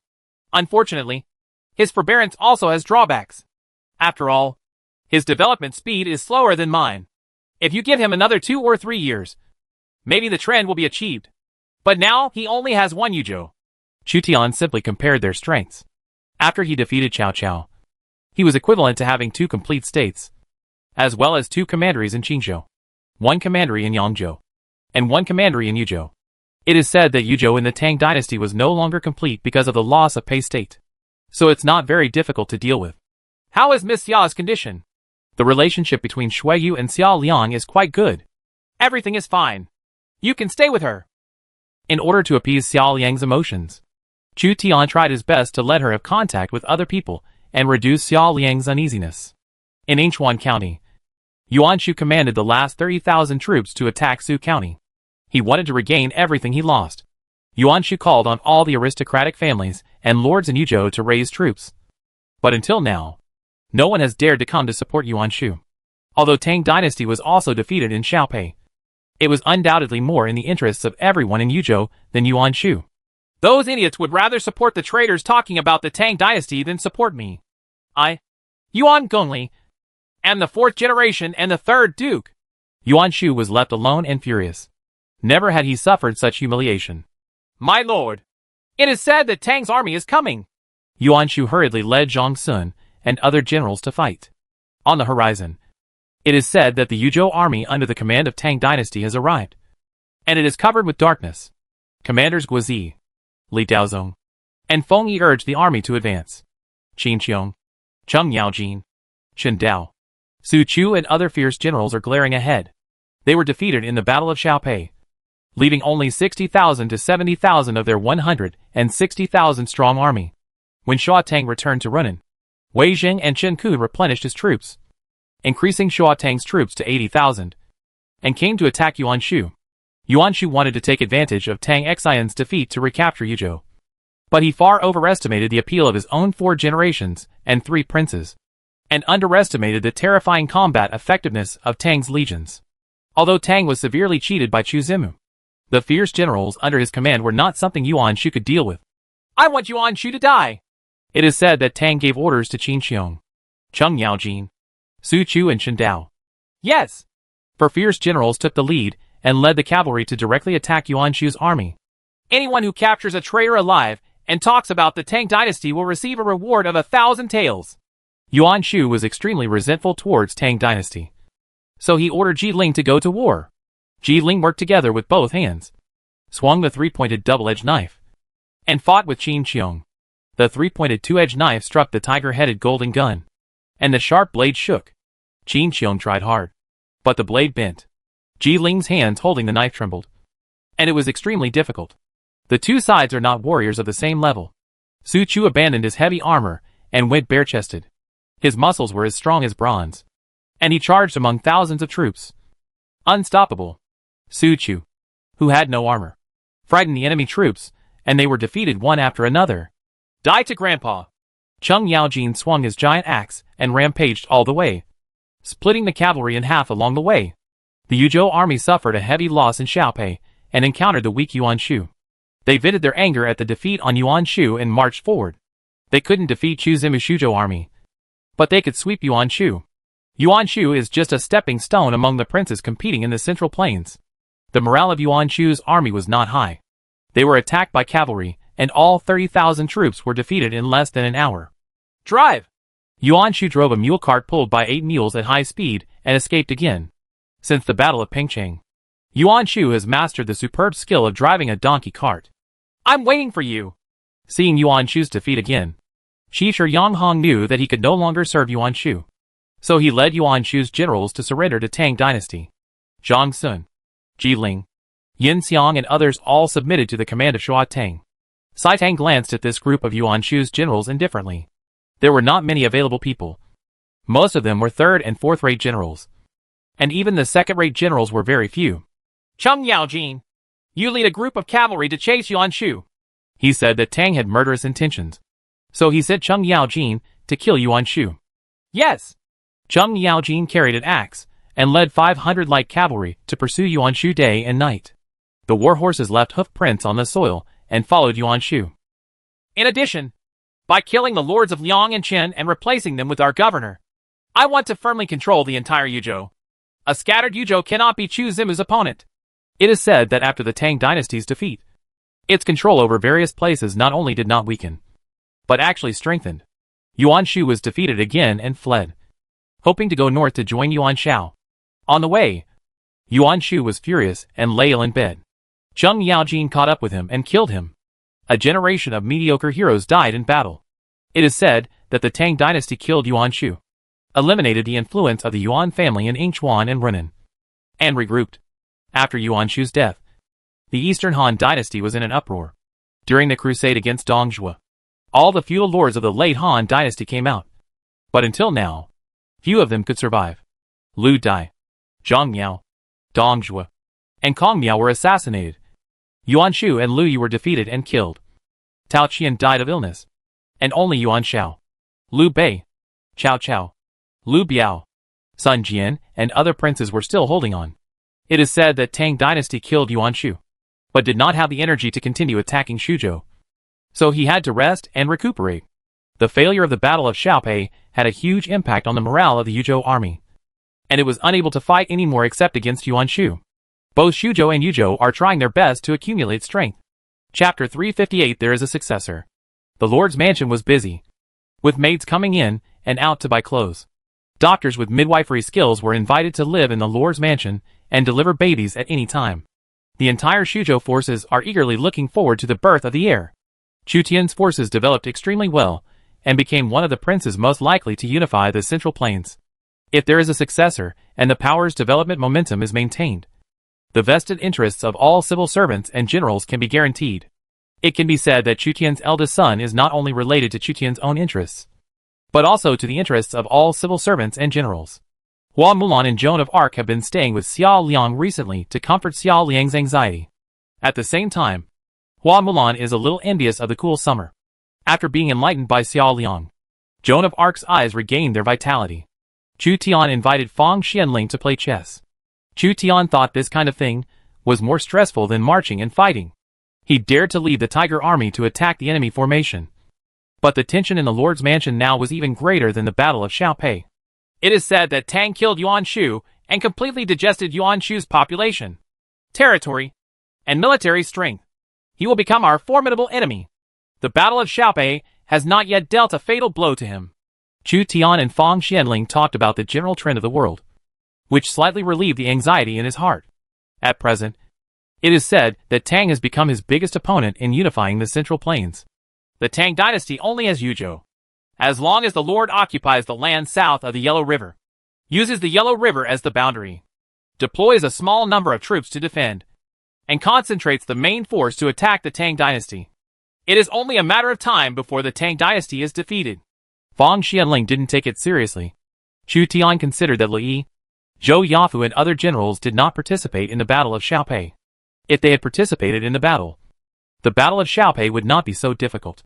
It was said that Tang had used all his strength in the Battle of Xiaopei, but Chu Tian only used half of his elite troops. Yuzhou is under attack from Yinghuan, Huma, and Yuan Shao. No matter how many generals Liu Bei has, it will be difficult to support him. Liu Bei, the shepherd of Yuzhou, may soon come to an end. When competing in the Central Plains, Chu Tian was more concerned about his opponents in Hebei. After occupying the Central Plains, Chu Tian's goal was to attack Hebei. Liu Bei was also unlucky, as the three major princes all wanted to carve up his territory. Yuan Shao wanted to unify the 9 counties of Jizhou. Mingwen wanted to take control of Yuzhou, and Huma wanted to capture Daijun to expand his sphere of influence. Prince Yin can't resist Mingwen. My lord can recruit him and annex his officials and generals. Fang Xianling concluded that Prince Yin and Gong Sunzan could not stop the Liaodong army from entering Yuzhou even if they joined forces. According to the information obtained by the Chu Tian forces, Mingwan mobilized hundreds of good generals and more than 200,000 troops to attack Yubiping County. I want to arrange for Prince Yin to develop on the prairie, occupy a large local city, and use the teleportation array to provide me with war horses. Chu Tian has a new plan. Yuzhou is about to be lost, and only the nobles of Longxi are left in Chu Tian's horse market. Longxi may face an attack by Zhejiang, the overlord of Guanzhong, and Lao Qin. In order to ensure the supply of high-quality war horses, Chu Tian promised Prince Yin a high official and generous salary, and asked him to flee to Monan after his defeat to collect war horses for the Chu Tian forces. There are many cities in Monan. If you build a large city, you can set up a teleportation array and use the teleportation array to transport Monan's war horses to Yanzhou and Shuzhou. The cost is lower than buying war horses from the western regions. Chu Tian is also preparing to conquer the prairie. He needed Prince Yin as the vanguard to conquer the prairie.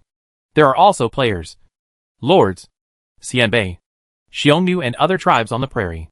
In Mabei, there is also the dangerous Mongol Empire civilization. It was too late to wait until Chu Tian unified the Eastern Han dynasty to start running Monan again. He needs a courageous and capable person to run Monan in advance. As long as Chu Tian unified Hebei, he could be connected with Prince Yin. Fang Xianling said, If Prince Yin is trustworthy, there is nothing wrong with such an arrangement. My lord, Miss Xia, she is in labor. Just when Chu Tian was about to make his move, the maid came to inform him. He suddenly lost all interest and immediately went to wait outside Xiao Liang's house. There were at least a dozen maids, including Hua Mulan, Joan of Arc, Shui Yu and other women who were close friends with Xiao Liang. How is the master of the house? Li Xiaoning came back from Taishan County, and her friendship with Xiao Liang was second only to Hua Mulan. Lord! When Chu Tian arrived, all the girls saluted him one after another. This time is no small matter. After all, it is the first time that the Lord's mansion has experienced such a major event. Joan of Arc's eyes were complicated. She already knew that Chu Tian did not intend to return her to France. But Xiao Liang gave her hope again. If it's difficult to give birth, keep the baby alive and let go of the baby. Chu Tian asked someone to inform the doctor responsible for delivering the baby. Parents are true love. Children are just accidents, tools used to inherit territory. The ones who really conquer the world are Chu Tian and Xiao Liang. Xiao Liang's contribution to the expansion of Chu Tian's power can be ranked in the top 3. Without the child, there will be another one in the future. If Xiao Liang dies in childbirth, Chu Tian's life will probably be difficult in the future. Chu Tian's advanced ideas attracted the attention of many women. Hua Mulan squeezed Chu Tian's hand and felt Chu Tian's nervousness. It would be great if I could make my husband so nervous at some point. Hua Mulan touched her flat belly, probably because of the long battle. Hua Mulan never responded. The Lord is kind to the head of the family. Li Xiaoning was more concerned about Xiao Liang's interests. When she saw Chu Tian saying H, low in advance, she wanted to keep him alive. And her favorability towards Chu Tian increased significantly. As a player, Shui Yu doesn't think it matters. She is not a core high-level member of the Chu Tian force. But she is quite influential among free players. She can use free players to collect intelligence, which has a special role. Chu Tian paced outside the house anxiously, waiting for the result. The atmosphere in the Lord's mansion was solemn and silent. A loud cry came from Xiao Liang's room, breaking the anxiety and making everyone happy. Li Lan came out and announced, Lord, mother and child are safe. It's a boy. Chu Tian's mind went blank. After establishing a huge territory, he finally had his first child, and he is the legal heir under the eldest son inheritance system. If this child can grow up smoothly and has Xiao Liang's support, there will basically be no chance of the son seizing the direct title, because other women do not have Xiao Liang's prestige and means. At the same time, Xiao Liang is alone and has no family background, so there will be no problem of relatives seizing power. Unless this child becomes a fool in the future, there will be no successor crisis for Shuzhou forces. Chu Tian came to the room, and Xiao Liang was lying on the bed, his whole body soaked with sweat. His face was bloodless, and his lips were white. Giving birth is like going through H.L. Even so, in order to consolidate his position in Chu Tian's heart, Xiao Liang continued to squeeze Chu Tian for several months before conceiving a child. Miss Sir, it's a boy. No need to say more. You need to take good care of yourself first. Chu Tian held Xiao Liang's hand, which was somewhat cold, and he couldn't help but feel distressed. Xiao Liang defended Xia City for him many times and gave birth to his first son. The higher his status, the more he could hardly be shaken. Chu Tian stayed with Xiao Liang for a whole day and paid little attention to his son. On the contrary, Hua Mulan, Joan of Arc, Shui Yu and others surrounded Chu Tian's son, unable to put it down, and their motherly instincts overflowed. Li Xiaoning, who is usually cold, is also teasing the little heir of Xuzhou. Chu Tian's son is completely the second generation born with a golden key in his mouth. His father is Xuzhou Mu and General Anton. The prince is most likely to be unified in the Eastern Han dynasty. His mother is a top student player and a partial general, the actual second in command in Xuzhou. With almost no effort on his part, his parents can conquer the world. Sometimes the differences between people are greater than the differences between people and pigs. When can I have a child? When Hua Mulan saw Xiao Liang's child, she couldn't help but want to look at the mirror in yellow instead of continuing to fight in all directions. After a while, Hua Mulan carried the little heir to Xiao Liang's room, letting Chu Tian see her son. Sister Mulan, you will be his mistress for the time being. And sisters Jean and Xiaoning, you can accept him as your adopted son. In order to consolidate his son's status, Xiao Liang took the lead in recruiting a group of people who were close to him. Hua Mulan and Li Xiaoning are the commanders of the Guards Corps, and Joan of Arc is the commander of the Servants Corps. The three army commanders supported Xuzhou's heir, and the commanders of other main armies also had to weigh their own weight before they dared to persuade Chu Tian to change the heir. Chu Tian turned a blind eye to Xiao Liang's actions. He knew that changing heirs would most likely lead to infighting among forces, such as the split between Yuan Shao's sons, which would give Cao Cao an opportunity to take advantage. Since Xiao Liang gave birth to the eldest son, he would be directly designated as the heir. With Xiao Liang's ability, he could avoid endless infighting in the harem. At least Hua Mulan obeyed Xiao Liang's words, and there was no fight. Joan of Arc has been trained by Xiao Liang and becomes obedient. Li Xiaoning is Xiao Liang's retainer, and there is almost no possibility of betrayal. Chu Tian doesn't have to worry about the backyard, which is relaxing. Otherwise he might become the second Yuan Shao. Hua Mulan liked this child very much. When she heard that she could be the child's mother, she was naturally happy because of her motherly nature. Yoshiko? Joan of Arc is inexplicably tied to the Lord's house. Xiao Liang tried his best to keep her. There is a successor to Xuzhou. The news that Xuzhou Muchuzima had a son spread, and the civil servants and generals in various counties in Xuzhou had their own thoughts. But overall the loyalty of the civil servants and generals increased. After Xuzhou had an heir, its power became stronger. As a big businessman who thought rare goods could be lived in, Mi Zhu couldn't help but secretly cried out that it was a pity. Mi Zhu wanted to push his younger sister Mi to Chu Tian more than once, but Chu Tian always refused because she was too young. As a result, the uncle's identity was gone. This may be the best investment opportunity that I, Mi Zhu, have missed. Mi Zhu felt deeply sorry. The heir of Xuzhou does not belong to any family. The Xuzhou family cannot interfere, and the Yanzhou family cannot interfere. Each family is unable to control it. There is also Xiao Liang who has enough prestige to suppress each family. There is no turmoil in the Chu Tian forces, and there is not much civil strife. Signs. Currently, all aristocratic families are basically on the side of the eldest son. After the birth of his son, Xuzhou Muchuzimu was even more fond of Xiao Liang. He specifically increased his salary and the number of maids, and shamelessly asked Chang'an to promote Xiao Liang to General Fubo. Everyone in Xuzhou was happy, but some were worried. Cao Cao knew that Chu Tian returned to Langya Kingdom to wait for his son to be born. Xuzhou's rear is now secure, and Cao Cao is the unlucky one. Chu Tian could free up his hands and feet to attack Cao Cao. Chu Tian suffered heavy losses in the Battle of Xiaopei, and is trying its best to recruit soldiers and horses to make up for the losses. He purchased 10,000 fine war horses from the Longxi nobles in one go to make up for the loss of high-level cavalry, and recruited Yulin cavalry for Wei Qing. After returning from the Battle of Maobei, Chu Tian used his military exploits to exchange for a blueprint for making Mingguang armor, and ordered the craftsmen to build Mingguang armor and replace equipment for the heavy cavalry. Mingguang armor can strengthen the impact of heavy cavalry. Combined with Ma Shan, Tang Dao, and Ma Kai, the three heavy cavalry of Huban army, Tumqing, and Shiliang iron cavalry will have stronger combat power. The blacksmith shops in Xia City are operating at full capacity, making weapons and armor, and the barracks are recruiting soldiers and horses. Chu Tian temporarily provided Wei Qin's Yulin cavalry with a strength of 3,000 people. The Yueqi Battalion, Chanshui Battalion, and Tunki Battalion of the 5 schools of the Northern Army each have a strength of 3,000. It will take at least half a year for the 5 schools of the Northern Army to be fully staffed. It is relatively troublesome to replenish the Huban Army. The Huban Army is an 8th level heavy cavalry. The armor, weapons, and horses required are expensive. Chu Tian still has 1,000 men.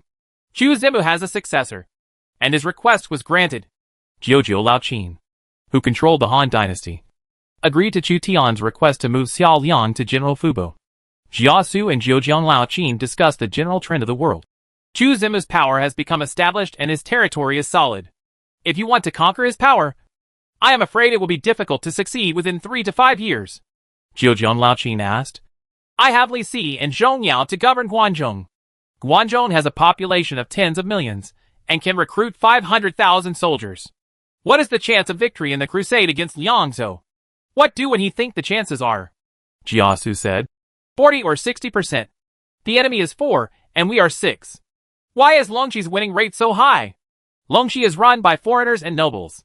It is like a copper wall and an iron wall.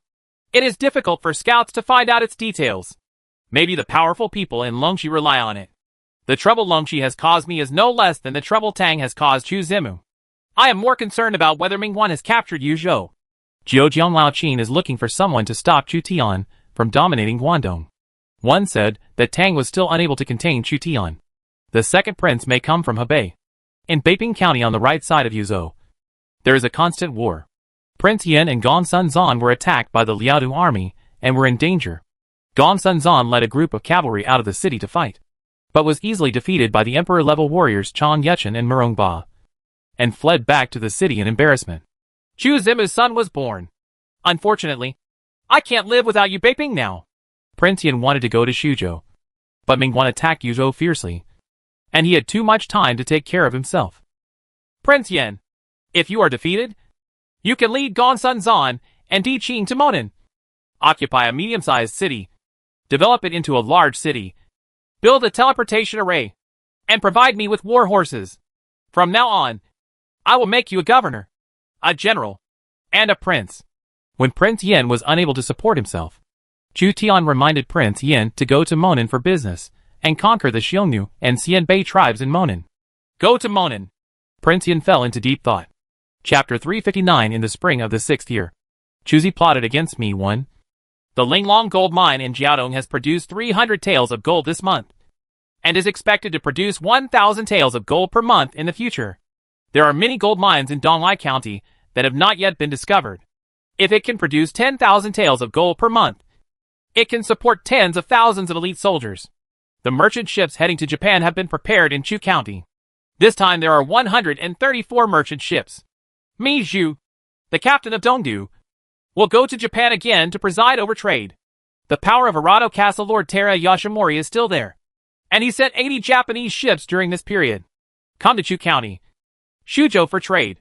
Chu County and Shihai County are planned according to the port mentioned by the Lord. Among them, Chu County already has a 6th level shipyard and a 6th level dock. According to the instructions of the Lord, Palai Port was also built in Huang County, the seat of Donglai County, and Weihaiwai was established to conduct multilateral trade with Liaodong, Korea, and Japan. Salt fields are widely spread in every port, and the annual salt production can satisfy the needs of tens of millions of people. All sea salt is exclusively owned by the government, which controls the selling price. If the price of sea salt per kilogram increases by 10 copper coins, hundreds of thousands of taels of silver can be obtained. After Sang Hongnong became Minister of Economic Affairs, he reported to Chu Tian on the territorial economic development. Sang Hongnong is in charge of macroeconomics, and Mi Zhu is in charge of foreign trade. The two cooperate with each other to reduce Xiao Liang's burden. Now Xiao Liang devotes himself to taking care of the children, only occasionally providing advice, and not personally taking care of the finances. Let Mi Zhu pay close attention to the situation in Japan, and win over the samurai and merchant classes on Kyushu Island. As for the farmers in Japan, just exploit them. Chu Tian deployed Prince Yan in Monan, and at the same time asked Mi Zhu to pay attention to the situation in Japan and make arrangements in all directions. If we unify the Eastern Han dynasty in the future, We will definitely attack in all directions and sweep across all directions. Laying out the chess pieces in advance will make it much easier later. The administrative seat of Zhejiang County has been transferred from Yiling County to Sichuan City, and Sichuan City has become the center of Huainan. The subordinates have opened up 300,000 acres of fertile land, appeased the exiled people, and recruited more than 20,000 mountain bandits. Sichuan Defense the Army and the Hefei Defense Army have been formed to repair the walls of Sichuan City and Hefei City and build fortifications. Lu Fu, the governor of Zhejiang, came to Xiaoqing and reported to Chu Tian about the governance of Huainan. Huainan is an extremely important territory. The unknown prefect Lu Fu managed Huainan for Chu Tian.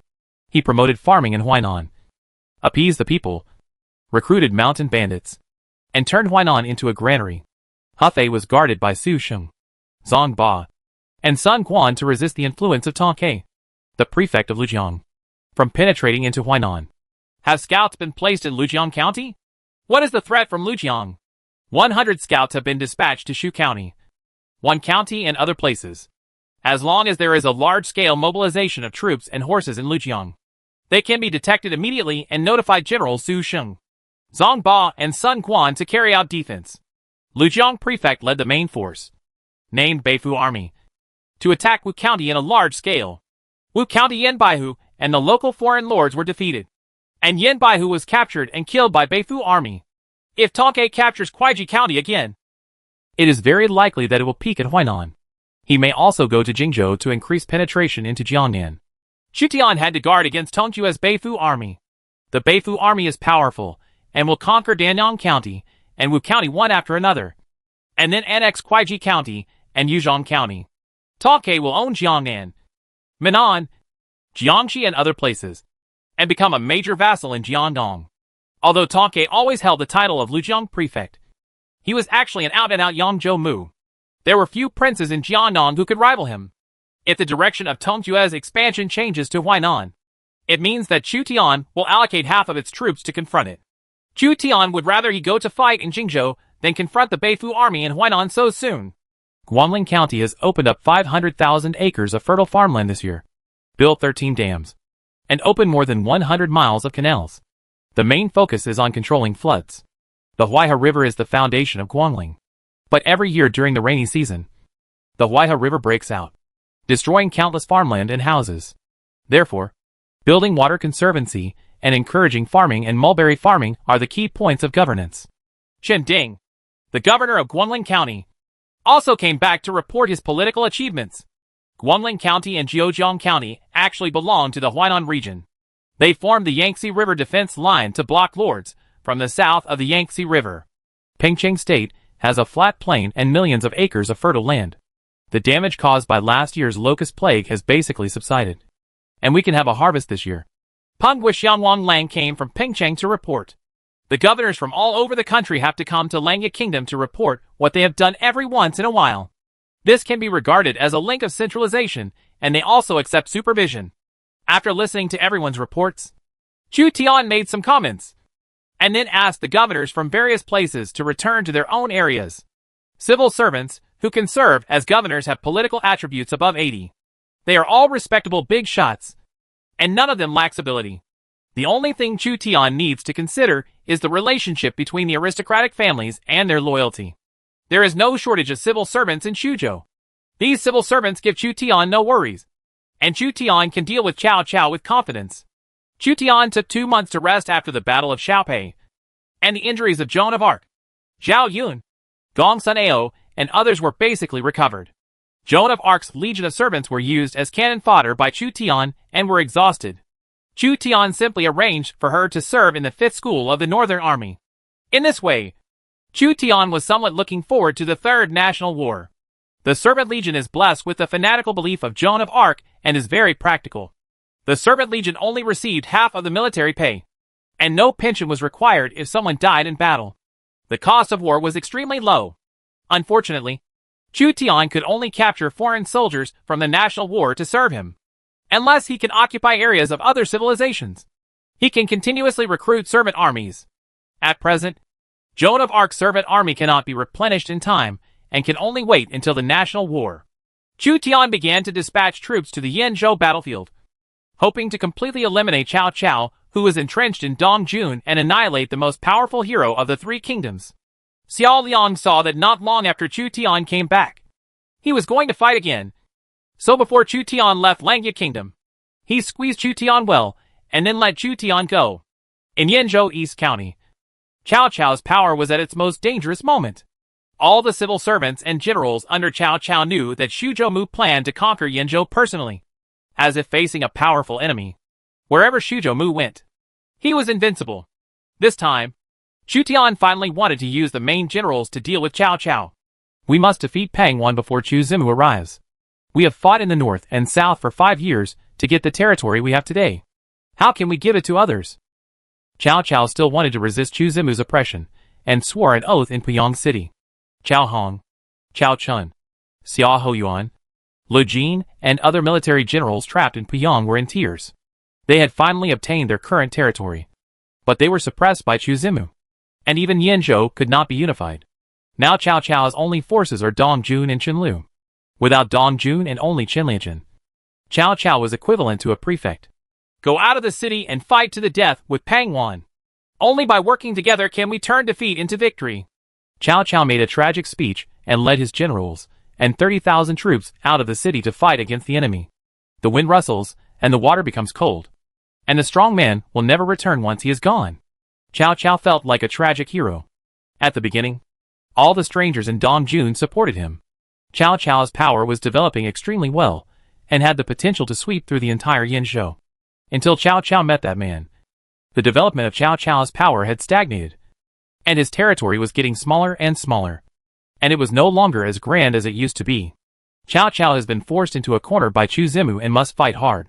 At night, Cao Cao led 30,000 troops, and fought to the death with Pang Wan, Su Rong, and Hua Xiong, who surrounded Puyang City. His shouts of killing alerted all the civilians in Puyang City. Pang Wan's troops were at an advantage. But Cao Cao was a talented commander and had generals fighting to the death. So he suppressed Pang Wan. Cao Chun led the Tiger and Leopard cavalry to charge back and forth among Pang Wan's army and fought bravely. He was really unwilling to hand over the territory captured by Cao Cao to Xuzhou Mu. The stray arrow hit Cao Chun's armor.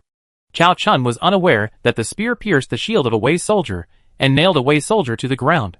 He pulled out the saber from his waist and charged through Pang Wan's army with his heavy armor. The enemy is determined to fight to the death, so we cannot fight with him. Guijia heard from Cao Jun's shouts of killing that Cao Jun had the determination to fight. So he persuaded Pang Wan, Su Rong, and others to retreat. Cao Cao reduced all his troops, and it was a matter of life and death. His officers and men were united, and it was not something that Pang Wan could deal with.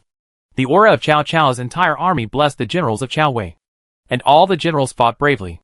Li Ling, the new archer who joined Cao Cao's command, shot 20 arrows in a row, killing 17 enemies.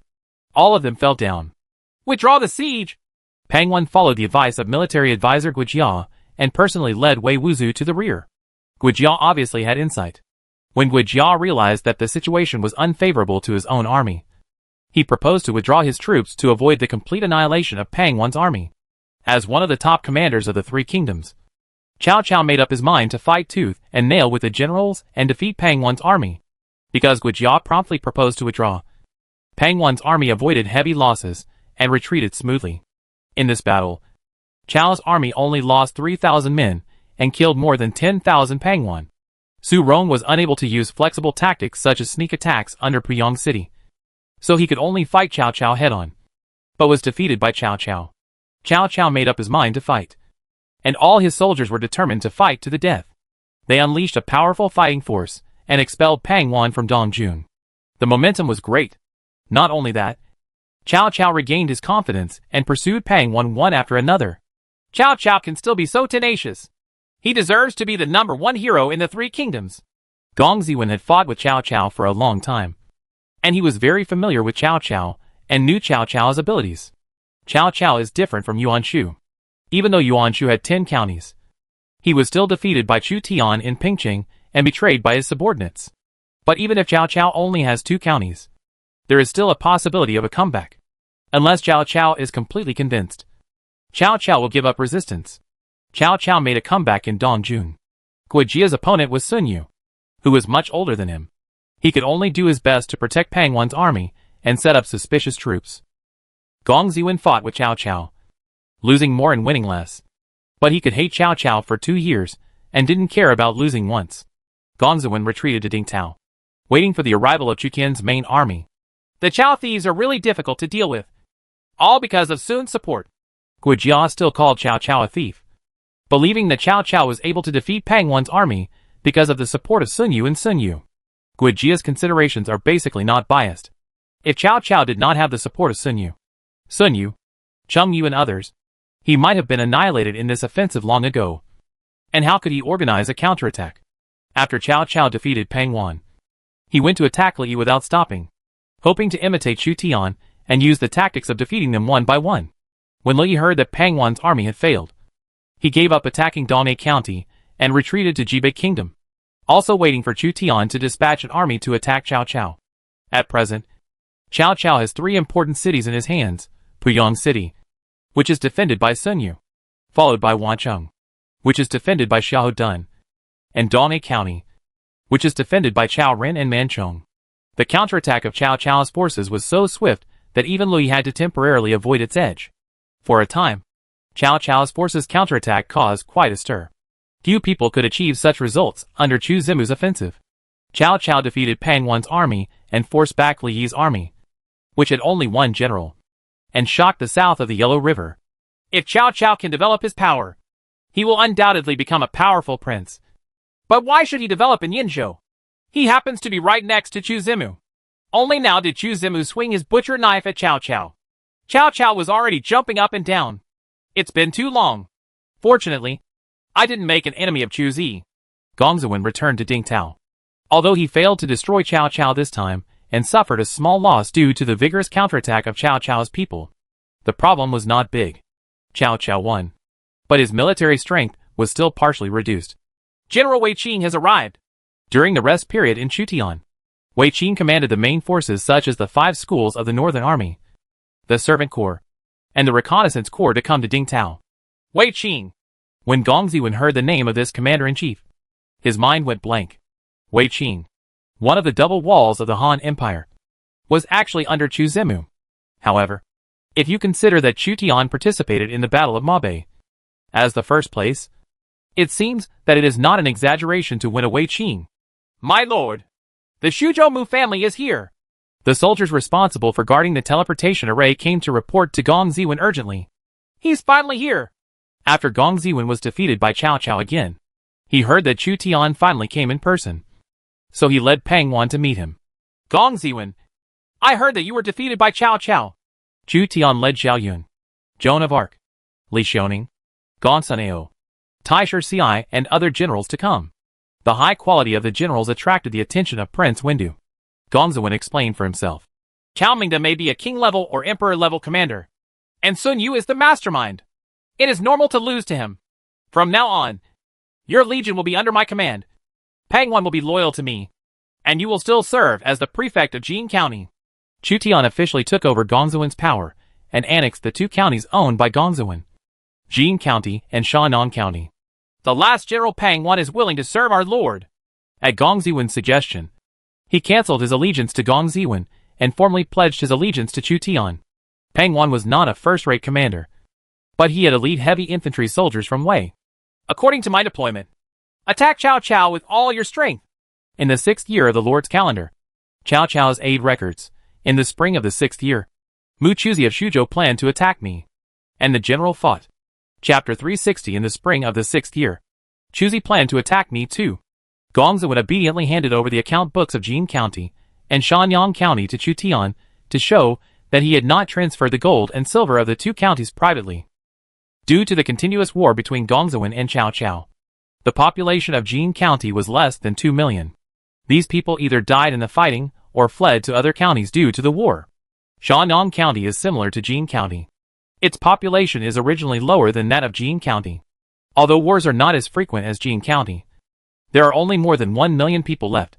Gong Ziwen was very cooperative. Since he chose to seek refuge with Chu Tian, he would leave no room for it. Chu Tian reciprocated the favor of the princes, who took the initiative to seek refuge with him, and still appointed Gong Ziwen as the prefect of Jing County. enjoying the treatment of the prefect. As long as Gong Ziwen accumulates prestige among the Chutian forces, it will not be a problem to become a governor in the future. Gong Ziwen was the first person to help Chutian actively suppress Cao Cao. Although Gong Ziwen was defeated repeatedly in battles, he caused a lot of trouble to Cao Cao, and his contribution to containing Cao Cao was definitely not small. In order to ensure his loyalty, Gong Ziwen ceded his subordinate Pang Wan to Chutian and terminated the retainer relationship with Pang Wan. The relationship between Pang Wan and Gong Ziwen is equivalent to the relationship between Li Xiaoning and Xiao Liang. Xiao Liang once wanted to cede Li Xiaoning to Chutian, but Chutian refused. Pang Wan and Chutian must get it. After all, Gong Ziwen is not someone who can be absolutely trusted. Chutian could see Pang Wan's attributes, including the heavy infantry, Wei Wuzu, similar to Yin Jia. Name, Pang Wan. Talent, Diamond Level Commander, Infantry Type. Level 61.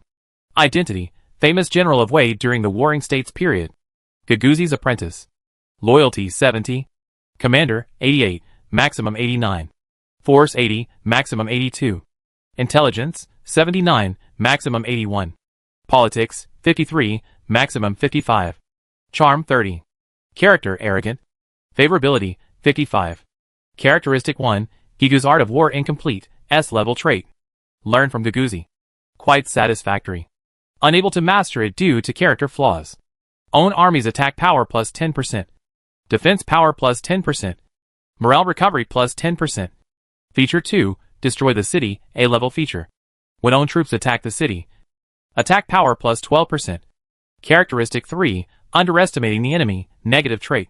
When encountering a counselor with an intelligence above 92, it is easy to fall into the trap, and the probability of being ambushed increases.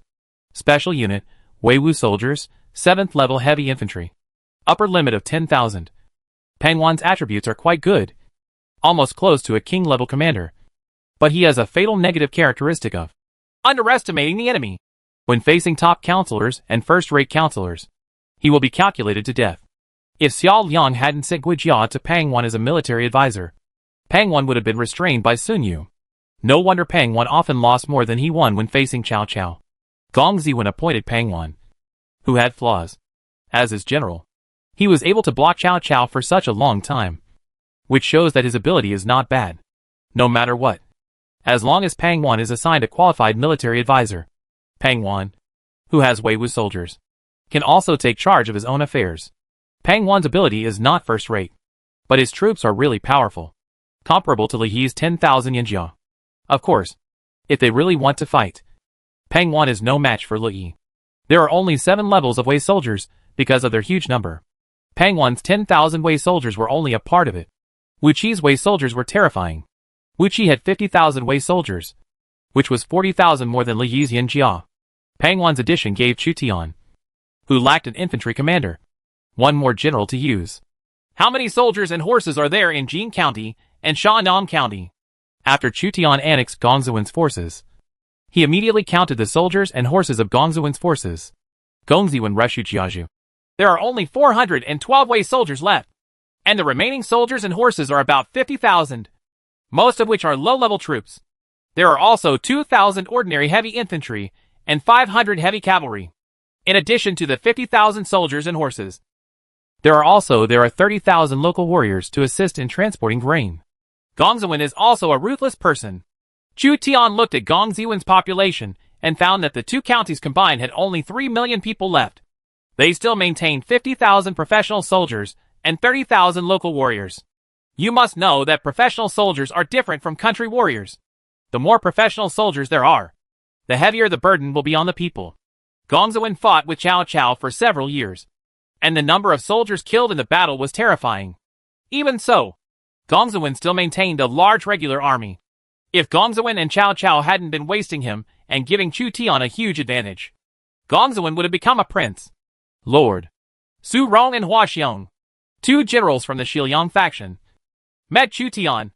Dongzhu is dead, and it is unlikely that they will betray Chu Tian.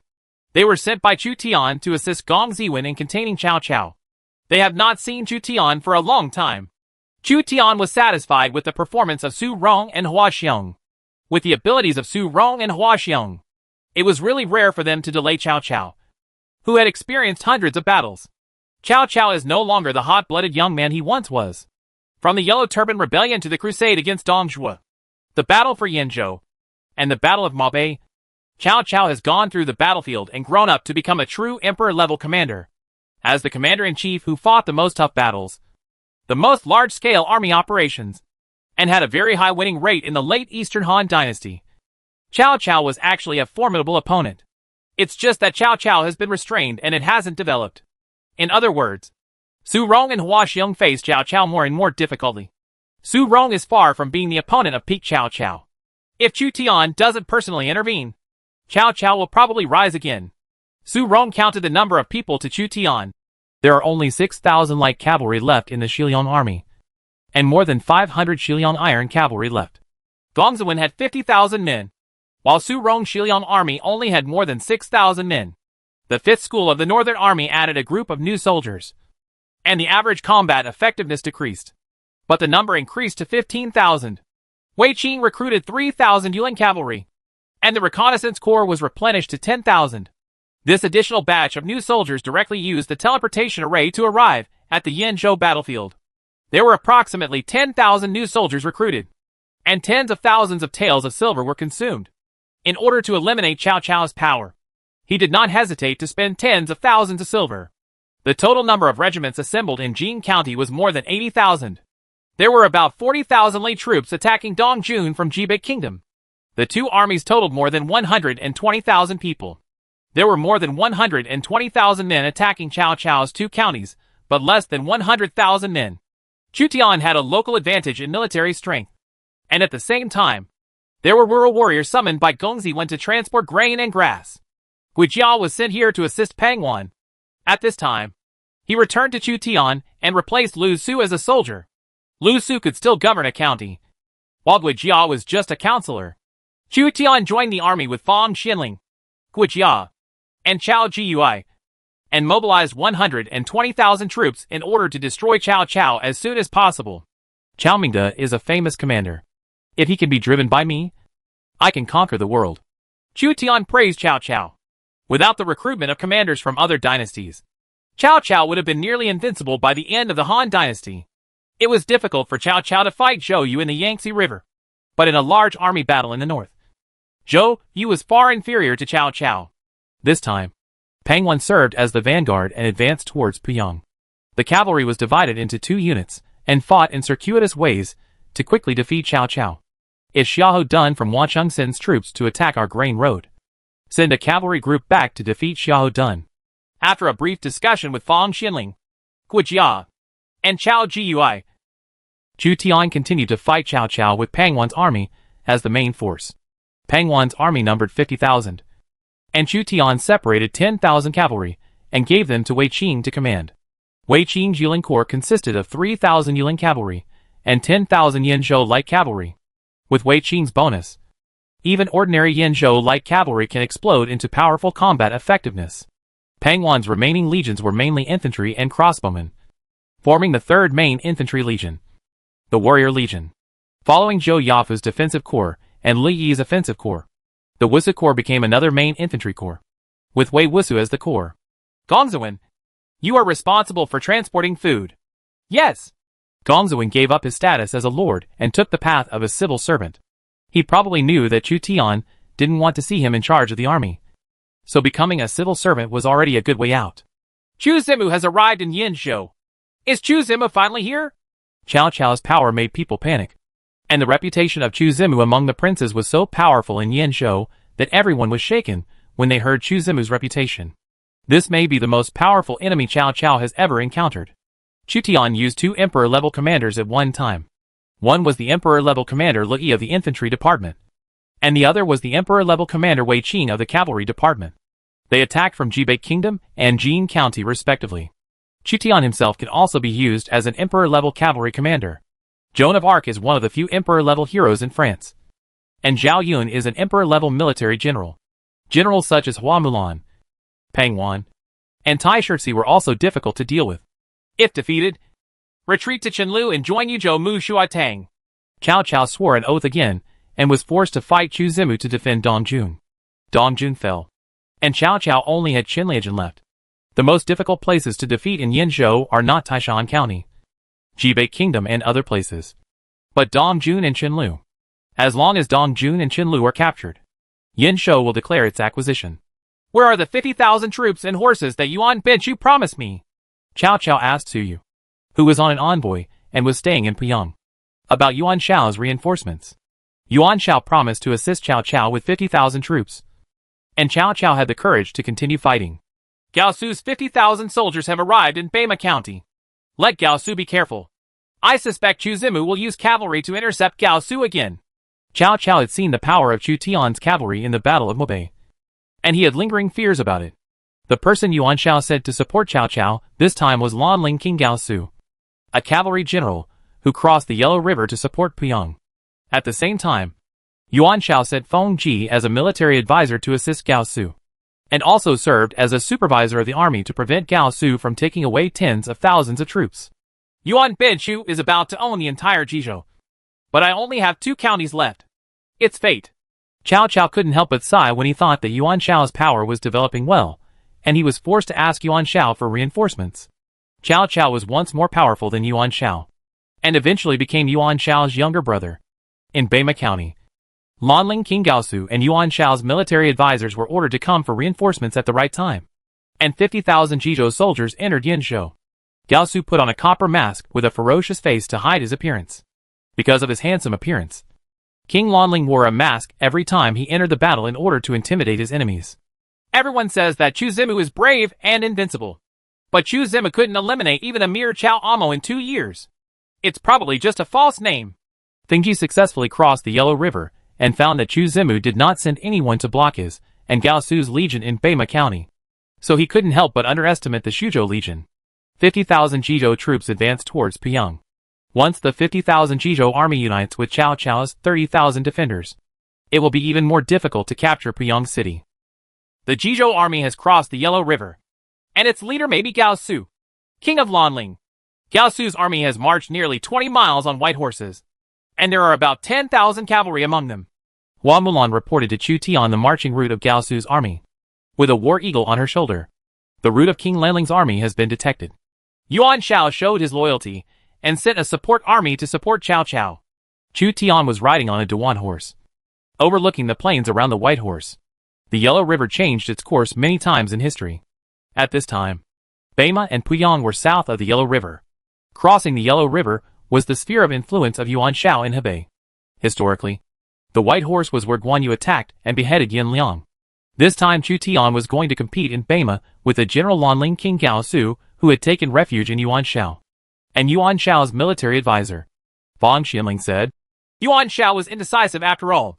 Yuan Shao both went north to attack northern Hebei and went south to support Cao Cao. The result would only be that both sides would be short of troops.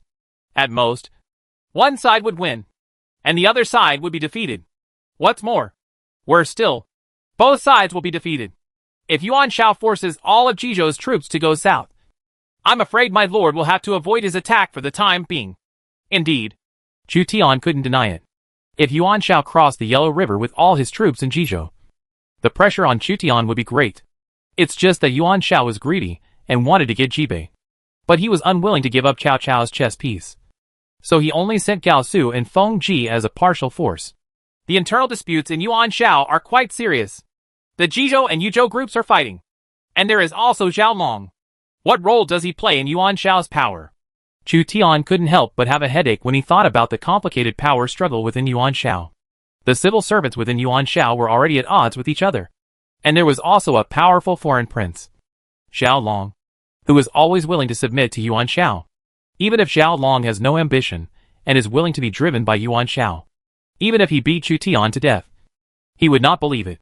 Maybe Zhao Long is waiting for his chance.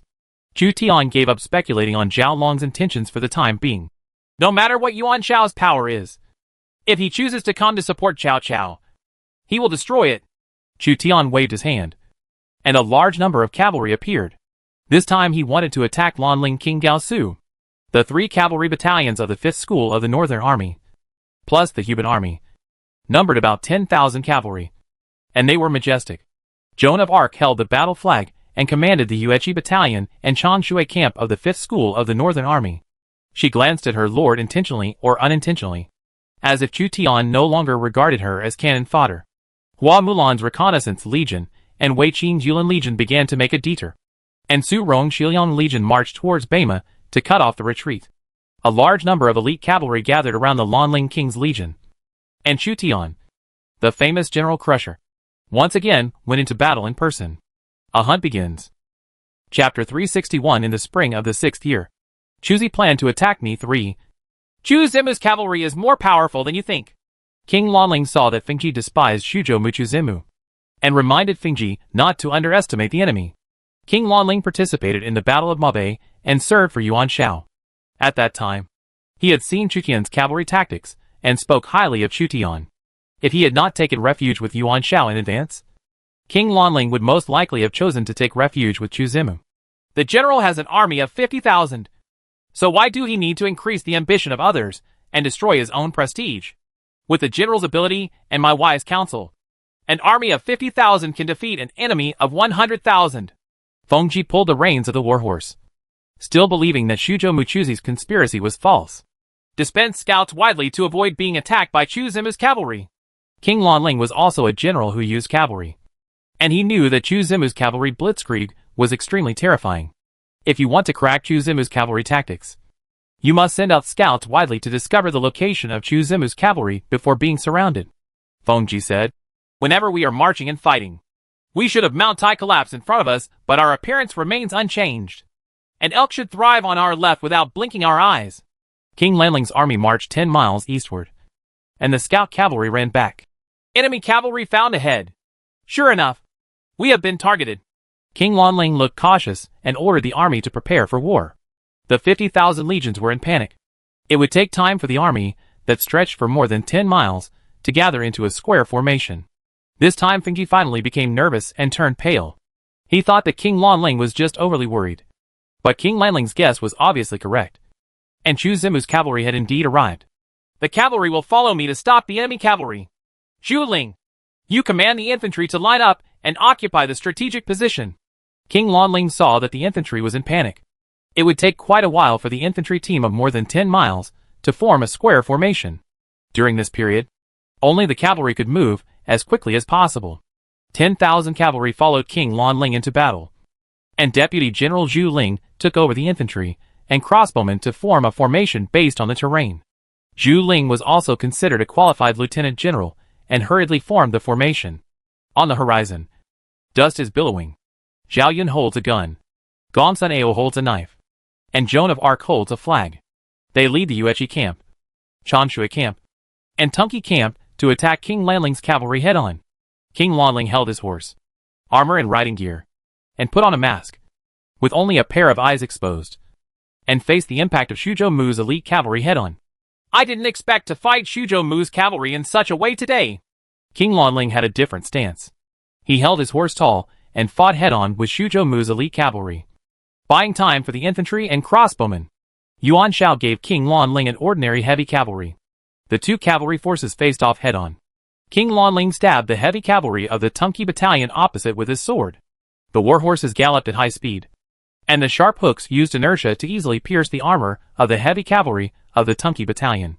The blood-stained hooks penetrated from the back of the armor. Two heavy cavalry collided. The Tunki battalion heavy cavalry, as the forbidden army of the Eastern Han dynasty, had an advantage in hand-to-hand combat with the ordinary heavy cavalry. The front row of Jizhou heavy cavalry was quickly wiped out. Zhao Yun stabbed King Lanling with a spear, but was blocked by the heavy cavalry all over the mountains and plains around King Lanling. So Zhao Yun had no choice but to fight hard to kill Jizhou's heavy cavalry. One by one, Jizhou heavy cavalry fell under Zhao Yun's spear, fell off their horses, and were trampled into pulp by half a ton of iron horses. For honor! Encouraged by Joan of Arc, the light cavalry of Chanshui camp and Yuechi camp had a great morale. They were armed with horned bows, and their arrows were all fired. The Tunki battalion was responsible for the frontal attack. The cavalrymen of the Chanshui battalion and the Yuechi battalion on both sides held spears and stabbed at the enemy, while the cavalry in the middle held horned bows and fired fiercely at the enemy cavalry. King Lanling fell into the battle, and Ma Shan killed dozens of high-level cavalry. There were 2 arrows hanging on his armor, but his courage did not diminish, and he continued to charge. Shuzhou Mu Chu Zimu's cavalry are simply elusive. When I saw that King Lanling's cavalry was already fighting with Chu Zimu's cavalry, the shouts of killing shook Bama County. And I couldn't help but tremble with fear. The two sides are fighting. And there are not many fancy tricks in the brutal cavalry battle. Let's see who of the cavalry on both sides can persist to the end. Suddenly, in the other two directions of the battlefield, dust was flying. And two cavalrymen, one on the left and one on the right, quickly attacked the infantry and crossbowmen phalanx where Zhu Ling and Feng Ji were. Zhao Yun, Joan of Arc, and Gong Sun Ao's cavalry were just to lure King Lanling's cavalry out. Chu Tian also knew that King Lanling was difficult to deal with. If a fierce battle with King Lanling allowed the infantry and crossbowmen of the Jizhou army to form formations, then Chu Tian would waste more time in annihilating King Lanling's army. Therefore, he and Fang Xianling decided on a plan to divert the tiger away from the mountain. The Zhu Ling and Fengji regiments lacking cavalry protection would be the best prey for the cavalry. General Zhu Ling, quickly set up the spear formation. The enemy cavalry is coming. Fengji saw that the situation was not good. So he urged his deputy Zhu Ling to quickly arrange his troops. The queue is so long. It's not that easy to form an array. Zhu Ling also wanted to form a phalanx of spears as soon as possible to block Shuzhou Mu Chu Zimu's offensive. But Chu Zimu's cavalry moved unexpectedly. And the cavalry was too fast. It was so fast that he had no time to react. So fast that the 40,000 infantrymen and crossbowmen had no time to form a formation. We can only abandon some soldiers. Facing the incoming cavalry, Zhu Ling used the infantry and crossbowmen who had gathered to form a gun and shield array. With the archers in the middle, there were panicked infantry and crossbowmen gathering towards the phalanx. But Zhu Ling could no longer care about their lives. Wei Qing's Yulin Legion and Hua Mulan's Reconnaissance Legion came from both wings, using mounted fire to harass Zhu Ling's infantry and crossbowmen's improvised formation. A large number of cavalry appeared, putting tremendous pressure on Zhu Ling's army.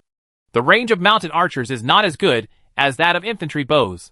Listen to my orders and fire arrows. Zhu Ling gave an order, and thousands of arrows were fired. The arrow feathers covered the sky, killing hundreds of high-level cavalry. Wei Qing commanded the Yulin cavalry, and Hua Mulan commanded the Iron Eagle scouts to find a breakthrough and intercept the Jizhou infantry, who had not yet entered the formation. The two light cavalry were like two venomous snakes, and the scalp of the Jizhou Legion was numb. The Jizhou infantry were on full alert to observe the movements of the two ill-intentioned light cavalry. They were sweating profusely, and their palms were sweating. They could not, and did not dare to show their flaws in front of the cavalry. Otherwise the two light cavalry would drive straight in at any time and defeat the infantry phalanx. Two light cavalrymen interfered around the Jizhou square formation, making it difficult for the Jizhou infantry to see clearly the direction of the Shuzhou cavalry's attack. Behind Wei Qing's Yulin Legion, a heavy cavalry unit with only a few hundred cavalry was ready to attack. A large number of light cavalry interfered with the Jizhou army, seriously affecting the Jizhou army's judgment and hiding the whereabouts of the Huban army. The Huban army is armed with long halberds, armor and riding equipment, and its momentum is like a rainbow. In order to ensure the impact capability of the Huban army, Chu Tian transferred Taisher Ci. Taisher Ci is also equipped with a short halberd in each hand. He has the power of the 5 tiger generals. It is definitely not difficult for Taisher Ci to kill 100 people in a big battle. So far, the Huban army has been almost invincible and invincible. Huban army, attack! Probably having tasted the sweetness of the heavy cavalry assault, Chu Tian once again personally commanded the Huban army to launch an assault. The ground shook violently, and the soldiers of the Jizhou Legion who were on guard against the two light cavalry noticed that their feet were shaking slightly, and a sound that made their scalps go numb was heard. It's heavy cavalry! A general of the Jizhou army, who climbed up, pointed fearfully in the direction of the appearance of the Huban army. The iron hoofs clank, the earth trembles, and the tiger army charges into battle again. Quickly, thicken the defense line. All soldiers must not retreat. Zhu Ling panicked and temporarily mobilized a large number of Jizhou heavy infantry armed with crossbows, spears, and large shields to reinforce the defense line that was attacked by the Huban army. After all, the deployment of Jizhou's heavy infantry is a little slow. The Huban army is constantly accelerating, striving to destroy the enemy's infantry phalanx at the highest speed. Jizhou crossbowmen loaded crossbows crazily, aimed and shot. The armor-piercing arrow collided with the thick armor, and the arrow cluster of the crossbow was twisted and deformed due to the violent impact, causing sparks to fly at the moment of friction. The Huban army braved the dense rain of arrows from the opponent, pointed their halberds forward, and deflected many incoming crossbow arrows. Thousands of crossbow arrows were fired, but they still failed to stop the iron hoof of the Tiger army. Only a few of the Huban army's heavy cavalry were shot dead by Jizou's crossbowmen. Jizou is rich in powerful crossbows, and even 8th order heavy cavalry like the Huban army were killed by crossbow arrows. However, the Jizou crossbowman could not bring much harm to the Huban army after all, relying on his excellent armor. Taisher Ci ran into the forest of spears of the Jizou army. His short halberd deflected the long spears in front, and led the Huban army to break through the enemy's formation. The Huban army rushed into the enemy formation, using their halberds to harvest the infantry in front and on both sides, clearing the way for the following cavalry. Everyone's attention was focused on the Huban army. Wei Qing led 3,000 Yuling cavalry, swarmed in along the gap opened by the Huban army, and used mounted fire to kill the enemy troops along the way. Behind the 3,000 Yuling cavalry are 10,000 Yanzhou light cavalry. A large number of cavalry cut through the Jizou army, trying to cut off the Jizou army. The Huban army is still in a strong position in the enemy's formation. No one can stop the powerful Tiger army, under the protection of dozens of general-level soldiers. Chu Tian used horned bows to hunt down the enemy troops along the way, and followed the Huban army to break through. Chu Tian finally understood why Emperor Tai's only Shimen of the Tang dynasty specially formed an elite Xuanjia army heavy cavalry. This elite heavy cavalry was used to assault the enemy's formation and tear apart the enemy's formation. Who knows the pleasure of using it? He suspected that the war horses used by the Huban army were Liang'o horses, or Duan horses, from the western regions. Otherwise the impact would not be so terrifying. Wei Qing's Yulin cavalry has superb riding and shooting skills, and its close combat ability with swords is not inferior at all. It follows behind the Huban army and harvests the lives of the infantry and crossbowmen of the Jizou army. The Jizou army suffered a devastating blow and fell apart. Commanders, follow me to attack the enemy's formation. On the other side, Hua Mulan's reconnaissance corps played a role in containing and confusing the enemy. She had no heavy cavalry support, so she had to wait until the Hubin army and Yulinchi destroyed the enemy formation before leading the reconnaissance corps to attack Jizou from the other side. Legion. We must cut the Jizou Legion into 3 parts and defeat them one by one. The 10,000 cavalrymen of the reconnaissance legion fired 2 rounds of arrows at the Jizou Legion, then drew out their bright tang knives and cut into the enemy formation. The Jizou army was cut by 2 sharp blades and collapsed into an army. The 3 parts fought independently. Zhu Ling, holding a sword, was in the middle of the army. Like Feng Ji, he looked at the chaotic battlefield at a loss. With a large number of Shuzhou cavalry on both sides, the opponent's cavalry was a one-sided massacre of the Jizou Legion. Military advisor. Nothing can be done. We should retreat immediately. Zhu Ling was unable to control the situation. There were enemy cavalry everywhere, and the battlefield was in chaos. How can I have the dignity to go back to see Duke Ming after such a failure? Feng Ji realized that he had not only underestimated Zhu Zhumu. Zhu Zhumu's cavalry was simply elusive, avoiding most of the scouts. When a few scouts brought back the news, Zhu Zhumu's cavalry often followed them. Keep the Green Mountains here. Don't worry about running out of firewood. Come! Escort the military advisor back to Hebei.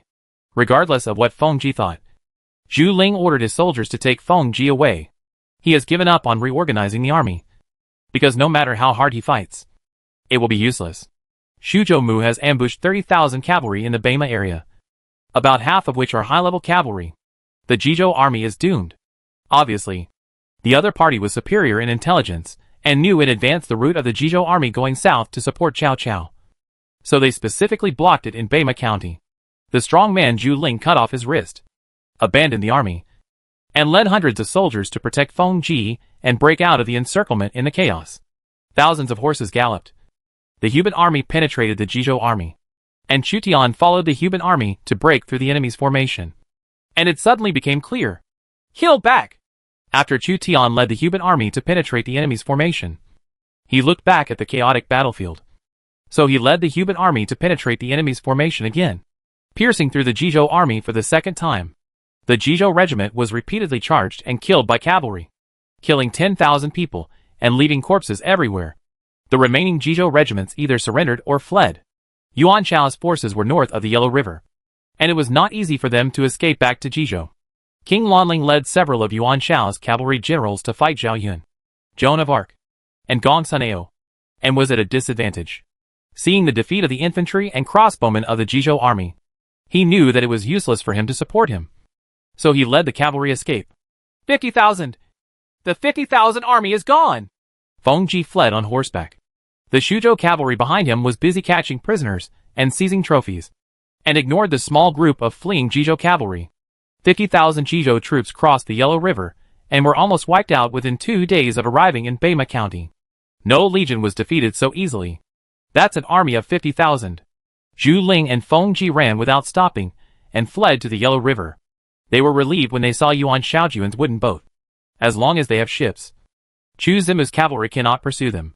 How can there be such terrifying cavalry in the world? Is it possible that only Yozhou's cavalry can compete with Chu Zimu's cavalry? Zhu Ling could not imagine that there would be such terrifying cavalry in the Central Plains, which lacked horse-producing areas. In terms of geographical location, it was clear that Jizhou's cavalry was sharper than Shuzhou's cavalry. However, the result was that the Jizhou regiment was overwhelmed by Shuzhou's cavalry. Even the powerful crossbow that Jizhou is proud of, which can easily kill the white horse Yi Song, cannot stop the impact of the Tiger army. Lanling King Gao Su fled to the Yellow River and met Zhu Ling and Feng Ji. He took off his mask and sighed softly. He had tried his best in this battle, but a partial force encountered Shuzhou Mu Chu Zimu's main force and was easily defeated. Chapter 362 Shuzhou or Guanzhong? Cao Cao's painful decision. This legion is indeed the legion sent by Yuan Shao to support Cao Cao. The leader is Gao Su. The deputy generals are Zhu Ling and Lu Kuang. And the military advisor is Feng Ji. Chu Tian's army swept the entire battlefield, captured thousands of horses from Jizhou, and captured more than 20,000 people. Through the prisoners, Chu Tian obtained more detailed information. Lord, capture the enemy general alive. Taisher Ci brought over a captured general.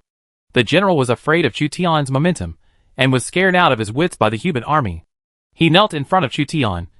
Smelling bad? Yuan Shao's general? Chu Tian rode his war horse and looked at this timid general. It would be best if we could capture Lanling King Gao Su alive. Gao Su had considerable military power and special units. But the scared general in front of him was obviously not King Lanling. If he were Prince Lanling, this gesture would be too derogatory to his status. Who are you? The villain Lu. Lu Kuang is a general under the command of Yuan Gong. Lu Kuang. Chu Tian vaguely thought that there was indeed such a person. Lu Kuang and Lu Xiang were the generals of Yuan Shao's son Yuan Shang. Later, after Yuan Shao's defeat, they defected to Cao Cao. This is also a historical military commander. Be loyal to me, and I will spare your life. Chu Tian wanted to see Lu Kuang's face, so he planned to spare Lu Kuang's life. The villain is willing to surrender. Willing to surrender. Seeing that he could survive, Lu Kuang immediately surrendered to Chu Tian. Chu Tian couldn't help but murmur in his heart. It would be great if all the captured generals could surrender so simply. However, few truly loyal generals would surrender as easily as Lu Kuang. Name, Lu Kuang. Identity, Yuan Shang's general. Later defected to Cao Cao. Grade, gold level, infantry type. Loyalty, 50. Commander, 56, force, 68, intelligence, 23, politics, 22, charm, 21. Chu Tian recruited a general similar to Mi Feng, which is hard to explain. Lu Kuang's loyalty is very low, and he may rebel at any time. Lu Kuang had value worth utilizing. So Chu Tian asked him to surrender all the captured Jizhou soldiers. This group of Jizhou soldiers can serve as cannon fodder for the attack on Puyang City. Lu Kuang took the initiative to ask Chu Tian. I would like to be the vanguard and lead the troops to attack Puyang City. General Lu is unparalleled in his power. Cao Mingde is just a mere Cao Mingde. He is not worthy of General Lu being the vanguard. Taisher Ci, you lead the Yuechi battalion to clear the way. Chu Tian comforted Lu Kuang.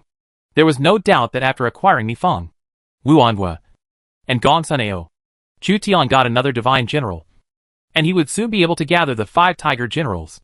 Lu Kuang was timid and feared Chu Tian more than he was loyal. So he followed Chu Tian to attack Cao Cao. Yuan Shao's 50,000 strong army was almost completely wiped out south of the Yellow River. King Lanling, one of the 3 famous generals of the northern and southern dynasties, and the northern Qi dynasty, was defeated.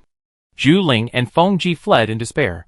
When Yuan Shao learned that the 50,000 legion he had finally put together was annihilated just after crossing the Yellow River, Yuan Shao, who was crusading against Zhongshan Kingdom, was stunned and could not recover for a long time. An army of 50,000. That was an army of 50,000. Was destroyed like this. Chu Zimu's sphere of influence in Shuzhou is like a bottomless pit. No matter how many armies enter Chu Zimu's sphere of influence, they will all be annihilated. The number of enemy troops destroyed by the Shuzhou army was not just 1 million, but also hundreds of thousands. My subordinates once said that my lord should gather all the troops and horses and go south to support Qiaomingde. My lord did not listen to his words and attacked Jizhou from the north. My subordinates also said that if they are determined to take Jizhou, they will concentrate all their troops and fight quickly. We should divide our troops and go south. Even if we divide our troops and go south, we can just guard Beima and launch an offensive to threaten Shuzhou Mu. But Ming Gong didn't listen. But he had to believe Guitu's words. Zhu Shou and Tian Feng had quite a few complaints against Yuan Shao. Guitu had a look of fear on his face and said to Yuan Shao, "Now our army has suffered a new defeat. Zhu Shou and Tian Feng do not want to share the Lord's worries, but instead are fighting among themselves. This is a sign of rebellion." Zhu Shou and Tian Feng were angry. Guitu, you are just talking nonsense. When will we have any objections? Enough. Yuan Shao was angered by his advisors. Externally defeated and internally quarreling. Yuan Shao had a headache. Chu Tian has great prestige and has a group of elders following him. He also has the characteristics of An Wu, 4 generations and 3 dukes, and the female lead in court, to suppress various aristocratic families. And there are also civil servants such as Zhang Zhao and Lu Su who coordinate various aristocratic families. The conflict does not worry Yuan Shao for the time being. As long as Chu Tian keeps winning, the aristocratic families will shut up. Yuan Shao's defeat will intensify the conflicts between the factions of the family. Strive to manage Hebei and let Qiaomingde and his generals come to Yeqing to join me. I asked the court to make him the Mu of Hianzhou and the general of Zhendong. I still let him command the troops. Yuan Shao did not dare to continue sending troops to the bottomless pit of Hunan, so he decided to write a letter asking Cao Cao to be a guest general, abandon Dong Jun, and come to Yeqing to discuss major issues. Yuan Shao was defeated.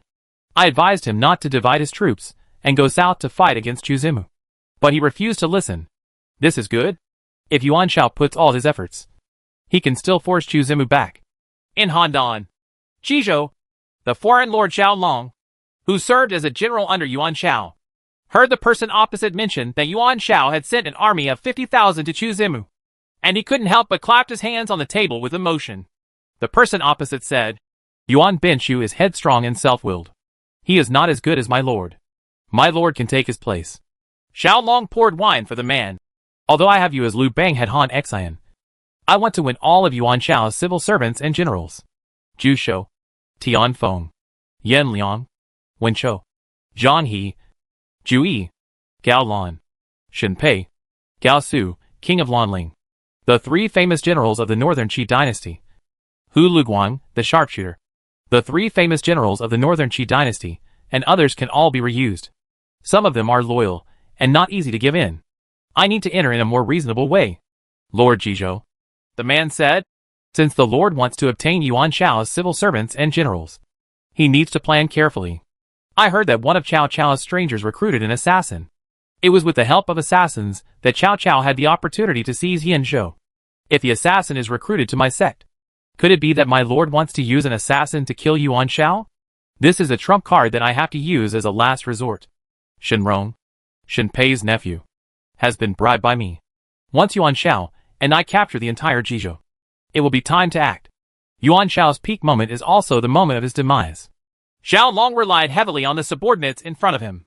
This was the emperor-level commander he obtained after the Battle of Mabei. In Puyang City, Dong Jun, Cao Cao, the #1 hero of the Eastern Han Dynasty, was frowning. He also learned that Yuan Shao's reinforcements were completely wiped out as soon as they arrived in Hunan, and he became even more afraid of Shuzhou Mu Chu Zimu. In Cao Cao's eyes, Chu Zimu, who participated in the Battle of Mabei and suppressed Cao Cao for 2 consecutive years, was comparable to the Han god of war. Pang Wan, who suffered more defeats than wins, came back again. Guijia once again served as Pang Wan's military advisor, and surrounded Puyang with Pang Wan, disabling Puyang's teleportation array. Guijia, who was supposed to be Cao Cao's military advisor, instead surrounded Cao Cao, which made people doubt that Chu Zimu did it deliberately. The reinforcements sent by Yuan Binshu were defeated by Chu Zimu's cavalry. He persuaded me to lead the remaining troops to Yeqing to seek refuge with him. What do you think? Cao Cao received Yuan Shao's proposal and hesitated. If it were Cao Cao in ordinary times, he wouldn't be so indecisive. But this decision will determine his life. Not only Cao Cao, but also the fate of clan generals such as Cao Hong, Xiaohou Yuan, Xiaohou Dun, Cao Ren, and Cao Chun. Will Chu Zimu appoint him after he surrenders? Will Cao Cao's clan generals be reused? If no one can be reused in Chu Zimu's power, then the Cao family and the Xiaohou family can say goodbye to the aristocratic family in the future. Cao Cao not only considered his own interests, but also the interests of his family. Sun Yu said, although Yuan Shao's soldiers are numerous, his laws are not in order, and although his officials and generals are numerous, they are scheming. As for Yin Liang and Wen Chou, they are just brave men. The only ones worth using are Zhu Su, Tian Feng, Zhang He, and Gao Su. But Yuan Shao is not if you know how to use people. You will definitely be taken advantage of. Sooner or later, he will become a prisoner of a stranger. Why should my lord take refuge in a dying person?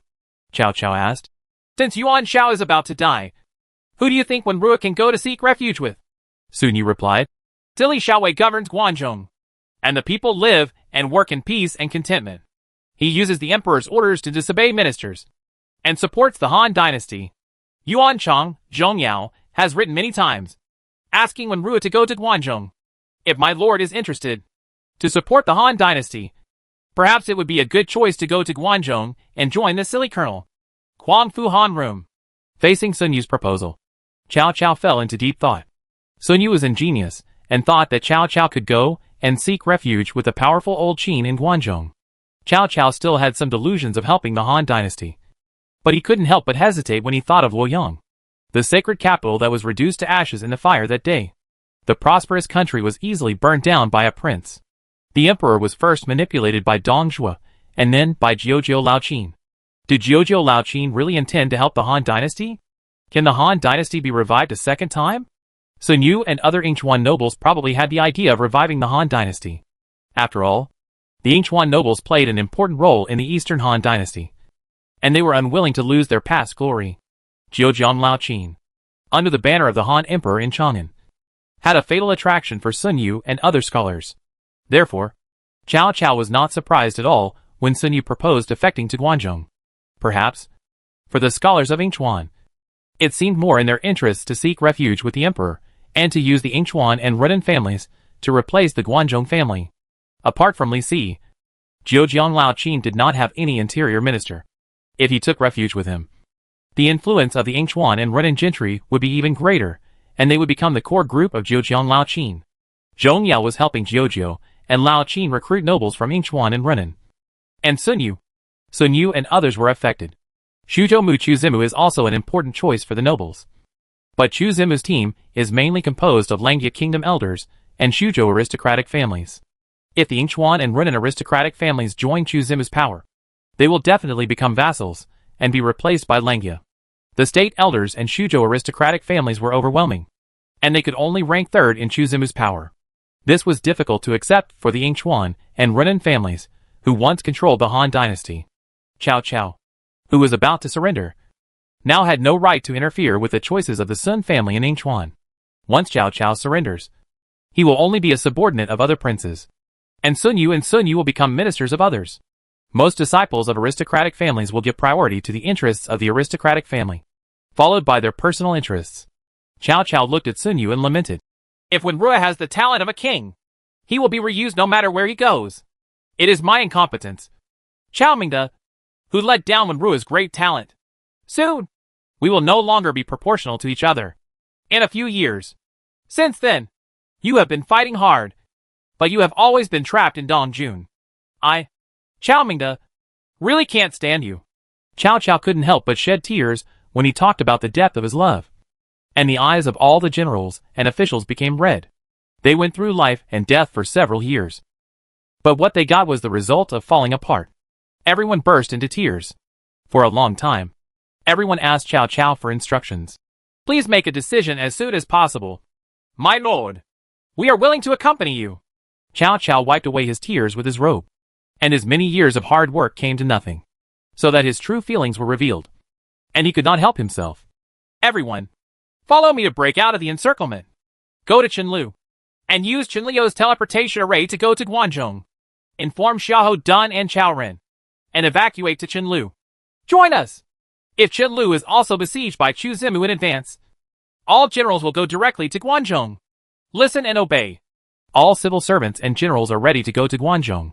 Dongyuan's teleportation array failed because Puyang was besieged, so they could only go to Chenlu.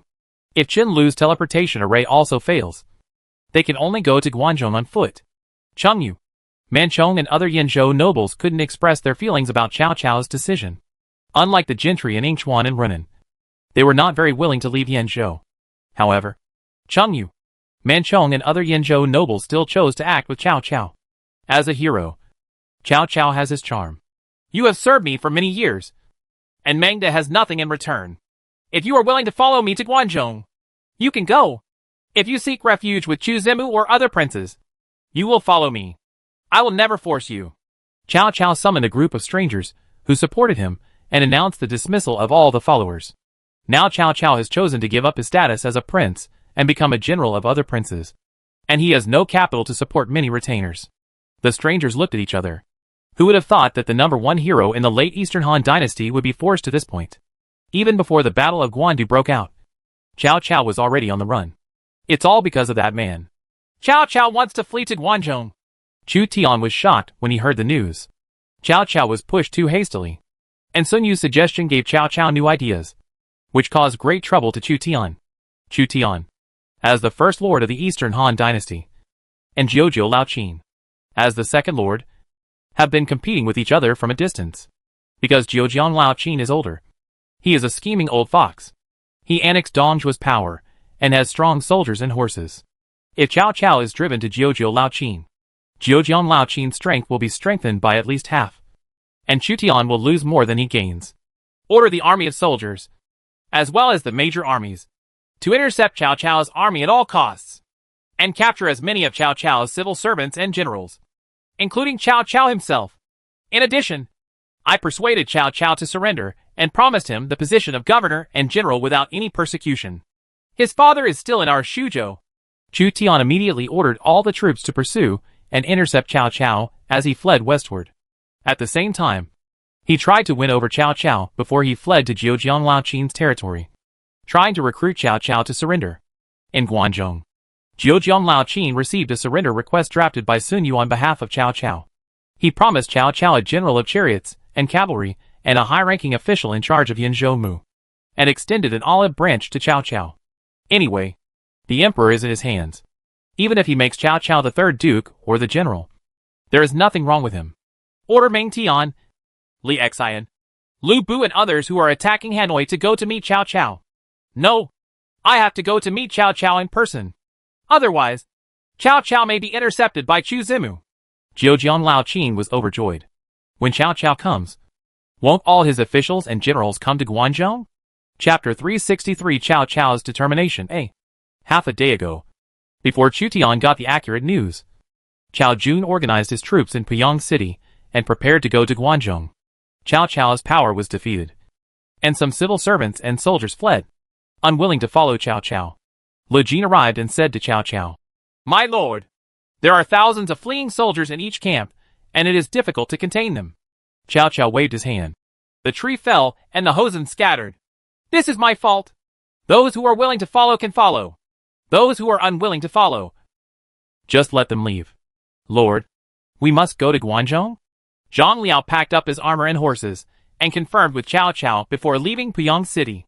Cao Cao was getting on his horse and asked, "Is Wen Yuan afraid of meeting his old master Lu Bu?" Zhang Liao shook his head. "No.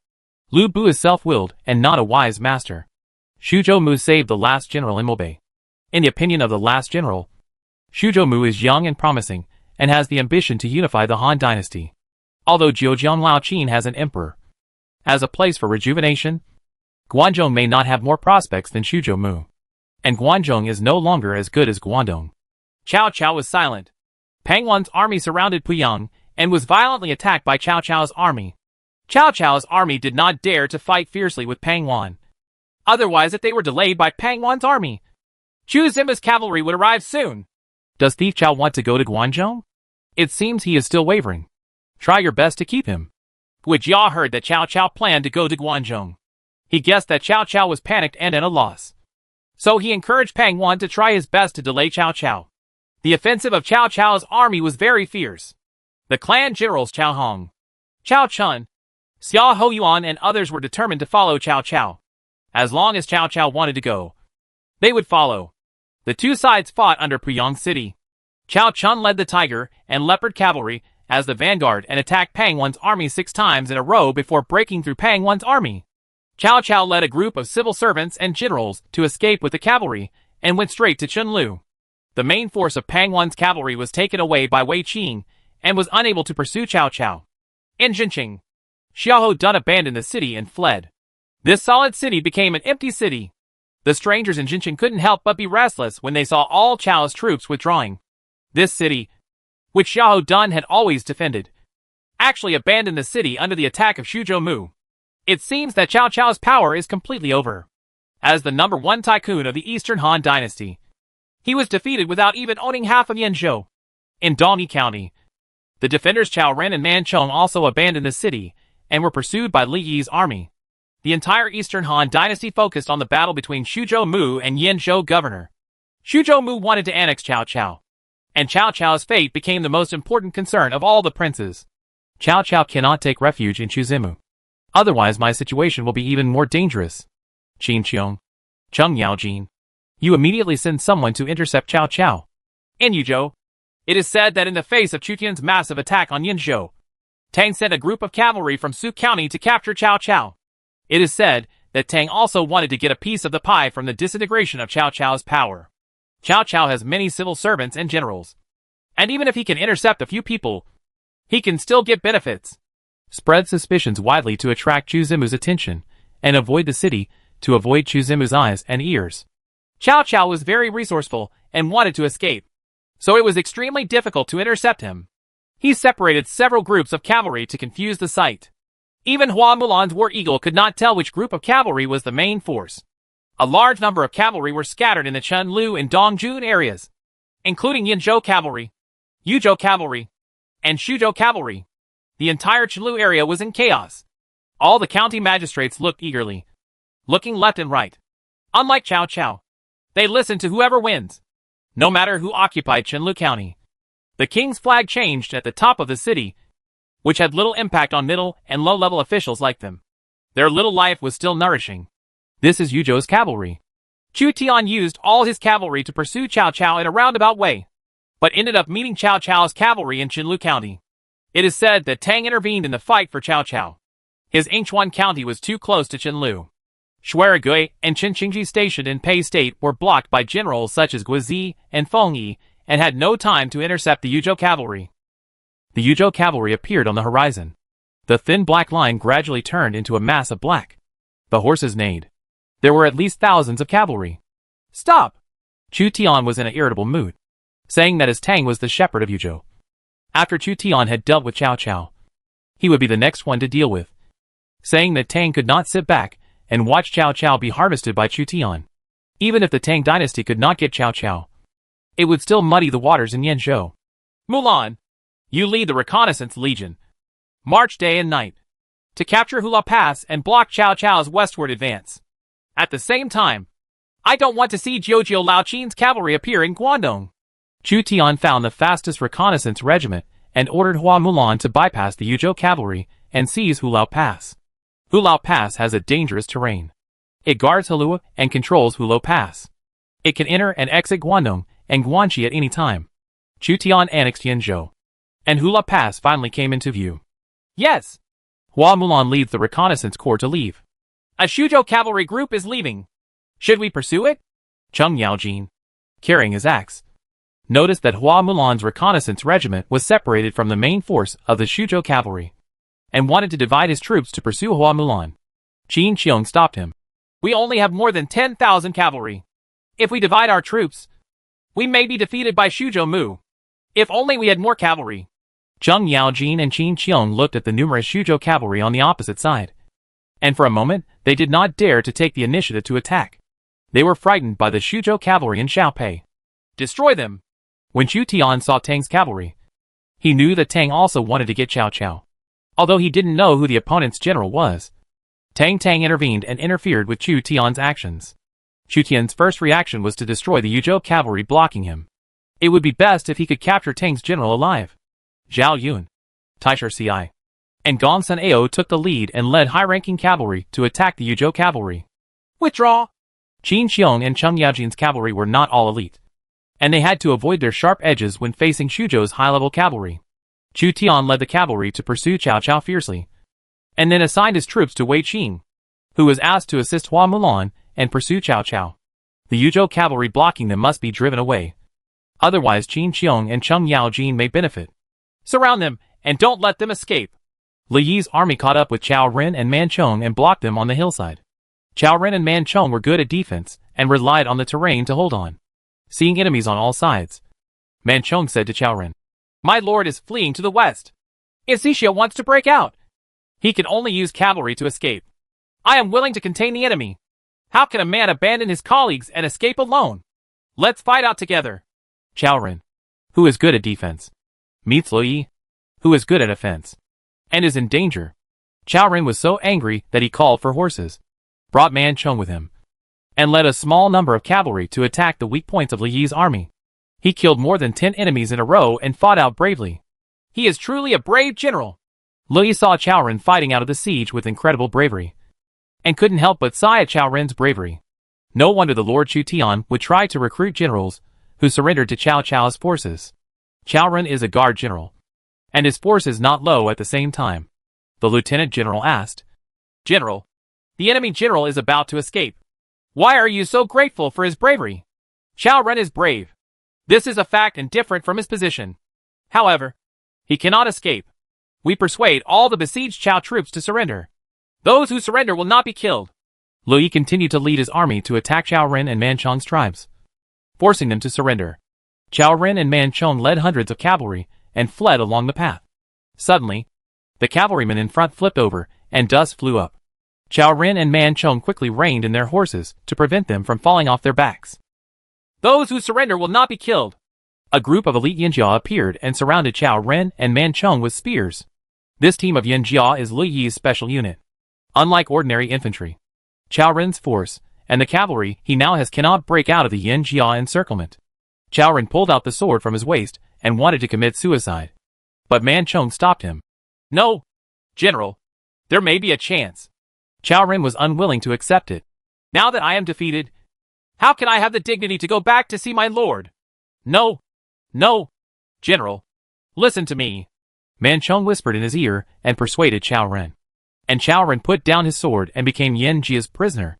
Chao Ren and Man Chong were captured by Li Yi and escorted to Puyang. According to Chu Tian's order, the generals headed for Puyang, the seat of East County, and met at Puyang. On the other side, Xiahou Dun, who abandoned Xinqing, was ambushed by Gui Jia and Pang Wan's army. Xiahou Dun was deeply surrounded and besieged on all sides. The military advisor was indeed very resourceful. Although he could not stop Cao Cao's cavalry, it was a great achievement to capture Cao Cao's army in Xinqing. When Pang Wan saw thousands of Cao troops, including Xiahou Dun, being surrounded, he couldn't help but admire Gui Jia's strategy. Gui Jia set up an ambush to intercept Xiahou Dun, who lacked cavalry. Xiahou Dun wanted to lead a small number of cavalry to break out, but Hua Xiong led Xiliang Iron Shoes to attack. Xiahou Dun was injured and captured. For a time, all Chao's troops in Dongjun were about to be annihilated and surrender, or to flee and be quickly pacified. Zhao Long of Wei County has given us 300 taels of gold and invited us to go to Handan. He probably wants our historical assassins to work for him. With 300 taels of gold, you can have enough food and clothing for the rest of your life. Some of the strangers in Puyang surrendered to Chu Zimu. Some kept their names anonymous and did not participate in the struggle for hegemony among the princes. And some escaped from Puyang and speculated among the major princes. In the Luoyang area, Zhejiang Lao Qin led a group of cavalry and approached Hulao Pass with generals Yang Dian and Guisi. Meng Tian, Lu Bu, and Li Ju were attacking Zhangyang, the prefect of Hanoi. After receiving the order from their lord, they immediately led their cavalry across Mengjin and went to Hula Pass to join Jiujiu Laoqin.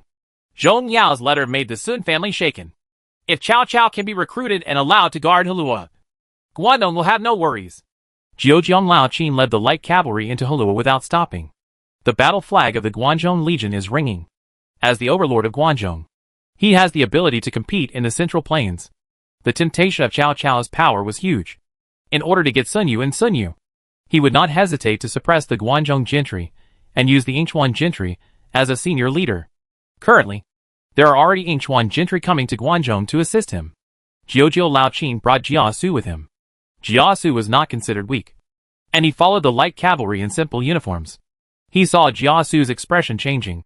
Cao Mingda will be captured by me. Why are he worried? Jia Su replied. My subordinates think that this matter may have twists and turns. No matter what, I want to get Cao Mingda, even if I don't hesitate to confront Chu Zimu. This is my first confrontation with Chu Zimu, and it's really exciting. Jiujiang Laoqin and Chu Tian had been secretly fighting for a long time, but they had never formally confronted each other. If Chu Tian annexes Yinzhou, then their spheres of influence will be adjacent, and a battle may break out at any time. The Cao Cao incident was his first head-on conflict with Chu Tian. Cao Cao marched westward lightly, and he could already see the city wall of Hula Pass. The city walls of Hula Pass are towering.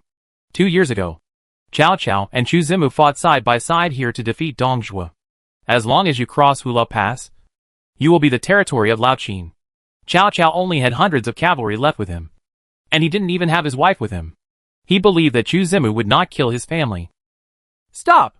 Unexpectedly, seeing Hula Pass approaching, Cao Cao ordered the entire army to stop. Cao Hong, Cao Chun, Xia Hoyuan, Sun Yu, Cheng Yu, Lu Qian, and other civil servants and generals all looked at Cao Cao. They didn't know why Cao Cao would stop advancing at this time. Cao Hong was puzzled. My lord, why did you stop? Chu Zimu's pursuers from behind are chasing us day and night and are approaching. Cao Cao dismounted, looked down at the slightly dilapidated Hula Pass, and remained silent for a long time. Lord, all subordinates were waiting for Cao Cao's response. In recent months, I have listened to your opinions and asked for help everywhere, but I have no definite answer. But this time, please allow me to listen to you. Baida and filial piety come first. My father took refuge in Shuzhou. Mingda now has nothing and wants to go to Shuzhou. Serve my father and take care of him till the end of his life.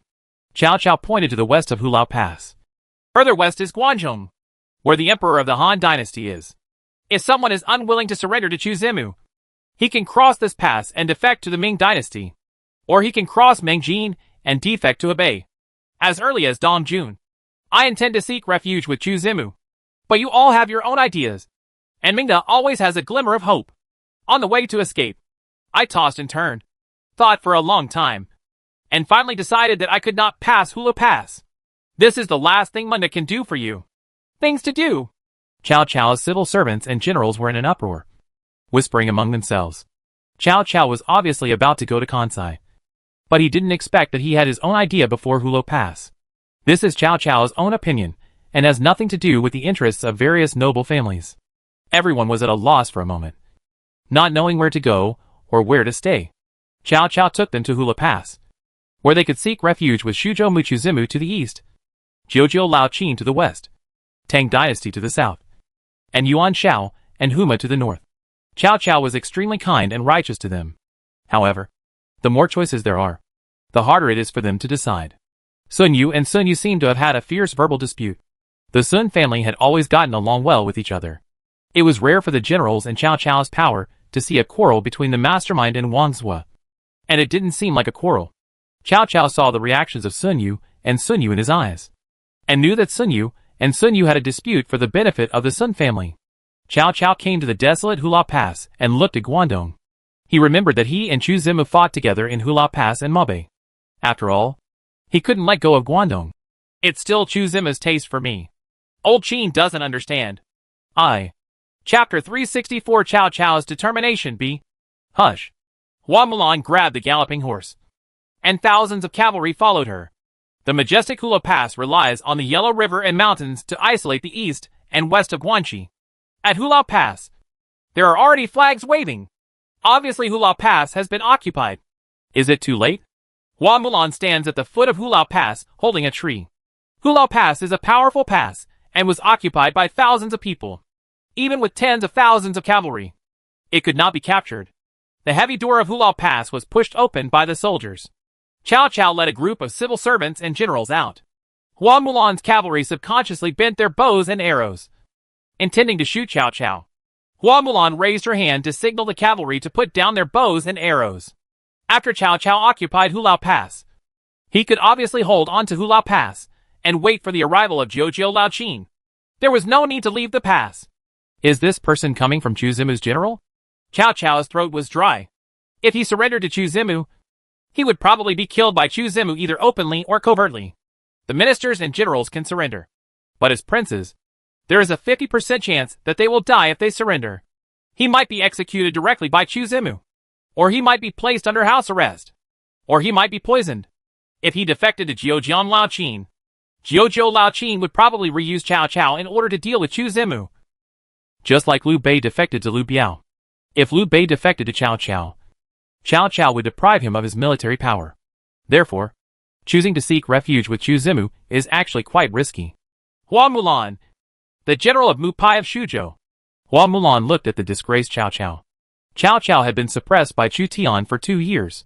It was strange that he was stranded in Hulao Pass despite being able to escape. Cao Mingde, the governor of Yanzhou, is willing to surrender to Shuzhou and go to Xiaqing to serve my father. Please be kind to everyone and don't embarrass them. In order to save his life, Cao Cao did not dare to ask for the post of governor, so he could only live on the grounds of filial piety. After Cao Cao's death, a group of Yanzhou nobles chose to stay with Cao Cao. Their interests were in Yanzhou, and they were unwilling to leave Guangdong after all. In addition, Cao Cao's clan generals always follow Cao Cao, and their interests are tied to Cao Cao. Cao Chun was unhappy about surrendering to Chu Zimu. His tiger and leopard cavalry had been damaged many times, and the war between the two sides had lasted for 2 years, creating hatred. But when Cao Cao arrived at Hulao Pass and decided to stay, he could only stand in the same camp as Cao Cao. Come here! Tie them up! Tie them up tight! Hua Mulan heard from her husband that Cao Mingde was full of tricks. In order to prevent him from falling into the trap, he ordered his soldiers to tie up Cao Cao and all his officials and generals. Cao Cao, Cao Hong, Cao Chun, Xia Hoyuan, Sun Yu, Zheng Yu and other military generals were wrapped into rice dumplings. Dian Wei was as majestic as an iron tower. When he was bound, he glared angrily at the cavalry around him who bound him. The cavalry were shocked by Dian Wei's majesty, and couldn't help but fear. If Cao Cao had not surrendered on his own initiative, 100 cavalrymen would not have been able to capture Dian Wei alive, who had reached the peak of his military strength. If all the princes were present, they would be surprised that Hua Mulan strictly obeyed Chu Tian's orders. Even the mastermind Hua Mulan, like Sun Yu, was not spared. Sun Yu was wrapped into a rice dumpling, and could not escape even if he wanted to. This time Hua Mulan captured dozens of civil servants and generals at once. Lord, we have entered Guangdong and have a lot to do. Why surrender to Chu Zimu and let him decide whether to live or die? The captain of the silly school told me that my lord is Yanzhou Mu and Chaki general, and his salary is much higher than that of the prefect that Chu Zimu promised. And Chu Zimu may not give his lord real power. Cao Chun was kidnapped and still didn't understand Cao Cao's decision. The icing on the cake is not as good as providing help when it is timely. I can't decide either. Cao Cao shook his head. Cao Cao should not have been so hesitant. But at this time, he was defeated and panicked like a lost dog. For a while, Cao Cao didn't know whether his choice was correct or not. After Hua Mulan captured Cao Cao's men, she stationed at Hulao Pass and controlled the most powerful pass in the world. Chu Tian defeated Qin Qiong and Cheng Yaojin, and immediately led his cavalry to Hulao Pass to join Hua Mulan and Wei Qing. Cao Cao didn't escape. Chu Tian thought Cao Cao had escaped. But after Cao Cao escaped to Hulao Pass, he chose to lead everyone to surrender, which caught Chu Tian off guard. Brother Mingde, we meet again. Chu Tian saw the disgraced Cao Cao at Hulao Pass. Cao Cao is now in a real sense gray-headed and dirt-faced, with dirt on his face and big streaks. Cao Cao smiled bitterly. Chu Zimu, the hemp rope is too tight. How can the tiger not be tied tightly? Come here and loosen the bonds for Brother Mingde. Chu Tian asked people to untie Cao Cao. Obviously Hua Mulan remembered Chu Tian's instructions, and knew that Cao Cao was scheming. So she simply tied Cao Cao up, so that he would not be fooled. Cao Cao moved his hands and feet, but couldn't help but sigh. He originally looked down on Yuan Shu and other princes, but one day he himself was reduced to such a state, which made people sigh. Chu Tian glanced at the group of prisoners around Cao Cao. These were all prominent figures in Cao Wei's camp, but he ended up taking the blame. Cao Cao was located at the junction of Yanzhou, Yuzhou, Sili, Jizhou and other places, but he took the initiative to surrender, which undoubtedly won Chu Tian's favor. Mingda, I suspect that you escaped here deliberately and waited for a price. Chu Tian looked at Cao Cao. Cao Cao was shocked and said quickly, I don't dare to have such an idea. Just seeing the towering tiger prison reminded me of the joint attack on Dongshui 2 years ago. Now, although Lao Qin is winning people's hearts in the past, he is assisting the emperor, promotes kindness, but in the end, he is only second to Dongshui. Wherever Mingda wants to be the governor next, just ask. I just want to go to Xia City and serve my father. I don't want to be the governor.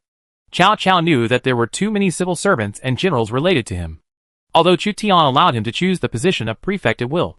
How could Cao Cao not see that Chu Tian was somewhat wary of him? Cao Cao is a smart man. Mingda will serve as a filial piety in Xiaqing for a year or two for the time being before he can be appointed again. Chu Tian really didn't dare to use Cao Cao until he completely digested Cao Cao's territory. Cao Cao is different from Gong Ziwen.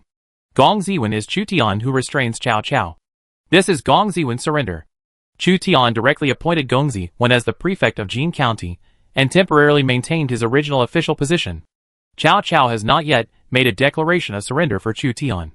Cao Cao and Chu Tian had many interactions, and the two sides fought side by side at Hula Pass in Mobe. As long as a certificate of surrender is issued in the future, Chu Tian can still consider using Cao Cao. This strong man must be Dian Wei. Chu Tian saw that among the many prisoners, there was a military general with a heavy back and a waist as thick as a bucket, and he knew that this was Dian Wei, a member of the 5 Tiger Generals. Chu Tian had Shuerigui, Zhao Yun, Li Guang and other fierce generals, who were no weaker than Dian Wei. But the proportions of these generals were not as exaggerated as Dian Wei. Dian Wei stood there, the fierce general's breath rushing towards his face. Dian Wei didn't have much favorable impression of Chu Tian, who had captured him, and glanced to one side. Generals such as Cao Hong, Cao Chun, and Xia Hoyuan also had no favorable impressions of Chu Tian. The small piece of territory they had worked so hard to build was completely destroyed by Chu Zimu. It was strange to have a favorable impression of him. Chu Tian somewhat understood why Cao Cao's camp wanted to defect to other princes. He suppressed Cao Cao too harshly. Cao Cao's power is different from other forces. Cao Cao has too many clan generals, and Cao Cao basically follows his lead. Cao Cao's decision was the decision of generals such as Cao Hong, Cao Chun, Cao Ren, Xiahou Yuan, and Xiahou Dun. Shuzhou Mu. Among the generals, Zhang Liao had the most conciliatory attitude toward Chu Tian. After all, Chu Tian saved Zhang Liao's life. Zhang Liao has not been in Cao Cao's camp for a long time, and he is not a clan general. Compared with other generals of the Cao family, Zhang Liao was more at ease with Chu Tian. Compared with the Cao clan, Chu Tian valued Zhang Liao, Sun Yu, Cheng Yu and others more. The expressions of these civil servants were calm, and they were not panicked about changing sides. With their talents, they can thrive in any camp. Where is Sun Wenru? Chu Tian counted Cao Cao's camp and found that a group of people were missing, and the representative figure Sun Yu was missing. When Wenru arrived in Guangzhou, I didn't make things difficult for them. Cao Cao hesitated and answered truthfully. Sun Yu is here. Why Sun Yu? Chu Tian already knew the answer by looking at Cao Cao. Cao Cao also knew why Sun Yu went to Guangzhou. Sun Chen went to Yuan Shao. Sun Yu went to Guangzhou. And Sun Yu went to me. The Sun family is good at making plans. Chu Tian's eyes shifted from Cao Cao to Sun Yu. The 3 Sun family members each took refuge in the 3 great princes of Hebei, Guangzhou, and Shuzhou. No matter which prince won, the Sun family would always be the winner. No wonder there is a saying that a century-old dynasty is a 1,000-year-old family. The same is true for the Langia Zhuge family. Zhuge Liang served in the kingdom of Shu. Zhuge Jin served in the kingdom of Wu. And Zhuge was born in the kingdom of Wei. Later generations have said that Shu got its dragon, Wu got its tiger, and Wei got its dog. Sun Yu saw that Chu Tian spoke frankly. After he was released, he bowed to Chu Tian and said, Since Gongda has chosen to stay, he will definitely help Mengda sincerely. If he is reused, please have no doubt about it. Sun Yu knew that Chu Tian knew the family's plans and did not hide the Sun family's thoughts. Chu Tian believed 90% of Sun Yu's words. Judging from the performance of the Langya Zhuge family, the disciples of these aristocratic families each serve their own monarch and are indeed working hard. As for whether they will communicate in private, Cheng Yu is a nobleman from Dongjun, and his influence is much lower than that of the Sun family. He supports Cao Cao's choice to stay in Guangdong.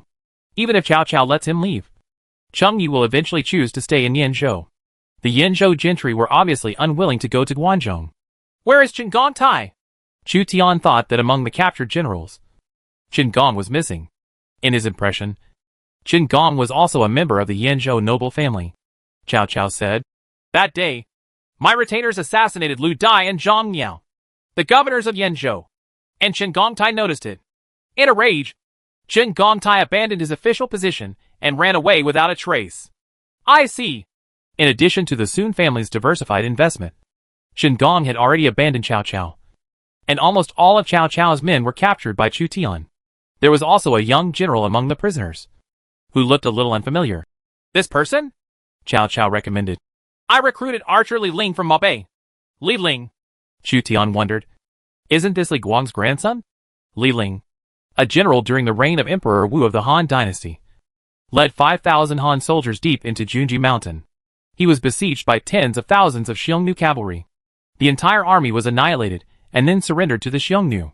Sima Qian was castrated for defending Li Ling's defeat. Good. Chu Tian patted Li Ling on the shoulder to show encouragement. In the future, Li Guang and Li Ling could cooperate with each other to fight against He Sun Bing. Ding!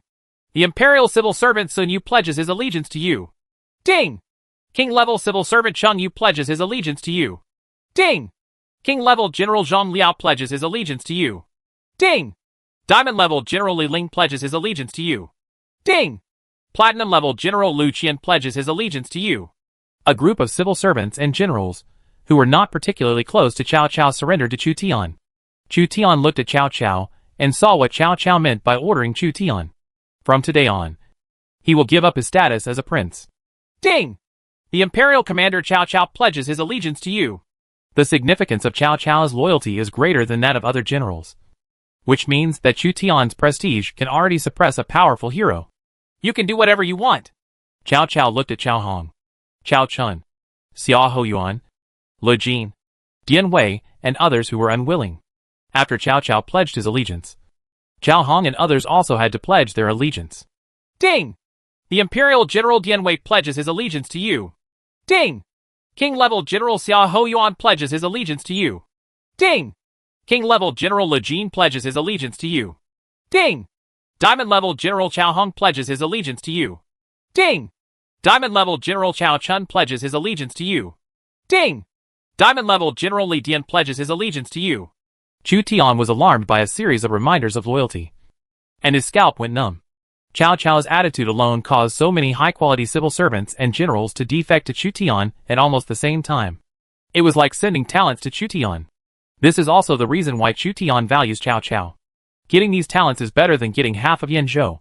Ding! The SSS level achievement 3 Kingdoms is activated. Try to make Cao Cao, Liu Bei, and Sun Quan loyal, and you can get rewards. Ding! The S-level achievement, the Mastermind and Wang Zhuo is activated. Collect the 2 heroes Sun Yu and Sun Yu to get rewards. Ding! The S-level achievement Ally and Tiger Qi is activated. Collect the 2 heroes Dian Wei and Su Chu to get rewards. Ding! The S-level achievement 5 Good Generals is activated. Collect Zhang Liao, Eugene, Lu Jin, Zhang He, and Su Huang to get rewards. For achievement tasks are also opened. Come here and untie them.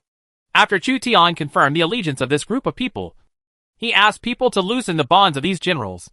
Chu Tian was surrounded by a group of personal guards including Zhao Yun and Taisher Ci, and Chu Tian's soldiers and horses were everywhere.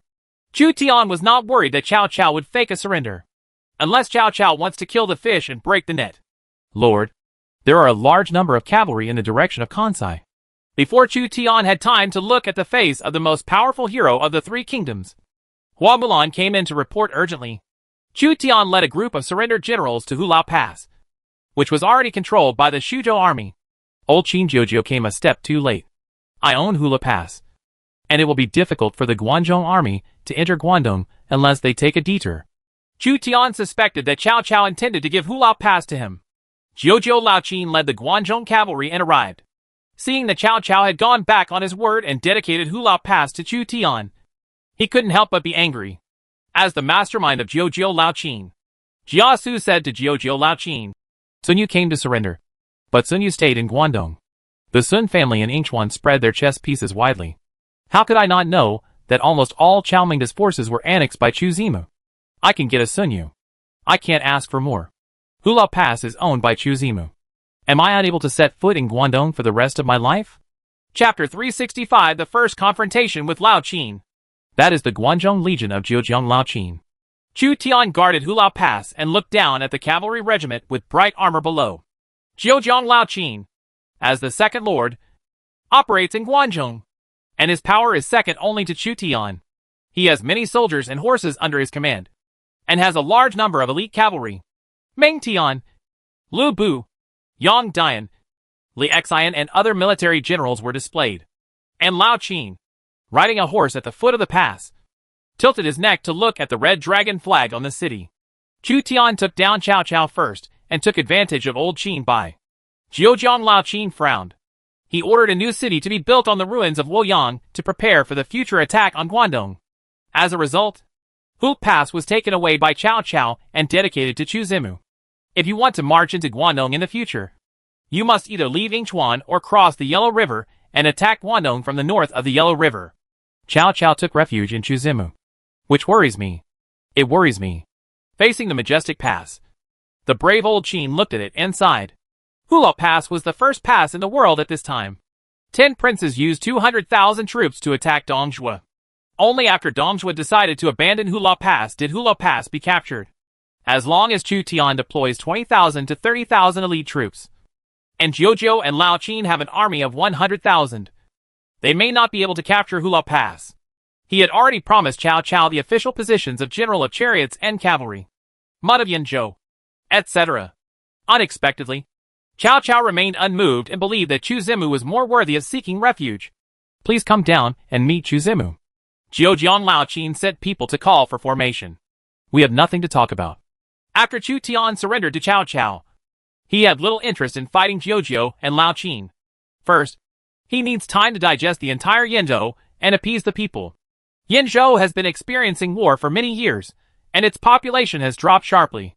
Secondly, Chu Tian only brought 30,000 cavalry, and the Guanzhong army had at least 100,000 people.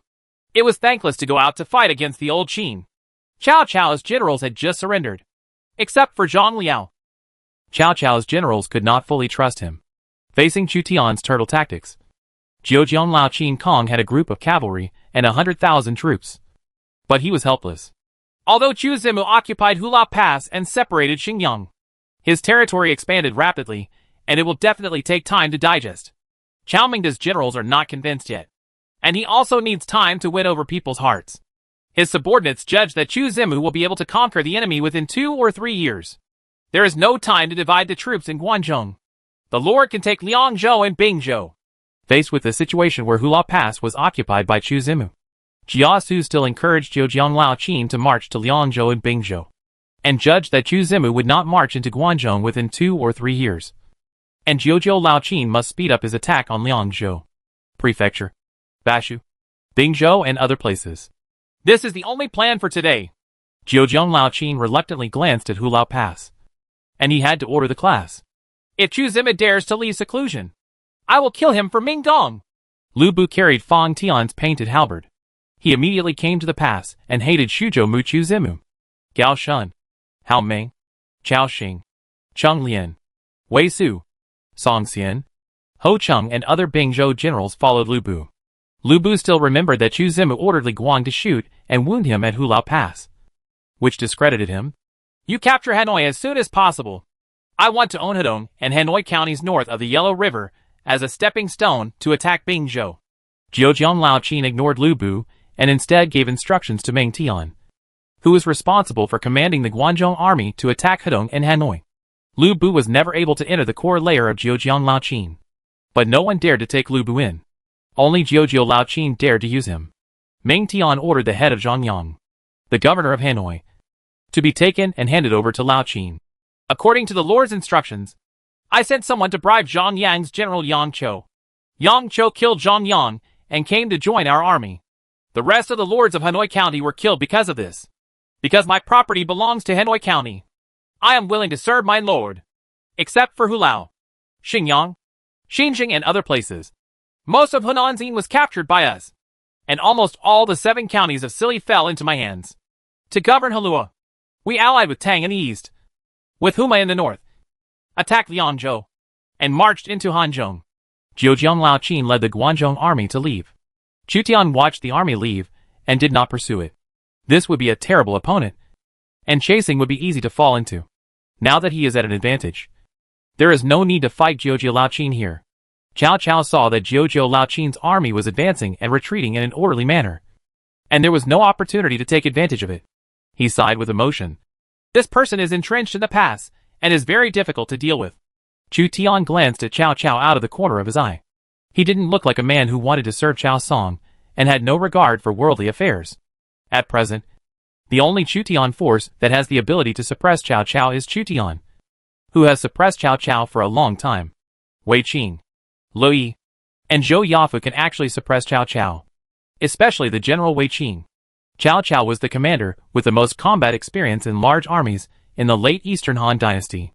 He started fighting as a cavalry captain during the Yellow Turban Rebellion, including the crusade against Dong Zhuo, the suppression of the Qinzhou Yellow Turbans, the pacification of Lu Bu, the Battle of Xuzhou, the elimination of Yuan Shu, the forced landing of Zhangxiu, the Battle of Guandu, and the pacification of Hebei, the attack on Wuhuan, the Battle of Chibi, the Battle of Guanzhong, and the Battle of Hanzhong. Although Cao Cao also failed, he personally commanded the army and fought many wars. In addition, Cao Cao liked to be dissolute, so there would always be times of failure. Cao Cao was still the first person to fight the Three Kingdoms army. Name Cao Cao. Talent, Imperial Commander, 3 systems of foot, bow, and cavalry. Level 80. Identity, Emperor Wu of Wei. Age, 35. Loyalty, 70. Commander, 96. Force, 78. Intelligence, 94. Politics, 96. Charm, 95. Phaseality, calm. Favorability, 84. Feature 1, Wei Wu Jiqiang, SSS level exclusive feature. Aura of the whole army. When commanding an army, the abilities of king level and below level generals will be slightly improved. The attack power of the whole army will be plus 10%, and the morale of the own army will decrease at a 10%. The enemy's morale decreases at a rate of plus 10%, and the enemy is easily frightened. Wei Wu's military order. The attributes of Cao Cao's troops and horses are increased by an additional 10%, and the formation maintenance is plus 10%. A unit can only apply a maximum of 3 army auras. Characteristic 2, Traitor in troubled times, S-level trait. When in troubled times, ambition increases. In field battles, unit attack power plus 18%. Characteristic 3, a capable minister in governing the world, S-level trait. When in the state of governing, ambition is greatly reduced. When serving as a civil servant, personal administrative efficiency plus 20%. When farming, grain output plus 10%. Special unit, Tiger and Leopard Cavalry, level 6-7 Cavalry. Upper limit of 7,000 light armored Leopard Cavalry. 3,000 heavy armored Tiger Cavalry. Chu Tian just took a look at Cao Cao's ability. He was shocked. He was worthy of sweeping all the princes in the Central Plains, Hebei, and Guanzhong. He was so powerful that he could do anything whether he was a general or a king. Cao Cao would have great ambitions in troubled times, but he would settle down when the world was under control. This made Chu Tian feel relieved at the same time. As long as the world was pacified, Cao Cao would become a civil servant. Cao Cao is also a rare 3-system commander. Like Li Yi and Wei Qing, he is one of the standard candidates for army commander. The characteristic of Wei Wu Jiqiang can improve the abilities of generals at the king level and below, which is equivalent to strengthening the 5 good generals in disguise. What's even more unexpected is that Cao Cao's favorability score for him is 84. Cao Cao has been suppressed by Chu Tian in the past 2 years without sparing any effort, but his favorability has increased. This is really strange. No wonder Cao Cao didn't want to go to Guanzhong after occupying Hulao Pass. Chu Tian arranged for Wei Qing and Gongsun Ao's Yulin cavalry to guard Hulao Pass. Xingyang, and Xinjiang, and then announced the squadron and headed for Puyang. Chaoren, Manchong, Chengyu and others could have been stationed in the Hulao Pass area. But these generals had just surrendered, and they could not be allowed to guard the important Hulao Pass area. We could only send additional candidates to guard Hulao in the future. Yinzhou was initially settled, and people's hearts were floating. Xu Tian personally went to Puyang to appease everyone. Yinzhou is now in chaos. Yuzhou's Tang dynasty took the opportunity to occupy half of Chenlu. The local county magistrate did not resist, and surrendered whenever his troops came. The northern part of Chenlu was occupied by Xu Tian, and the southern part was occupied by Tang dynasty. The two sides faced off. Xu Tian dispatched Pang Wan's military soldiers to station in the Fengqiu area of Chenlu County, echoing Wei Qing's Yulin army, to guard against threats from Guangzhong and Yuzhou. The Chenlu and Hulao areas are the junction of various forces. A large number of soldiers and horses must be accumulated, which can not only alleviate the threats from various forces, but also threaten the major forces. In Yubiping County, more than 200,000 troops swept across Yubiping, and Prince Yin and Gong Sunzan only had the last city left. Like wolves and tigers, the Liaodong army and Mingwan attacked the city one after another. Prince Yin and Gong Sunzan were no match for the fierce offensive of the Liaodong army. In order to resist Mingwan, Prince Yin missed opportunities such as national wars, and his accumulation could not be compared with Mingwan. Mingwan has already obtained the iron mines in Anshan and other places, the horse-producing areas in eastern Liaoning and western Liaoning, conquered Wuhan and Xianbei in the east, and rushed to attack Yubiping. Xu Zimu has captured Yinzhou, and now he almost owns the land of 3 states. Great things can be accomplished if we want to be granted a title of Marquis, General or Prime Minister. We can sacrifice our lives for it. What do you think, brother? Prince Yan's power was about to be destroyed, so he began to lobby Gong Sunzan. He knew that Gong Sunzan hated his mortal enemy Mingwan and would not surrender to Mingwan easily. Gong Sunzan himself was also a powerful cavalry general, with a special force of white horse followers. If Gong Sunzan could be lured to Monan and start anew, the success rate would undoubtedly be higher. Lu Xuanda is my classmate. Why not join Lu Xuanda? Why go to a bitter and cold place like Monan? Although Gong Sunzan was jealous of his former classmate Liu Bei, who became the shepherd of Yuzhou, once there was no way out, Gong Sunzan's first priority was still Liu Bei. Just like Liu Bei would consider taking refuge with Gong Sunzan when he was desperate. Otherwise, Liu Bei is being carved up by Huma, Xiao Long, Yuan Shao and others. Although Guan Yu and Zhang Fei are brave, they are unable to defeat the 4 hands with 2 fists. They are unable to defend Yuo, and will perish sooner or later. The eldest brother will join Liu Bei sooner or later. Become a prisoner. We go to Monan. Build a fortress. Seize the horse-producing land. And use the teleportation array to continuously import high-quality war horses into the pass. We can obtain a large amount of gold and silver. The sky is high and the emperor is far away. Isn't it easier and more comfortable to be the overlord of a grassland than to live under someone else's fence? With my eldest brother's talent, I can easily form a white horse Yi Tsung in Monan. It will be powerful in Monan and establish a royal court. It is not impossible. After Prince Yan and Gong Sunzan became sworn brothers, they felt like brothers and were familiar with Gong Sunzan's weaknesses. Gong Sunzan was quickly convinced by him. Gong Sunzan couldn't help but worry about going to the unfamiliar Monan. Monan is so big. Where should we go? Prince Yan was well prepared. Chu Zimu has bribed a Monan lord who has a medium-sized city. As long as we conquer the surrounding tribes, drive the tribal population to the city, and use all our strength to build the medium-sized city after upgrading to a large city, you can set up a teleportation array to communicate directly with Langia City. Although the cost of the teleportation array is high, it is nothing compared to the price of a war horse. According to what my dear brother said, you can no longer stay in Beiping County. Gong Sunzan was terrified of the Mingwan army from Liaodong and chose to follow Prince Yin to Monan to establish his power. The cavalry generals at Mingwan and Liaodong, including Chang Yuchen, Murong Ba, Li Chengyang, Zhu Ning, and Gong Sunzan, could not defeat any of them, and could only fight back and forth with Zhu Das Ho. In the last city of Beiping, 20,000 cavalrymen abandoned the city, took all the looted property, and fled to the north, intending to leave the Great Wall and drive directly to Monan.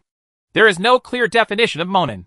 It is roughly the vast grassland, Gobi, and desert north of Bingzhou and Yuzhou. Xu Tian used his prestige among the player community to recruit and surrender a lord who was developing in Monan, and arranged for Prince Yin and Gongsun Zan to take over the power. Monan had many Eastern Han lords. When these lords established a village, the village would have an initial population of 100. Therefore, Monan had enough population to form a large city. The strategic significance of large cities is to set up teleportation arrays to transfer important materials and even troops to Monan. Report: Prince Yin, the governor of Western Liaoning, and Gongsun Zan, the governor of Beiping, abandoned the city and fled to the north. Ming Wan, who led an army of 200,000 men and marched straight into Yuzhou, was stunned for a moment when he received information that his old enemies, Prince Yin and Gongsun Zan, were escaping north. If Prince Yin and Gongsun Zan went to Jixian to join Liu Bei, Ming Wan would understand. Even if Prince Yin and Gongsun Zan used the teleportation array to escape to Shuzhou, Ming Wan would still understand. But why did Prince Yin and Gongsun Zan flee to Monan outside the pass? Does the military advisor have any ideas? Ming Wan looked at Yao Guangxiu, the prime minister in black. Yao Guangxiu shook his head. I don't know. What a weird thing. Ming Wan couldn't think of Chu Tian's idea of sending Prince Yin and Gongsun Zan to manage Monan for a while. At the same time, it was also preparation for conquering Monan in the future. Monan was also part of the Eastern Han dynasty. As for Mobei, due to historical issues, it belongs to the civilization of the Mongol Empire. The two places of Monan and Mobei sounded a bit hopeless. But since Chu Tian participated in the Battle of Mobei, Chu Tian walked around Mobei and no longer feared Mobei. Chu Tian believes that in the world of Lord, with the existence of the teleportation array, it is completely possible to achieve strong control over Monan and Mobei, and firmly hold them in the hands of the Central Plains regime. The teleportation array means that troops can be sent to quell the rebellion as soon as possible. Prince Yin and Gongsun Zan abandoned the city and fled. Ming Wan easily occupied Yubiping County and Yuzhou, continued to advance westward, attacked Yuyang County, and devoured Yuzhou. Chu Zimu actually occupied Hula Pass. Ming Wan and Zheojiang Laoqin conspired during the Battle of Mobei, and Su received a notice from Zheojiang Laoqin in the city. Zheojiang Laoqin urged him to occupy Hebei as soon as possible. Chapter 366: The Prelude to the Yuzhou War. My lord, Prince Yin, the governor of Western Liaoning, and Gongsun Zan, the governor of Beiping, abandoned the city and fled out of the frontier fortress. They are missing. Even if Yubiping falls, they can retreat to Yuyang County and hold on. So why flee north? The chopsticks in Liu Bei's hand fell to the ground. Prince Yin and Gongsun Zan gave up their resistance, which was a fatal blow to Liu Bei's forces. In Jixian County, Liu Bei took control of Yuzhou less than half a year ago. His power had just reached its peak when he was attacked by all forces. In a sense, Yuzhou is the place of the four battles in the north. The Liaodong army of Mingguan marches westward to take Yuzhou. The Jizhou forces of Yuan Shao and Zhao Long went north to take Yuzhou. Huma from Bingzhou wanted to seize the land of Dai, but he also wanted to cut off a piece of meat from Yuzhou. Liu Bei was attacked by powerful enemies, but he was only slightly better than Cao Cao. Military advisor, what should we do? Liu Bei invited the alien military advisor Chen Shi to the banquet. Liu Bei's current forces simply could not withstand the attack from the four major princes. Not to mention the four major princes. Even Mingguan from Liaodong has a large number of cavalry and Liaodong heavy infantry, and the quality of its civil servants and generals is not comparable to Liu Bei. Mingguan has gained a lot of benefits in all the epic battles and national wars, second only to Chu Tian, and similar to the old Qin. Chen Shi's expression at this time was also very confused. He couldn't understand why Prince Yin and Gongsun Zan ran to the desert in the north instead of running to the south. Liu Bei's generals went to resist Yuan Shao, Zhao Long, and Hu Ma. They faced Yan Liang, Wen Chou, Lan Lingwang, Hu Luguang, Han Qinhu, Shi Wansui, Lian Pe, and Zhou Dui, as well as Zhu Shou, Tian Feng and other counselors. Even Guan Yu, Zhang Fei, and generals from other dynasties recruited by Liu Bei could not support them. The Chanshan Kingdom, Zhongshan Kingdom, and Anping Kingdom in Jizhou have fallen and were captured by Yuan Shao, and Zhao Long Daijun and Shanggu County in Yuzhou were captured by Hu Ma. We only have Hejian Kingdom in Jizhou and Zhuozhou in Yuzhou County, Guanyang County, and Yuyang County. A total of 4 counties. Chen Shi mentioned the precarious situation of Liu Bei's power, and the officials in Yuzhou present were silent. During Liu Bei's peak period, he actually controlled 4 counties in Jizhou and 5 counties in Yuzhou, a total of 9 counties. Now he is besieged by the major princes, and only 4 counties are left. And the expansion of the major princes is not over yet. Liu Bei was worried and couldn't swallow his words. The situation is critical. Please ask the military advisor to teach me. Qin Shi looked at the Yuzhou officials present and signaled to Liu Bei that this matter was confidential and should not be known to the public. So Liu Bei got up and went to the back room alone with Qin Shi to plot. Qin Shi knew that Liu Bei's willpower was the strongest among all the princes. Cao Cao would waver when things went wrong. But Liu Bei fled all the way from the north to the south, wandering throughout most of the Eastern Han dynasty, never giving up, and eventually divided the world. Liu Bei would not give up so easily. If Liu Bei fled to Hula Pass, his decision would be different from Cao Cao's. Liu Bei would rather flee to Zhejiang Laoqin and serve as a guest general, guard Xiongguan for Jiuzhou Laoqin, and wait for opportunities, rather than surrender to Chu Tian and be deprived of his military power. This is the tenacity of Liu Bei. Even if Liu Bei is now besieged by Jizhou, Bingzhou, and Liaodong, Liu Bei probably will not give up. Facing Liu Bei, who trusted him, Qin Shi proposed a risky plan. Yuan Shao is in the south, Hu Ma is in the west, Mingguan is in the east, and Monan is in the north. The Lord can rely on one of the forces to preserve his troops and lure the 3 major forces to Yuyu. The decisive battle in Yuzhou. The 3 parties are like wolves and tigers, and none of them is good. In order to fight for Yuzhou, they will definitely fight, and the number of troops and bravery invested may reach millions.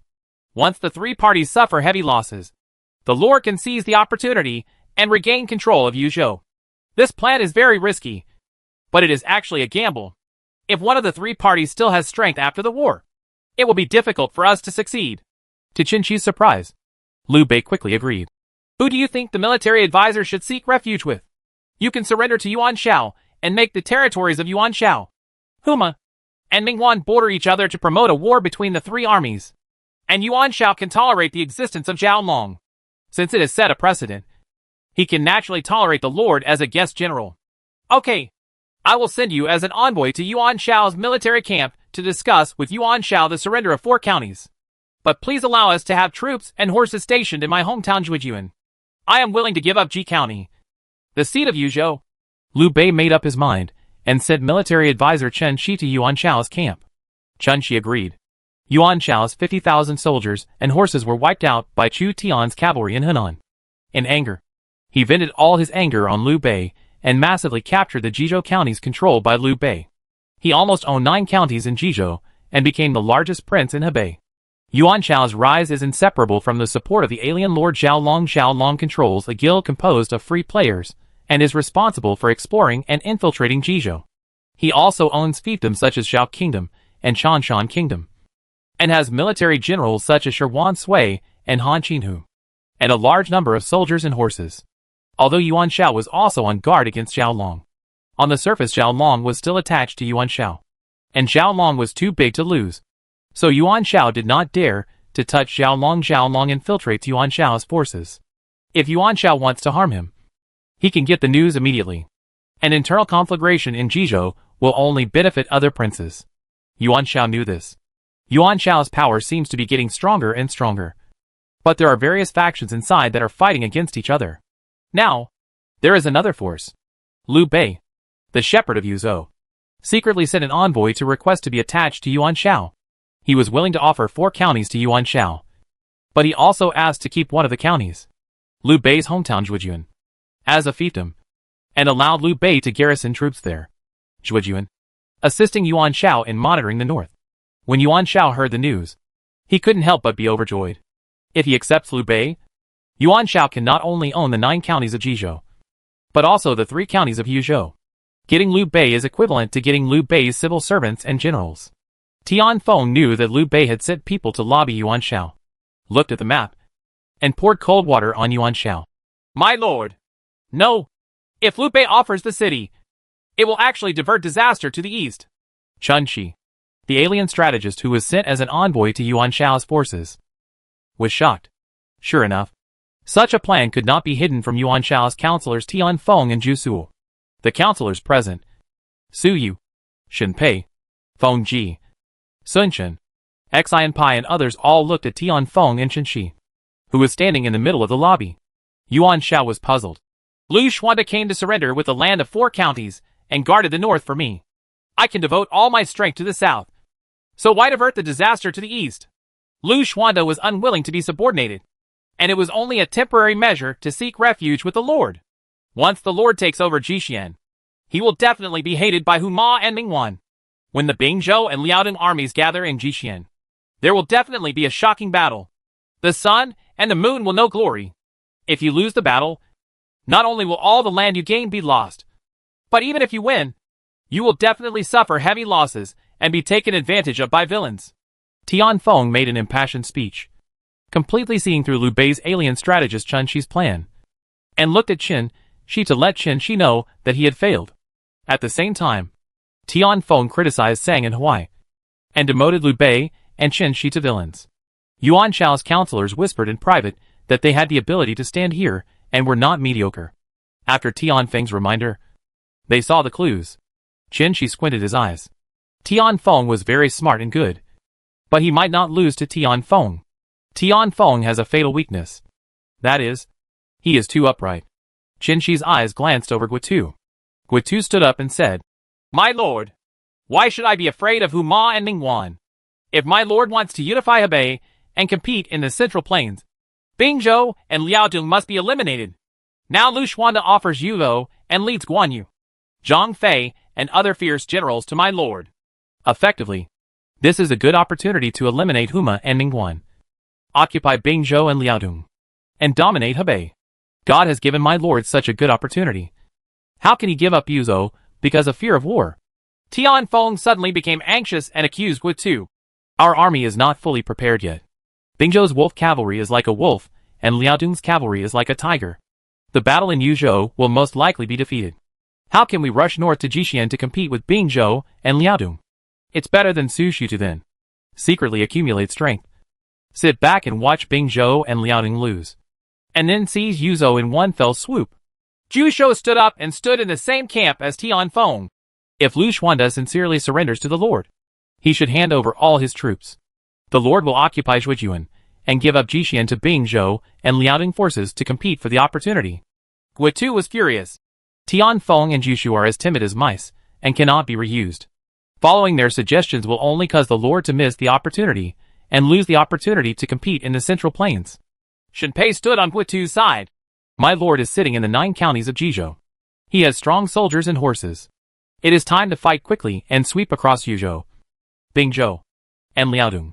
He can control millions of strings, cross the Yellow River, and unify the world. Yuan Shao's internal advisors were once again divided into 2 factions. Tian Feng and Jushu advocated confiscation of Liu Bei's military power and waiting for work. Guitu and Shen Pei advocated taking Liu Bei in, marching into Yuzhou, and winning a quick victory. Yuan Shao was hesitant.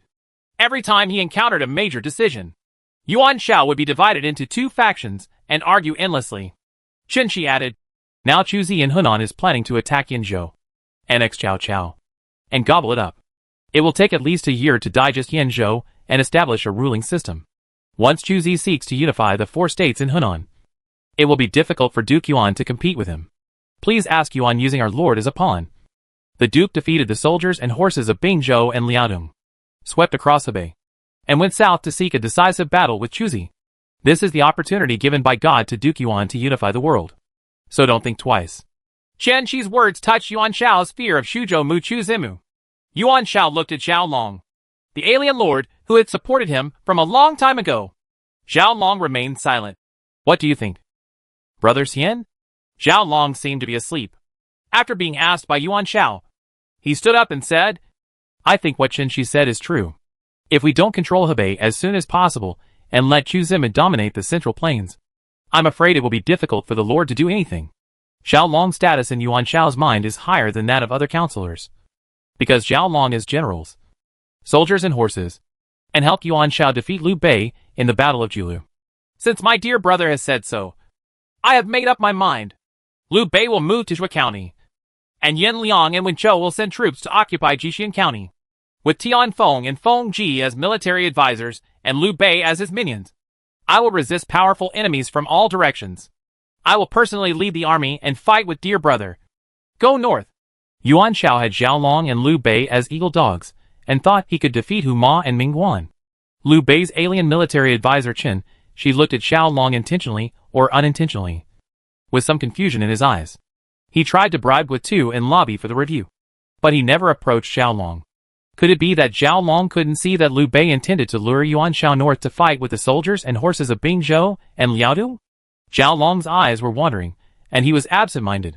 Yuan Shao recruited soldiers and horses from various counties in Jizhou. Each county sent 40,000 soldiers and horses, which could make up an army of 300,000. Please stay. 2 gentlemen. Do you have any advice? Don't you see that Liu Bei wants to divert trouble to the east? Yuan Shao set everyone down to prepare.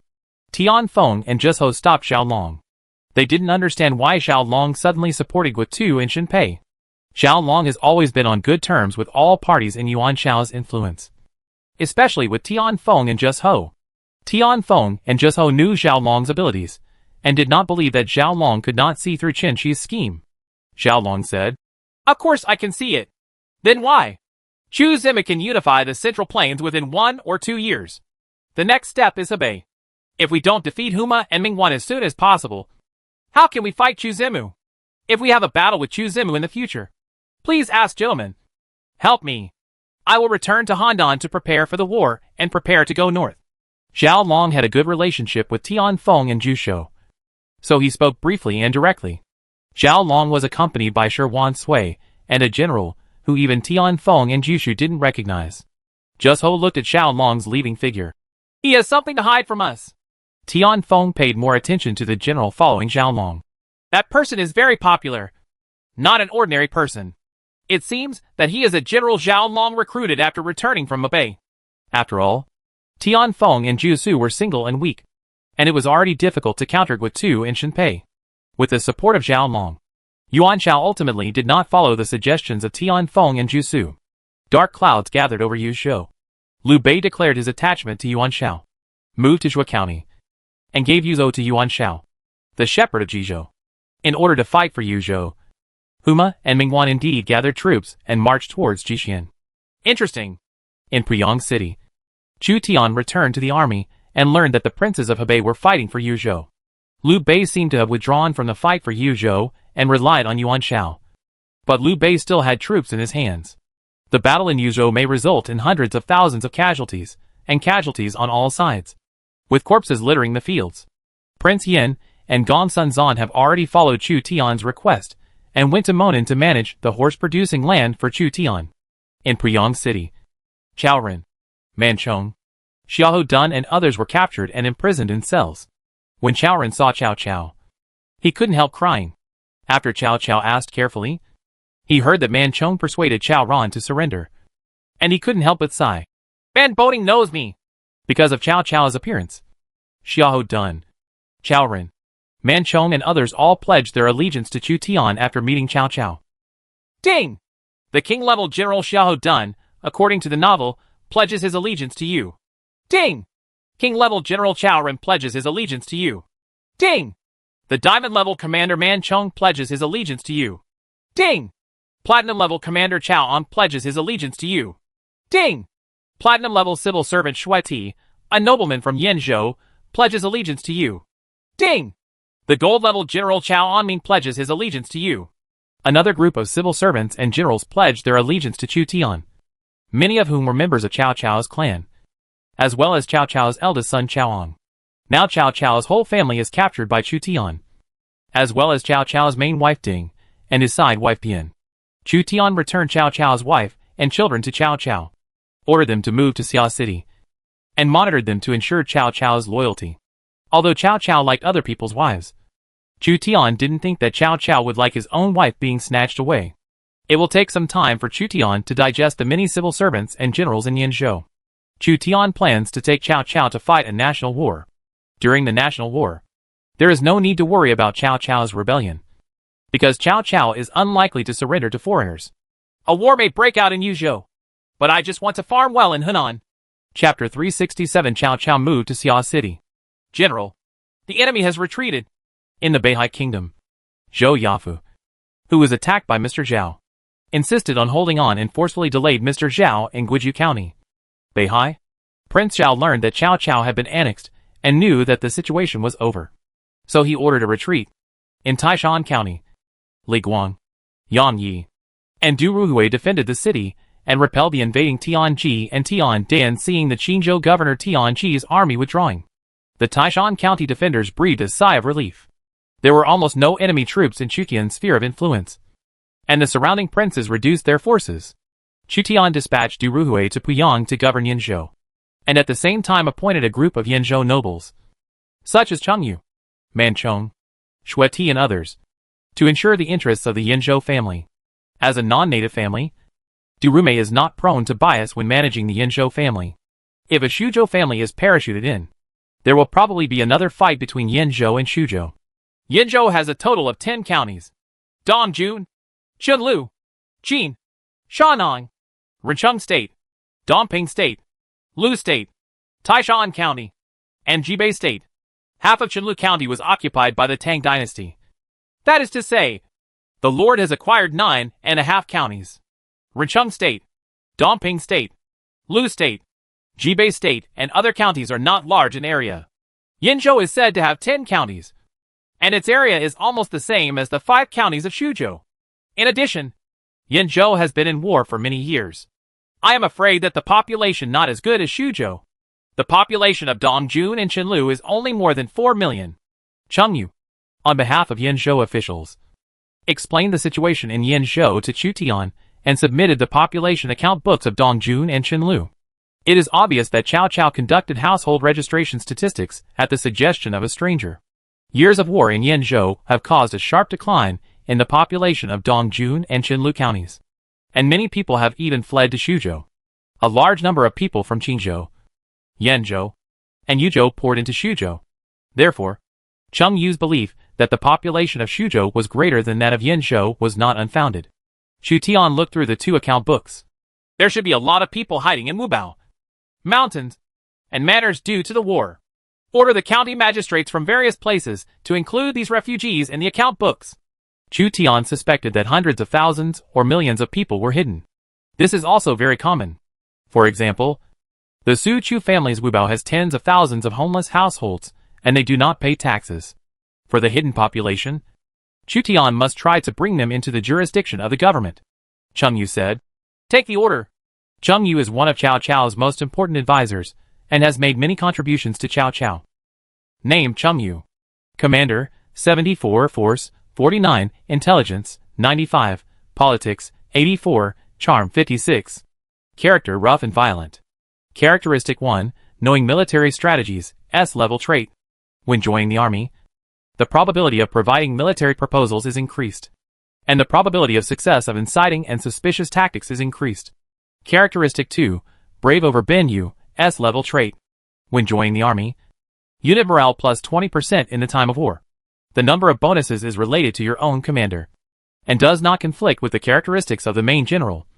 Feature 3, Hope of Yinzhou, S-level feature. Yinzhou family's satisfaction with power plus 20%.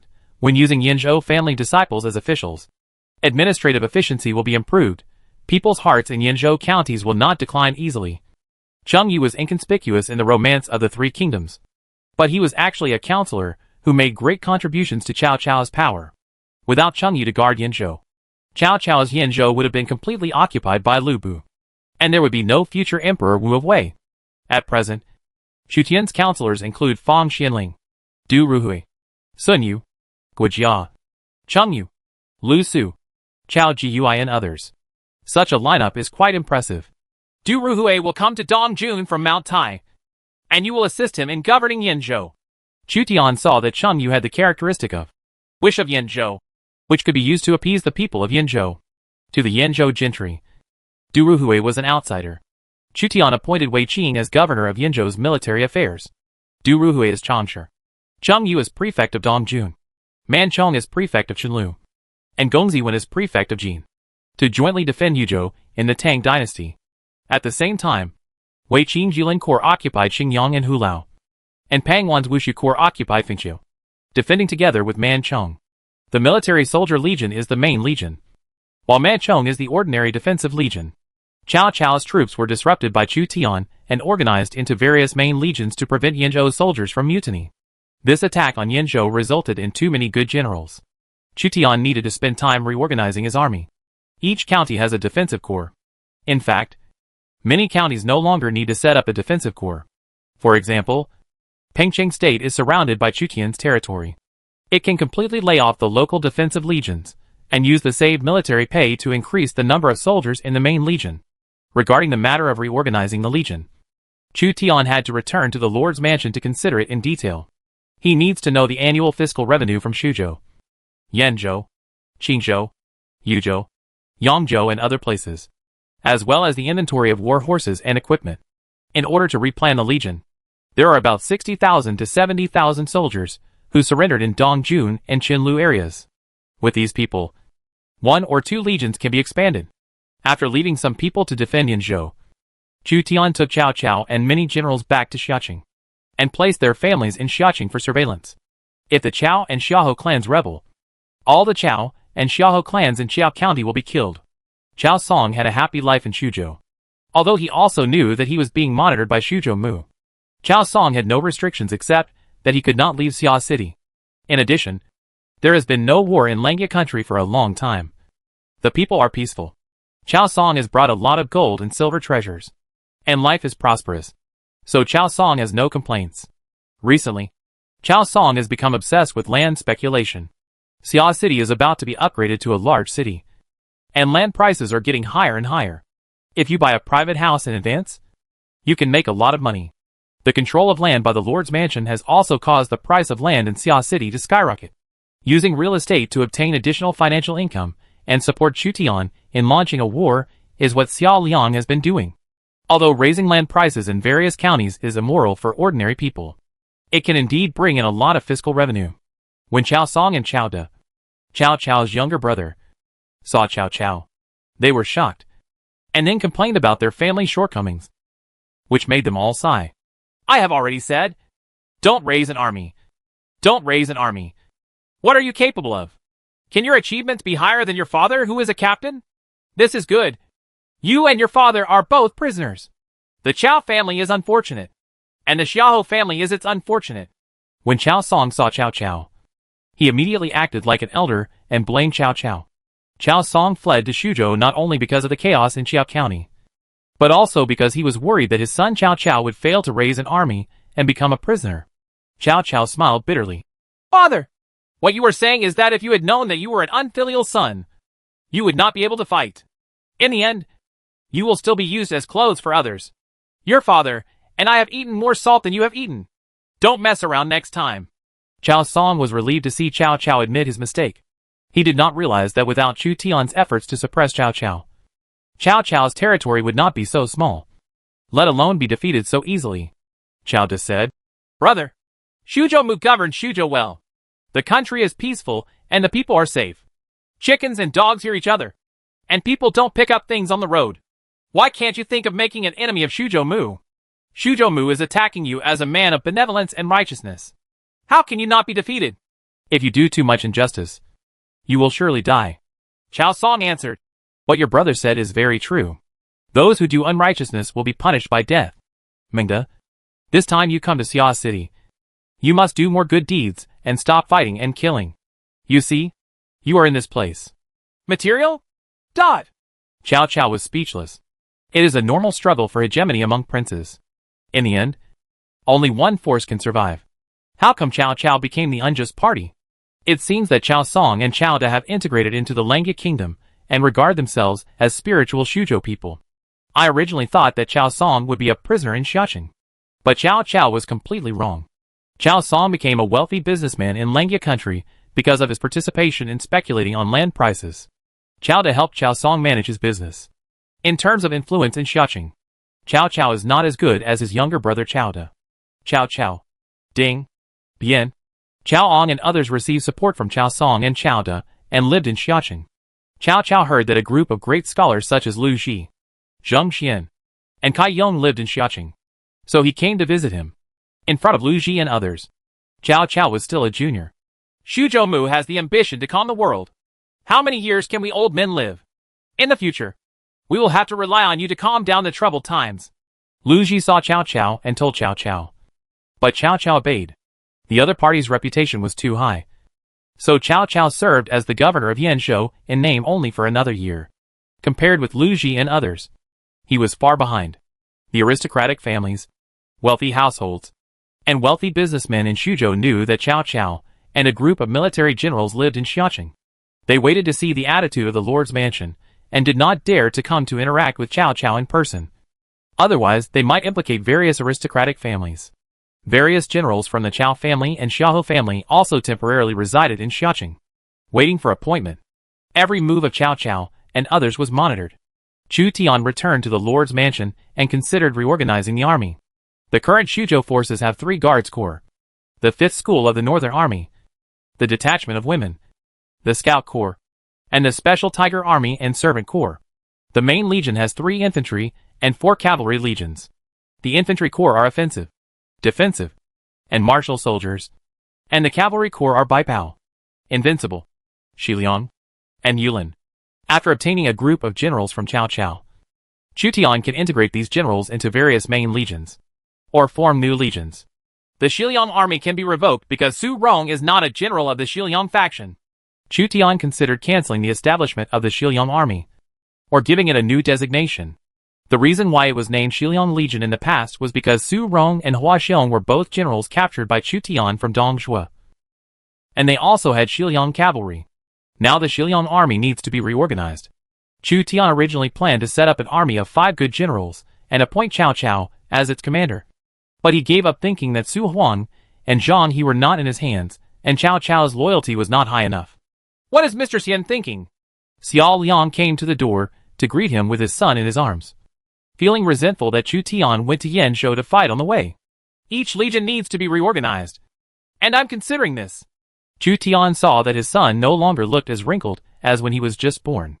Xiao Liang said, I have heard that Cao Cao is under house arrest in Xiaoqing. Cao Cao is a tycoon and few people can restrain him. This is exactly what I am worried about. I can only use loyalty to judge whether Cao Cao has a rebellious intention. In addition, just ask Cao Cao to come back and report to me at all times. Once the loyalty drops, Wei Qing will be sent to replace him. Cao Cao in front of Wei Qing don't dare to be presumptuous. Chu Tian has a way to monitor Cao Cao. Chu Tian returned to the Lord's mansion. The Lord's mansion originally had a small number of maids, but in order to take care of the young master who was born, the Lord's mansion now employs dozens of maids. Why is she also in the backyard? When Chu Tian saw Joan of Arc coming to visit, he couldn't help but frown.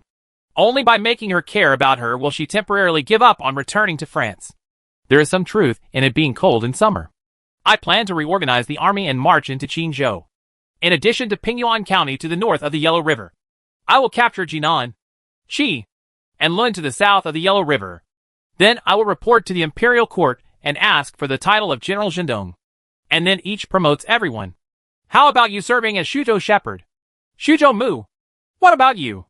Xiao Liang couldn't help but be surprised when he saw that Chu Tian gave Xuzhou Mu's position to himself. You must know that Xuzhou is the core territory of Chu Tian and has the largest population. I serve as the shepherd of Yanzhou and personally suppress the aristocratic families in Yanzhou. In the future, whether we fight with Yuzhou, Guangzhou, or Hebei, we will need to place the main army in Yanzhou. So I have to focus on Yanzhou. Chu Tian believed that he needed to serve as the shepherd of Yanzhou to completely eliminate Cao Cao's influence in Yanzhou and digest Yanzhou's territory. If most of the territory of Qingzhou is captured, a Qingzhou governor will be established. There are also people in Chutian who are the governor of Qingzhou. Li Kuei's hard work has made him worthy of being appointed governor of Qingzhou. Once Qingzhou is captured, Qingzhou's importance will be lower than that of Yanzhou and Xuzhou. So there will be no prefectural pastoralist, and he can just send a legion to set up defenses along the Yellow River. Chu Tian thought of the Loki Li Kuei. As an imperial civil servant, Li Kuei was naturally able to govern Qingzhou. Qingzhou suffered greater damage than Xuzhou and Yanzhou. The Yellow Turban catastrophe broke out in Qingzhou, and there was also a series of battles in which Chu Tian attacked Qingzhou. 9 out of 10 houses were empty. Are you going to Yanzhou to handle internal affairs? Xiao Liang sighed slightly. If Chu Tian became the shepherd of Yanzhou, he might stay in Yanzhou for a long time. Who said that the Yanzhou shepherd must be in Yanzhou? There are Du Ruhui, Chengyu, Manchong, Wei Qing, and others in Yinzhou. So why bother? If they have urgent matters, they can also use the teleportation array to send them to the Lord's mansion for processing. I am only here to serve as the Yinzhou Mu to appease the hearts of the local people. After all, I want the common people of Yinzhou to know that their state pastor is me, Chu Zimu. In that case, I am also grateful for the existence of the teleportation array. Xiao Liang asked again. But what should we name our son? When they heard about the name, all the women who visited the Lord's mansion gathered together. Joan of Arc said seriously, I think it should be called Henry de Chu of Langya Kingdom. Chu Tian directly ignored the serious Joan of Arc. This was not Dongfeng's name at all. Chu Sheng? Chu Xiao? Hua Mulan and Li Xiaoning also intervened in the discussion. Chu Tian felt a bit headache when faced with the naming issue. Chu Tian is not very particular. Xiao Liang knew Chu Tian's character, and thought that maybe Chu Tian would give his son a random name. Chapter 368 The Strength of the Han Envoys. At the pier of Hirado Castle, a flag with a cross pattern was erected, and a dozen samurai led hundreds of Ashigaru infantry to control the pier. 134 merchant ships from the Eastern Han dynasty docked at the dock, and they were escorted by 400 warships. Mi Zhu, the captain of Dongdu, could not help frowning when he saw the unprecedented flag. The last time he visited Hirado Castle, the flag of the Lord of Hirado Castle was not a cross pattern. If the samurai who suddenly appeared at the dock were another Japanese force, then the problem would be quite serious. You guys stand down. This is a guest from Shuzhou. I surrender to your Shimazu family. But your Shimazu family can't mess around in Hirado. The Lord of Hirado Castle, Tera Yoshimori, appeared and stopped the Shimazu samurai who were trying to rob the merchant ships of the Eastern Han dynasty. The Shimazu family samurai seemed to be afraid of the daimyo Tera Yoshimori, so they stopped their dangerous thoughts. Mi Zhu led a group of Shuzhou merchants off the ship and glanced at the group of unknown warriors with arrogant eyes. Mi Zhu was considered a humble gentleman in Shuzhou, but he still inevitably felt proud in front of the barbarians. He came from a mighty Han people. How could these barbarians ignore him? Which one of the foreigners who dared to provoke the Han dynasty would end well? The Huns provoked the Han dynasty. And Emperor Wu of the Han dynasty was furious and sent Wei Qing and Wei Xubing to fight all the way to Maobei. Wei's North Korea refused to trade and pay tribute to the Han dynasty. So Emperor Wu of the Han dynasty sent 50,000 troops to destroy them. Emperor Wu of the Han dynasty requested to buy a bloody horse, but the king of Dayuan refused. The envoys of the Han dynasty cursed the king of Dayuan on the spot. Emperor Wu of the Han dynasty then sent Li Guangli to an expedition to Dayuan, forcing the nobles of Dayuan to kill the king and sue for peace with the Han dynasty. In the Eastern Han dynasty, the general Dou Xianyan was awarded the title of champion. Just like in the story of Wei Xubing, Ban Chao was so powerful in the western regions that no one in the 36 countries in the western regions would dare to disobey him. The Han dynasty was destroyed by force, and the feudal lords at the end of the Han dynasty, who inherited the Han dynasty's military style, went to war whenever they disagreed, and conquered every year. At this time, Mi Zhu regarded himself as an envoy of the Han dynasty, and was sent to Japan to handle trade matters. How could he be frightened by the warriors of unknown origin? Because of the arrogance of Mi Zhu and other Shuzhou officials, the Shimazu family's warriors restrained themselves somewhat, making it difficult to judge how powerful the power behind Mi Zhu was. This is what Japanese people are like. The tougher you are, the more they will fear and even please you. The weaker you are, the more they will slap you in the face. It's a pity that this time they are facing officials and businessmen who have the martial style of the Han dynasty. Lord Ping City, we represent a great country and come to trade with you. Why are we facing each other with swords? Mi Zhu asked the Lord of Hirado Castle, Tera Yoshimori. Ping Yisheng had experienced the national war and knew the terrifying strength of Shuzhou Mu, so he quickly apologized. This matter is a long story. Tera Yoshimori invited Mi Zhu to the castle tower of Hirado Castle and did not dare to neglect. Mi Zhu and others held their heads high and held their chests high. They were not afraid that the Pingy festival would harm them. If something happens to them in Japan, their master will destroy the entire Japan, avenge them, promote the national prestige of the Han dynasty, and imitate the story of Emperor Wu of the Han dynasty. Offending the envoys of the Han dynasty would risk the destruction of the country. The Shimazu family samurai looked at the Shuzhou merchant ship anchored at the Hirado Castle pier, with greed in his eyes. The cargo of each merchant ship may be worth 10,000 taels of silver. If this wealth can be plundered, The Shimazu family can at least expand their army by tens of thousands, increasing the possibility of going to Luo. But they dare not. Strangers from Japan told the Shimazu family that there was a powerful Han civilization on the other side of the sea and should not be provoked. The first thing that the Japanese foreigners considered was not to provoke the Liaodong governor, who was madly provoking the Han Empire like the Goryeo kingdom. The first thing they considered was how not to anger the Han Empire. Compared with foreigners, the warriors of the Warring States period of Japan did not know the horror of the Han Empire. So they attempted to plunder the merchant ships of the Eastern Han dynasty. The Navy soldiers of Fubo Regiment responsible for escorting merchant ships came ashore and confronted the Satsuma warriors of the Shimazu family with crossbows. The chief generals of the Fubo Corps, Zheng Jilong and Su Sheng, did not arrive. But the more than 1,000 naval soldiers of the Fubo Corps remained fearless. If the barbarians dare to come forward to rob the ship, they will immediately shoot arrows to kill the Japanese barbarians. This group of soldiers also had a very high martial spirit, and the pride of the Han dynasty was imprinted in their bones. Although this is Japan, even though they may be constantly besieged by samurai and the whole army is annihilated, they will not hesitate to safeguard the dignity of the Han dynasty. They came to trade in peace, and if the other party wanted to offend, they could only step over their corpses, and the Shujo Pastoral Association behind them will not stop until they die. This was the attitude of the Han Empire in dealing with surrounding civilizations. Qin Tang said that anyone who offends a big man like me will be punished no matter how far away he is. This is not a cliché, but a real practice. Even during the separatist period at the end of the Han dynasty, Gongsun Zan, Cao Cao and other princes could still suppress the Wuhuan, Xiongnu, Nanman and other tribes.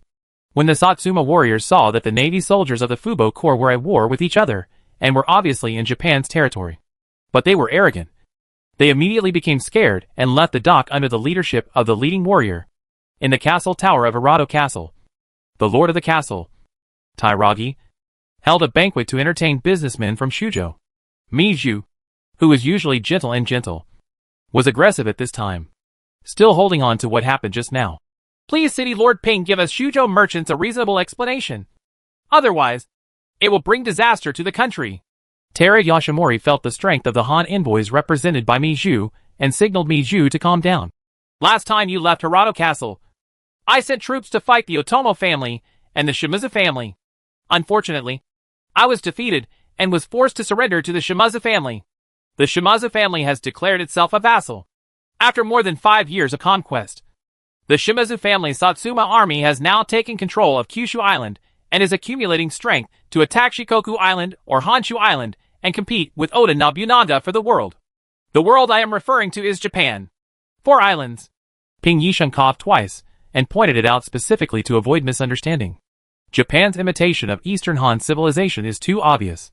The Eastern Han dynasty regarded the territory of the Han Empire as the world, and the East Japan regarded the 4 islands as the world. In the Japanese civilization, the daimyo corresponds to the princes, and Shangluo refers to the daimyo's action of leading troops to invade Kyoto. Luo means Luoyang. It is similar to holding the emperor hostage to command the princes, or trying to conquer the central plains in the spring and autumn period. It can be seen that Japan is somewhat similar to a smaller version of the Eastern Han dynasty. After all, it is inevitable to be influenced by Han civilization. Are you saying that the Shimazu family occupied Kyushu Island? Now you are just a retainer of the Shimazu family? Miju's anger subsided, and she was forced to adapt to the changes in Japan. Originally, he was not a grumpy person, but he was offended by the Shimazu family samurai and felt that he was being despised by the barbarians. So he became so angry. After calming down, Mizu formed an idea of the situation in Japan. Japan has 4 islands: Kyushu, Shikoku, Honshu, and Hokkaido. Among them, Honshu Island has the largest population and the largest number of warring states daimyo, princes, and ruthless people such as Oda Nobunaga, Takeda Shinjin, and Yasuji Kenshin are also on Honshu Island. Next is Kyushu Island. Kyushu Island also has several ruthless people, such as the Shimazu family and the Otomo family. Shikoku Island again. Finally, there is Hokkaido. The princes of the Han Empire were trying their best to unify the Eastern Han dynasty, and the various Japanese lords were also trying their best to unify Japan. They wanted to defeat their powerful opponents and successfully went to Luo, promulgating the order of general peace in the world and ending the troubled times of the Warring States period in Japan. Kyushu Island is now basically unified by the Shimazu family. As one of the daimyo of Kyushu Island, the player Teru Yoshimori was defeated and chose to surrender to the Shimazu family. Miju, as the captain of Dongdu, not only conducts trade, but also has the mission of exploring the situation in Japan. While Chu Tian was competing in the Central Plains, he kept peeking at his surroundings. Around the Eastern Han civilization, the population of Goryeo was less than one large state of the Eastern Han dynasty, and the population of Japan was between 1 and 2 states. Compared with Korea, Chu Tian believed that it would be more difficult to conquer Japan. After all, they were separated by the sea. The Yuan dynasty suffered great losses during its expedition to Japan. Why is it that when the Shimazu family occupies Kyushu Island, you can still be safe and have soldiers, horses, and cities? Miju didn't know enough about the affairs between Japanese daimyo. Teru Yoshimori replied, It's very simple. If I don't take the initiative to surrender, it will take at least 2 or 3 years for the Shimazu family to occupy Hirado Castle. The daimyo from Honshu and Shikoku Island will take advantage of it. Moreover, conquering the daimyo here the method does not necessarily eliminate the opponent, which is very different from yours. I see. Miju asked again. Now that you are a vassal of the Shimazu family, is the trade treaty between us still valid? Miju teamed up with Shujo merchants and organized a fleet to transport goods worth hundreds of thousands of taels, making countless profits at one time. If Hirado City was lost as a trading partner, the loss to Chu Tian would be even more severe than losing the gold mine. Teru Yoshimori said, Don't worry. The trade between Chu County and Hirado City still counts. I, Teru Yoshimori, still control the territory around Hirado. I will take care of the Satsuma warriors so that they don't dare to mess around. Miju was satisfied when he saw that Ping Yisheng was willing to compromise. At least Teru Yoshimori is different from the Satsuma warriors who seek death. As a player, Teru Yoshimori knows the gap in national power between the two sides. The daimyo of Kyushu Island was not even at the level of state pastor in the Eastern Han dynasty. Ping Yisheng had heard that Chu Zimu, the great prince of the Han Empire behind Miju, already owned territory in almost 3 states. That's 3 states. If the 4 islands of Japan were put together, would there be as many as Chu Zimu's 3 states? Ping Yisheng weighed it in his heart. He couldn't figure out whether Chu Zimu's territory was bigger now or the 4 Japanese islands. But there was no doubt that the man behind Miju could not be offended by the Shimazu family on Kyushu Island. As a defeated person, he couldn't be offended. After Miju and the Shujo merchants were satisfied, Ping hosted a banquet to entertain the guests from the Eastern Han dynasty, and also invited a singer to entertain Miju and others. General, a group of Han Empire merchant ships have entered Hirado Castle. There are at least 100 merchant ships with goods worth hundreds of thousands of taels. If we can get this batch of goods, our Shimazu family will be more likely to go to Luo. The samurai who ran into trouble at the dock came to Hirado Castle and met Shimazu Yahisa, the general of the Shimazu family who conquered Hirado Castle. Ping Yisheng is a minister, but he dares to trade with the Han Empire behind our backs. Every year, he gets a large amount of tariffs from trade. Strangers say that the Han Empire is powerful. I want to go and meet them. Shimazu put down his drinking bowl, put on the most powerful armor of his time, and broke into the castle tower. Teru Yoshimori's samurai broke into a cold sweat when they saw the fierce general from the Shimazu family. Yahisa Shimazu was a 15-year-old general who was able to block the attack of 40,000 enemies with 3,000 defenders. The wooden door was pushed open, and Shimazu Yahisa and several samurai broke into the banquet of Teru Yoshimori and Shujo merchants. Miju and other Shujo businessmen's eyes fell on Shimazu Yahisa, with displeasure on their faces. In the Eastern Han dynasty, this was extremely disrespectful. Shimazu looked at the weak Miju and the Shujo merchant for a long time with arrogant eyes. Everyone, please continue. Teru Yoshimori couldn't afford to offend the 2 important figures, so he quickly stopped the Shimazu family and said in a low voice, General, although I surrender to the head of the family, Hirado Castle is my fiefdom. You can't mess around. Every year you make at least 100,000 taels of silver from trade with the Han Empire. Our Shimazu family will also divide this gold and silver. You? The powerful Shimazu family in front of Teru Yoshimori gritted his teeth. Yes. The Shimazu family can get 30% of it. 70%. General, don't go too far. The Shimazu family's strength made Teru Yoshimori dissatisfied. The Shimadzu family wanted to take 70% of the foreign trade income, and Tara Yoshinori's remaining profits were pitiful.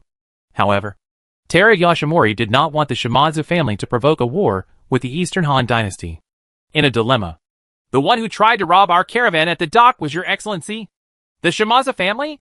Who gave you the courage to rob our Han Empire's merchant ships?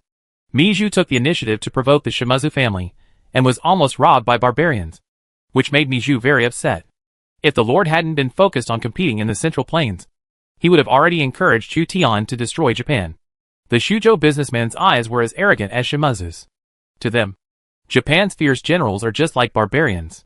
Shimazu Yahisa was only 18 years old at this time. Although Miju did not curse, he successfully provoked Shimazu Yahisa with his words. This is Hirado. Kyushu Island is controlled by the Shimazu family. Ships from the Han Empire must obey orders if they want to trade in Hirado.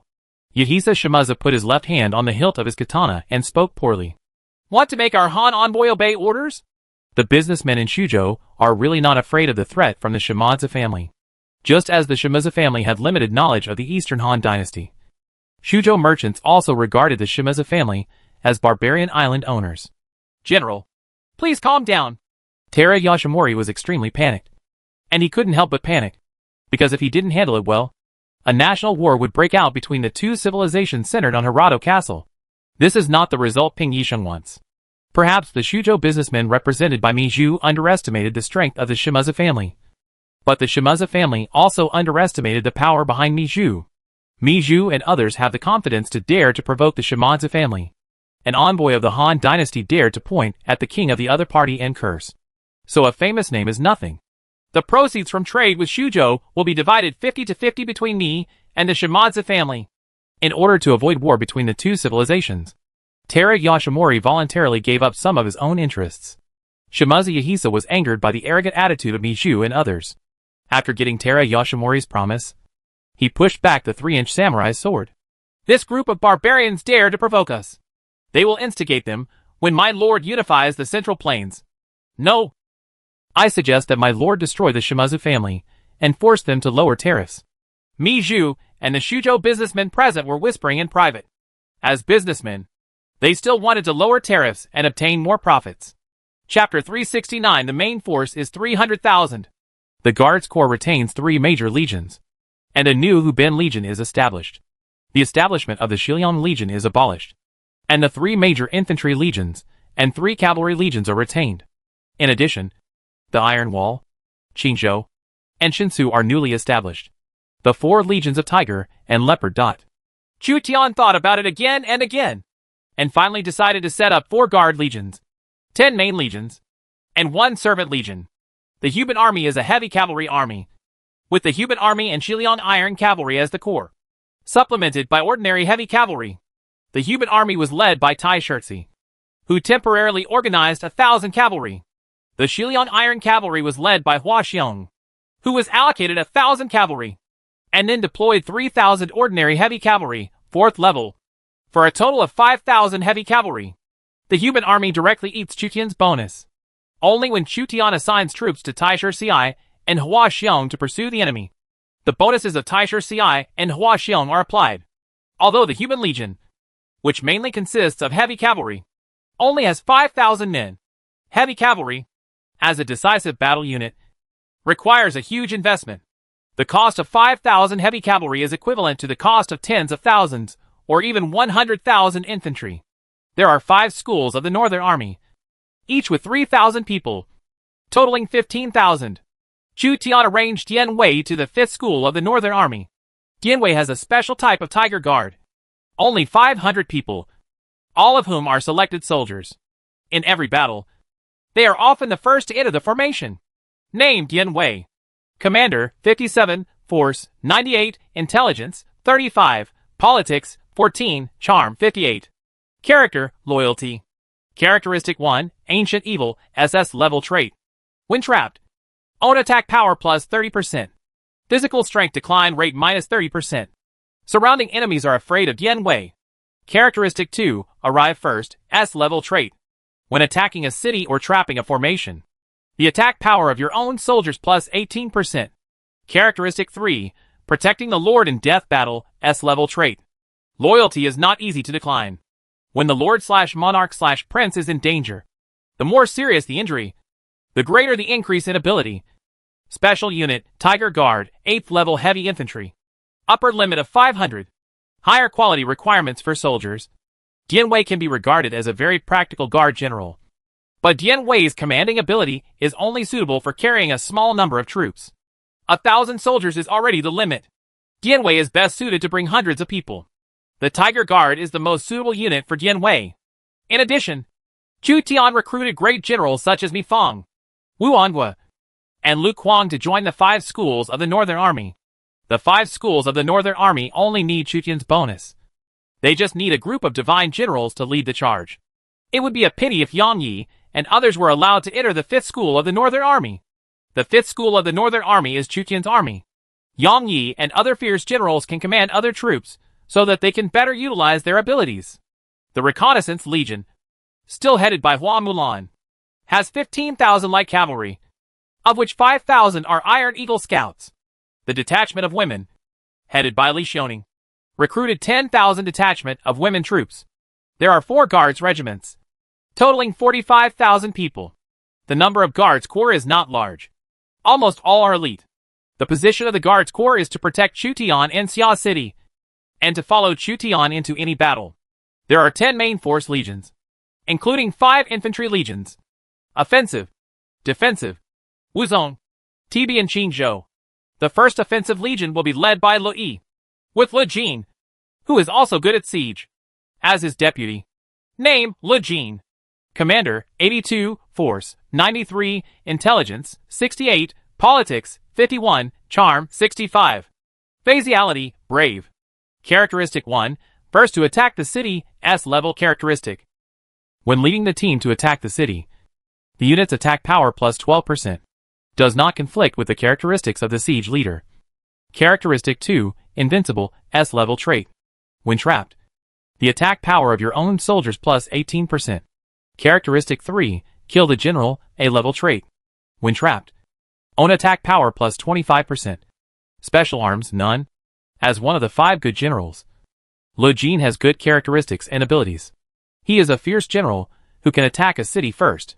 His siege characteristic, successful in attacking a city first, is the same as Li Yi's characteristic, 70 cities, attack power of troops plus 18 when attacking a city, %. There is no conflict. When totaling the siege, Lu Jin's first troops will have an additional 30% siege bonus. Lu Jin has no special units, but any infantry in his hands can be used to attack the city. At the same time, he is still a fierce general who can fight in the field. The offensive army consists of 5,000 Yinjia, 5,000 light cavalry, 5,000 ordinary heavy armored infantry, 25,000 light infantry and crossbowmen, a total of 40,000 people. It is intended to be used to attack cities and strongholds, as well as in the wild, used as a sharp knife during battle. The 2nd Defensive Legion will be led by Zhou Yafu and his deputy will be Li Guang. Zhou Yafu and Li Guang had a superior subordinate relationship historically, with Li Guang as deputy general. The defensive army's counterattack capabilities could be strengthened. After many days, Li Guang returned to Zhou Yafu's command again. The defensive regiment consists of 10,000 Shilio camp, 4,000 Western Han border archers, 6,000 ordinary heavy infantry, plus 20,000 light infantry and archers, a total of 40,000, which is intended for defense and field battles, to contain the opponent's main force. The 3rd Military Soldier Corps, led by Pang Wan and Deputy General Li Ling, uses a combination of heavy infantry and crossbowmen. Li Ling has a special unit called Jingchu Warriors, which are infantry and crossbowmen. Name, Li Ling. Commander, 80, Force, 86, Intelligence, 55, Politics, 11, Charm, 68. Physiality, Brave. Characteristic 1, thousands of crossbows fired simultaneously, A-level trait. Own crossbowmen's damage plus 15%. Feature 2, Lin Zhan, A-level feature. During battle, can improve morale twice in a row. Can only be used once in a month. Special arms, Jingchu Warriors, 6th level light infantry/crossbowmen. Upper limit of 5,000. Pang Wan's Wei soldiers and Li Ling's Jingchu Warriors can work wonders together. The Military Soldier Corps consists of 5,000 Wei soldiers, 5,000 Jingchu Warriors, and 30,000 low-level troops. A total of 40,000 people. Positioned to be both offensive and defensive. The 4th Iron Wall Legion. This is a newly established legion. The leader will be Cao Ren and the Deputy General Cao Hong. It can attack and defend. It is mainly used for defensive counterattacks. It has 40,000 people, including 5,000 heavy infantry. Its positioning is similar to that of the defensive legion, to contain the enemy's main force. Name, Cao Ren. Commander, 90, Force, 92, Intelligence, 62, Politics, 54, Charm, 78. Phaseality, Brave. Characteristic 1, Iron Wall, S-level trait. When on the defensive or defending a city. One's own defense power plus 20%. Morale decline rate minus 10%. Characteristic 2, General, S-level trait. When trapped in a formation. Own attack power plus 20%. Morale of soldiers around you plus 30%. The 5th, Qingzhou, Legion is also a newly established legion. The main general is Eugene, and the deputy general is Li Tian. There are 40,000 people, of which 20,000 are Qingzhou soldiers, special arms. 4th level light infantry/archers. The recruitment conditions for Eugene's Qingzhou soldiers are not high, and as a price, their grades are not high, and they are positioned as cheap cannon fodder in the infantry regiment. There are 5 main infantry corps, each with 40,000 people, totaling 200,000 people. In addition to the 5 infantry regiments, there were also 5 cavalry regiments. The White Robe Legion is still led by 3 generals, Chen Qingji, Shu Rengui, and Zhao Yun. It has 30,000 cavalry, including 3,000 White Robe Army, 3,000 White Horse Icon, 5,000 Tang Dynasty archers, and the rest are low-level light cavalry. The maximum number of White Robe troops is 7,000. But Chu Tian estimated that the budget was not enough for Chen Qingji to recruit 7,000 White Robe troops. So he settled on 3,000 for the time being.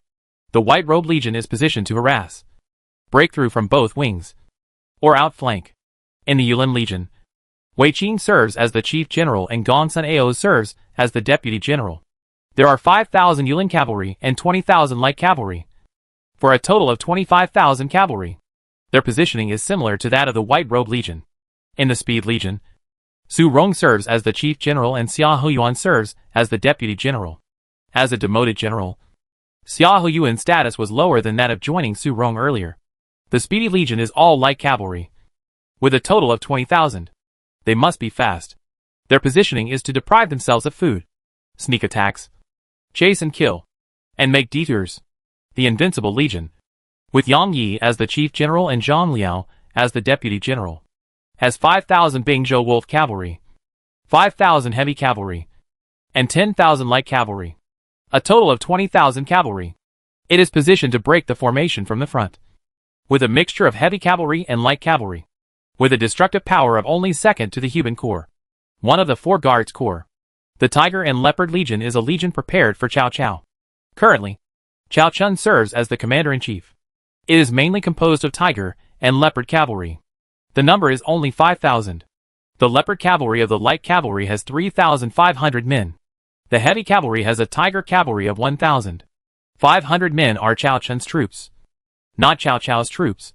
The positioning is the same as that of Invincible Legion. 5 cavalry regiments, totaling 100,000 cavalry. 10 legions, 300,000 main troops. After planning the establishment, it does not mean that there will be a main force of 300,000 directly. It will also take time to recruit and train new soldiers. In addition, multiple local defense corps were merged to form 4 major defense corps: Yinzhou, Qingzhou, Yuzhou, and Xuzhou. In addition, the Hulao Defense Corps and the Huainan Defense Corps were established, for a total of 6 defense corps. It is estimated that it will take at least 1 or 2 years to complete the recruitment of all troops. Chu Tian expanded the establishment of Yanjia and Wei Wu soldiers to 5,000 men each. It can be imagined that it would take a huge price and a long time to supplement these high-level heavy infantry. However, once all 10 main legions are replenished, Chu Tian will be invincible with 300,000 main troops and 6 defensive legions. There is also a Servant Legion of Joan of Arc and a Fubo Legion of Zheng Zhilong and Su Sheng. The Servant Legion was completely lost and existed in name only. Joan of Arc was temporarily transferred to the 5th School of the Northern Army by Chu Tian to boost the morale of the 5th School of the Northern Army. With the likes of Joan of Arc, Dian Wei, Mi Fang, Wu Anhua, Lu Kuang and other great generals. The strength of the 5 schools of the Northern Army has greatly increased. After reorganizing the army, Chu Tian began to dispatch troops to Qizhou, intending to urge Cao Cao's generals to attack Qizhou in a large scale and eliminate Zhao Gongzi, who was entrenched in Qi State, as well as Tianqi's Jinan and Lun State south of the Yellow River. The difficulty in attacking Qizhou lies in the solid Linzi City. Linzi City is a large city and has top defender Tian Dan, making it easy to defend but difficult to attack. If you want to surround Linzi City, you will need 10 times the number of troops. In order to capture Linzi in one fell swoop, Chu Tian decided to capture Jinan and Lun states first, and surrounded Linzi, turning Linzi into an isolated city.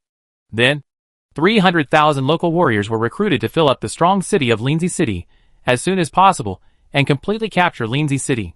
Linzi City becomes an isolated city, and the level of attack will be reduced. Even if the opponent is the defender Tian Dan, it will be difficult to hold on to Linzi. The Offensive Legion, the Iron Wall Legion, the Qinzhou Legion, the Speedy Legion, the Invincible Legion, and the Guards Legion were responsible for attacking Jinan. The Wuzhou Army, the Yulin Army, and the White Robe Army contained the Yuzhou Army. The formations of each legion were not yet complete, so Chu Tian could only attack Qinzhou with incomplete legions. Fortunately, there are not many enemy troops in Qinzhou, and even if the formation of each legion is incomplete, they can still attack. At the same time, Chu Tian asked the court to make him General Zhendong and lead the herdsmen of Yanzhou. In addition, please move Xiao Liang to be the general of Anong and lead the Xuzhou Pastoral, and ask Li Kuei to be the governor of Qinzhou to separate the 3 states. Anyone with a discerning eye can see that Chu Tian wants to attack Qinzhou. Those in Yuzhou said that Tang was licking his wounds, and the princes in Hebei were preparing for the war in Yuzhou. No one could stop him from going to Qinzhou. Chu Tian secretly issued the new army formation to the generals, and notified the generals who were going to participate in the Battle of Qinzhou to be prepared. Cao Ren, Cao Hong, Eugene, Li Dian, Dian Wei, Zhang Liao, and other military generals were ordered to go to conquer Qinzhou as a vote to join the Chu Tian forces. Wen Yuan, this time you and I are commanding the Invincible Army. Although we are divided into main and deputy generals, we are actually commanding 10,000 cavalry each. Yang Yi knew that Zhang Liao was a brave general, and that the leader of the Invincible Army was Yang Yi. In fact, they were 2 generals. They divided their troops and fought together. Their troops were all Bingzhou Wolf cavalry. Xuzhou Mu is going to use me so soon? Zhang Liao was slightly surprised when he received the news of the expedition. His status was that of a reduced general. But Chu Tian quickly activated them and incorporated him into the Invincible Legion. Yang Yi is similar to Zhang Liao. Not only is their special unit the Bingzhou Wolf Cavalry, but they both dare to lead the cavalry to attack the enemy, making the enemy fearful. Cao Ren, Cao Hong, Cao Chun, Xia Hoyuan and others received Chu Tian's order to dispatch them to attack Qinzhou, and went to ask Cao Cao for instructions, but were driven away by Cao Cao. I have planned to live in seclusion in the city. Cao Cao stayed behind closed doors, except for going to Taishua and Du Fu's schools. Cao Cao basically did not interact with aristocratic families to show that he had no ambitions. Cao Ren, Xia Hoyuan and others came to see Sun Yu again. If you want to do good for Mingde, you should not go to him again. If you work for Xuzhou Mu, Mingde may be reused in the future. Otherwise, you will only harm Mingde. Sun Yu had a keen eye for fire and knew Cao Cao's intentions clearly. Cao Cao is avoiding suspicion. If Cao Ren and others still ask Cao Cao for instructions on everything, then Cao Cao's end is coming. Cao Ren, Cao Hong, Xia Hoyuan and others had no choice but to go to meet their respective legion commanders. Cao Ren himself was the legion commander, and he needed to form an Iron Wall Legion to participate in the Battle of Qinzhou. The Legion of Chu Tian's forces is not a tribe, but a legion. As long as Chu Tian is willing, he can cancel the legion and replace the generals at any time. For example, the Xiliang Legion was directly abolished by Chu Tian, and the Shensu Legion was established. How is Cao Cao? He did not meet with Cao Ren, Xia Hoyuan and others. It seems that Cao Cao still knows himself. Chu Tian was secretly observing Cao Cao's attitude. As long as Chu Tian unified the armies and increased its influence on the generals, Zhang Liao, Eugene, and other non-clan generals would gradually break away from Cao Cao's influence and become Chu Tian's generals. As for the relationship between Cao Ren, Cao Hong, Xiahou Dun, Xiahou Yuan and other clan generals and Cao Cao, it is naturally unlikely that they will become estranged. Chapter 317 Monan Dragon City. All strong men should respond to the government's call. Zhu County will send out 80,000 strong men, and the other counties will send out 40,000 strong men to transport food or assist in attacking the city. All granaries transport 80% of military rations to Jiuxian County. In Beihai Kingdom, Li Kui, the governor of Qinzhou appointed by Chu Tian, came to Beihai Kingdom.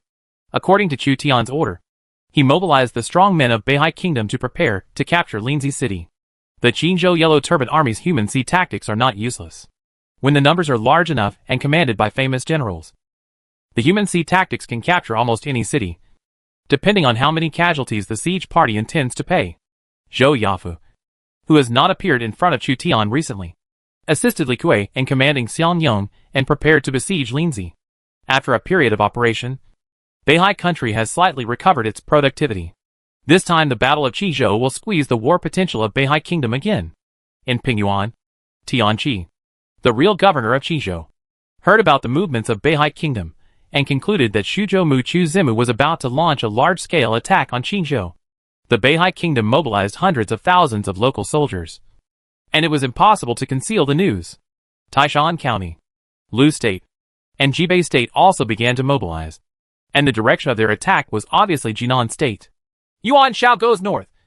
I can't support myself alone. I'm afraid Mr. Zhao and Linzi won't be able to hold on. This time it's dangerous. Tianqi's base is in the plains north of the Yellow River. He is not worried that Chu Tian will cross the Yellow River to pursue him. His only worry is that south of the Yellow River, except Pingyuan County, the 5 counties of Qizhou will be owned by Chu Tian. Tianqi asked, Military advisor, what should we do? My lord, please let me go to the kingdom of Jinan and cooperate with General Tianji. Maybe I can take advantage of the enemy general's carelessness and defeat them one by one. I hope I can defend Jinan. So I'll leave everything to you, sir. Tianqi sent the main army to Jinan for the final struggle. Can Tianqi block Chu Zimu's offensive? Chu Zimu's attack direction is Qi State and Jinan State. It will be difficult to defend this time. Faced with such a situation, Mr. Zhao, who was trapped in Linzi, was worried. He realized that Chu Tian wanted to attack from 2 directions. On the one hand, he besieged Linzi of Qi State, and on the other hand, he attacked Jinan State to cut off Linzi's connection with the surrounding defenders. Once Linzi becomes an isolated city, it will be difficult to defend Linzi. In Monan, 20,000 cavalry galloped through a Xianbei tribe. They fired with horned bows, and the Xianbei warriors were shot dead. Gong Sun Zan's white horse eats song as extra bonuses when dealing with foreign tribes, and can deal with the Xianbei tribe with ease. Almost all of Monan was occupied by the Xianbei tribe and foreign lords. At this time, the Xianbei tribe was not yet powerful, and it was not easy for the Yuan lords to develop. Medium-sized cities are relatively rare in Monan. The lord of one of the medium-sized cities surrendered to Shuzhou Mu Chu Zimu. Chu Zimu secretly promised him that if he unified the Eastern Han dynasty in the future, he could be made a marquis and the governor of the merged state. In addition, this lord was attacked by other lords in Monan and needed reinforcements urgently. So he invited Prince Yin and Gong Sun Zan to come to Monan. I didn't expect that there is a city in Monan. Gong Sun Zan led the cavalry into Monan. Monan was vast, and few cities were seen. The alien lord, who can build a medium-sized city in Monan, is already one of the great lords in Monan. It is extremely difficult for the foreign lord to unify Monan. Monan is the territory of the Xianbei tribe, and there is also a threat from the civilization of the Mongolian Empire in Mulbei. This city in Monan is located next to a lake and has access to water. Tens of thousands of horses, cattle, and sheep live here chasing water and grass. Prince Yin was busy with life, followed by Di Qing and Fan Zhongyan. This time, they traveled to Monan to re-establish their power. By occupying this prairie, we can establish a royal court in Monan. Gong Sun Zan was originally worried when he left Yuzhou, but when he saw the city and the vast grasslands, he thought about it carefully and realized that he might be king of the Huns or Xianbei in the south of the desert. I am Prince Yin of Liaoxi. Prince Yin rode his horse to the bottom of the city and announced his entrance to the defenders on the city. Reinforcements from Liaoxi are coming. They are finally here. Go and notify the lord. The defenders heard that they were reinforcements from western Liaoning and immediately informed their lords. The lord of the city opened the city gate and went out to greet him. Lu Hu, this is Monin Dragon City. Dragon City? Prince Yin and Gongsun Zan looked at each other. They both knew that Dragon City was the holy land of the Xiongnu. Lu Hu said, Of course. This is not the real Dragon City. I just named it without permission. Please. Prince Yin and Gongsun Zan entered the city. There were about 100,000 people in the city. Almost all the people in Monin are soldiers. Don't underestimate the population of more than 100,000. During the war, as long as they are herdsmen and have war horses, they can basically form a fighting force. Lu Hu thought of something urgent. Recently, a lord with more horses than me has attacked me. I would like to ask you two to help me defeat the enemy, and then plunder its population, livestock and property. Only then can this city be upgraded to a large city. Easy to say.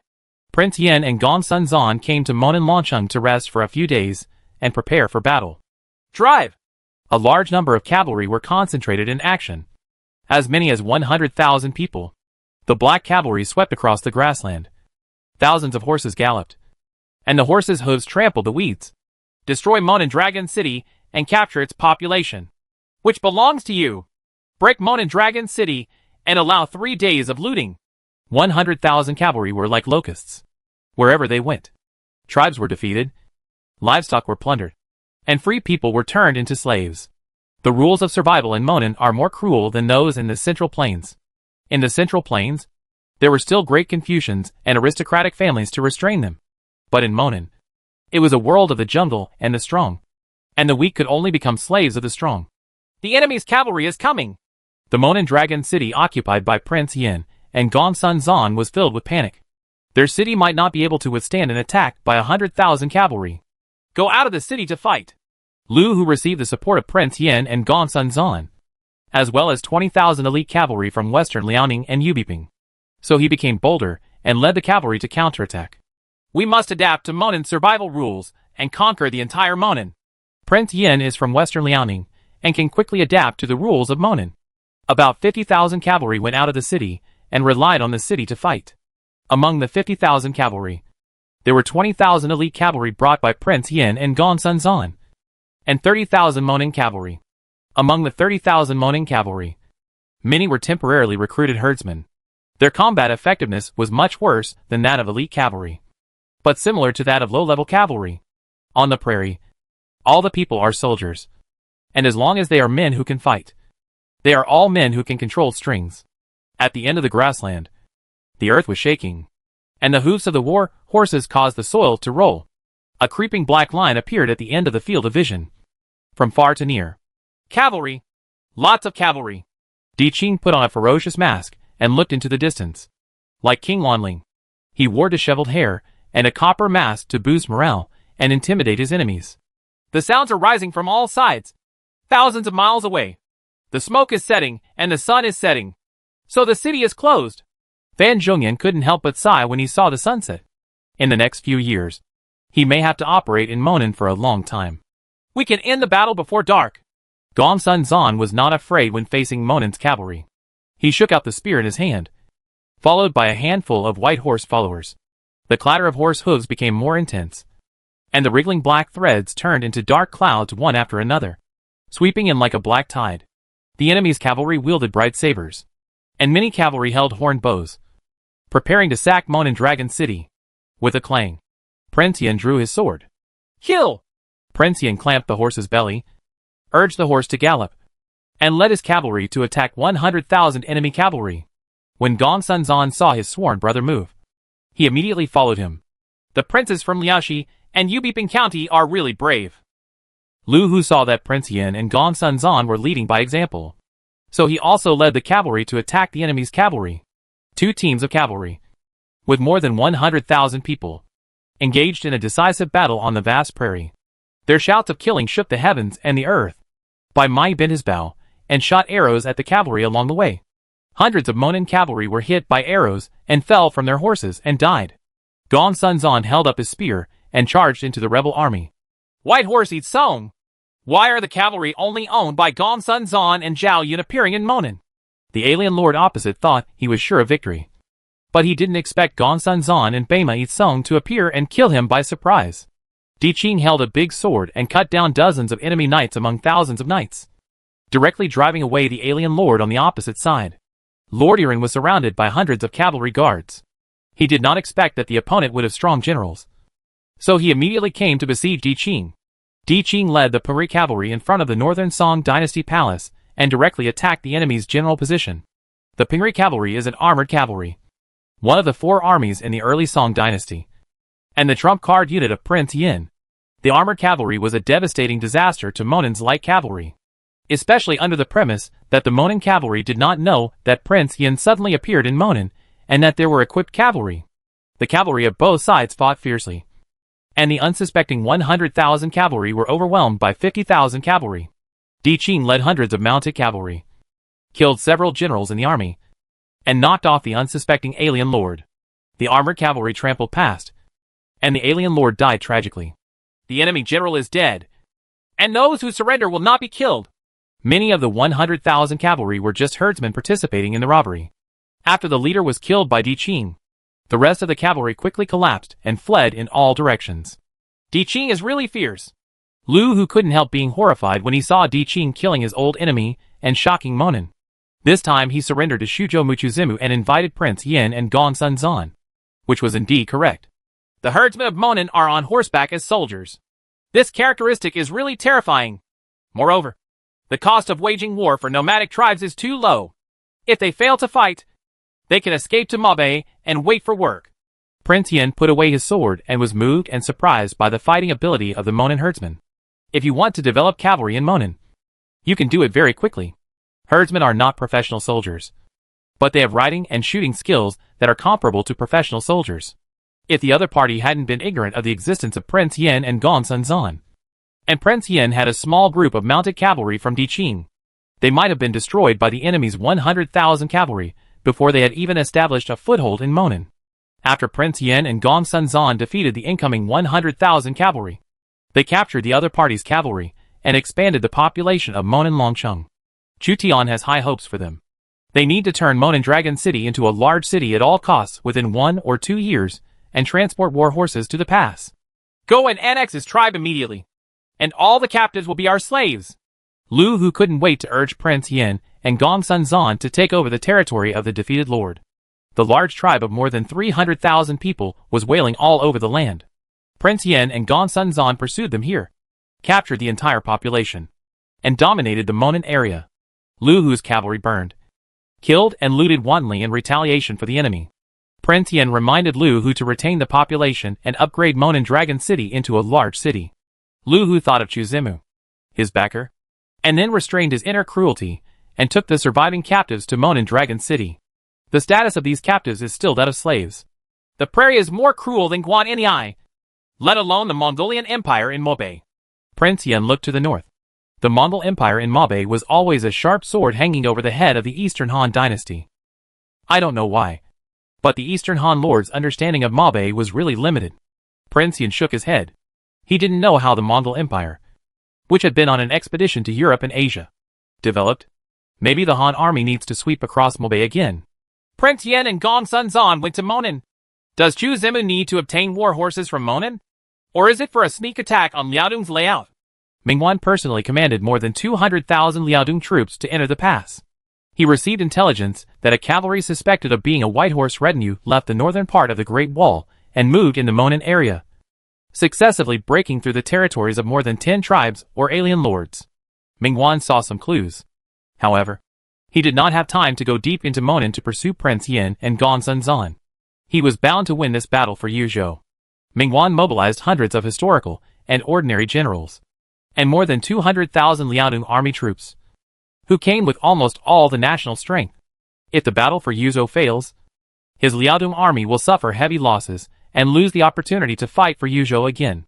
Prime Minister Yao Guangxu in black followed him, and generals such as Chang Yuchen, Murong Ba, Li Chengyang, Zhu Ning, and Zhu Daso easily occupied the undefended Yuyang County, bordering Huma in Bingzhou and Yuanshao in Jizhou. In order to compete for Jixian County, the seat of Yuzhou, the 3 parties fought. The battlefield is in the Jixian area. Bingzhou's army numbered more than 100,000, captured Daijun and Shangujin, and absorbed local surrender troops. including 200,000 troops. On the west side, Bingzhou Muhuma led the elite cavalry to the Jixian battlefield. Lianpe led Zhao's side cavalry and heavily armored halberd-bearing infantry to march forward. The dense halberds were like a forest, pointing slantingly at the sky. Zhou Dui's Talon military equipment and cavalry armor were neat and tidy, even if they were hid by yellow sand. The iron armor and horse armor still glowed with a cold sheen. Huma brought dozens of generals, ranging from gold level to emperor level, including historical generals and ordinary generals. On the south side, Yuan Shao and Zhao Long joined forces and headed north to approach the Jixian battlefield. Euphorbia soldiers, Xianding dead soldiers, elite cavalry of the Sui dynasty, and Shao army. Yuan Shao is in charge of the central army and oversees 300,000 troops, who are about to arrive in Yuzhou. In Zhuo County, Yuo, Liu Bei led about 100,000 Yuzhou Tuki and Turkic cavalry to participate in the Yuzhou War. If you include the local warriors who transported food, there were as many as 1 million people participating in the Yuzhou War. It was the largest battle in the Eastern Han Dynasty so far, except for the Yellow Turban Rebellion. Chapter 371 The Battle of Yuzhou A. In Jixian County, Yuzhou, 4 legions arrived on the battlefield one after another, forming 3 camps. Liu Bei chose to stand in the same camp as Yuan Shao, located in the south of the battlefield, Huma in the northwest, and Mingwan in the northeast. With more than 800,000 professional soldiers, the elite armies of the princes from the 3 states of Hebei chose to fight in Jixian.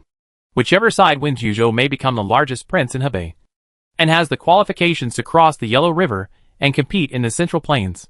If you lose this time, it will be difficult to get another chance to enter.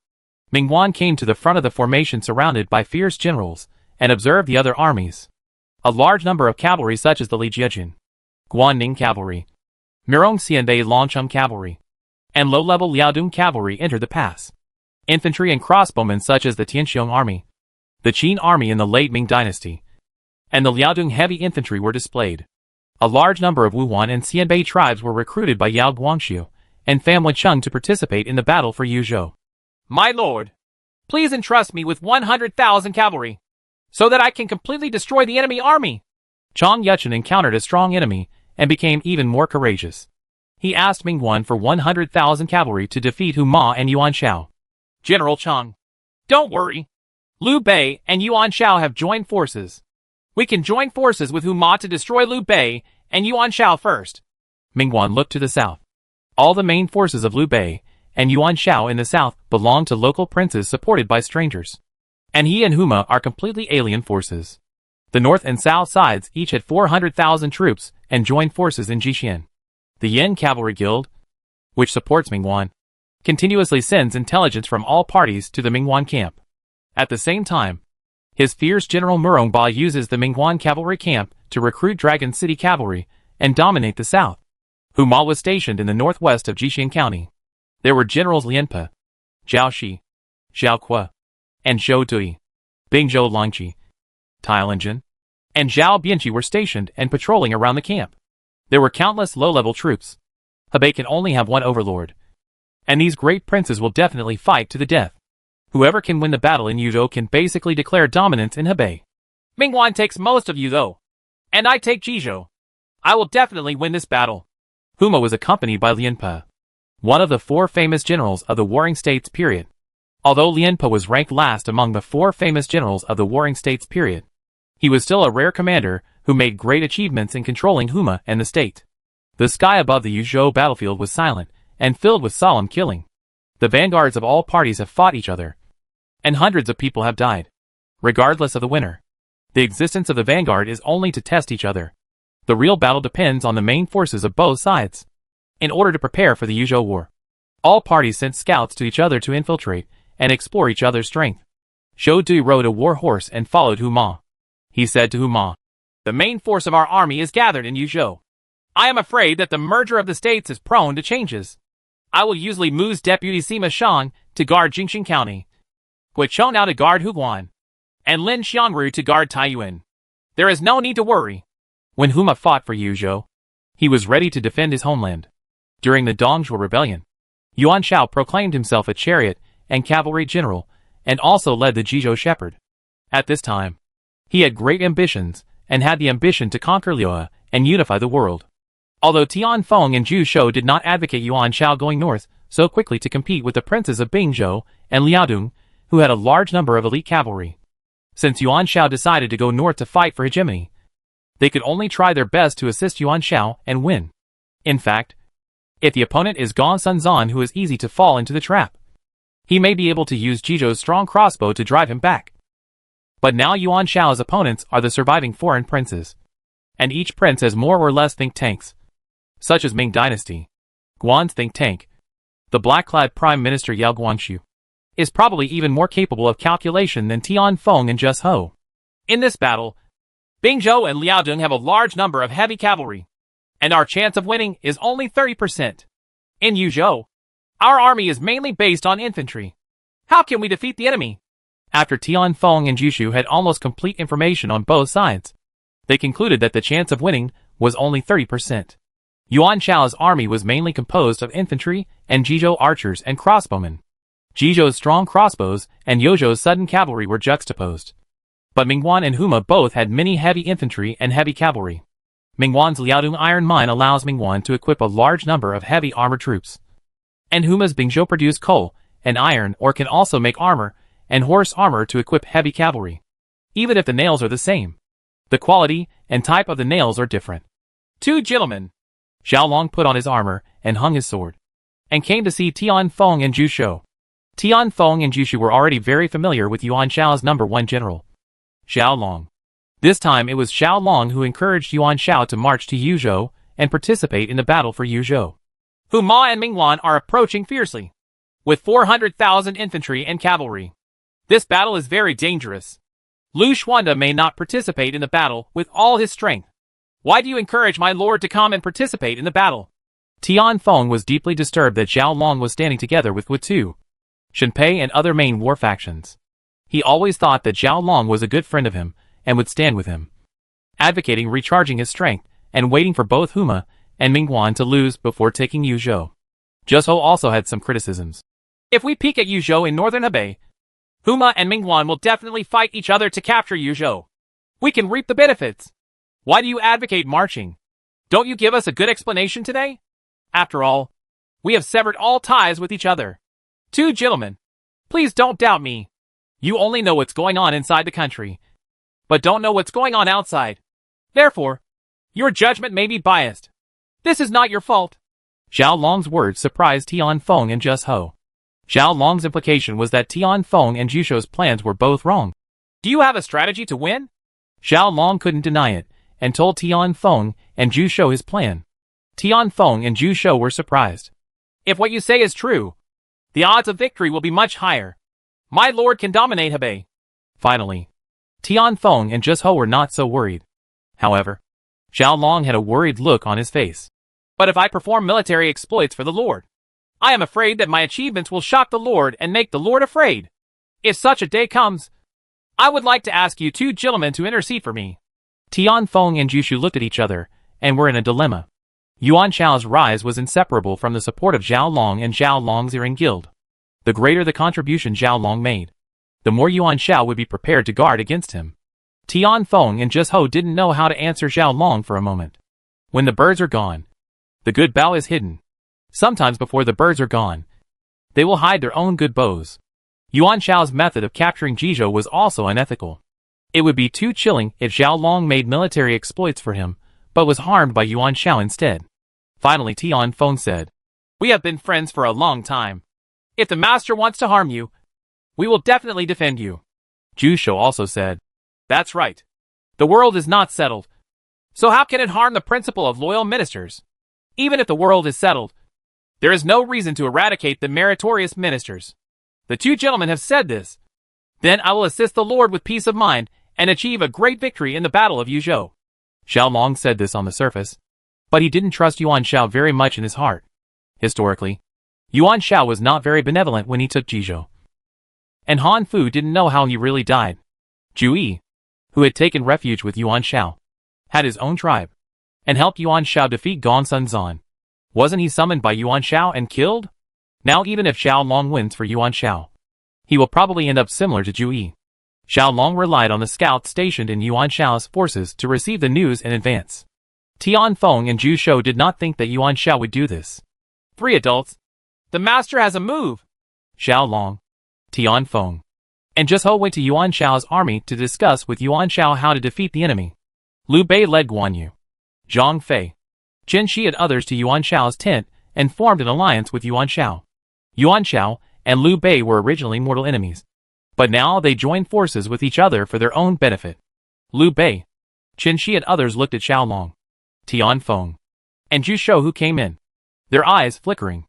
Liu Bei and Qin Shi knew that Xiaolong, Tianfeng, and Zhu Shou had seen Liu Bei's strategy of using Yuan Shao's power to attack Huma and Mingwan.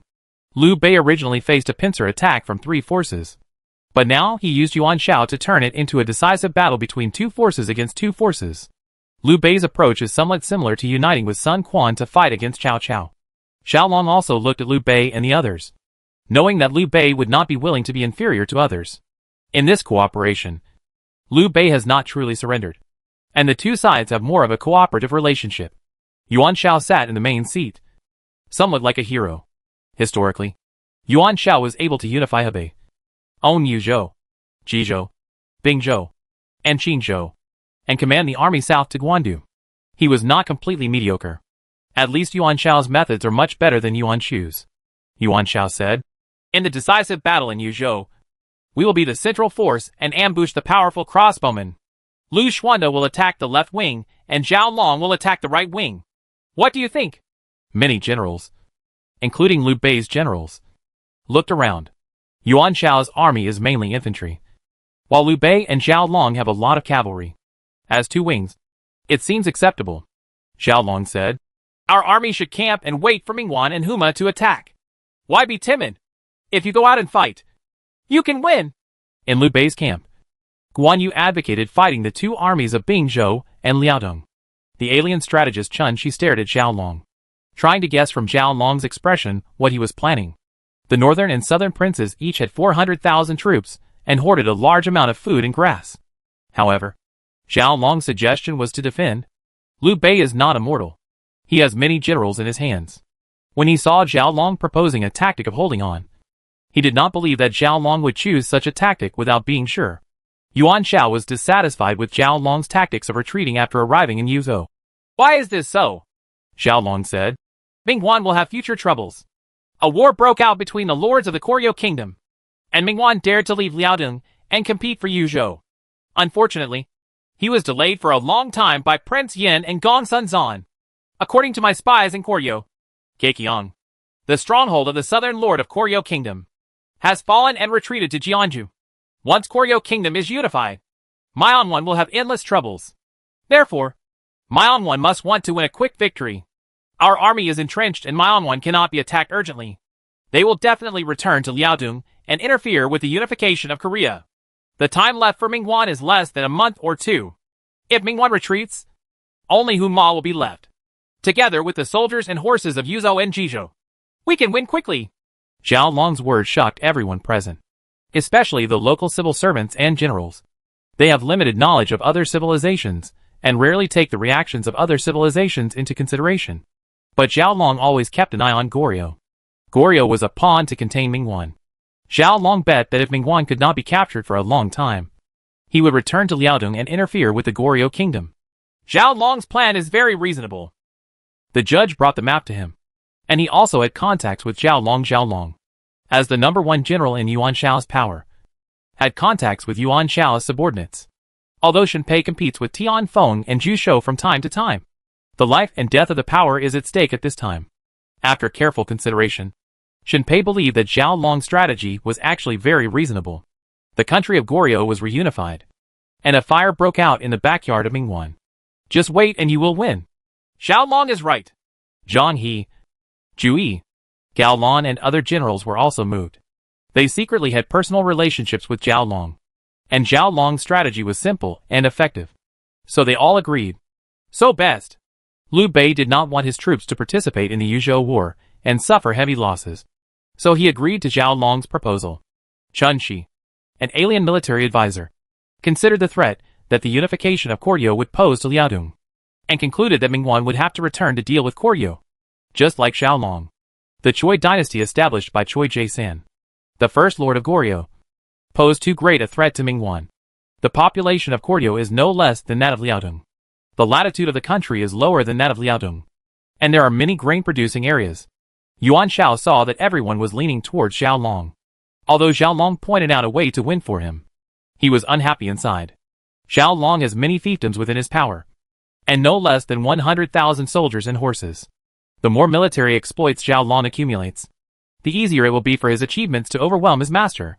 Please, my lord, set up camp and rely on Jixian County to protect yourself, waiting for Mingwan to retreat. Many counselors did not have any disputes over interests for the time being in front of the powerful enemy. They were the first to defeat the threat from the north. Everyone unanimously supported Xiaolong's decision. No matter how unhappy Yuan Shao was, he could not reveal his inner thoughts to the surface. So he forced a smile.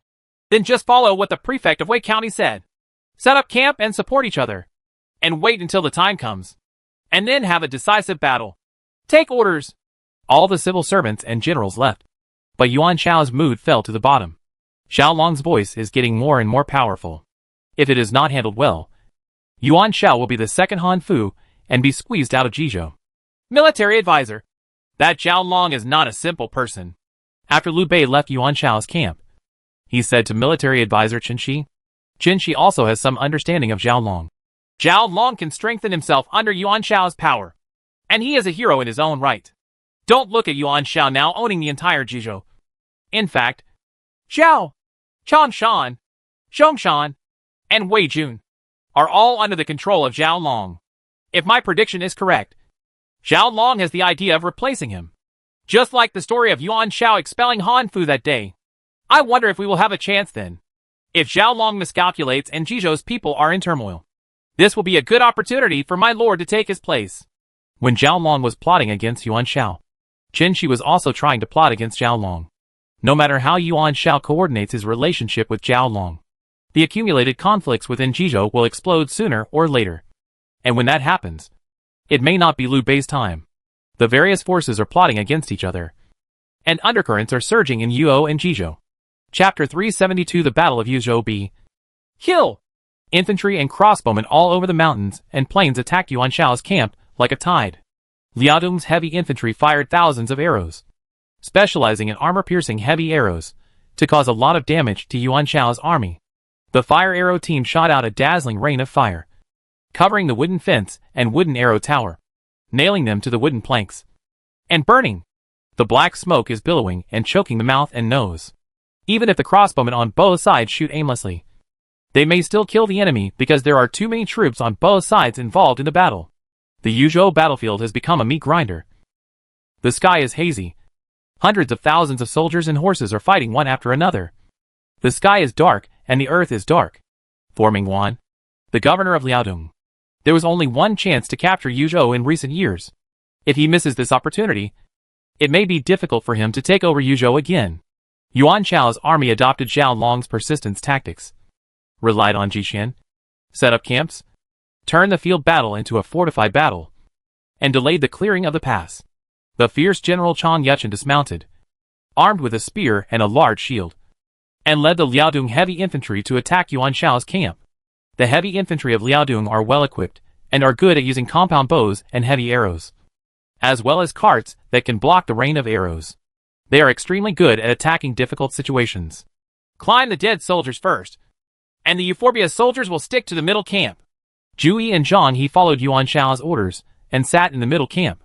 Among them, Zhu Yi's first dead soldiers used Jizhou powerful crossbows to violently shoot at the heavy infantry led by Chang Yuchen. Sharp crossbow arrows roared out, and each Liaodong heavy infantry died under the strong crossbow.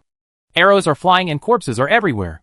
Under the cover of the carriage, Chang Yuchen led the Liaodong heavy infantry to advance. Lu Xiangsheng led the Tianxiong army, and Sun Chuanting led the Qin army in the late Ming dynasty to the left and right to provide cover. The cavalry commanded by Chang Yuchen had stronger combat power, but faced with Xiaolong's barrier tactics, he had to dismount and lead the heavy infantry in battle. More than 60,000 infantrymen of the Liaodong army engaged in a brutal attack. The Liaodong cavalry was eyeing the defenders. Once the defenders left camp to fight against the enemy, the Liaodong cavalry would immediately step forward and destroy them.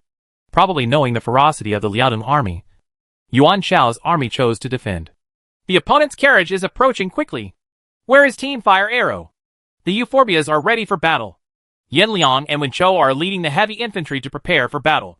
The enemy is approaching. In Yuan Shao's camp, the cavalry messengers were quickly notifying the entire army. In the wild, the player's communication system cannot be used, and military orders can only be transmitted through primitive methods such as cavalry, war drums, horns, and flags. The Liaodong army's carriages were very effective. The so-called cart is a cart made of thick wooden boards covered with cowhide and iron sheets. It can block most attacks from arrows, rockets, and even falling rocks, and cover infantry and crossbowmen approaching the camp. This time, he used the limited time to fight for Yuzhou. Mingguan made adequate preparations. He brought a large number of carriages to cover the heavy infantry of Liaodong, the Tianqiong army, and the Qin army in the late Ming dynasty to attack Yuan Shao's camp in an effort to eliminate Yuan Shao at all costs. Seize Yuo. The chariot was shot into hedgehogs by Jizhou's powerful crossbow. Even so, the chariot gradually approached Yuan Shao's camp. All the officers and soldiers of Yuan Shao's army, including Zhang He, Zhu Yi, and Gao Lan, held their breaths. There were groups of elite infantry and crossbowmen hidden behind the carriages. Capture the camp! The fierce General Chan Yuchen gave an order and took the lead in leading a group of elite soldiers to rush out from behind the carriage and attack the camp of Yuan Shao's army. Lu Xiangqing and Sun Chuanting saw that Chan Yuchen was the first to attack, so they immediately ordered all the infantry to come out from behind the carriages and cover Yuan Shao's camp with powerful crossbows. Zhu Yi's first death soldiers and Zhang He's Euphorbia soldiers encountered the Tianqiong army and other infantry, who were also elite units. They began to suffer large-scale casualties. The Liaodong army is well prepared and is not someone to be trifled with. Take this opportunity to seize the camp!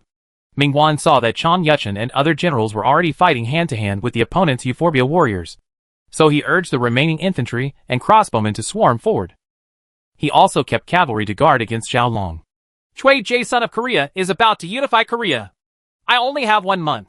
If I sit back and watch the unification of Korea, although I am not afraid, it will be a trouble after all. After 1 month, regardless of whether Yuzhou can be captured or not, we must return to Liaodong. Otherwise, that guy Choi Jason will fight to the death. Naturally, there are spies in Mingguan in Korea. On one side is the soon-to-be unified Goryeo Kingdom, and on the other side are the few opportunities to compete for Yuzhou. He had to give up one. Li Minchiol, the Lord of Southern Korea, failed too quickly. Mingguan originally judged that the confrontation between the north and the south of Korea would last for several years, so he launched a large-scale attack on Yuzhou. However, Li Mingzhou was defeated by the offensive of the northern Lord Cui Zishan. A fierce general shot arrows one after another in Yuan Shao's army. The arrows were all fired. 30 arrows killed 30 enemy soldiers.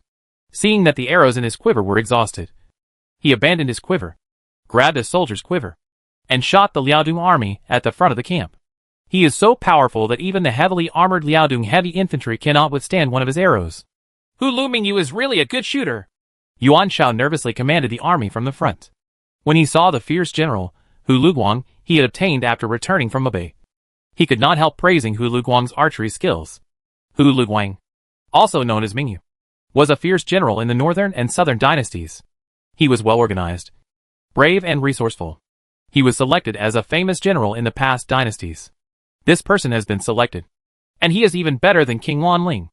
Hu Luguang shot and killed enemies one after another in the rebel army, especially officers of the Liaodong army, causing heavy losses to the Liaodong army. The battlefield was full of shouts of killing. The Euphorbia warriors held iron halberds and assassinated with the spears of the Liaodong heavy infantry. The shields and armor collided, but it did not affect Hu Luguang's performance at all. His troops persisted, and he used the compound bow as aimed at Chan Yuchen, the number 1 general of Mingguan, the prefect of Liaodong. The compound bow was shaking violently, as if it could no longer withstand Hu Luguang's strength. If Chan Yuchen could be shot and killed, the loss of Mingguan, the prefect of Liaodong, would be unimaginable. One is the 3 generals of the northern and southern dynasties, and the northern Qi dynasty, and the other is the 2nd general of the early Ming dynasty. They are less than 100 meters apart on the Yuzhou battlefield. Chan Yuchen seemed to feel the danger, and used his shield to block the direction of the danger. An armor-piercing arrow penetrated the cowhide shield, and huge power penetrated out. After all, the cowhide shield affected the speed and accuracy of the armor-piercing arrows. Chong Yuchen dodged to one side, and the armor-piercing arrows passed through less than a foot away from Chong Yuchen, and the arrow clusters with a gust of wind sank into it. Ground. Because the arrow shaft could not withstand the violent impact. It broke the moment the arrow cluster sank into the ground. What a terrible archery! Chong Yuchen rarely encountered such a powerful enemy. Until now, only Murong Xianbei's fierce General Murong Ba could put some pressure on Chong Yuchen. This was the first time he encountered such a terrifying marksman. Hu Luguang saw that he could not kill Chong Yuchen with one arrow, so he immediately shot a second arrow. The arrow was like a shooting star, killing a soldier beside Chong Yuchen.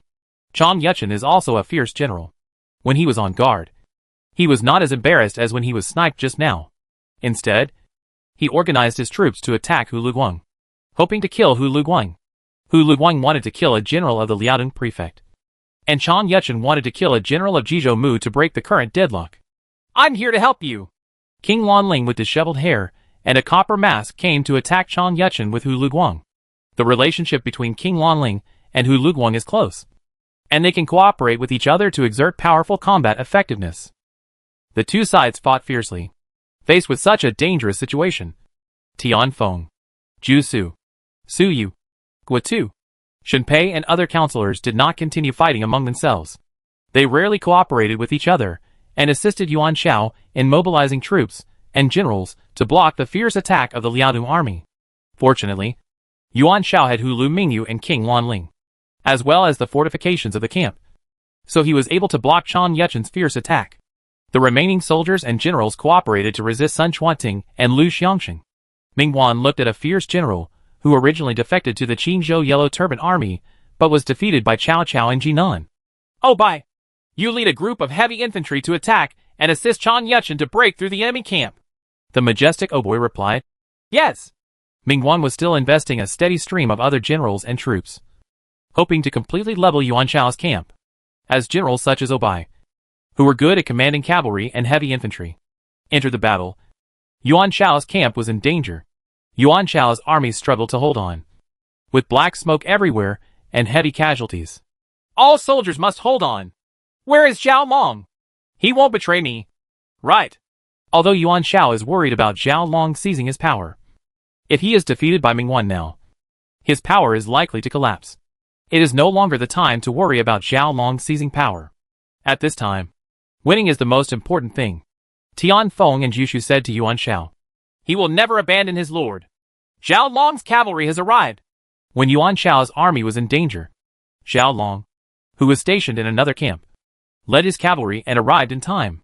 Han Qinhu, Shi Wan Sui, and other generals led Zhao Long's eagle dogs and led the cavalry to attack the flank of Ming Wan. Ming Wan dispatched Murong Ba, Li Chengyang, Zhu Das Ho, and other generals to lead the cavalry to fight Zhao Long. The two sides fought hard, which affected Ming Wan to attack Yuan Shao with all its strength. General Zhao Long, saving me is like fire or water. Yuan Shao's army saw this, and thought more highly of Zhao Long, who promptly supported Yuan Shao. The soldiers Zhao Long placed in Yuan Shao's army were also interested in building momentum for Zhao Long. Yuan Shao was even more troubled. He had vaguely felt the change in military morale.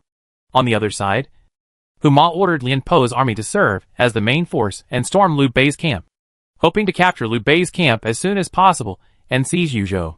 Liu Bei fought with Huma outside the camp to form the first line of defense, with the camp as the second line of defense.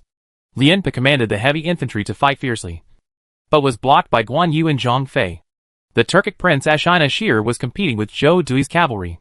Both sides invested their own troops and horses. Hu Ma dealt with Liu Bei alone and could not gain any benefits for the time being. But Liu Bei also felt very uncomfortable. In order to lure Yuan Shao to share the pressure, he only left Wujuan in his territory. Once his troops and horses were exhausted, they might be annexed by Yuan Shao in the future. Zhao Long's layout pushed us in front of Hu Ma, although our pressure has been reduced. If we continue to use up Hu Ma, our few 100,000 soldiers and horses will probably be completely killed or injured. Chen Shi deliberately involved Yuan Shao in the Yuzhou War. But Zhao Long was not completely fooled. If Liu Bei wants to continue to have military power, he must at least block Hu Ma's offensive so that Yuan Shao and Zhao Long can deal with Ming Wan. Liu Bei observed the situation. Please don't worry. Military advisor. We can hold it. In the Battle of Mabe, we have the famous General Wu Han, who can take charge alone. Chen Shi nodded. Liu Bei has many military generals under his command. In the Battle of Mabe, Wu Han, one of the 28 generals of Yantai in the Eastern Han Dynasty, and several other generals, as well as a group of Yuzhou military generals, could block the attack from the Bingzhou army. Offensive. According to intelligence, Hu Ma has famous generals Zhao Shi, Zhao Kuo and his son, and Wu Han can deal with him. It is difficult to find out what generals Hu Ma got in the Battle of Mabe. It might be Zhao Kuo, or someone else. If it's Zhao Kuo, then Huma will be in trouble. Chen Shi weighed the generals on both sides and believed that Liu Bei could stop Huma with his camp. When Huma unified and merged the states, he obtained a group of historical generals from other dynasties. And Liu Bei also had a group. Both sides should be pretty much the same. Huma's Lianpe is more difficult to deal with. But Liu Bei's side is Guan Yu and Zhang Fei. Lord, something bad has happened. Tian Yu's army is in emergency. Wu Han's army is in emergency. Just when Liu Bei and Chen Shi thought they could hold the camp, the two armies of Tian Yu and Wu Han were defeated. How can it be? Liu Bei and Chen Shi looked at the Wu and Han army at almost the same time. Lianpe has been delayed by generals Guan and Zhang.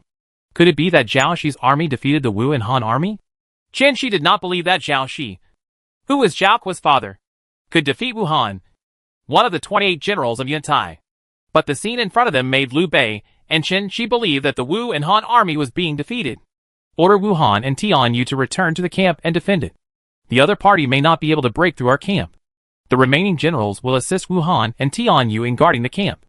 Liu Bei also has generals from other dynasties under his command, who can be used and may not fail. Chen Shi seemed to have thought of something. He immediately opened the hero rankings, glanced at the hero rankings, and scanned the top group of commanders. Wei Qing, Hu Zubing, Lianpe, Lu Yi, Chan Qingji, Zhou Yafu, Cao Cao, Meng Tian, Xie Xian, Chang Yuchen, Li Chengyang and other commanders are all on the list. As a qualified military advisor, Chen Shi's strategy is no less than that of a first-rate counselor. Otherwise, he would not have assisted Liu Bei in taking over Yuzhou. Chen Shi knows the heroes on the ranking list very well. But now there is a new emperor-level commander on the ranking list. Li Mu, one of the 4 generals of the Warring States period. No. Chen Shi was tricked by Huma. The recruitment order Huma got in Mabe was only used recently. And it was very likely that he got Li Mu. The initial level of the generals recruited for the Battle of Mabe is level 50. And Li Mu's attributes have reached their peak. I didn't expect that I won the bet. Zhao Kuo was just a wandering general I recruited after I was in Mabe. Liu Bei. Chen Shi. You didn't expect it, didn't you? Huma couldn't help but feel proud when he saw that Li Mu's army defeated Wu Han's army and Zhao Shi's army defeated Tian Yu's army. The recruitment order for the Battle of Mabe may not necessarily recruit an emperor-level commander. And Huma is just gambling on his luck. Even if he loses the bet, he still has a losing bet style. The bet is won. Winner takes all. Chapter 373 Agriculturist. The Yuzhou War has broken out. During the Yuzhou War, Li Mu, one of the 4 famous generals of the Warring States period, appeared. If you say that Li Mu has nothing to do with the Yuzhou War, I really don't believe it. Chu Tian was watching the fire from the other side, and he noticed that another emperor-level commander was born. There were a large number of princes participating in the Battle of Mabe, and the recruitment orders for the Battle of Mabe were of high quality, so the probability of king-level and above heroes appearing was high. Chu Tian obtained 2 emperor-level heroes with 3 recruitment orders, which is evident. The timing of Li Mu's appearance on the rankings was coincidental. Liu Bei's army suffered heavy losses under Huma's offensive. But Liu Bei also had a group of famous generals, and did not completely collapse. Yuan Shao also blocked Mingwan. At least 100,000 troops have been killed so far. It is inferred that Li Mu may be under Huma's command. Yuan Shao's persistence tactics, it may have something to do with the soon-to-be unified Goryeo kingdom. Shui Yu informed about the information about Yuzhou. Chu Tian's eyes shifted to Korea. Facing the aggressive northern lord Chui Zishan, the southern lords of Goryeo were defeated and retreated further south. If Korea is unified, Myung-kwan's backyard will be on fire.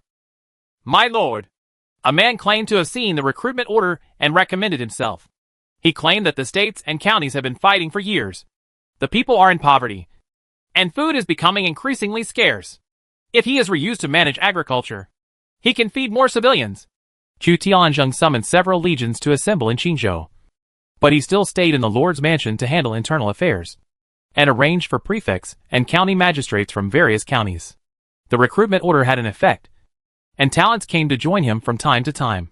Generally, the talents who come to seek refuge are not qualified to meet Chu Tian. Only those who are recognized by the officials as having real talents and knowledge are qualified to come to the Lord's mansion and meet Chu Tian in person. The people are in distress. This is true. Lord is a world where various civilizations compete for hegemony. If you want to truly calm down the troubled times, you need to use force to stop the war. It is difficult to achieve true peace by relying on benevolence, righteousness, and morality. For example, after Chu Tian defeated Xuzhou, the burden on the people of Xuzhou was relatively small. In addition to the still high tax rate and constant military service, Xuzhou civilians at least will not be displaced due to war. Compared with previous years, when all counties in Xuzhou were fighting, things are much better now. Only by unifying the Eastern Han Dynasty can the war within the Eastern Han Dynasty be reduced. Let him come in to see me.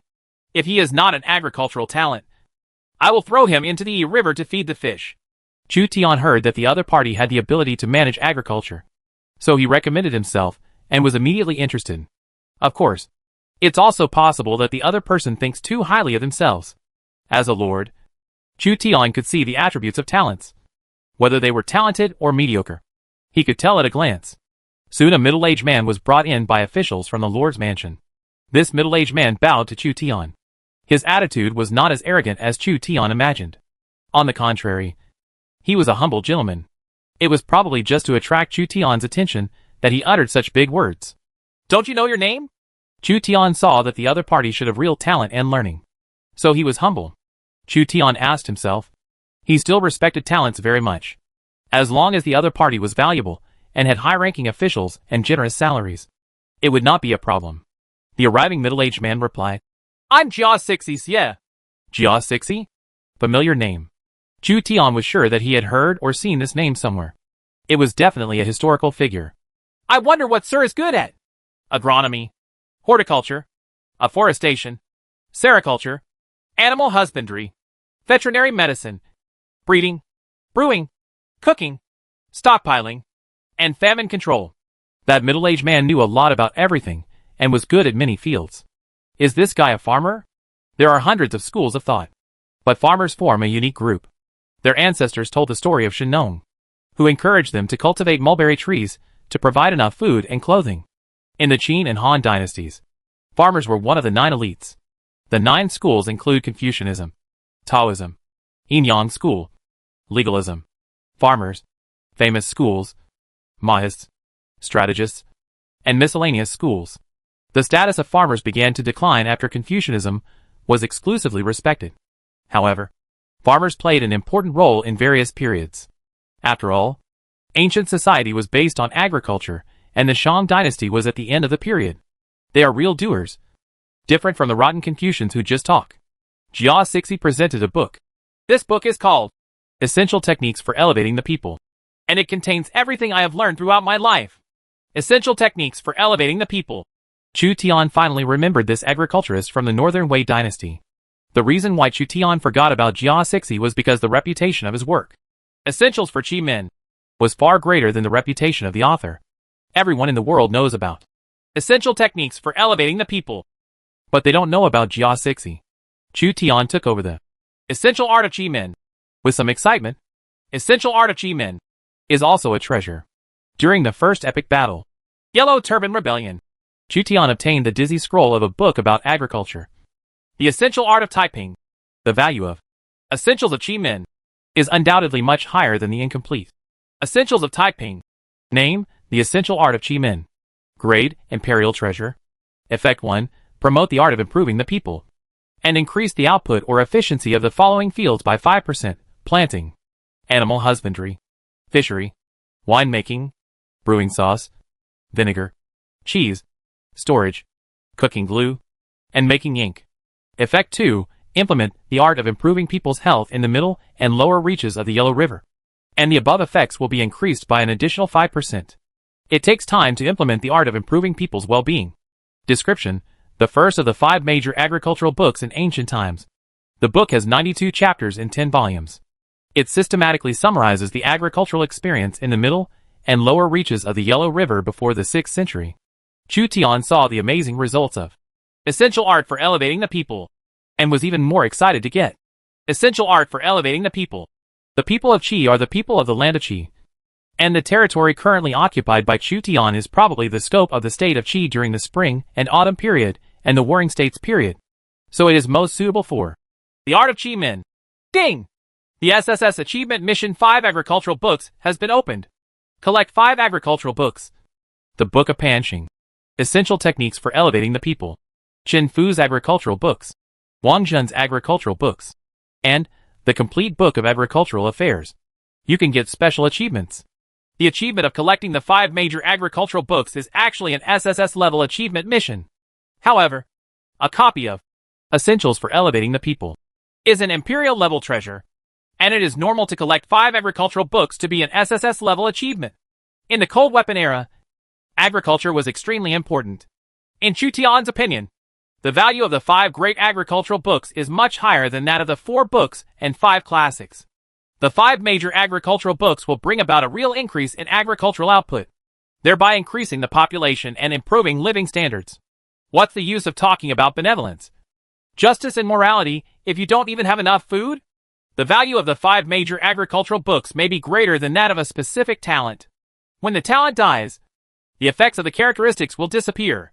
But as long as the 5 agricultural books are kept, the effects will always exist. I wonder if, sir, you are willing to stay and serve me?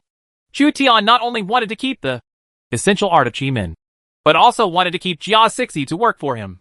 As a representative figure of a peasant family, Jia Sixi is a historical hero in his own right and has an additional bonus for agriculture.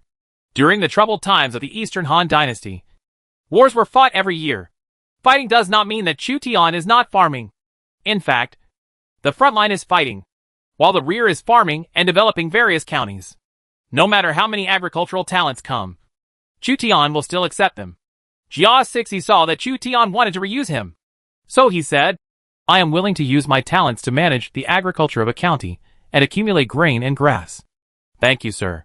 Chu Tian has Jia Sixi's allegiance, and he can already see the attribute panel and abilities of this representative of the farm family. Name, Jia Sixi. Talent, King-level civil servant.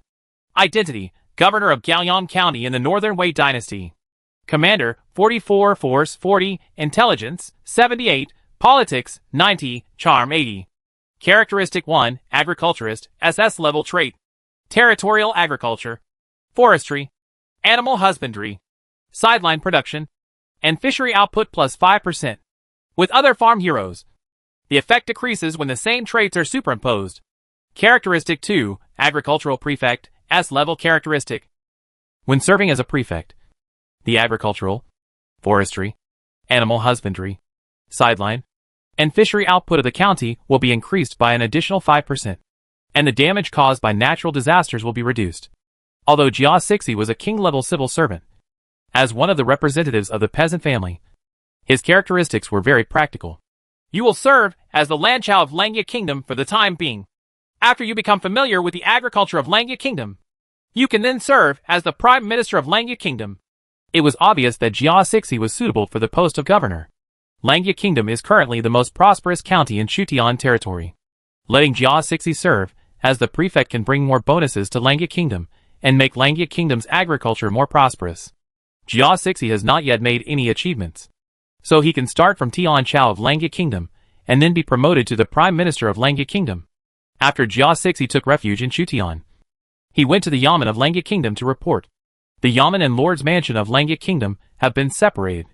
The Lord's Mansion now manages nearly 20 counties, instead of 1 county, in Langya Kingdom. It seems that the recruitment order is quite effective. When Jia Sixi went down, Chu Tian looked through Essential Art of Qi Min. He could regard this book as a family heirloom in the future. The recruitment order has brought many talents to Chu Tian, and more of them are professionals hidden among the people who are proficient in agriculture, medicine, and other fields. Chu Tian placed treasures such as Essentials of Qi Min and Essentials of Taiping in the warehouse of the Lord's Mansion. and had people worship them and go to check them from time to time. The existence of treasures increases food production, and Chutian can feed more people and soldiers. Originally, a state could support 300,000 low-level soldiers. After continuous development, it might be able to support 1 million soldiers. Of course, if you take the route of elite troops, a state will not be able to bring in millions of troops in the later stages. At present, Chutian has the strength of nearly 3 states, and its main army is only 300,000. Because it adopts the route of elite troops, Xia City is about to be upgraded to a large city. Large cities are different from small and medium-sized cities. Large cities can set up teleportation arrays to dispatch legions and officials immediately, and their strategic position is much higher than that of small and medium-sized cities. Chutian came to the location of the stone monument in Xia City. After more than 5 years of management, plundering the population, Xia Village has the conditions to be upgraded to a large city. A large city is equivalent to the administrative seat of a county. Chutian can officially change the governing seat of Lengyuk Kingdom to Xia City. Since the emergence of the first city in the world, various lords have not cared about upgrading their original cities. Many lords occupied surrounding counties and changed the main city to other cities. For example, Huma moved the main city to Taiyuan, and Zhao Long moved the main city to Handan. Chutian's Xia City, Jiujiang Laoqin's Xianying City, and Mingwan's Liaodong City have always been the main cities. A long time ago, Chutian had the idea of merging Xia City and Lengyu City, upgrading them to a large city, and then upgrading them to a giant city to merge. Upgrade to a large city. After Chutian met all the conditions, he officially upgraded Xia City to a large city. The area of the Lord's Mansion expanded again, and the actual control range of Xia City also expanded. The drastic changes in the Lord's Mansion alarmed Changshi, the chief secretary, and others who were handling internal affairs in the front yard of the Lord's Mansion, as well as the girls in the backyard. After the scope of the Lord's Mansion was expanded, it was almost equivalent to a small palace. There are gardens, dance pavilions, and singing platforms, rockery and ponds in the backyard, which is unique. In front of the Lord's Mansion is the official government office, which handles official documents from Shuzhou, Yenzhou, Qingzhou, Yuzhou, Yangzhou, and other places. Xia City is a large city? Xiao Liang felt the changes in the Lord's Mansion. This was not the real world after all. When the city was upgraded, the area of the Lord's Mansion would expand rapidly, and some new buildings would appear. Hua Mulan also looked at the changes around her in surprise. The backyard of the Lord's Mansion is her home. Now this home is bigger. There is a large garden in the backyard, including a dance pavilion, a singing platform, a pavilion, and a rockery. Chutian stood in front of the stone tablet in Xia City and checked the latest information on Xia City. Territory: Xia City, large city. Lord Chutian. Affiliation: Lengyuk Kingdom. Shuzhou, Eastern Han District. Title: the first city in the world. Specialty products: high quality cotton, newly added A-level specialty. Top quality sericulture, newly added S-level special product. Ishui Jujube, newly added C-level special product. Top quality Shandong peanuts, newly added A-level special product. Population: 507,801/1000000. Popularity: 95. Security: 93. Prosperity of this city: 122,407/500000. Administrative efficiency: 80/100. Agricultural efficiency: 82 out of 100. Economic efficiency: 85/100. Cultural efficiency: 88 out of 100. City defense works: high-grade rammed earth brick city wall. Moat: high-grade city tower. High-grade arrow tower. Intermediate horse face. Yikshalay. New buildings: Level 5 city defense workshop. Level 6 post station. Medium-sized bell tower. Special buildings: Star observation tower. Large Confucius temple. Taixia. Han Ufu. Discover specialties: Not 8 hot spring, 6th level natural resource. Because Xia City was upgraded to a large city, 6th level hot springs were also discovered as natural resources. If the hot springs are developed, they can also bring in a small amount of financial income. Chutian briefly glanced at the brief situation of Xiacheng. Xiacheng absorbs a large number of refugees and people from all over the country, with the number reaching 500,000. Moreover, Xiacheng has high public support and public security. After all, it is the city that Chutian operates most seriously. The people who have managed Xiacheng are all big shots. including Chu Tian, Xiao Liang, Li Kui, Zhang Hong, and the future Jia Sixi. Upgrading Xia City to a giant city requires a population of 1 million and a large number of buildings to increase prosperity. There seemed to be no reward for upgrading the giant city, so Chu Tian was not in a hurry. Now he has 20 large cities under his command. When Chu Tian returned to the backyard, he saw Xiao Liang, who was coaxing his children. Conquer Qingzhou or Yuzhou, and wait until winter. Maybe we can go to the hot springs. Now that he has discovered the 6th level hot spring resource, Chu Tian certainly wants to enjoy it. As a large prince with a population of tens of millions, this enjoyment is not considered a waste of people and money. Chapter 374 God's Calculation Sunbin. Xia City has become a large city, and land prices have risen again. The players in Xia City were overjoyed to find that Xia City had been upgraded to a large city. Many of them lived in Xia City. The more prosperous Xia City is, the higher the land price will be, and the value of their property will also increase accordingly. In addition to issuing daily recruitment orders, the Lord's Mansion is also preparing for the 4th Imperial Examination. Like previous Imperial Examinations, the 4th Imperial Examination is also divided into civil and military examinations to recruit talents from all over the world. In order to manage education, Chu Tian used the 9-level cultural building, Tai Shui, to set up a special Tai Shui institution. Tai Shui has jurisdiction over the Hanlin Academy, which is responsible for training officials, the Education Department, which is responsible for administering schools in various counties, and the Imperial Examination Department, which is responsible for managing Imperial Examination matters.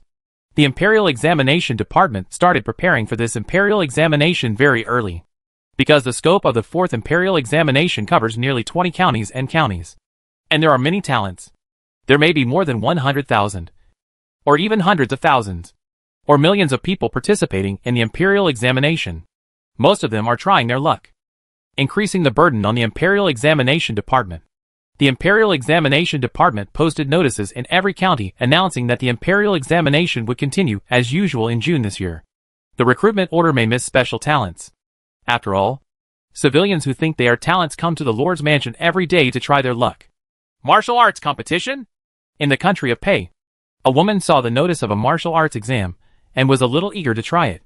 The literary examination clearly distinguishes characters, laws, calculations, markets, farmers, and virtues. This literary examination is too difficult. In the state of Lu, a scholar held the purchased Imperial Examination textbooks in his hands. He believed that the Imperial Examination in the Lord's Palace was too difficult. It required not only literacy, but also understanding of law, arithmetic, economics, agriculture, and morality. The Imperial Examination is being prepared and will not start until June. During this period, a large number of troops were assembled in Jibei Kingdom, preparing to attack Qingzhou. Chu Tian found that he could not farm well, and could only choose to farm while fighting. The front was fighting to the death, while the rear was slowly farming, this time starting from Jibei Kingdom. The legions attacking Jinan Kingdom include 3 infantry corps, offensive, TB, and Qingzhou, 2 cavalry corps, Shinshui and Invincible, and the Guards Corps.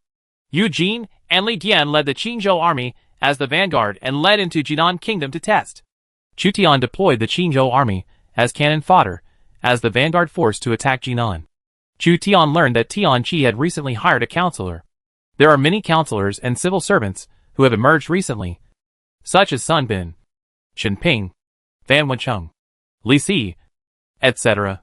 Some of these counselors and civil servants came from the recruitment orders obtained in the Battle of Mubei, and some were generals who were wandering around because their lords were killed in battle, or generals who were captured. Chu Tian ordered all the generals to fight steadily and coordinate with each other to avoid being plotted by the other side's advisors. As long as he is steady enough and his ministers are not suspicious, it will be difficult for the opponent's advisor, even Sun Bin, to succeed. The Yujin army's establishment is 20,000 Qingzhou soldiers and 20,000 low-level troops. At this time, it is not full strength, only about 10,000 people. Yu Jin is suitable as a marching vanguard or as a rear guard. Although there are currently only 10,000 people, it is more than enough to serve as a pioneer. On the border between Jinan and Jibei, as soon as the Yu Jin army entered Jinan, they were ambushed by the Tianji army sent by the alien prince Tianqi. Tianji's army marched quickly all night and ambush in the dense forest. Yu Jin wanted to gain the merit of attacking Jinan and consolidate his position as the commander of the 10 main armies of the Chutian forces. However, he was ambushed by Tianji and Sun Bin. Qi martial arts use powerful crossbows to kill a large number of soldiers of the Forbidden Army. Line up and consolidate the military formation. Retreat slowly. Yu Jin saw Qi martial arts and Qingzhou crossbowmen on 3 sides, and tried his best to direct the army to retreat to the dense forest on one side, using the forest to block the opponent's fierce arrow rain. The opponent used a large number of powerful crossbows, and the dense rain of arrows covered the Forbidden Army, just like swarms of locusts during a locust plague, overwhelming the sky. Tianqi, the governor of Qizhou, had the ability to produce sophisticated individual crossbows. His troops were well equipped with crossbows and crossbow arrows, and he used long-range weapons to cause considerable losses to the Yujin army. 10,000 people from the Yujin army retreated to the dense forest, and only then could they block the terrifying crossbow offensive from Tianji's army. At least 1,000 people died in the ambush. The military advisor ordered me to suddenly leave the city last night and rush for hundreds of miles to ambush here. I didn't expect that I would be able to achieve a miraculous feat. Tianji saw that the imperial army was suppressed by Jinnu, and he felt overwhelmed by the newly joined military advisor Sun Bin. The army commanded by Tianji himself is not that scary, but if the pair of Tianji and Sun Bin cooperate with each other, the threat will be great. Although Chu Tian thought that Tianji had a counselor Sun Bin, he greeted the generals who were attacking Jinan in advance. But knowing what generals and counselors the opponent has, you may not be able to guard against them. Be careful when the other side's counselor gives orders to the generals, and the generals have different understandings. Yu Jin never expected that he would be ambushed as soon as he entered Jinan Kingdom. Fortunately, as a vanguard force, Yu Jin's role is to protect the main army and attract the enemy's attention. It's a pity that our army lacks strong generals who can lead all the troops to charge into battle. Is it possible that there is not a single warrior among the 10,000 people? Sun Bin looked at the besieged Yujin army. It was easy for him to plot against Yujin, but as a strategist and Tianji as a general, they lacked a strong general. As one of the 5 good generals, Yujin is not so easy to be annihilated. After Yujin knew that he had been ambushed, he hid in the dense forest and ordered the crossbowmen to shoot at each other with Tianji's army. Tianji's army lacked a strong general to lead the troops to attack Yujin. Commanders, strong generals, and counselors are indispensable to a complete legion. The commander takes into account the overall situation, and the fierce general serves as a sharp knife and can break the enemy formation at critical moments. The warriors Gong Sun Jie, Tian Kaijiang, and Gai Yizi, please be the first to enter the formation. 3 generals with high martial arts skills asked Tianji and Sun Bin for orders. Sun Bin intended to use words to anger them, so he nodded slightly. Tianji understood what Sun Bin meant, and said to the 3 generals, I will give you 1,000 martial arts. I will attack from the front, and you will enter the dense forest from the side. Attack the enemy, and kill or capture the leader alive. Sun Bin also warned, fight quickly, otherwise the enemy's reinforcements will arrive soon.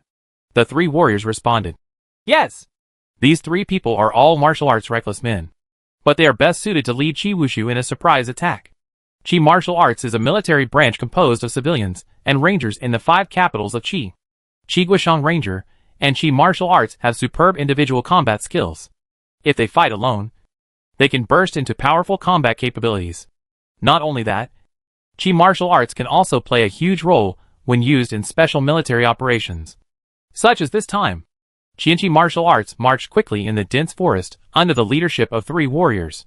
Tianji attracted the attention of the Forbidden Army from the front. Gong Sun Jie, Tian Kaijiang, and Gai Yizi led Qi martial arts to attack the flank of the Forbidden Army. The Qingzhou soldiers encountered an elite Qi martial arts attack and suffered heavy casualties. Qi martial arts armed with long halberds, daggers, and crossbows fought with the Qingzhou soldiers in the dense forest. The situation suddenly became one-sided. One Qi Wushu can even match 2 Qingzhou soldiers in a small-scale battle. Weak soldier! Tian Kaijiang pulled out the long sword from the abdomen of a Qingzhou soldier, bringing out blood. This time, I have the most credit. Gong Sun took over with 2 heads in his hand. You are not as good as me. Gai Yizi killed 3 Qingzhou soldiers by himself. The 3 generals relied on their own strength to lead a ranger-like martial arts attack, as if they were in an uninhabited land. Eugene had to personally lead his troops to besiege Qijishing and stabilize his position in the dense forest. The two sides were fighting in the dense forest, and the three warriors Gong Sunjie, Tian Kaijiang, and Gaizi launched a sudden attack with martial arts, which made Eugene feel embarrassed. Li Dian led a group of heavy infantry reinforcements to build a defense line based on the woods to prevent Qi Wushu from continuing to break through. Quick! Xia Hoyuan and Su Rong of the Speedy Legion then joined the Eugene Legion as the vanguard. After learning that the Eugene Legion was ambushed through the route, they used the high-speed mobility of the light cavalry to go non-stop to support Eugene. Xia Hoyuan's cavalry was the fastest and drove all the way. As the fastest general among the Chutian forces, Xia Hoyuan's cavalry advanced faster than Sun Bin's calculations. However, Sun Bin ambushed a group of crossbowmen on the way. When Xia Hoyuan's cavalry passed by the path, the crossbowmen appeared and fired thousands of crossbows. Dozens of light cavalry were hit by arrows and fell on their backs. The light cavalry behind relied on their superb riding skills to avoid the fallen horses. Xia Hoyuan was on horseback, turned around and shot dead an ambushed crossbowman. The crossbowman didn't expect Xia Hoyuan to be so brave, and the sharp arrow had already pierced his eyebrows. Break through the ambush! Xia Hoyuan used the speed of his cavalry to break out of the ambush circle of the enemy's crossbowmen despite the rain of arrows. The arrow feathers scattered on the battlefield, and the shot horses would let the cavalry in the rear know that there was an ambush here. So Xia Hoyuan did not need to leave the cavalry behind to inform the troops in the rear, but continued to assist Eugene. As surrendered generals, they wanted to prove that they were worthy of being reused. Therefore, they were eager for military success in the battle to pacify Qinzhou. The generals of the Chao family and the Xiahou family, who are not very satisfied with Chutian at the moment, are okay.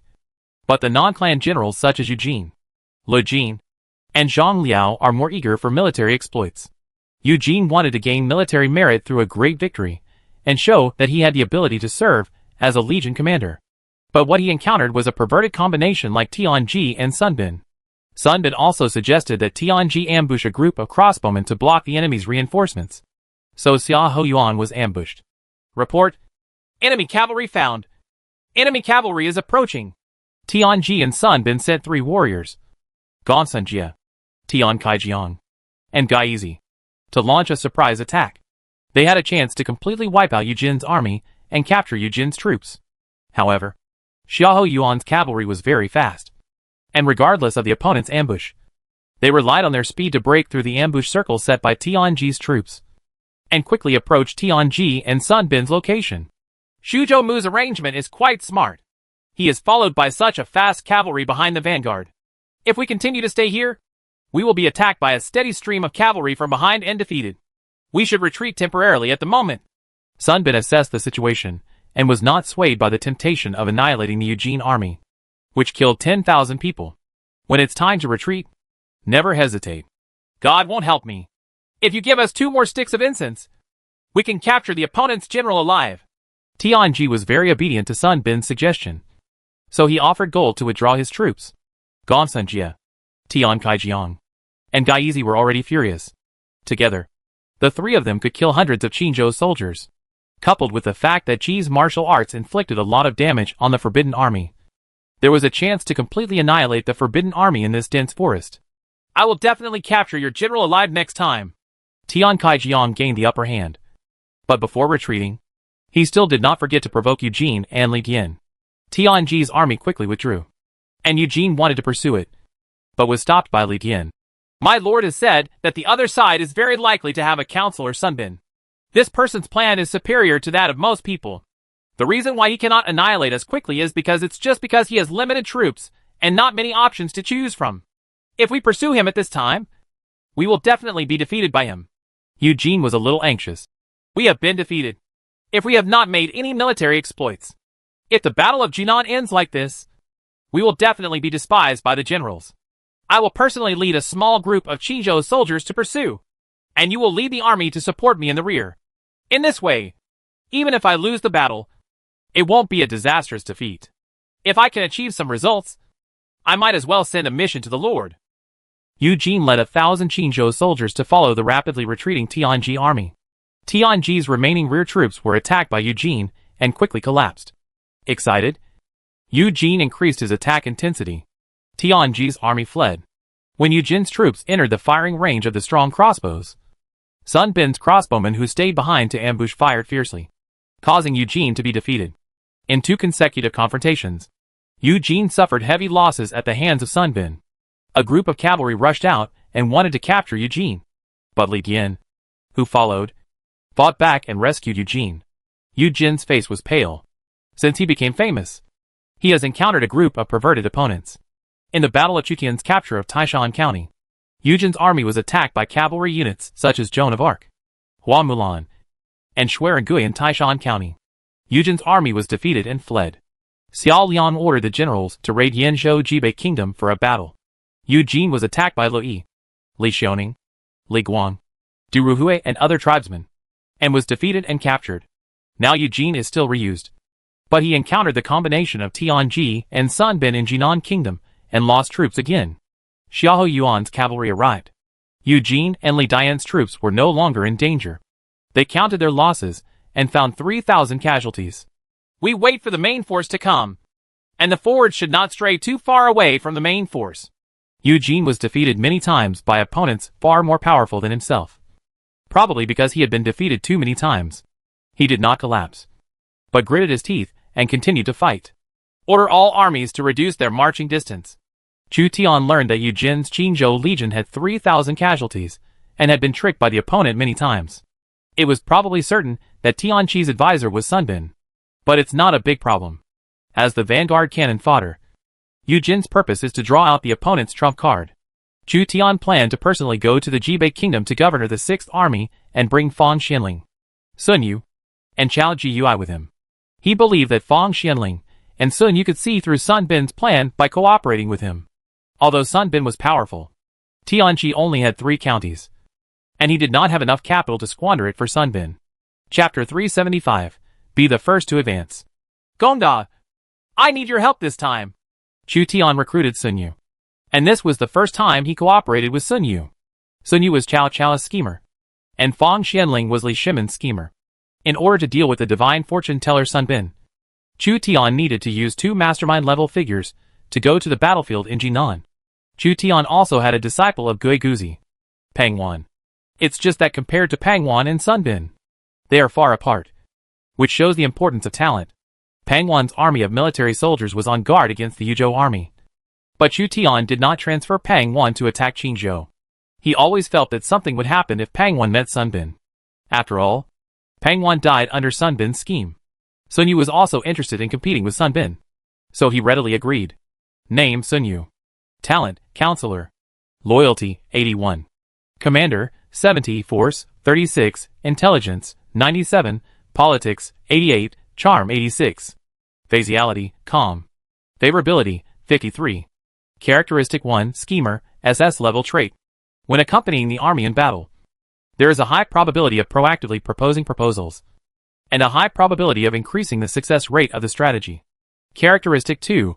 Calculate all strategies, SS level trait. Ask the timer. Answer all questions. When the intelligence is higher than the opponent's strategist, there is a high probability of seeing through the opponent's strategy. Sun Yu joined Cao Cao's forces not long ago, and was not absolutely loyal to Cao Cao. Chu Tian took Sun Yu with him, and became the mastermind with Fang Xianling. There is no explicit stipulation that the plotter must be one person. For example, Yuan Shao used Tian Feng, Sun Chen, and Su Yu as the plotters. Sun Yu is a very low-key counselor, but before the Battle of Chibi, Cao Cao took him with him every time he went on an expedition, believing that Sun Yu's tactics were mostly used to defeat the enemy. In addition to Sun Yu and Fang Xianling, Chu Tian also brought Chao Jiyui with him. His one-stop characteristic is very practical in times of war. Joan of Arc, Hua Mulan, and Dian Wei led dozens of personal guards to protect Chu Tian when he came to the teleportation formation in Xia City, and went directly to the front line of Jibei Kingdom. Chu Tian's personal guards were all at the level of ordinary generals, and they were all strong and sturdy. The players and civilians in Xia City looked at this small group of people in awe, except for counselors such as Sun Yu and Fang Xianling, whose strength is relatively low. The rest of them have strength above 60. Xia Cheng couldn't find a few people who were qualified to use dozens of guards at this level. Hua Mulan has 2 Tang swords hanging on her waist. Joan of Arc uses a knight's sword, and Dian Wei uses 2 iron halberds. Xuzhou Mu is going to war again. I don't know which prince is going to be unlucky this time. Players and civilians in Xiaoqing all know that every time Chu Tian leaves Xiaoqing, it means chaos and bloodshed. The scene in front of him changed. Chu Tian led a group of people to Jibei Kingdom. Lord Mi Fang, Wu Anhua, Lu Kuang and other great generals from the 5 schools of the Northern Army came to pay homage to Chu Tian. Being transferred from the local defense corps to the 5th school of the Northern Army was a promotion for Mi Fang and Wu Anhua. Lu Kuang, as Yuan Shao's surrender general, was assigned by Chu Tian to join the 5th school of the Northern Army. He didn't know whether to be happy or worried. His family was still in Hebei. But he became one of the generals of the 5th school of the Northern Army of the Xuzhou Mu Guards Corps. Chu Tian did not expect them to lead the troops alone. They could just follow Chu Tian's orders and follow the troops to charge into the battle. Their military strength is higher than that of high-level units. Among them, Wu Anhua's military strength exceeds 80, which is enough to rival dozens of soldiers in single combat. Taisher Ci commanded the Huban army, accompanied by Hua Xiong. After the last national war, Hua Xiong was rarely directly commanded by Chu Tian. His 1,000 Shiliang cavalry were incorporated into the Huban army to strengthen the Huban army's ability to break formations. If you can show your face in front of Chu Tian, you will have more opportunities to be reused. Even Hua Xiong knows this. Chu Tian looked around at this group of generals. Although this group of generals were not as good as Shui and Gui, Lu Yi and others, they did not lead many soldiers and horses. And they mainly relied on Chu Tian's bonus. Except for the Guards Corps, the rest of the legions have entered the kingdom of Jinan. With Lu Yi as the commander-in-chief, Yu Jin's Qingzhou Legion still serves as the vanguard. Chao Ren's Iron Wall Legion protects the grain road. And Li Legion is in the middle, in order to prevent being plotted by Sun Bin. Each legion cooperating with each other and advancing slowly. Liqing has been surrounded. Once Liqing is captured, we can then march towards Dongpingling, the seat of Jinan Kingdom. And we can capture Jinan Kingdom. Taisher Ci reported to Chu Tian the war in Jinan. To put it simply, capture Liqing first and stockpile food as a granary. The army rushed directly to Dongpingling and completely controlled the Jinan Kingdom. In this battle, the second priority is to conquer the city and conquer the stronghold. The most important thing is to annihilate Tianqi's main force south of the Yellow River. As long as Tianqi's main force is surrounded and annihilated, all counties and counties south of the Yellow River will be pacified. Chu Tian did not intend to capture the city alone. He wanted to seize Tianqi's army, completely destroy Tianqi's army, force Tianqi's forces to withdraw from the south of the Yellow River, and occupy the part of Qizhou south of the Yellow River. After counting the numbers of the Guards Corps, Chu Tian commanded the 3 armies of the Guards Corps, the 5th School of the Northern Army, Investigation, and Huban, and went to join the main force led by Lu Yi.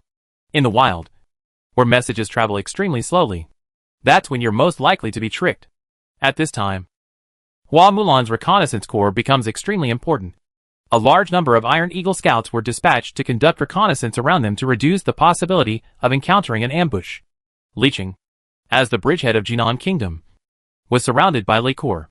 Li Yi's legion itself has strong siege capabilities. Chu Tian also appointed Lu Jin, who was good at siege, to join Li Yi's legion and take the lead in the attack.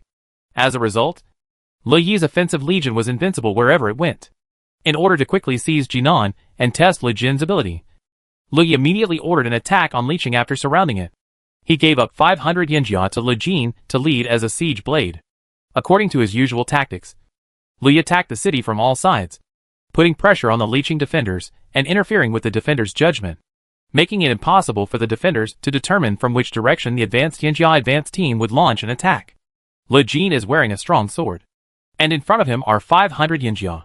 Lu Jin is considered a fierce general in Cao Cao's camp, who has a record of killing many generals, and his military strength is not low.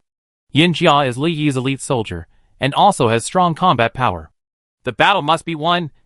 The attack must be captured. Lu Jin mobilized 500 Yinjia before formally attacking the city. The one who climbs first is the one who climbs before everyone else and becomes the elite siege force. Those who have the ability to climb first are undoubtedly brave generals who dare to risk their lives, because the first to climb will escape death. Li Guang, Dian Wei, Lu Jin and others are all registered. 500 Yinjia said in unison. We must win in battle, and we must capture if we attack. Follow me to attack the city. Lu Jin's words were crisp and clear. and Lu Yi was responsible for coordinating the overall situation. He commanded 500 Yinjia to go up and do the job according to the order. And that was it. In order to maintain Yinjia's physical strength, Lu Yi arranged for 500 low-level soldiers to assist in the siege. They would carry the ladders and brave the enemy's arrows to build simple ladders, so that Lu Jin and the 500 Yinjia could follow the ladders. Attack the city wall in one go. Boom! Boom! Boom! The war drums were rapid and dull, which made the defenders feel depressed. There were enemies attacking the city from all directions, and the shouts of killing echoed over Licheng. The guard used a crossbow to kill a low-level infantry who was trying to board first. He felt the drumbeat of Li Yi's army changed. This may be a signal for the opponent's first team to attack. He swallowed hard and looked down at the densely packed siege troops under the city. He could not be sure from which direction the enemy's advance team would attack the city wall. Kill! Lu Jin led 500 Yinjia to attack. The Yinjia held up their iron shields and advanced towards the city wall. The arrows flying from the city wall were flying, and the light infantrymen carrying the ladders without protection kept falling down. One of the ladders fell to the ground due to the heavy casualties of the light infantry, raising sand and dust. Yinjia passed by, picked up the ladder, and continued to move forward. The rain of arrows from the city fell into the armor, and were either blocked by the iron shield, or hit the thick armor, and violently collided with the tempered metal pieces. The sound of metal collision is endless. The enemy's advance team has arrived. Attack the southern city wall. Send more defenders to the south wall. As Lu Jin and the 500 Yinjia entered the siege, all the defenders panicked, and the generals who defended the city hurriedly sent additional troops in the direction of Lu Jin's attack. The defenders hurriedly operated the powerful bed crossbow and changed the aiming direction to Yinjia. The defenders holding hammers struck, and thick crossbow arrows roared out, piercing the two Yinjia soldiers. Even high-level heavy infantrymen are as weak as paper in front of crossbows, and they die tragically. The bed crossbow can kill them! The defenders couldn't help but be surprised. Ordinary crossbow arrows have limited damage to heavy armored troops, but relatively expensive armor-piercing arrows and city-defending bed crossbows can kill high-level heavy infantry. Boom! 5 ladders hit the city wall heavily and hooked onto the city wall.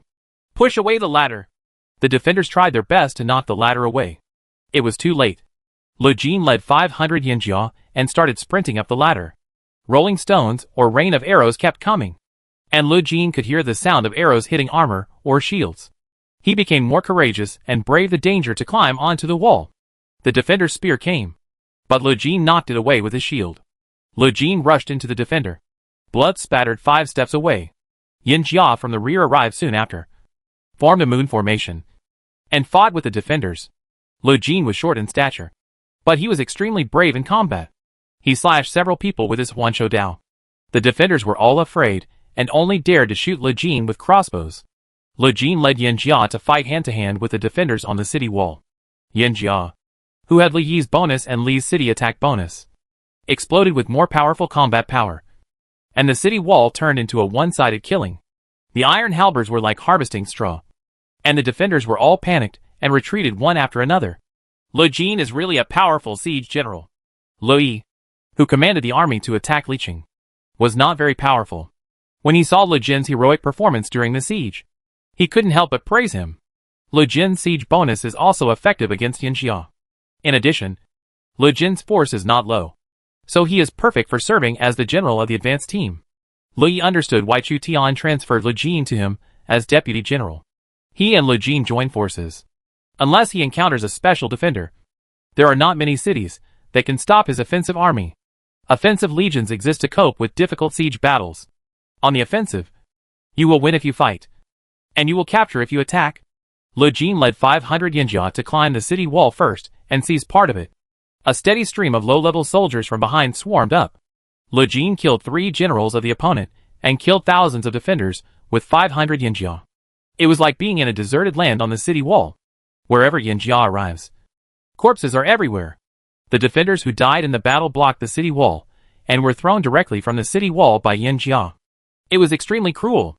Less than an hour after Lu Jin ascended first, he killed the defenders at the city gate and opened the city gate to welcome Li Yi's army into the city. Lu Yi broke into Licheng with a small number of cavalry in his legion and seized the granary as a supply point for the attack on Dongpingling tomb of Jinan Kingdom. Lu Jin's armor is dripping with blood. As one of the 5 good generals, Lu Jin's ability is underestimated in the novel. In fact, Lu Jin's offensive is extremely fierce, and he is famous for his bravery. On the other side, Yu Jin's Qinzhou army and Chao Ren's Iron Wall army covered Li Yi's army in capturing Liqing and blocked Tian Ji's and Tian Dan's armies, who were trying to support the defenders. Tian Dan's army restrained the Iron Wall army, while Yu Jin's Qinzhou army fought fiercely with Tian Ji's army.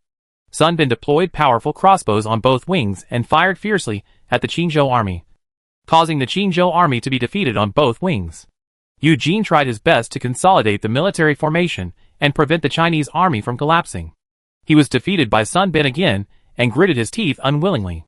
Sun Bin is not only outstanding in strategy, but also a representative military figure, which has a huge bonus to the Legion. There is a world of difference between Tian Ji's army with Sun Bin and Tian Ji's army without Sun Bin. The Forbidden Army is in danger. We should save it quickly. Yang Yi led thousands of cavalry, and said this to Zhang Liao, who also led thousands of cavalry. Their invincible legion has not yet been fully formed. The main body is the cavalry recruited by Yang Yi in Guangling County, and the cavalry recruited by Zhang Liao in Dong County. Even so, these two fierce men still dared to attack Tian Ji's army. The invincible legion also has more than 1,000 ordinary heavy cavalry. The cloaks of Yang Yi and Zhang Liao were flapping. Two cavalry generals, armed with spears and halberds, led tens of thousands of cavalry to attack Tian Ji's army from the flank. The iron hooves clank, the earth trembles, and armed with a spear, they come with a bang. Tian Ji's army lacked cavalry, and faced the attack of Yang Yi and Zhang Liao's mixed light and heavy cavalry army. It was likely to be defeated thousands of miles away. Military chariot array. The soldiers of the Tian Ji army on the flanks retreated back, revealing two rows of military vehicles. The military vehicles were covered with cowhide and connected to each other with iron ropes. The martial arts soldiers were armed with sophisticated crossbows or halberds. The halberds were like a forest, forming a copper wall and an iron wall. Avoid! Seeing that Sun Bin was on guard, Yang Yi and Zhang Liao did not dare to directly rush into the car array set up by Sun Bin. Tens of thousands of cavalry were forced to turn and use horned bows to shoot at the infantry and crossbowmen behind the vehicle formation. All the powerful crossbows were fired. Cavalrymen who were hit by arrows kept falling from their horses, and some horses were shot by random arrows and fell to the ground. Yang Yi and Zhang Liao could not get much benefit from Sun Bin. Sun Bin's deployment is always one step ahead of him. Yu Jin, Yang Yi, Zhang Liao, Chao Ren, and Chao Hong put in a total of 3 understrength legions, but they were defeated by 2 legions of Tian Ji, Sun Bin, and Tian Dan. Although Tian Dan and Tian Ji's legions did not severely damage the 3 legions of Qinzhou, Tibi, and Wudi, the 3 legions had bought time for Li Yi's legion to attack the city. But this discouraged the generals, who had just joined Chu Tian's forces. Su Rong and Xia Hoyuan have gone around to the enemy's rear to cut off food. I don't know if they can achieve results. I always have a bad feeling. Yu Jin discussed with Yang Yi, Zhang Liao, Chao Ren and others and believed that Tian Ji's army with Sun Bin as military advisor, and Sun Bin's bonus was extremely difficult to defeat. And Tian Dan's army was equally difficult to annihilate. Yang Yi was frustrated, but what he thought of was his lord. As long as the Lord comes, everything can be solved.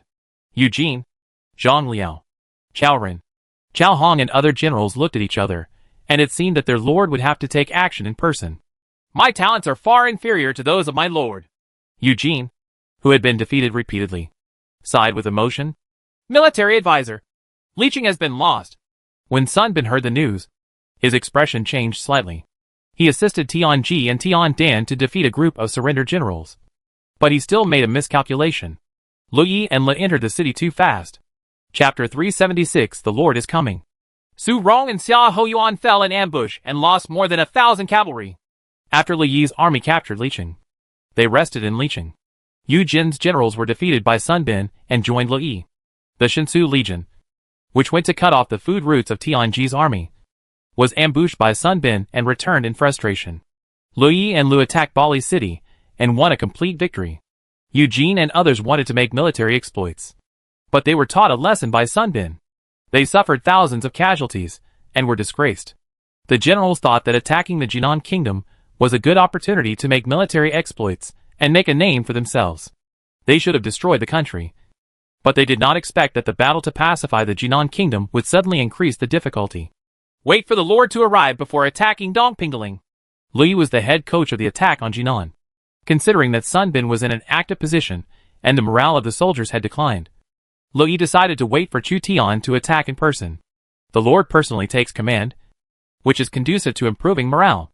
Chu Tian led the guards corps to Liqing. On the way, he received a report from the cavalry. Eugene and other generals covered Lui in taking the city, but were defeated by Sun Bin. He is indeed Yaguzi's favorite disciple. Eugene, Su Rong, Yang Yi, and others all suffered under his hands. Chu Tian suspected that Sun Bin's intelligence had reached 98 or 99. This was a game after all, and Sun Bin could display his stronger abilities. At the same time, Sun Bin has a treasure, Sun Bin's Art of War, which can provide certain bonuses to the Legion, compared with the large army battles in Yuzhou that often resulted in 100,000 casualties. The scale of the battles in Jinan was much smaller. However, there are still many people staring at the Jinan battlefield. The news that Shuzhou Mu's army was defeated in Jinan spread like wildfire, and the strangers and civilians in Shuzhou were in an uproar. Shuzhou Mu rarely suffered a loss, and wiped out Cao Cao in one fell swoop. Tianqi, as an inconspicuous Qingzhou prince, did not expect that Shuzhou Mu could suffer a loss. Chu Tian disagreed with this, as the generals were surrendered. Their legions were not yet full and lacked elites. In addition, Sun Bin was already the most intelligent opponent Chu Tian had faced so far. They hit a wall in front of Sun Bin. Normal. The Lord is here. The generals entrenched in Liqing knew that Chu Tian was marching personally, and they all came to welcome him. Joan of Arc, Hua Mulan, Dian Wei, Taisher Ci, Mi Fang and other generals rode on war horses, and behind them were the Tiger and Wolf divisions of the Guards Corps. Unlike other legions that only have a few elites, the Guards Legion has the most high-level troops and the strongest combat effectiveness. In the end, I will lose 2 battles in a row. Please punish me, my lord. Eugene knelt down and was defeated by Sun Bin twice in a row. He was ashamed. Chu Tian valued him and appointed him as the commander of the Qingzhou army. However, his performance in front of Sun Bin did not seem to match his status as the commander of the army. Chu Tian glanced at Eugene's panel. Name Eugene. Level, King level commander. Commander, 90, Force, 77, Intelligence, 72, Politics, 57, Charm, 56. Faciality, Calm. Characteristic 1, Yizhong, S-level trait. Keeping troops in order. Formation maintenance plus 20%. Unit attack and defense plus 7%. But officer satisfaction decreased. Characteristic 2, Military Frontier, A-level trait. When serving as a vanguard. Unit attack power plus 10%. Characteristic 3, Rejection, A-level trait. When serving as rearguard. Unit defense plus 10%. Special arms, Qingzhou soldiers, 4th level light infantry. Upper limit of 40,000. Eugene's panel was pretty good, and there were Qingzhou soldiers suitable for forming a legion. Chu Tian then asked Eugene to serve as the commander of the legion. The 5 good generals each have their own abilities. If it hadn't been for Guan Yu and Flood, Eugene would not have been ruined and his reputation would not have been ruined. In view of the extremely low probability of encountering a famous general and a Flood at the same time, and in addition to the fact that Eugene's Qingzhou Legion serves as a vanguard or rear resistance force and does not serve as the main force, Chu Tian is not too worried about Eugene's problems. In this Battle of Jinan, not only one general was defeated, but also the Iron Wall Legion, the Invincible Legion, and the Speed Legion were repelled. All the generals were listless. Speaking of which, Eugene is also an unlucky guy. Having had no military exploits so far, he originally only had a Qingzhou Legion of over 10,000 people. But after 2 battles, only 6,000 were left with fighting strength. Sun Bin is good at military planning, and it is not a crime of war. General Lui, have you already fought against Sun Bin?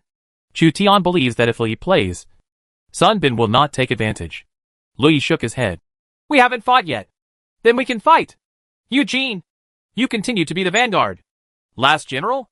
Eugene thought that Chu Tian would revoke his position as army commander, but he didn't expect that Chu Tian would still make him a vanguard. If he loses again, he will lose 3 out of 3 times. Fang Xianling will serve as your military advisor. Chu Tian pushed Fang Xianling to Eugene. With Fang Xianling around, the possibility of Eugene falling into the trap would be greatly reduced. Fang Xianling was tricked by Chu Tian and was forced to serve as the military advisor of the Qingzhou army. Chu Tian and Fang Xianling have a tacit understanding of cooperation, and Chu Tian wants to use this opportunity to build a relationship with Sun Yu. Sun Yu is more low-key than Fang Xianling and is also a person who is easier to get along with. Tianqi's troops in Jinan are about 60,000, and the Dongpingling garrison is about 20,000. As long as we annihilate Sun Bin and others' legions, Tianqi will have no reinforcements. Chu Tian had a military advantage against Sun Bin, with more high-level troops. The Iron Eagle scouts are scattered, tracking the main force of Tianji and Tiandan's army. Tomorrow we will officially break camp and march towards Dongpingling, with the presence of the reconnaissance corps. If Sun Bin wanted to ambush in the wild, his success rate would be greatly reduced. At the same time, Zhou Yafu's defensive troops were ordered to besiege Linzi and contain Mr. Zhao. Chu Tian ordered Zhou Yafu to send troops from Beihai Kingdom. If the establishment of each legion is now full, it will be easier to attack the Jinan Congress. Is Sun Bin very powerful? Joan of Arc didn't know Sun Bin, Chu Tian said calmly. A top strategist. If you lead your troops to fight with him alone, you will most likely become a prisoner. Joan of Arc snorted. I'm not captured that easily. The next day, Chu Tian urged the 6th Army to launch a massive attack on Dongpingling. With the arrival of Chu Tian, the morale of the 6 legions was greatly boosted. Eugene, Li Dian, and Fang Xianling led 6,000 infantry as the vanguard, with black war eagles soaring in the sky. The various cavalry regiments echoed each other, with the Li Corps and the Guards Corps serving as the main force. And they were mighty. The 6 armies include about 40,000 Li Corps, about 30,000 Guards Corps, and Eugene, Chaoren, Yang Yi, and Su Rong together about 50,000, which is equivalent to a main force of 120,000 against Tianji, Sun Bin, and Tiandan of 60,000 people. Facing the divine calculator Sun Bin, Chu Tian's tactics were very simple, defeating 10 enemies with 1 force. The two sides are competing not only for their wits, but also for their national strength. A clever woman cannot make a meal without rice, and Sun Bin could only use half of his troops to defeat Chu Tian's main force of 120,000. In the past, Chu Tian was restrained and his local forces were often at a disadvantage. This time, he only used half of his main force, which was already twice that of Sun Bin and others, rarely having a military advantage. Chu Tian was more cautious and had to use sufficient troops to fight steadily. Although Tianji and Tiandan won the battle with Eugene and others in Dongpingling, they failed to achieve their strategic purpose of rescuing Liqing and were forced to retreat. Li Yi's offensive was extremely fierce. Without qualified defenders, small and medium-sized cities would fall in less than 3 days. Military advisor. Shuzhou has arrived. What should we do? Hearing that Shuzhou personally supervised the army, Tianji, as the commander-in-chief, was worried. He once fought against the Shuzhou army in the Battle of Beihai. At that time, Tianji's army suffered heavy losses.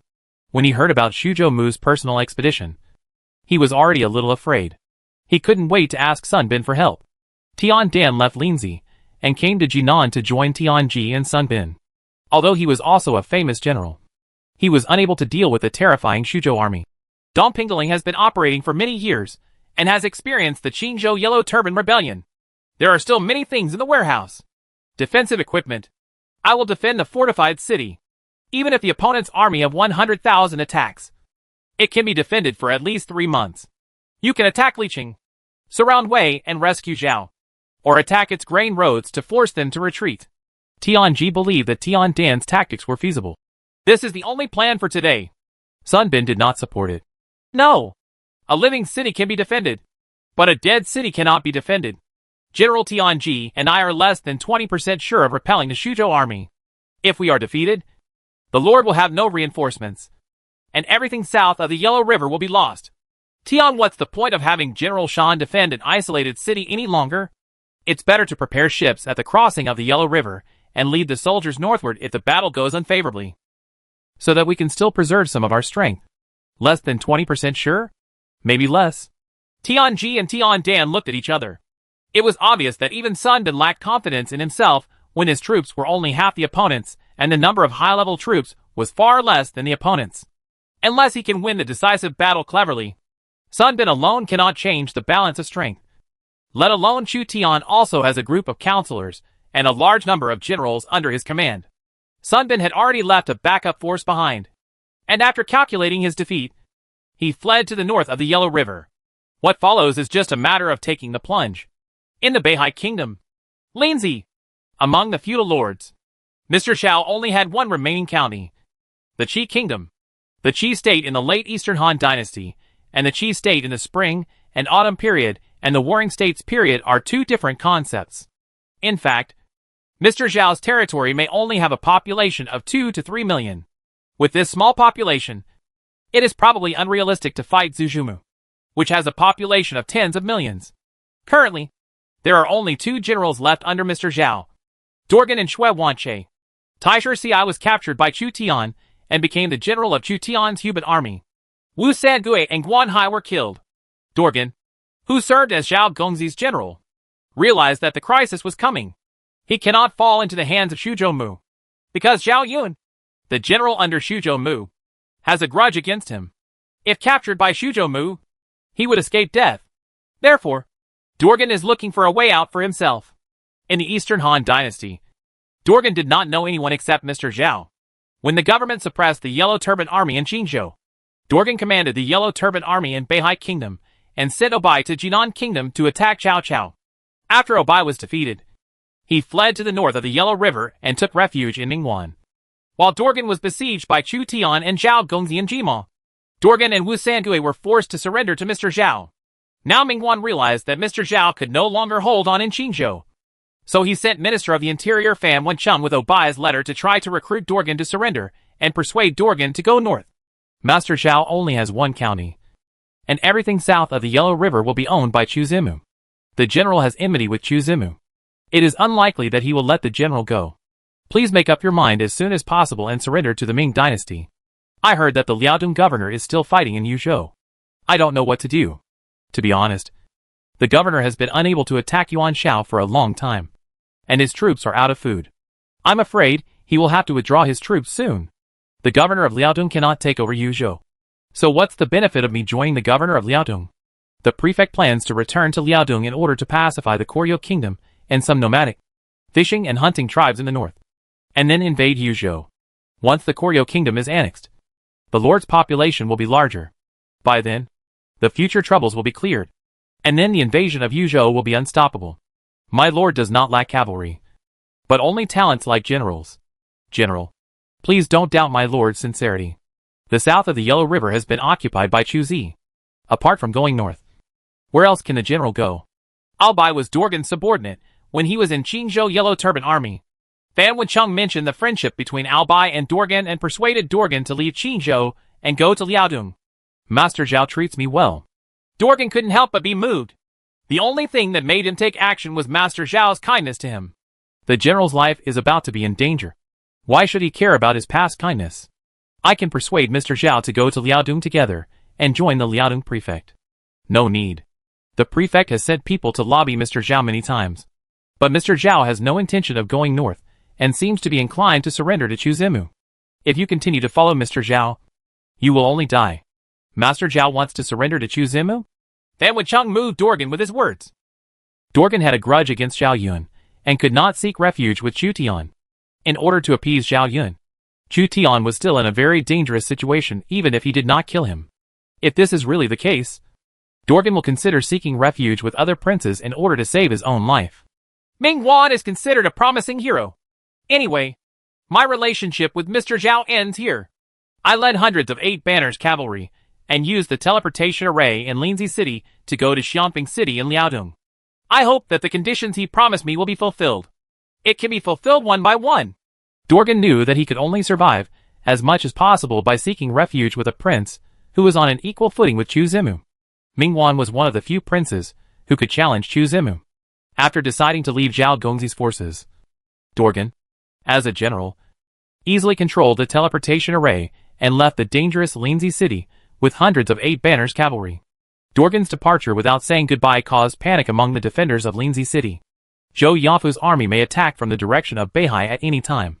At the critical moment, Dorgan, as a general, escaped, which was a heavy blow to the morale of the defenders. If I were to capture that ungrateful person alive, I would cut him into pieces. Shui Wanche was furious when he learned that Dorgan had escaped from the battle. As a general who had followed Mr. Zhao for a long time, he was the only one who was most loyal to Mr. Zhao. Seeing the betrayal of other generals, he was furious. Let him be. Mr. Zhao's enthusiasm waned, and he realized that he was no longer qualified to maintain his status as a prince. The current situation is almost unsolvable for him and Tianqi, the two Qingzhou princes. You go and negotiate with Zhou Yafu. If the conditions are right. Chapter 377, Hiding the Truth. There is an ambush here. We can break it. Fang Xianling temporarily served as Eugene's military advisor and discovered the suspicious troops set up by Sun Bin. Eugene commanded the army to attack the ambush. And sure enough, there was an ambush. The two sides fought, killing more than 1,000 people on the other side. The military advisor is indeed a god. Even Sun Bin's schemes can be easily seen through. Good. Fang Xianling looked at the war eagle in the sky and used the war eagle to conduct exploration. Coupled with Fang Xuanling's judgment of the terrain, he could easily find the ambush enemy. If the opponent ambushes tens of thousands of people, there is no way there will be no movement. If the number of people ambushing is small, results cannot be achieved. Hua Mulan's reconnaissance cavalry followed the rear of the Imperial Army. The presence of the Iron Eagle scouts saw through most of the ambush and began to focus on the main army of Tianji, Tian Dan, and Sun Bin. Under careful investigation, 6 legions brought a large number of baggage vehicles to attack Dongpingling, forcing Sun Bin to focus on Dongpingling. Ambushes seem to be getting more and more difficult. Not only are they unable to succeed, they are repeatedly discovered, resulting in the loss of 3,000 soldiers. We don't have many soldiers and horses to begin with. If this continues, all our soldiers and horses will be used up. Tianji wanted to use an ambush tactic to prevent Xuzhou Mu's army from approaching Dongpingling. After Sun Bin deployed it, the enemy found out. As a result, Tianji's mentality gradually became unstable. Unlike the 120,000 troops sent by Xuzhou Mu, he only had 60,000 troops. Xuzhou Mu could afford to lose, but he couldn't afford to lose. The loss of 3,000 troops is equivalent to the loss of 1/20th of the troops. Tian Dan pondered. Since the arrival of Xuzhou Mu, the ambush has been discovered many times. Furthermore, his legion is even more powerful, and there is Deputy Commander Li commanding the armies. The armies cooperate with each other, forcing us to fight with him. In this way, we are bound to fail. Tian Dan is one of the top defenders, but he is not willing to defend the city in danger. If there is only one isolated city south of the Yellow River, it will be difficult for any famous general to hold it, and its fall is only a matter of time. After Chu Tian entered the kingdom of Jinan with his counselors and guards, the situation became even worse for Tianji and Tian Dan's troops. Their room for counterattack is getting smaller and smaller. They were unwilling to fight Xuzhou Mu head-on unless necessary. The opponent's military commander lineup is extremely luxurious. If they were to fight head-on, just one Li legion would be enough for them to suffer. Li has not yet officially played against Sun Bin. Not to mention that Chu Tian brought the most elite guards corps. Xuzhou Mu has several counselors under his command who can discern most strategies. Sun Bin was aware of the existence of counselors such as Fang Xianling and Sun Yu. It was more difficult for him to plot against Fang Xianling and Sun Yu than against Eugene, Su Rong and others. Strategist. After Sun Bin became military advisor, Tianji relied heavily on Sun Bin and put all his hopes on Sun Bin. Tianji, the governor of Qingzhou, handed over all his main forces to the 3 generals Tianji, Tian Dan, and Sun Bin, just to give it a try. If the opponent was not Xuzhou Mu and his 120,000 troops, but a group of ordinary generals, Sun Bin could easily defend Jinan. Sun Bin looked into the sky and saw a black hawk hovering in the sky. Perhaps they not only have counselors, but also special eyes and ears. Our every move is under their surveillance. Tianji and Tian Dan were reminded by Sun Bin and looked at Black Eagle in unison. Among them, Tian Dan reacted faster. Have our ambush soldiers been noticed by them? No wonder the ambush plan fails time and time again. After careful consideration, Sun Bin took the risk and came up with a plan. We can hide it from the sky and cross the sea. Use the long snake formation to surprise Liqing and ambush its reinforcements. Chu Tian supervised the 6 armies, and no leaks were leaked. The troops sent by Sun Bin to ambush or lure the enemy were all discovered. Chu Tian used steady tactics to continuously consume Sun Bin's troops. His military strength is twice that of Sun Bin. If he continues to be depleted, He will only win. Chu Tian's army has approached Dongpingling. The main force of the opponent is still in the Dongpingling area, with about 50,000 to 60,000 people. Mulan's War Eagle has been monitoring the opponent's army. The enemy's tactic may be to fight against the city with their backs. Could it be that Sun Bin has been forced by our army to the point where he has to fight? Chu Tian couldn't help but be cautious, considering that the opponent was a divine strategist. And once he possessed terrifying characteristics, he might be defeated. Before Chu Tian arrived, Sun Bin had the advantage. After Chu Tian arrived, most of Sun Bin's strategies failed.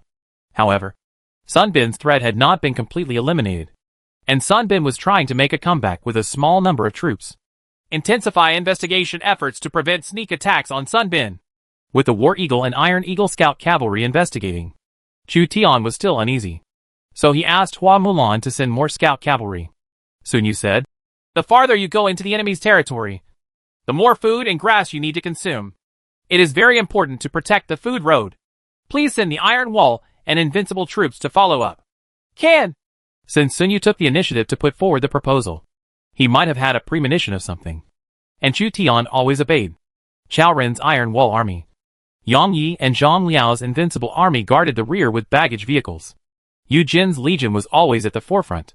When his legion approached Dongping Mausoleum, he could already see the towering walls of Dongping Mausoleum and the shark-clad defenders on the walls. Tianji and Tiandan set up a camp outside the city and stationed 50,000 to 60,000 troops to resist the enemy together with the defenders inside the city. Sun Bin set up flags widely in the camp to show his strength in numbers. According to the information provided by Iron Eagle Scout, the main force of the enemy is in the camp. They cannot leave the camp, and their numbers have never been reduced. It seems that they have given up on using ambush and are instead taking advantage of the danger of the camp and the city. Yu Jin and Li Dian have regained their confidence because they have recently defeated many ambushes. The numbers never decreased. Yu Jin's words reminded Fang Xianling, who followed him to observe the enemy camp, and he was keenly aware of something wrong. Fang Xianling continued to observe the opponent's camp for half a day. Li Dian asked, "Military advisor, is there something wrong with the opponent's camp? What General Li said is true. There is indeed something fishy about it. This may be a plan by the other party to hide the truth." Hiding the truth? If what I expected is correct, a large number of cavalry or mounted infantry have already circled behind us. Yu Jin and Li Dian were sweating profusely when they heard Fang Xuanling's conjecture. If Sun Bin sends a cavalry force to cut off the rear will be in great danger. Iron Eagle Scout was actually deceived. After all, Iron Eagle Scout only uses domesticated livestock, and its intelligence and the intelligence it can provide are extremely limited. If the opponent is Sun Bin, it will not be difficult to hide it. Notify the Lord immediately to support the rear. The cavalry of the Forbidden Army immediately galloped out of the camp. A force of 15,000 people lay dormant day and night to attack Liqing, which was recently occupied by Li Yi's army. Liqing was attacked for the second time and was quickly captured unexpectedly. The defender and the defenders were defeated and fled out of the city. Liqing was once again controlled by Tianji's army. Tiandan holds on to the camp, and they cannot capture it for the time being. In order to keep the food road open, they will definitely return to Shirley City, and we can set up an ambush on the way.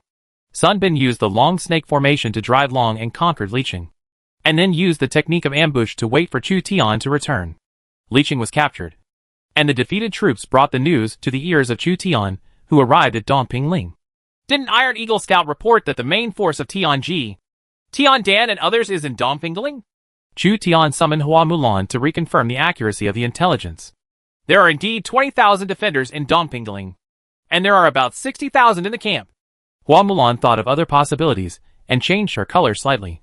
Perhaps the other party used straw or spread banners widely, recruited a large number of local braves and other suspicious tactics to make War Eagle's error in judgment. It is indeed possible. The War Eagles of the Iron Eagle Scouts can only provide rough intelligence. The intelligence of the War Hawks is far inferior to that of ordinary scout cavalry. If Sun Bin discovered that Chu Tian was using War Eagles as an important means of investigation, he might be able to use his tactics to hide the truth. Now the Chu Tian army was sandwiched between Dongpingling and Liqing, and was in a dilemma. Sun Bin is really difficult to deal with. He can counterattack at such a disadvantage. Attack Dongpingling, or return to Shirley City? Chu Tian handed over this important decision to Sun Yu. There was no need for Sun Yu to remind Chu Tian that if he returned to save Liqing, Sun Bin would definitely wait for work and take the opportunity to counterattack. As for Dongpingling, there may be guard Tian Dan. Once Tian Dan delays it for 10 days and a half, their military rations will be exhausted. Sun Yu said, if we don't save Liqing or attack Dongpingling, General Li can attack the surrounding counties to obtain supplies. We can seize grain and grass from these counties and promise to repay them later. Chu Tian's eyes lit up. Li Yi's army's siege speed was too fast. It was not necessary to use Liqing as a supply point. As long as Li Yi's siege speed was fast enough and the city near Dongpingling was captured, it could be obtained from the enemy's territory. Forage. Without Li Yi and Li Jin's offensive troops, Chu Tian would be in a very passive situation, and Liqing would be a place that cannot be saved. But Chu Tian has legions that are good at attacking cities. If they attack the opponent's city, the supplies obtained will be enough for use, under the premise that Sun Bin lacked military strength. Sun Bin was the passive party. He should not let Sun Bin lead the way, but should take the initiative to put pressure on Sun Bin. Li Jin, you two go attack Tai County as a granary.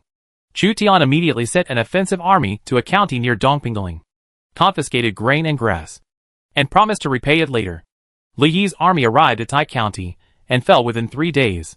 In order to pacify the kingdom of Jinan, Li Jin forcibly levied grain and grass, and almost emptied the entire county of grain and grass. Wherever Li Yi's army went, every village and town was destroyed. Chu Tian's army was not worried about the lack of food and grass for the time being. At the same time, Chu Tian forcibly recruited nearby Xianyong, prepared siege equipment, and launched a sudden attack on Dongpingling. Sun Bin's strategy of waiting for Chu Tian to return to Liqing was shattered. Xuzhou Mu Chu Zimu and his army were in trouble. Because of the enemy's supply, they have almost no flaws.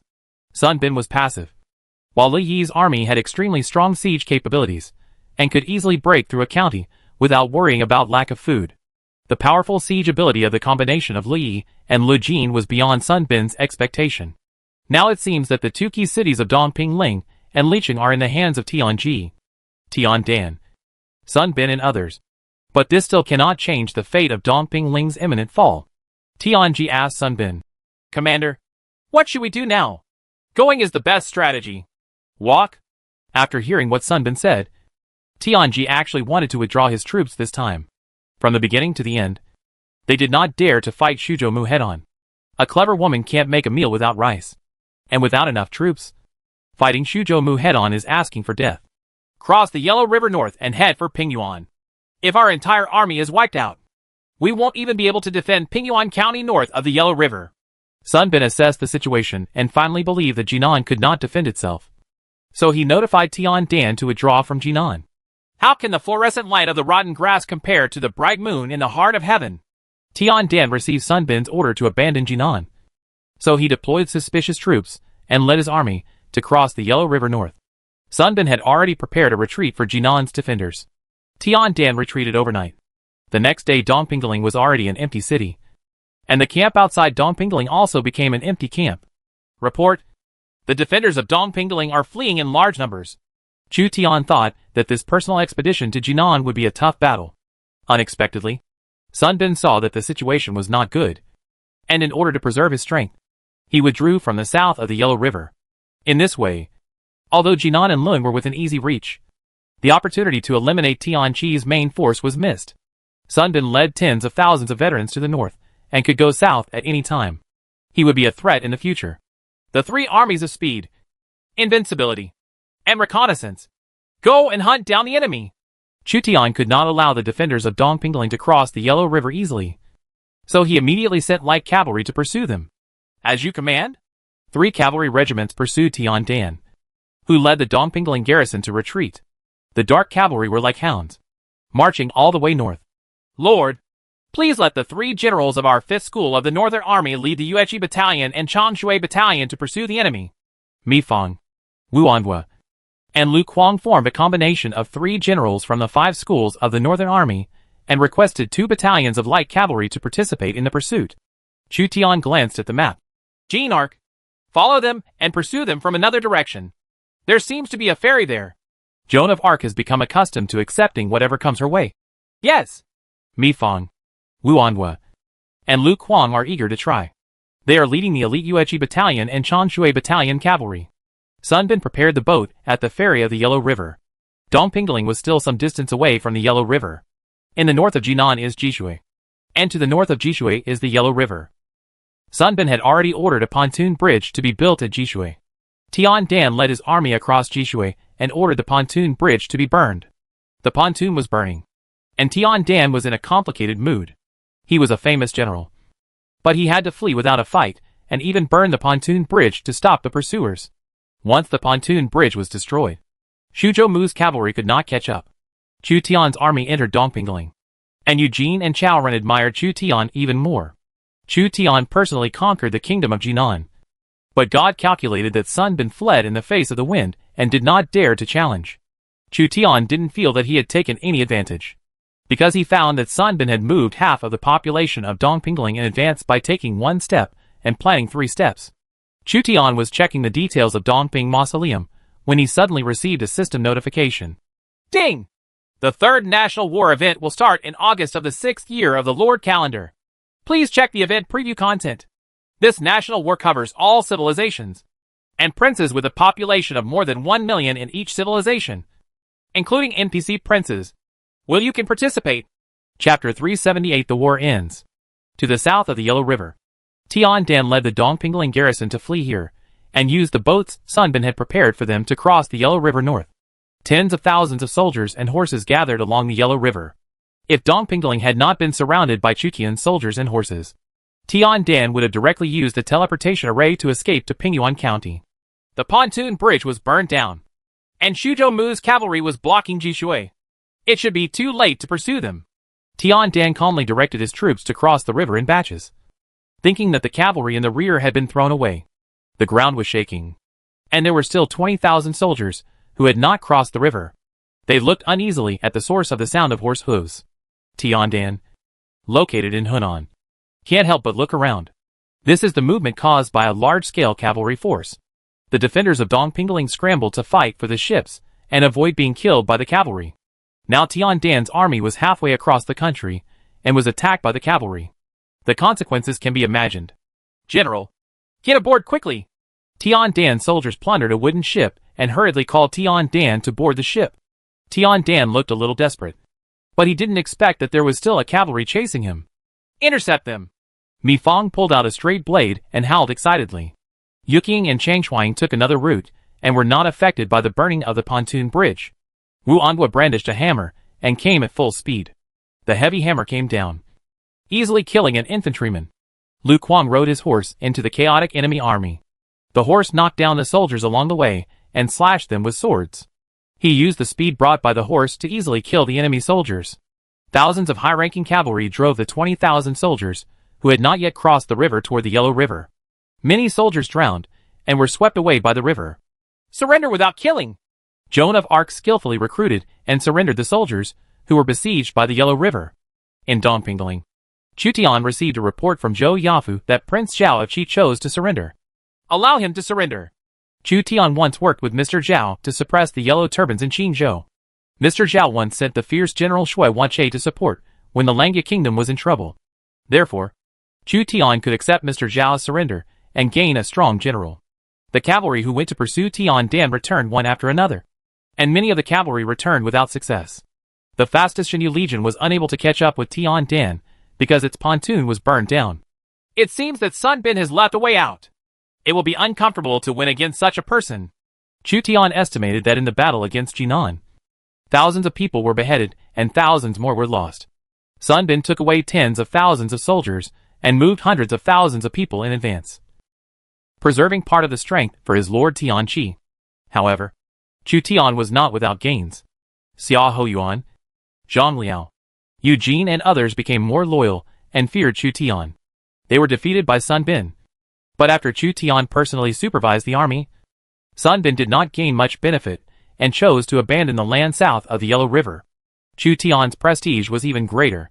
Chu Tian plans to bring a group of surrendered generals to participate in the national war and cultivate goodwill. After the various cavalry groups returned, they never saw the generals from the 5th School of the Northern Army. Chu Tian was not very confident about them. If one of them was not good, he might be defeated by the other party. In addition to Sun Bin, who is a good strategist, Tian Dan is also a strategic general. Finally, after waiting for 3 more days in Dongpingling, Yu Qing and Chang Shuang returned. 3 generals, Mi Fang, Wu Anhua and Lu Kuang, escorted 20,000 soldiers back in triumph and captured more than 10 gold-level generals of Tianqi.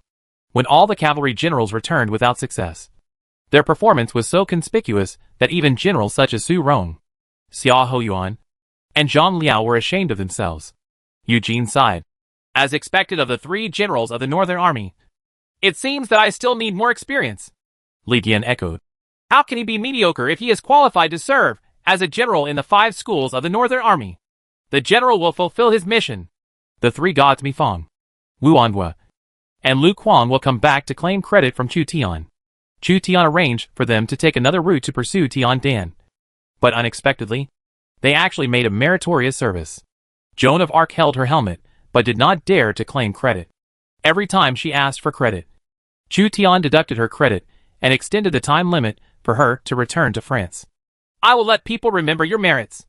As a kind lord, Chu Tian never oppressed his subordinates and rewarded all meritorious deeds. Mi Fang said, If that Tian Dan hadn't escaped quickly, I would have captured him long ago. As soon as our 5th school of the Northern Army arrived in Jinan, they fled. Wu Anhua answered from the side. My eldest brother killed hundreds of enemies in the rebel army and drove Tian Dan into the Yellow River. Tian Dan crossed the Yellow River holding a single tree and escaped. Kill hundreds of enemies with your hands? Chu Tian almost believed it. Among the 3 great generals, only Lu Kuang was obedient. As a subordinate of Yuan Shao, he inexplicably became the general of the 5th School of the Northern Army and gained credit. This time, he was able to confirm the surrender of Shuzhou Mu. Even if he fled back to Hebei, Yuan Shao might not trust him. In Linzi City, Prince Zhao Gongzi was relieved to learn that Chu Tian accepted the surrender. He originally planned to sit back and watch the changes in the world with the territory of a county. But as Chu Tian occupied Shuzhou and Yuzhou, he could not hold the land of this county no matter what. So he simply gave up the defense and surrendered to Chu Tian. Ding! You give up your identity as a lord, and the monarch's characteristic 8 banners of the Han army disappears. As Mr. Zhao gave up his identity as a lord, one of Huang Taiji's characteristics was taken back by the system. Since he is no longer a monarch, he naturally no longer has the characteristics of a monarch. Mr. Zhao was unfazed by the loss of this important characteristic. He has lost the qualification to compete in the Central Plains, and this trait is of no use. Shui Wanche was a little reluctant. Lord, we still have tens of thousands of soldiers and horses. Are we going to surrender like this? Shui Wanche, if you are unwilling to surrender with me, then you can leave Linzi like Dorgan did. I will never pursue you. No, that's not what I meant. Zhou Yafu's army has arrived. As Sunbin gave up the territory south of the Yellow River and Duke Xiao of Qi surrendered, the 6 counties of Qizhou, except Pingyuan County north of the Yellow River, were still in the hands of Tianqi, and the 5 counties south of the Yellow River, Beihai and Donglai County, Qi State, Jinan State, and Lun State are all owned by Chu Tian. Coupled with Peigui in Yuzhou and Zhejiang County in Yangzhou, Chu Tian can claim to the outside world that he owns the land of the 3 states. In Chang'an, when the emperor approaches the court, Jiujiu Laoqin is the Sikong, conducts military affairs, and controls the court. But recently Chu Tian asked him for an official position again. General Zhendong? He was named Yanzhou Mu and Zhendong General, second only to the 3 dukes. He commanded the 4 prefectures of Qing, Yan, Su and Yang, and was stationed in Yangzhou. The Bronze Bird was granted the title of Yangzhou Shepherd and stationed in Yangzhou. In order to stimulate Tongke, Zhejiang Laoqin involved Tongke in the war with Chu Tian, so that the 2 people's nominal residences overlapped. Chu Tian was the general who conquered the east and nominally commanded Yangzhou.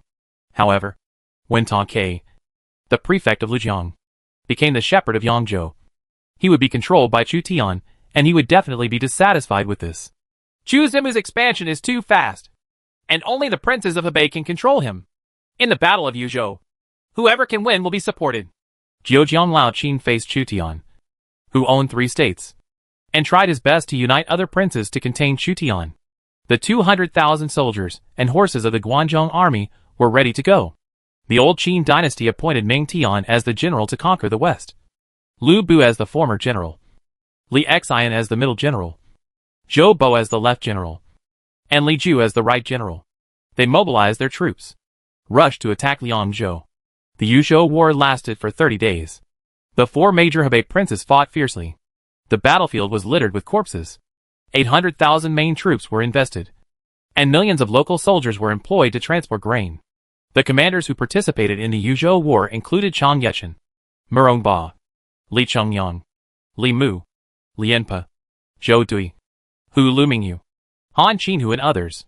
On the 30th, there were 200,000 to 300,000 soldiers and horses killed and wounded in Yuzhou, Jizhou, and Bingzhou, and more than 10 camps were destroyed.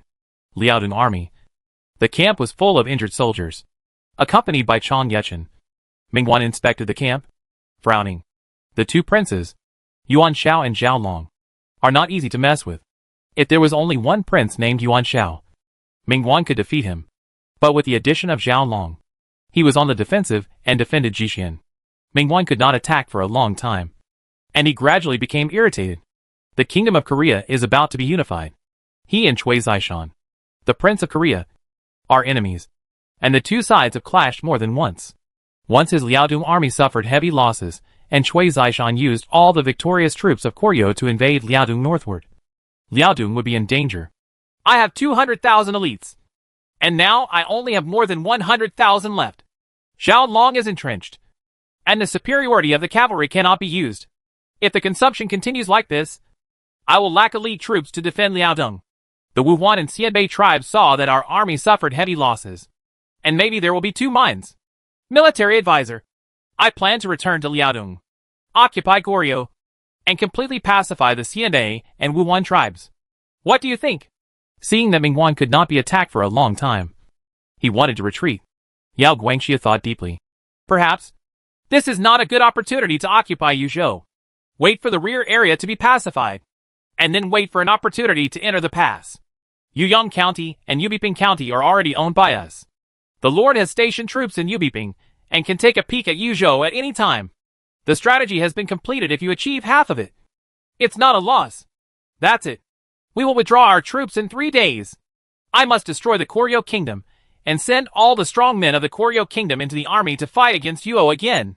Mingguan hated Cui Zishan, the Lord of Goryeo, to the bone, and the latter was like a maggot in the Tarsus. But we can't leave so easily. Before leaving, we will rob hundreds of thousands of people in Ji County to make up for the losses. On the 33rd day of the Yuo War, the Liaodong army announced its withdrawal from the war and sent Murong Ba and Chang Yechen to the rear. Yuan Shao sent generals Yan Liang and Wen Chou to pursue them. They were defeated by Murong Ba and Chang Yechen. They lost 30,000 troops and Yan Liang and Wen Chou were seriously injured. Yuan Shao was horrified and became more and more afraid of Mingguan. He allowed the Liaodong army to plunder 300,000 households in Jixian County to Yubiping, causing heavy losses. Only now did Yuan Shao understand why Zhao Long chose to stick to his tactics. In a battle in the wild, he is no match for Mingguan. The Liaodong cavalry and Mingguan are invincible in the wild. After the Liaodong army retreated, Bingzhou Muhuma was in a passive position.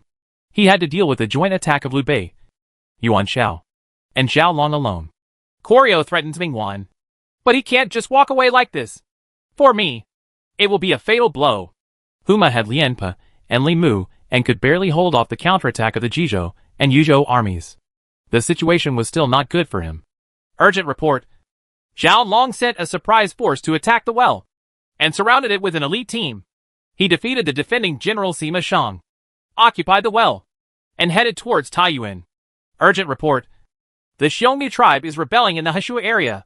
When Huma was in a dilemma, the ministers from Taiyuan used the teleportation array to arrive at the Shanggu County office.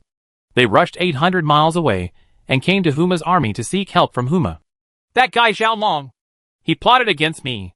Huma's main city is Taiyuan, and all high-end barracks and special buildings are in Taiyuan City. If Taiyuan is lost, Huma's strength will be damaged, and it will also cause panic within the force. The Xiongnu rebellion in the Heshuo area was probably started by Zhao Long. Huma and Zhao Long joined forces in the National War and the Battle of Mobei. At this time, they were plotted by Zhao Long and couldn't help but feel angry. My lord, Zhao Long, the governor of Wei County, has sent an envoy. When Huma was angry, Zhao Long's envoys came to the camp. The envoy comes from the Hebei Tingzhu. a free player guild that supports Zhao Long. Zhao Long attacked my rear and dared to send you here. Could it be that he wanted to die? Ma. We are all players. Zhao Long will not make things difficult for you. As long as you choose to attach yourself and help Zhao Long complete one thing. He can order the troops to give up attacking Taiyuan. You are still Bingzhou Mu. What's the matter? Attack Liu Bei.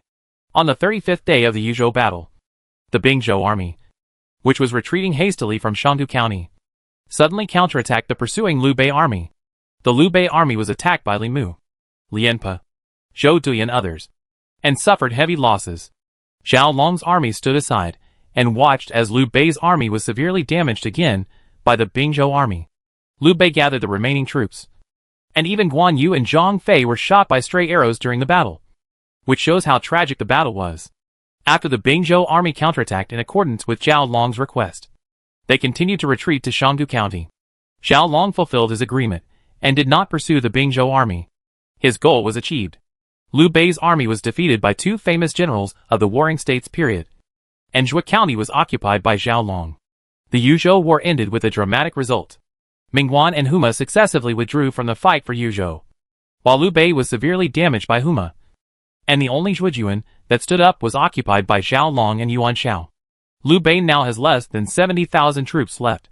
Guan Yu and Zhang Fei are injured and have no territory. Lord, Zhao Long asks you to move to Bohai County. Now Liu Bei still has negotiation capital. In order to prevent Huma from taking advantage of the conflict between him and Liu Bei, Zhao Long gave up Bohai County to Liu Bei to garrison troops. Zhao Long. He plotted against us. When Liu Bei saw the injured Guan Yu and Zhang Fei, his expression was solemn. It can be said that Liu Bei, who took the initiative to provoke the war in Yuzhou, was also a loser. Bingzhou Mahuma was silent, and he was a blockbuster. His generals Li Mu and Lianpe inflicted heavy losses on Liu Bei, and Liu Bei lost the initiative.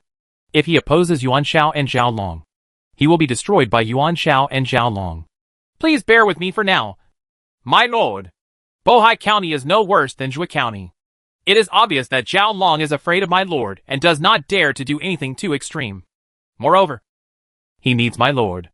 Liu Bei's military advisor Chen, she was tricked by Zhao Long and still saw Zhao Long's intentions. What's his purpose in keeping me? He needs my lord and generals Guan Yu and Zhang Fei to deal with Chu Zimu in Henan. Then my lord can wait for the opportunity. Liu Bei was silent. After thinking about it for a day, Liu Bei chose to accept Zhao Long's arrangement, admitted that Zhou County had been occupied by Zhao Long, and moved to Bohai County. After the battle in Yuzhou, Yuan Shao's forces gained Zhou County and Guangyang County, and divided Yuzhou with Huma and Mingguan. However, Mingguan and Huma, who were on fire in the backyard, were passive, and Zhao Long's power was still expanding, attacking Yuyang County and Shangdu County. After this battle, Zhao Long's reputation in Yuan Shao increased greatly, and his status was higher than that of all Yuan Shao's civil servants and generals. Even Tian Feng, Zhu Shou, Shen Pei and others would bow to Zhao Long when they saw him. Without Zhao Long, the Yuzhou War would not have ended with Yuan Shao's forces winning. Zhao Long. Zhao Long. Yuan Shao found that he could no longer control this stranger. As long as the military merit is high enough, it can threaten the monarch's position. It is for this reason that Chu Tian often personally directs major decisive battles. But this time Yuan Shao faced a powerful alien hero. If he doesn't handle it well, he will be backlashed by Zhao Long. Chapter 379: The Defeated Sun Jian. If I had surrendered to you last year, there wouldn't have been many branches. Mr. Zhao saw Chu Tian in Dongpingling and couldn't help but regret that he had not surrendered to Chu Tian as soon as possible. If he had taken refuge in Chu Tian earlier, perhaps the situation would not have been the same. He had 3 counties at that time and surrendered to Chu Tian. At this time, he might have become the governor of Qizhou. Not everyone can be Liu Bei. Not only must you have perseverance, but you must also have luck. Chu Tian saw Mr. Zhao and held a banquet to entertain him. He and Mr. Zhao are old acquaintances. They met during the First National War. Later, they suppressed the Qingzhou Yellow Turban Army together and fought in the Beihai Kingdom. Mr. Zhao was more ambitious than Mr. Wen, so he did not surrender at first. It was not until Tianqi was defeated that Mr. Zhao surrendered when he saw no way to retreat. Liu Bei divided the world into 3 parts with a new city. He had a county, but he had a better start than Liu Bei. But in the end, He did not have Liu Bei's luck, and his generals either died or fled. Mr. Zhao felt ashamed and said, I am willing to move to Xiaoqing and never care about world affairs. Shui Wanqi is as brave as any man. No less brave than Tai Shirzi. You can use him as a cavalry commander. In order to reduce Chu Tian's suspicion, Mr. Zhao ceded his general Shui Wanqi to Chu Tian, just like Mr. Wen ceded Pang Wan. Lord. Shui Wanqi followed Mr. Zhao. He was obviously loyal to Mr. Zhao. When Mr. Zhao was in the most critical situation, he did not abandon Mr. Zhao and still followed him. When he saw Mr. Zhao giving himself up to Chu Tian, he immediately became anxious. You will achieve greater success by following Shuzhou Mu. Following me will only bury your talents. Mr. Zhao forcibly gave up Shui Wanqi. Shui Wanqi had no choice but to obey Chu Tian according to the order of Mr. Zhao. Ding! King-level General Shui Wanqi pledges his allegiance to you. Shui Wanqi. Chu Tian knew this person. He was the fourth son of Shui Shixing, the general of the left guards of the Sui dynasty, and a fierce general in the shogunate of Prince Li Jiancheng, which was equivalent to the status of Qin Qiong, Cheng Yaojin, and Yuqi Jingda in the shogunate of Li Shimin. Moreover, this person often leads cavalry assaults and can obtain military exploits. Li Shimin's evaluation of him was that he would either win a great victory or suffer a great defeat. After Chu Tian pledged his allegiance to Shui Wanqi, he could see Shui Wanqi's faceplate. Name, Shui Wanqi. Talent, King-level general, writing type. Loyalty, 70. Commander, 80. Force, 95. Intelligence, 57. Politics, 39. Charm, 70. Character, reckless. Favorability, 40. Characteristic 1. Brave Crown Rongi, S-level trait. Own attack power plus 25%. When facing aliens. Own attack power plus 15%. Characteristic 2. Cavalry Assault, S-level trait. When leading a cavalry assault, the impact of the cavalry is plus 15%, making the enemy easily afraid. Characteristic 3. Reckless General, negative trait. When the troops are affected by negative effects such as ambush, confusion, suspicion, mind attack, fear, etc., the negative effects are strengthened. Special arms, none. You serve in the 5th School of the Northern Army. Chu Tian had a headache when he saw that Shui Wanqi had negative characteristics. Like Hua Xiong, Shui Wanqi likes to rush over with his cavalry when he sees an enemy. However, Shui Wanqi, who often charges into battle, is obviously more powerful than Hua Xiong. And when dealing with foreigners, his personal attack power can be increased by 40%. For a reckless general, Chu Tian cannot let him take charge of his own affairs. He can only be under his control like Hua Xiong. It happened that the 5th School of the Northern Army needed generals. So Chu Tian arranged Shui Wanqi to the 5th School of the Northern Army to enhance the strength of the Guards Corps. Currently, the generals under Chu Tian's personal command include Tai Shirzi, Shui Wanqi, Joan of Arc, Mi Fang, Wu Anhua, and Lu Kuang. Meet the new lord. Shui Wanqi had no choice but to pledge his allegiance to Chu Tian.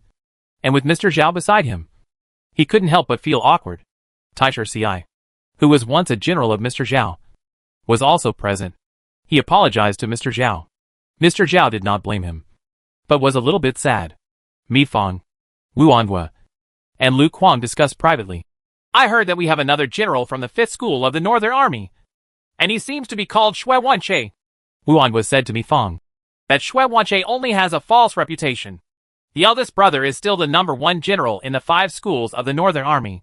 Lu Kuang knew that Mi Fang had a good relationship with Chu Tian, and said to Mi Fang, no matter how brave Shui Wanqi is, he is still not as good as his elder brother. Low profile. Mi Fang is self-aware, and has never fought a strong enemy head-on. He is praised by Wu Anhua and Lu Kuang, but he knows that he may not be Shui Wanqi's opponent. Shui Wanqi and Tai Shirzi were once the right-hand men of Mr. Zhao, which shows that Shui Wanqi and Tai Shirzi's military strength are almost the same. However, Mi Fang was regarded as the eldest brother by Wu Anhua and Lu Kuang, and could not admit that she was inferior to Shui Wanqi in front of a group of younger brothers. We, the 3 generals of the Northern Army, made great achievements in the first expedition. We fought bravely together to kill the enemy and became famous in Hunan. This is God's arrangement. Why not become brothers with different surnames today in Dongpingling? In order to consolidate her position in the 5th School of the Northern Army, Mi Fang took the initiative to become sworn friends with Wu Anhua and Lu Kuang. So Mi Fang, Wu Anhua, and Lu Kuang prepared a black ox and white horse sacrifice at Dongping Mausoleum. The three of them burned incense and became brothers with different surnames. Mi Fang, the unparalleled general of Xuzhou. Wu Anhua, the Iron Hammer of Beihai. Qin Zhou, and Lu Kuang, the invincible swordsman of Yanzhou. Although they have different surnames, as brothers, they work together to rescue the poor and help the danger, report to the Lord, and protect the common people. They do not want to be born in the same year, the same month, and the same day. I only wish to die on the same day, same year, same month. The three generals became sworn brothers and made military exploits, becoming famous among the 5 schools of the Northern Army. Chu Tian knew that Mi Fang, Wu Anhua, and Lu Kuang were sworn lords, and each had their own names. So he turned a blind eye. The peerless admiral, the North Sea hammer, and the invincible broadsword are good for scaring the enemy. There are many generals in Japan who like to give them nicknames like this. After pacifying Qinzhou, he left the Qinzhou army in Jin to guard Jinan, and also ordered the Qinzhou Defense Army to be stationed in the Dongpingling area to increase the number of defenders. After being imprisoned in the kingdom of Jinan, Zhou Yafu could finally return to Chu Tian's command. As one of Chu Tian's earliest military generals, Zhou Yafu has guarded all parties in recent years, but rarely takes orders directly under Chu Tian. Chu Tian pacified the 5 counties of Qinzhou and specially summoned Zhou Yafu. Zhou Yafu was received by Chu Tian and immediately came from Linzi to meet Chu Tian. General, you have been guarding various places for 2 or 3 years to delay powerful enemies for me. I have presented you to the court as General Fenwei. Your defensive legion has been moved to guard Shenlu. In order to guard against Yuzhou's attack on Tang, Chu Tian transferred Zhou Yafu, who was good at defense, from Qinzhou to Yanzhou. The situation in Qinzhou is not that tense, and Yanzhou will be the main battlefield in the future. Zhou Yafu was as taciturn as before. In the end, I will do my best to defend my lord against powerful enemies. Chu Tian nodded. Reliable. Chu Tian's evaluation of Zhou Yafu only had 2 simple words, compared with Xue Wanche, who either won a great victory or suffered a great defeat. Even if Zhou Yafu was defeated, it would not be a great defeat. Like Lu Yi, he is a trustworthy legion commander. As for the other army commanders, Chu Tian would not be too relieved if they did not deploy a qualified soldier. After appeasing Zhou Yafu and transferring him to Yanzhou, Chu Tian focused on the Third National War. The scale of the Third National War is unprecedented. Not only foreign princes can participate, but local princes can also participate. A large number of local princes in the Eastern Han dynasty fell, but there are still princes such as Lu Biao, Sun Jian, Yuan Shao, and Liu Bei. This was the situation in the Eastern Han dynasty. Some civilizations may be dominated by local lords. For example, some kings and emperors may participate in the Third National War. Judging from this, in the Third National War, all forces were involved in the war. The rules of the Third National War are also very different from the previous 2 national wars. Chu Zimu, don't let me capture you during the National War. Otherwise, I will make you regret humiliating me before. Ekaterina, the Lord of the Grand Duchy of Moscow, once again harassed Chu Tian. Chu Tian ignored her as usual. If I had known better, I wouldn't have provoked this woman. Chu Tian was impatient. Jing'an, Changsha County, Jingzhou Prince Liu Biao and Jiangling Governor Yang Shirlang launched a massive attack on Jingnan, defeating Sun Jian's Changsha army. Although the veteran Huang Zhong was old, he was full of courage. He shot and killed more than 10 people in Sun Jian's army and wounded the general Huang Gai, which was majestic. A cavalry general rushed into Sun Jian's army and defeated Sun Jian's general Cheng Pu. With his sharp marksmanship, he broke through the defense line of Sun Jian's army. Order Han Shizhong, Chao Bin, Pan Mei, and Wu Jia's troops to attack across the board. Changsha County has been captured by me. Yang Shirlang commanded 4 legions, with Yang Yanzhao as the vanguard and the 4 legions as the main force, together with Liu Biao's subordinate Liu Pan's legion and Kai Mao's legion. They fought with the Jingnan princes in Changsha and defeated the Jingnan princes. Yang Ye's eldest son Yang Yanzhao and Liu Pan's subordinate Huang Zhong served as vanguard generals. Sun Jian was unable to resist and was ultimately defeated. Xing Durong, Han Xian, and other generals in Jingnan were defeated. Sun Jian was unable to defend Changsha and retreated to Guiyang County with the princes of Jing'an. The legions of Yang Shilang's generals Han Shizhong, Wu Jie and others are unstoppable. Changsha and Wuling counties have been lost, and only Guiyang and Lingling counties are left. The unification of Jingzhou is already the general trend. But I have always been at odds with Lu Biao, so I am willing to take refuge with Lu Biao. What do you think? Sun Jian summoned his generals and decided whether to stay or not. Yang Shirlang had many king-level commanders under his command, and they joined forces with Lu Biao. So Sun Jian was no match. Huang Gai said, Yang Shirlang has made friends with the Jingzhou family. I can't stay in Jingzhou anymore. It's better to go to Lujiang to join my sworn brother Ta Ke. I heard that he already has 3 counties in Yangzhou. Bronze Bird. Sun Jian thought of this sworn brother he had made during the Yellow Turban Rebellion. Every year, Ta Ke would support Sun Jian with a batch of supplies and meet with Sun Jian. Tongchua's Beifu army left a deep impression on Sun Jian. If we can join forces with Ta Ke, we may not be able to obtain the land of Jiangdong and Jingzhou. Ta Ke treats me well. We can't stay in Jing'an any longer. We carry all the gold, silver, weapons, and war horses. Use the teleportation array and head to Lujiang to seek refuge with Ta Ke. Sun Jian seemed to have made up his mind.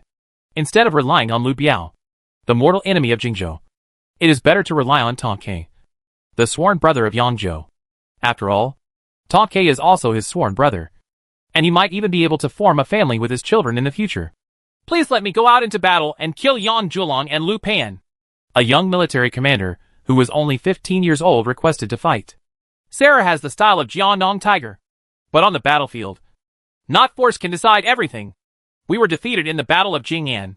Sun Jian was satisfied with the courage of his son Sun Ce. But Sun Ce had not yet grown up and was difficult to use. Sun Quan, who was only 8 years old, followed Sun Ce and said angrily, When the child grows up, he will definitely clear out all enemies for his father. Sun Jian stroked Sun Quan's head with his big hand with satisfaction. If you were half as brave as your brother, I would be satisfied. The Jingbei army is about to attack Guiyang.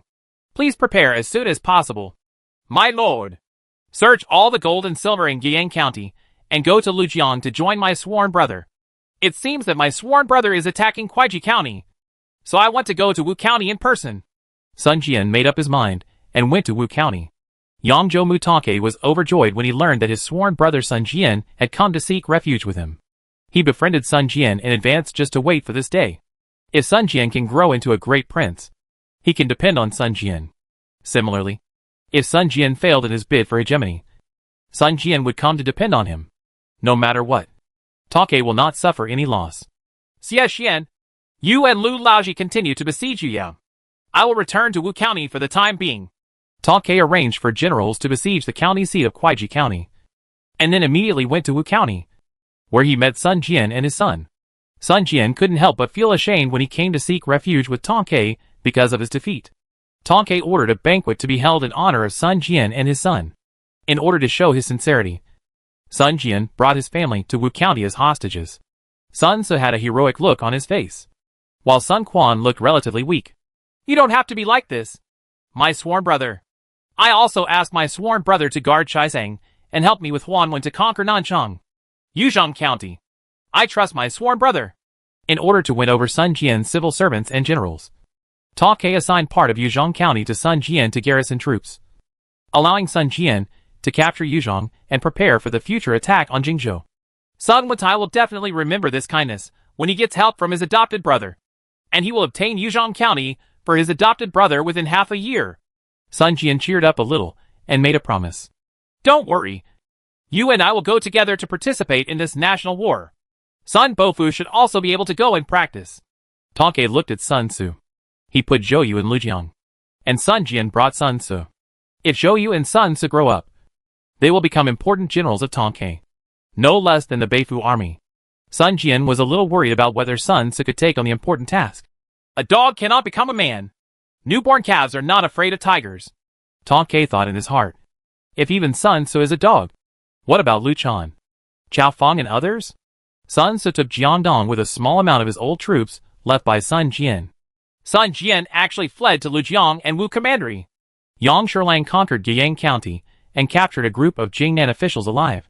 But Sun Jian and his generals all fled to Tongchua's territory, taking away legions, gold, silver, and war horses.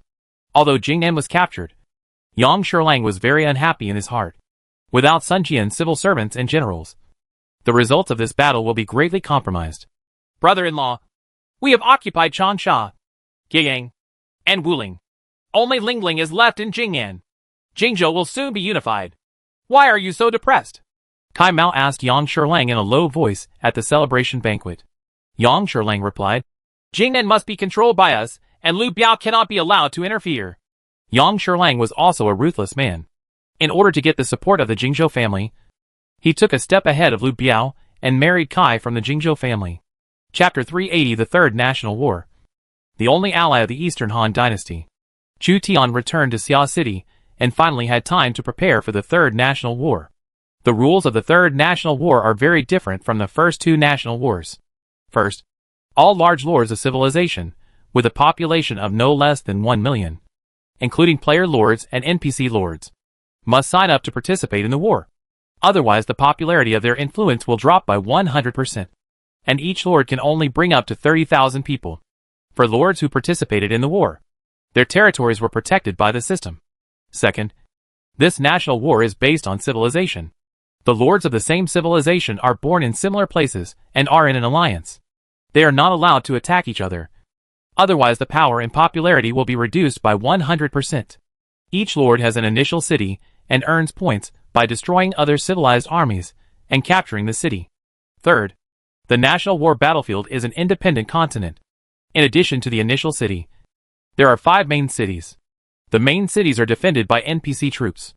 At the end of the national war, the civilization that controls the main city will receive additional rewards. Fourth, lords can use the towns on the national war battlefield to recruit troops and obtain supplies. The population, troops, gold and silver can be brought back to the main world. Fifth, rewards are settled according to the global rankings. Sixth, the national war lasted for half a year, and all systems of players participating in the war were cut off. Seventh, in order to prevent the civilized lords from being completely wiped out in the national war, each prince can choose to withdraw from the national war midway. In this national war, both player lords and NPC lords must participate in the war. All territories are protected and must participate. Each lord can lead 30,000 people, and the scale of the participating legions will be unprecedented. Chu Tian could foresee the tragedy of the Third National War. Because the territory is protected, various lords and local princes can go all out to compete in the Third National War. The duration of the Third National War will also be unprecedented, as long as half a year, because they only need to bring 30,000 people. Shuzhou, Yanzhou, and Qingzhou can slowly farm without worrying about the outbreak of war. The map of the national war is unknown, and each civilization cannot make tactical arrangements in advance. It can only take one step at a time and watch one step at a time. The basic unit of national warfare is civilization, which means that all the princes of the Eastern Han Dynasty are in one camp and may be besieged by other civilization camps. All the princes of the Eastern Han Dynasty should temporarily put aside their grudges and attack the princes of the same civilization. This will lead to a 100% decline in the popularity of the power, and basically everyone will betray their relatives. How about we unanimously fight this national war and return to the Eastern Han Dynasty to fight to the death? Zhejiang Laoqin, as a prince of the Eastern Han Dynasty who controlled the emperor, took the initiative to greet other princes of the Eastern Han Dynasty and called for unity to the outside world. Can the 3 princes, Xiaolong, Hu Ma, and Mingguan, who were fighting to the death, temporarily put aside their grudges about the Yuzhou War in the face of the national war. The battle in Yuzhou brought out the tempers of all 3 of them, and a total of 200,000 soldiers died. However, they were still forced to participate and form alliances in the Third National War by occupying the 5 main cities in the national war battlefield. The civilization can obtain special bonuses. Should we join forces with other civilizations? One more friend is better than one more enemy. It is impossible for the Goryeo Kingdom to join forces with us. There are only 2 of their lords, with a population of more than 1 million. They have enmity with us in the Eastern Han Dynasty, especially Cui Zishan, a lord with a population of tens of millions. Those Japanese lords are not trustworthy, and they may still will be our enemy. The countries in Southeast Asia have conflicts with our lords in Jiaozhou, and they are probably mortal enemies. The first lord of the Mughal Empire was killed by Chu Zimu 2 years ago. The princes of the Mughal Empire have a very bad impression of us. Besides, we don't even bother to join forces with the lords of the Mughal Empire. What about the Mongol Empire? No one knows what's going on over there in the Mongol Empire. So, aren't we the enemy of the whole world? The player princes of the Eastern Han Dynasty used the system to communicate. They took inventory of the civilizations around the Eastern Han Dynasty. They all seemed to be enemies of the Eastern Han Dynasty. After all, many conflicts broke out between them and the lords of the Eastern Han Dynasty. It is normal for a more powerful and martial civilization to have a less harmonious relationship with the surrounding civilizations. Lao Qin, the oldest Zhejiang, once again took over the command of the national war. The surrounding civilizations have territorial conflicts with us. But what about the civilizations that are farther away? Central Asian civilizations? Huan coughed twice. I have declared war on Central Asian civilizations such as the Seljuk Empire, the Kushan Empire, and the Kingdom of Khwarezm. Many princes were shocked. Huan of the Western Region Protectorate was very low-key. But he was already a major lord with a population of tens of millions. And he dared to declare war on the Seljuk Empire, the Kushan Empire, and the Kingdom of Khwarezm. The above-mentioned civilizations are all very powerful civilizations, and cannot be compared with the entire Eastern Han Dynasty. But Huan's territory is only the Western Region Protectorate of the Eastern Han Dynasty. It is simply crazy to use a small part of the Eastern Han Dynasty to declare war on Central Asian civilizations such as the Seljuk Empire, Kushan Empire, and Khwarezm Kingdom at the same time. Even if Witzubing is recruited, it shouldn't be so big. Chu Tian secretly suggested to Huan. Chu Tian knew about Huan's acquisition of Witzubing, because Chu Tian knew Huatuo, the miracle doctor, and Huatuo basically operated in Chu Tian's territory. Only Huatuo could prolong Witzubing's life. In order to avoid Huitsubing's untimely death, Huan naturally found Chu Tian. Even if Chu Tian recruits Wei Qing and has a group of fierce generals, he will not declare war on 3 civilizations where everyone is a soldier. Huan said to Chu Tian in private, "Don't worry. These civilizations in Central Asia also have conflicts with each other. They will not work together to attack the Western Region Protectorate." Chu Tian said no more. He always felt that Huan would cause trouble in Central Asia. Although Witzubing is indeed powerful, it is difficult for him to withstand the siege of several big empires, unless Witzubing can rely on the national power of the Central Plains. Central Asian civilizations have enmity with Huan.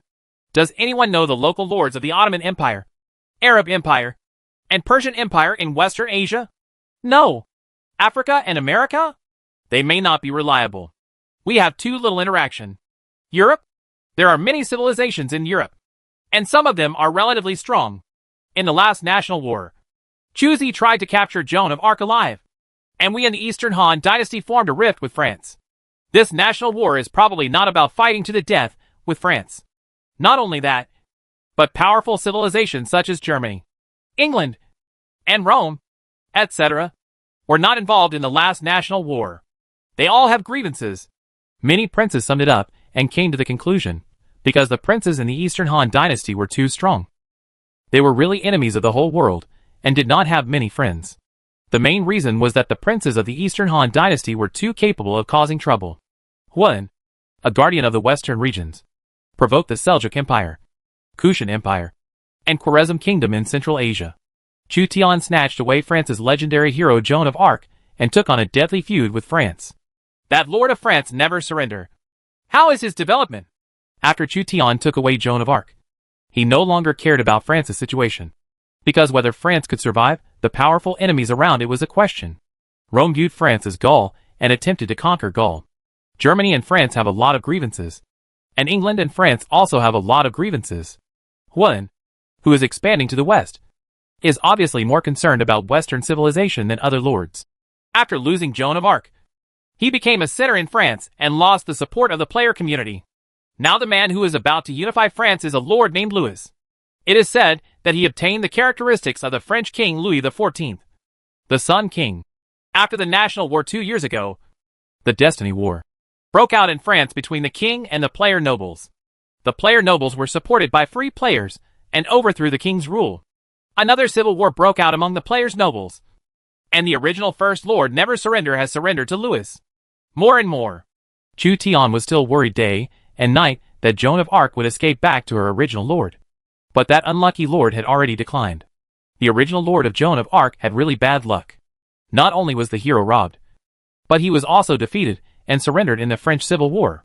In other words, Joan of Arc fled back to France and either chose to become a vassal retainer or choose to join other lords. Now that we are enemies all over the world, can't we find an ally?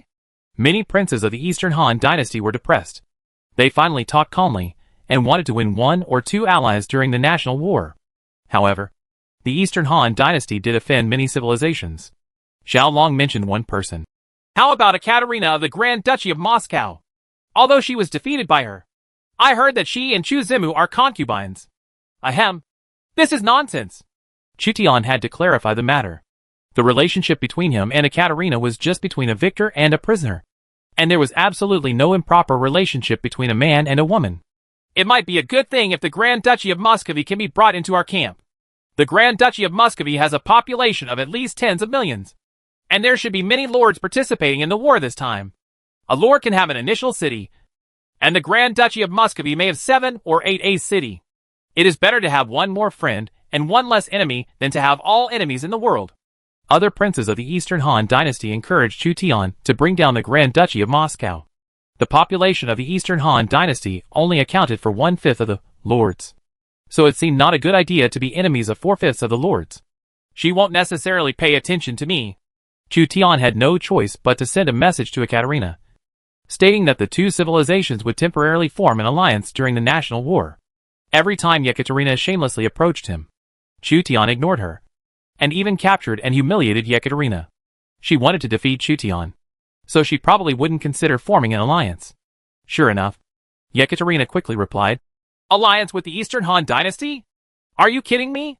We, the Grand Duchy of Moscow, will not form an alliance with the Eastern Han dynasty, unless the world ends tomorrow. Zhejiang Laoqin asked. How? Chu Tian had already guessed the result. She rejected our alliance request. Mingwan, Huma, Xiao Long, Tom K, Yang Sherlang, Wang Defa, Zhang Dao, Huan, Su Fengyan, Shuatong, Tian Qi, Luan and other Eastern Han princes were helpless. It seems that we are really the whole world this time. Enemy. Zhejiang Laoqin comforted. Everyone, please be patient. Some civilizations have a neutral relationship with us, such as the Ottoman Empire, the Persian Empire, and the Mamluks. During the war, our country will look at the situation and recruit a group of neutral civilizations to deal with hostile civilizations, or other a group of neutral civilizations is enough. Suppose we have 20% of the population in the Eastern Han dynasty, 30% of the population of civilizations that have more or less hatred with us, and 50% of neutral civilizations. If the strategy is appropriate, there is no need to worry at all. Chu Tian was listening to Zhejiang Laoqin's analysis, and he received news from Yekaterina. If you must form an alliance, it's not impossible. Unless you beg me, admit your mistake to me, and serve as my servant during the national war, I will consider forming an alliance. It is impossible to admit a mistake. Chu Tian ignored Yekaterina's reply and continued to discuss the national war with Zhejiang Laoqin and others. This national war is a joint action by the lords of various civilizations, and must be deployed in advance, such as flags and methods of transmitting intelligence. Each prince will send his own fierce generals to participate in the national war. In addition to the fierce generals, these princes may also bring 1 or 2 civil servants to temporarily manage the city. In half a year, the city needs a civil servant to take care of it. According to the information currently known, there are 5 main cities on the battlefield of the national war. If the main city can be captured, it will be beneficial to the entire civilization after the national war is over. Our population in the Eastern Han dynasty is 1/5. So at least we must capture one of the cities. If possible, capture the 2 main cities. What about capturing 3 cities? It's not realistic. Other civilizations will also covet the main city. If we occupy 3 cities, the neutral civilization with the remaining 50% of the population will probably become our enemies out of jealousy. By then, we will truly be the enemy of the whole world. And we were attacked by elites from various civilizations 4 times our size. We are unable to defend more than 3 main cities at the same time. All the princes of the Eastern Han dynasty recognized the judgment of Jiuzhou and Laoqin. Of the 5 main cities, given the size of the Eastern Han dynasty, 1 must be taken to protect 1 and fight for 2. If we must fight for 3 or 4, each civilization without a main city will regard the Eastern Han dynasty as its enemy. The princes of the Eastern Han dynasty discussed for nearly half a day and basically decided on the national war. At this time, Chu Tian received another message from Yekaterina. We can form an alliance. The Polish-Lithuanian Commonwealth, the Ottoman Empire, and the Kingdom of Sweden plan to encircle and suppress me in the national war. This is what you asked me for first. Don't get me wrong. What is this guy thinking? Chu Tian had a headache. Originally, he announced to other princes of the Eastern Han dynasty that the Grand Duchy of Moscow had rejected the alliance request. But Catherine agreed to the alliance. The Grand Duchy of Muscovy intends to ally with us in the national war. Probably. Chu Tian did not dare to confirm his case with other princes. The other princes pondered. You and Catherine have nothing to do with each other. It's hard for us to believe it. Believe it or not. That's the case. Chu Tian was not polite to other princes either. The national war is related to the future of civilization, and everyone must work together. After the national war ended, he and the princes were still enemies. In the Grand Duchy of Moscow, Catherine was in a good mood, so she led 70,000 Cossack cavalry to sack another Polish city. By her side were the heroes of the Grand Duchy of Muscovy and those who surrendered to her after being captured from the Kingdom of Poland. Chu Zimu of the Eastern Han dynasty humbly begged me to ally with them, considering the future of the Grand Duchy of Moscow. I reluctantly formed an alliance with them this time. Catherine explained to her subordinates this way.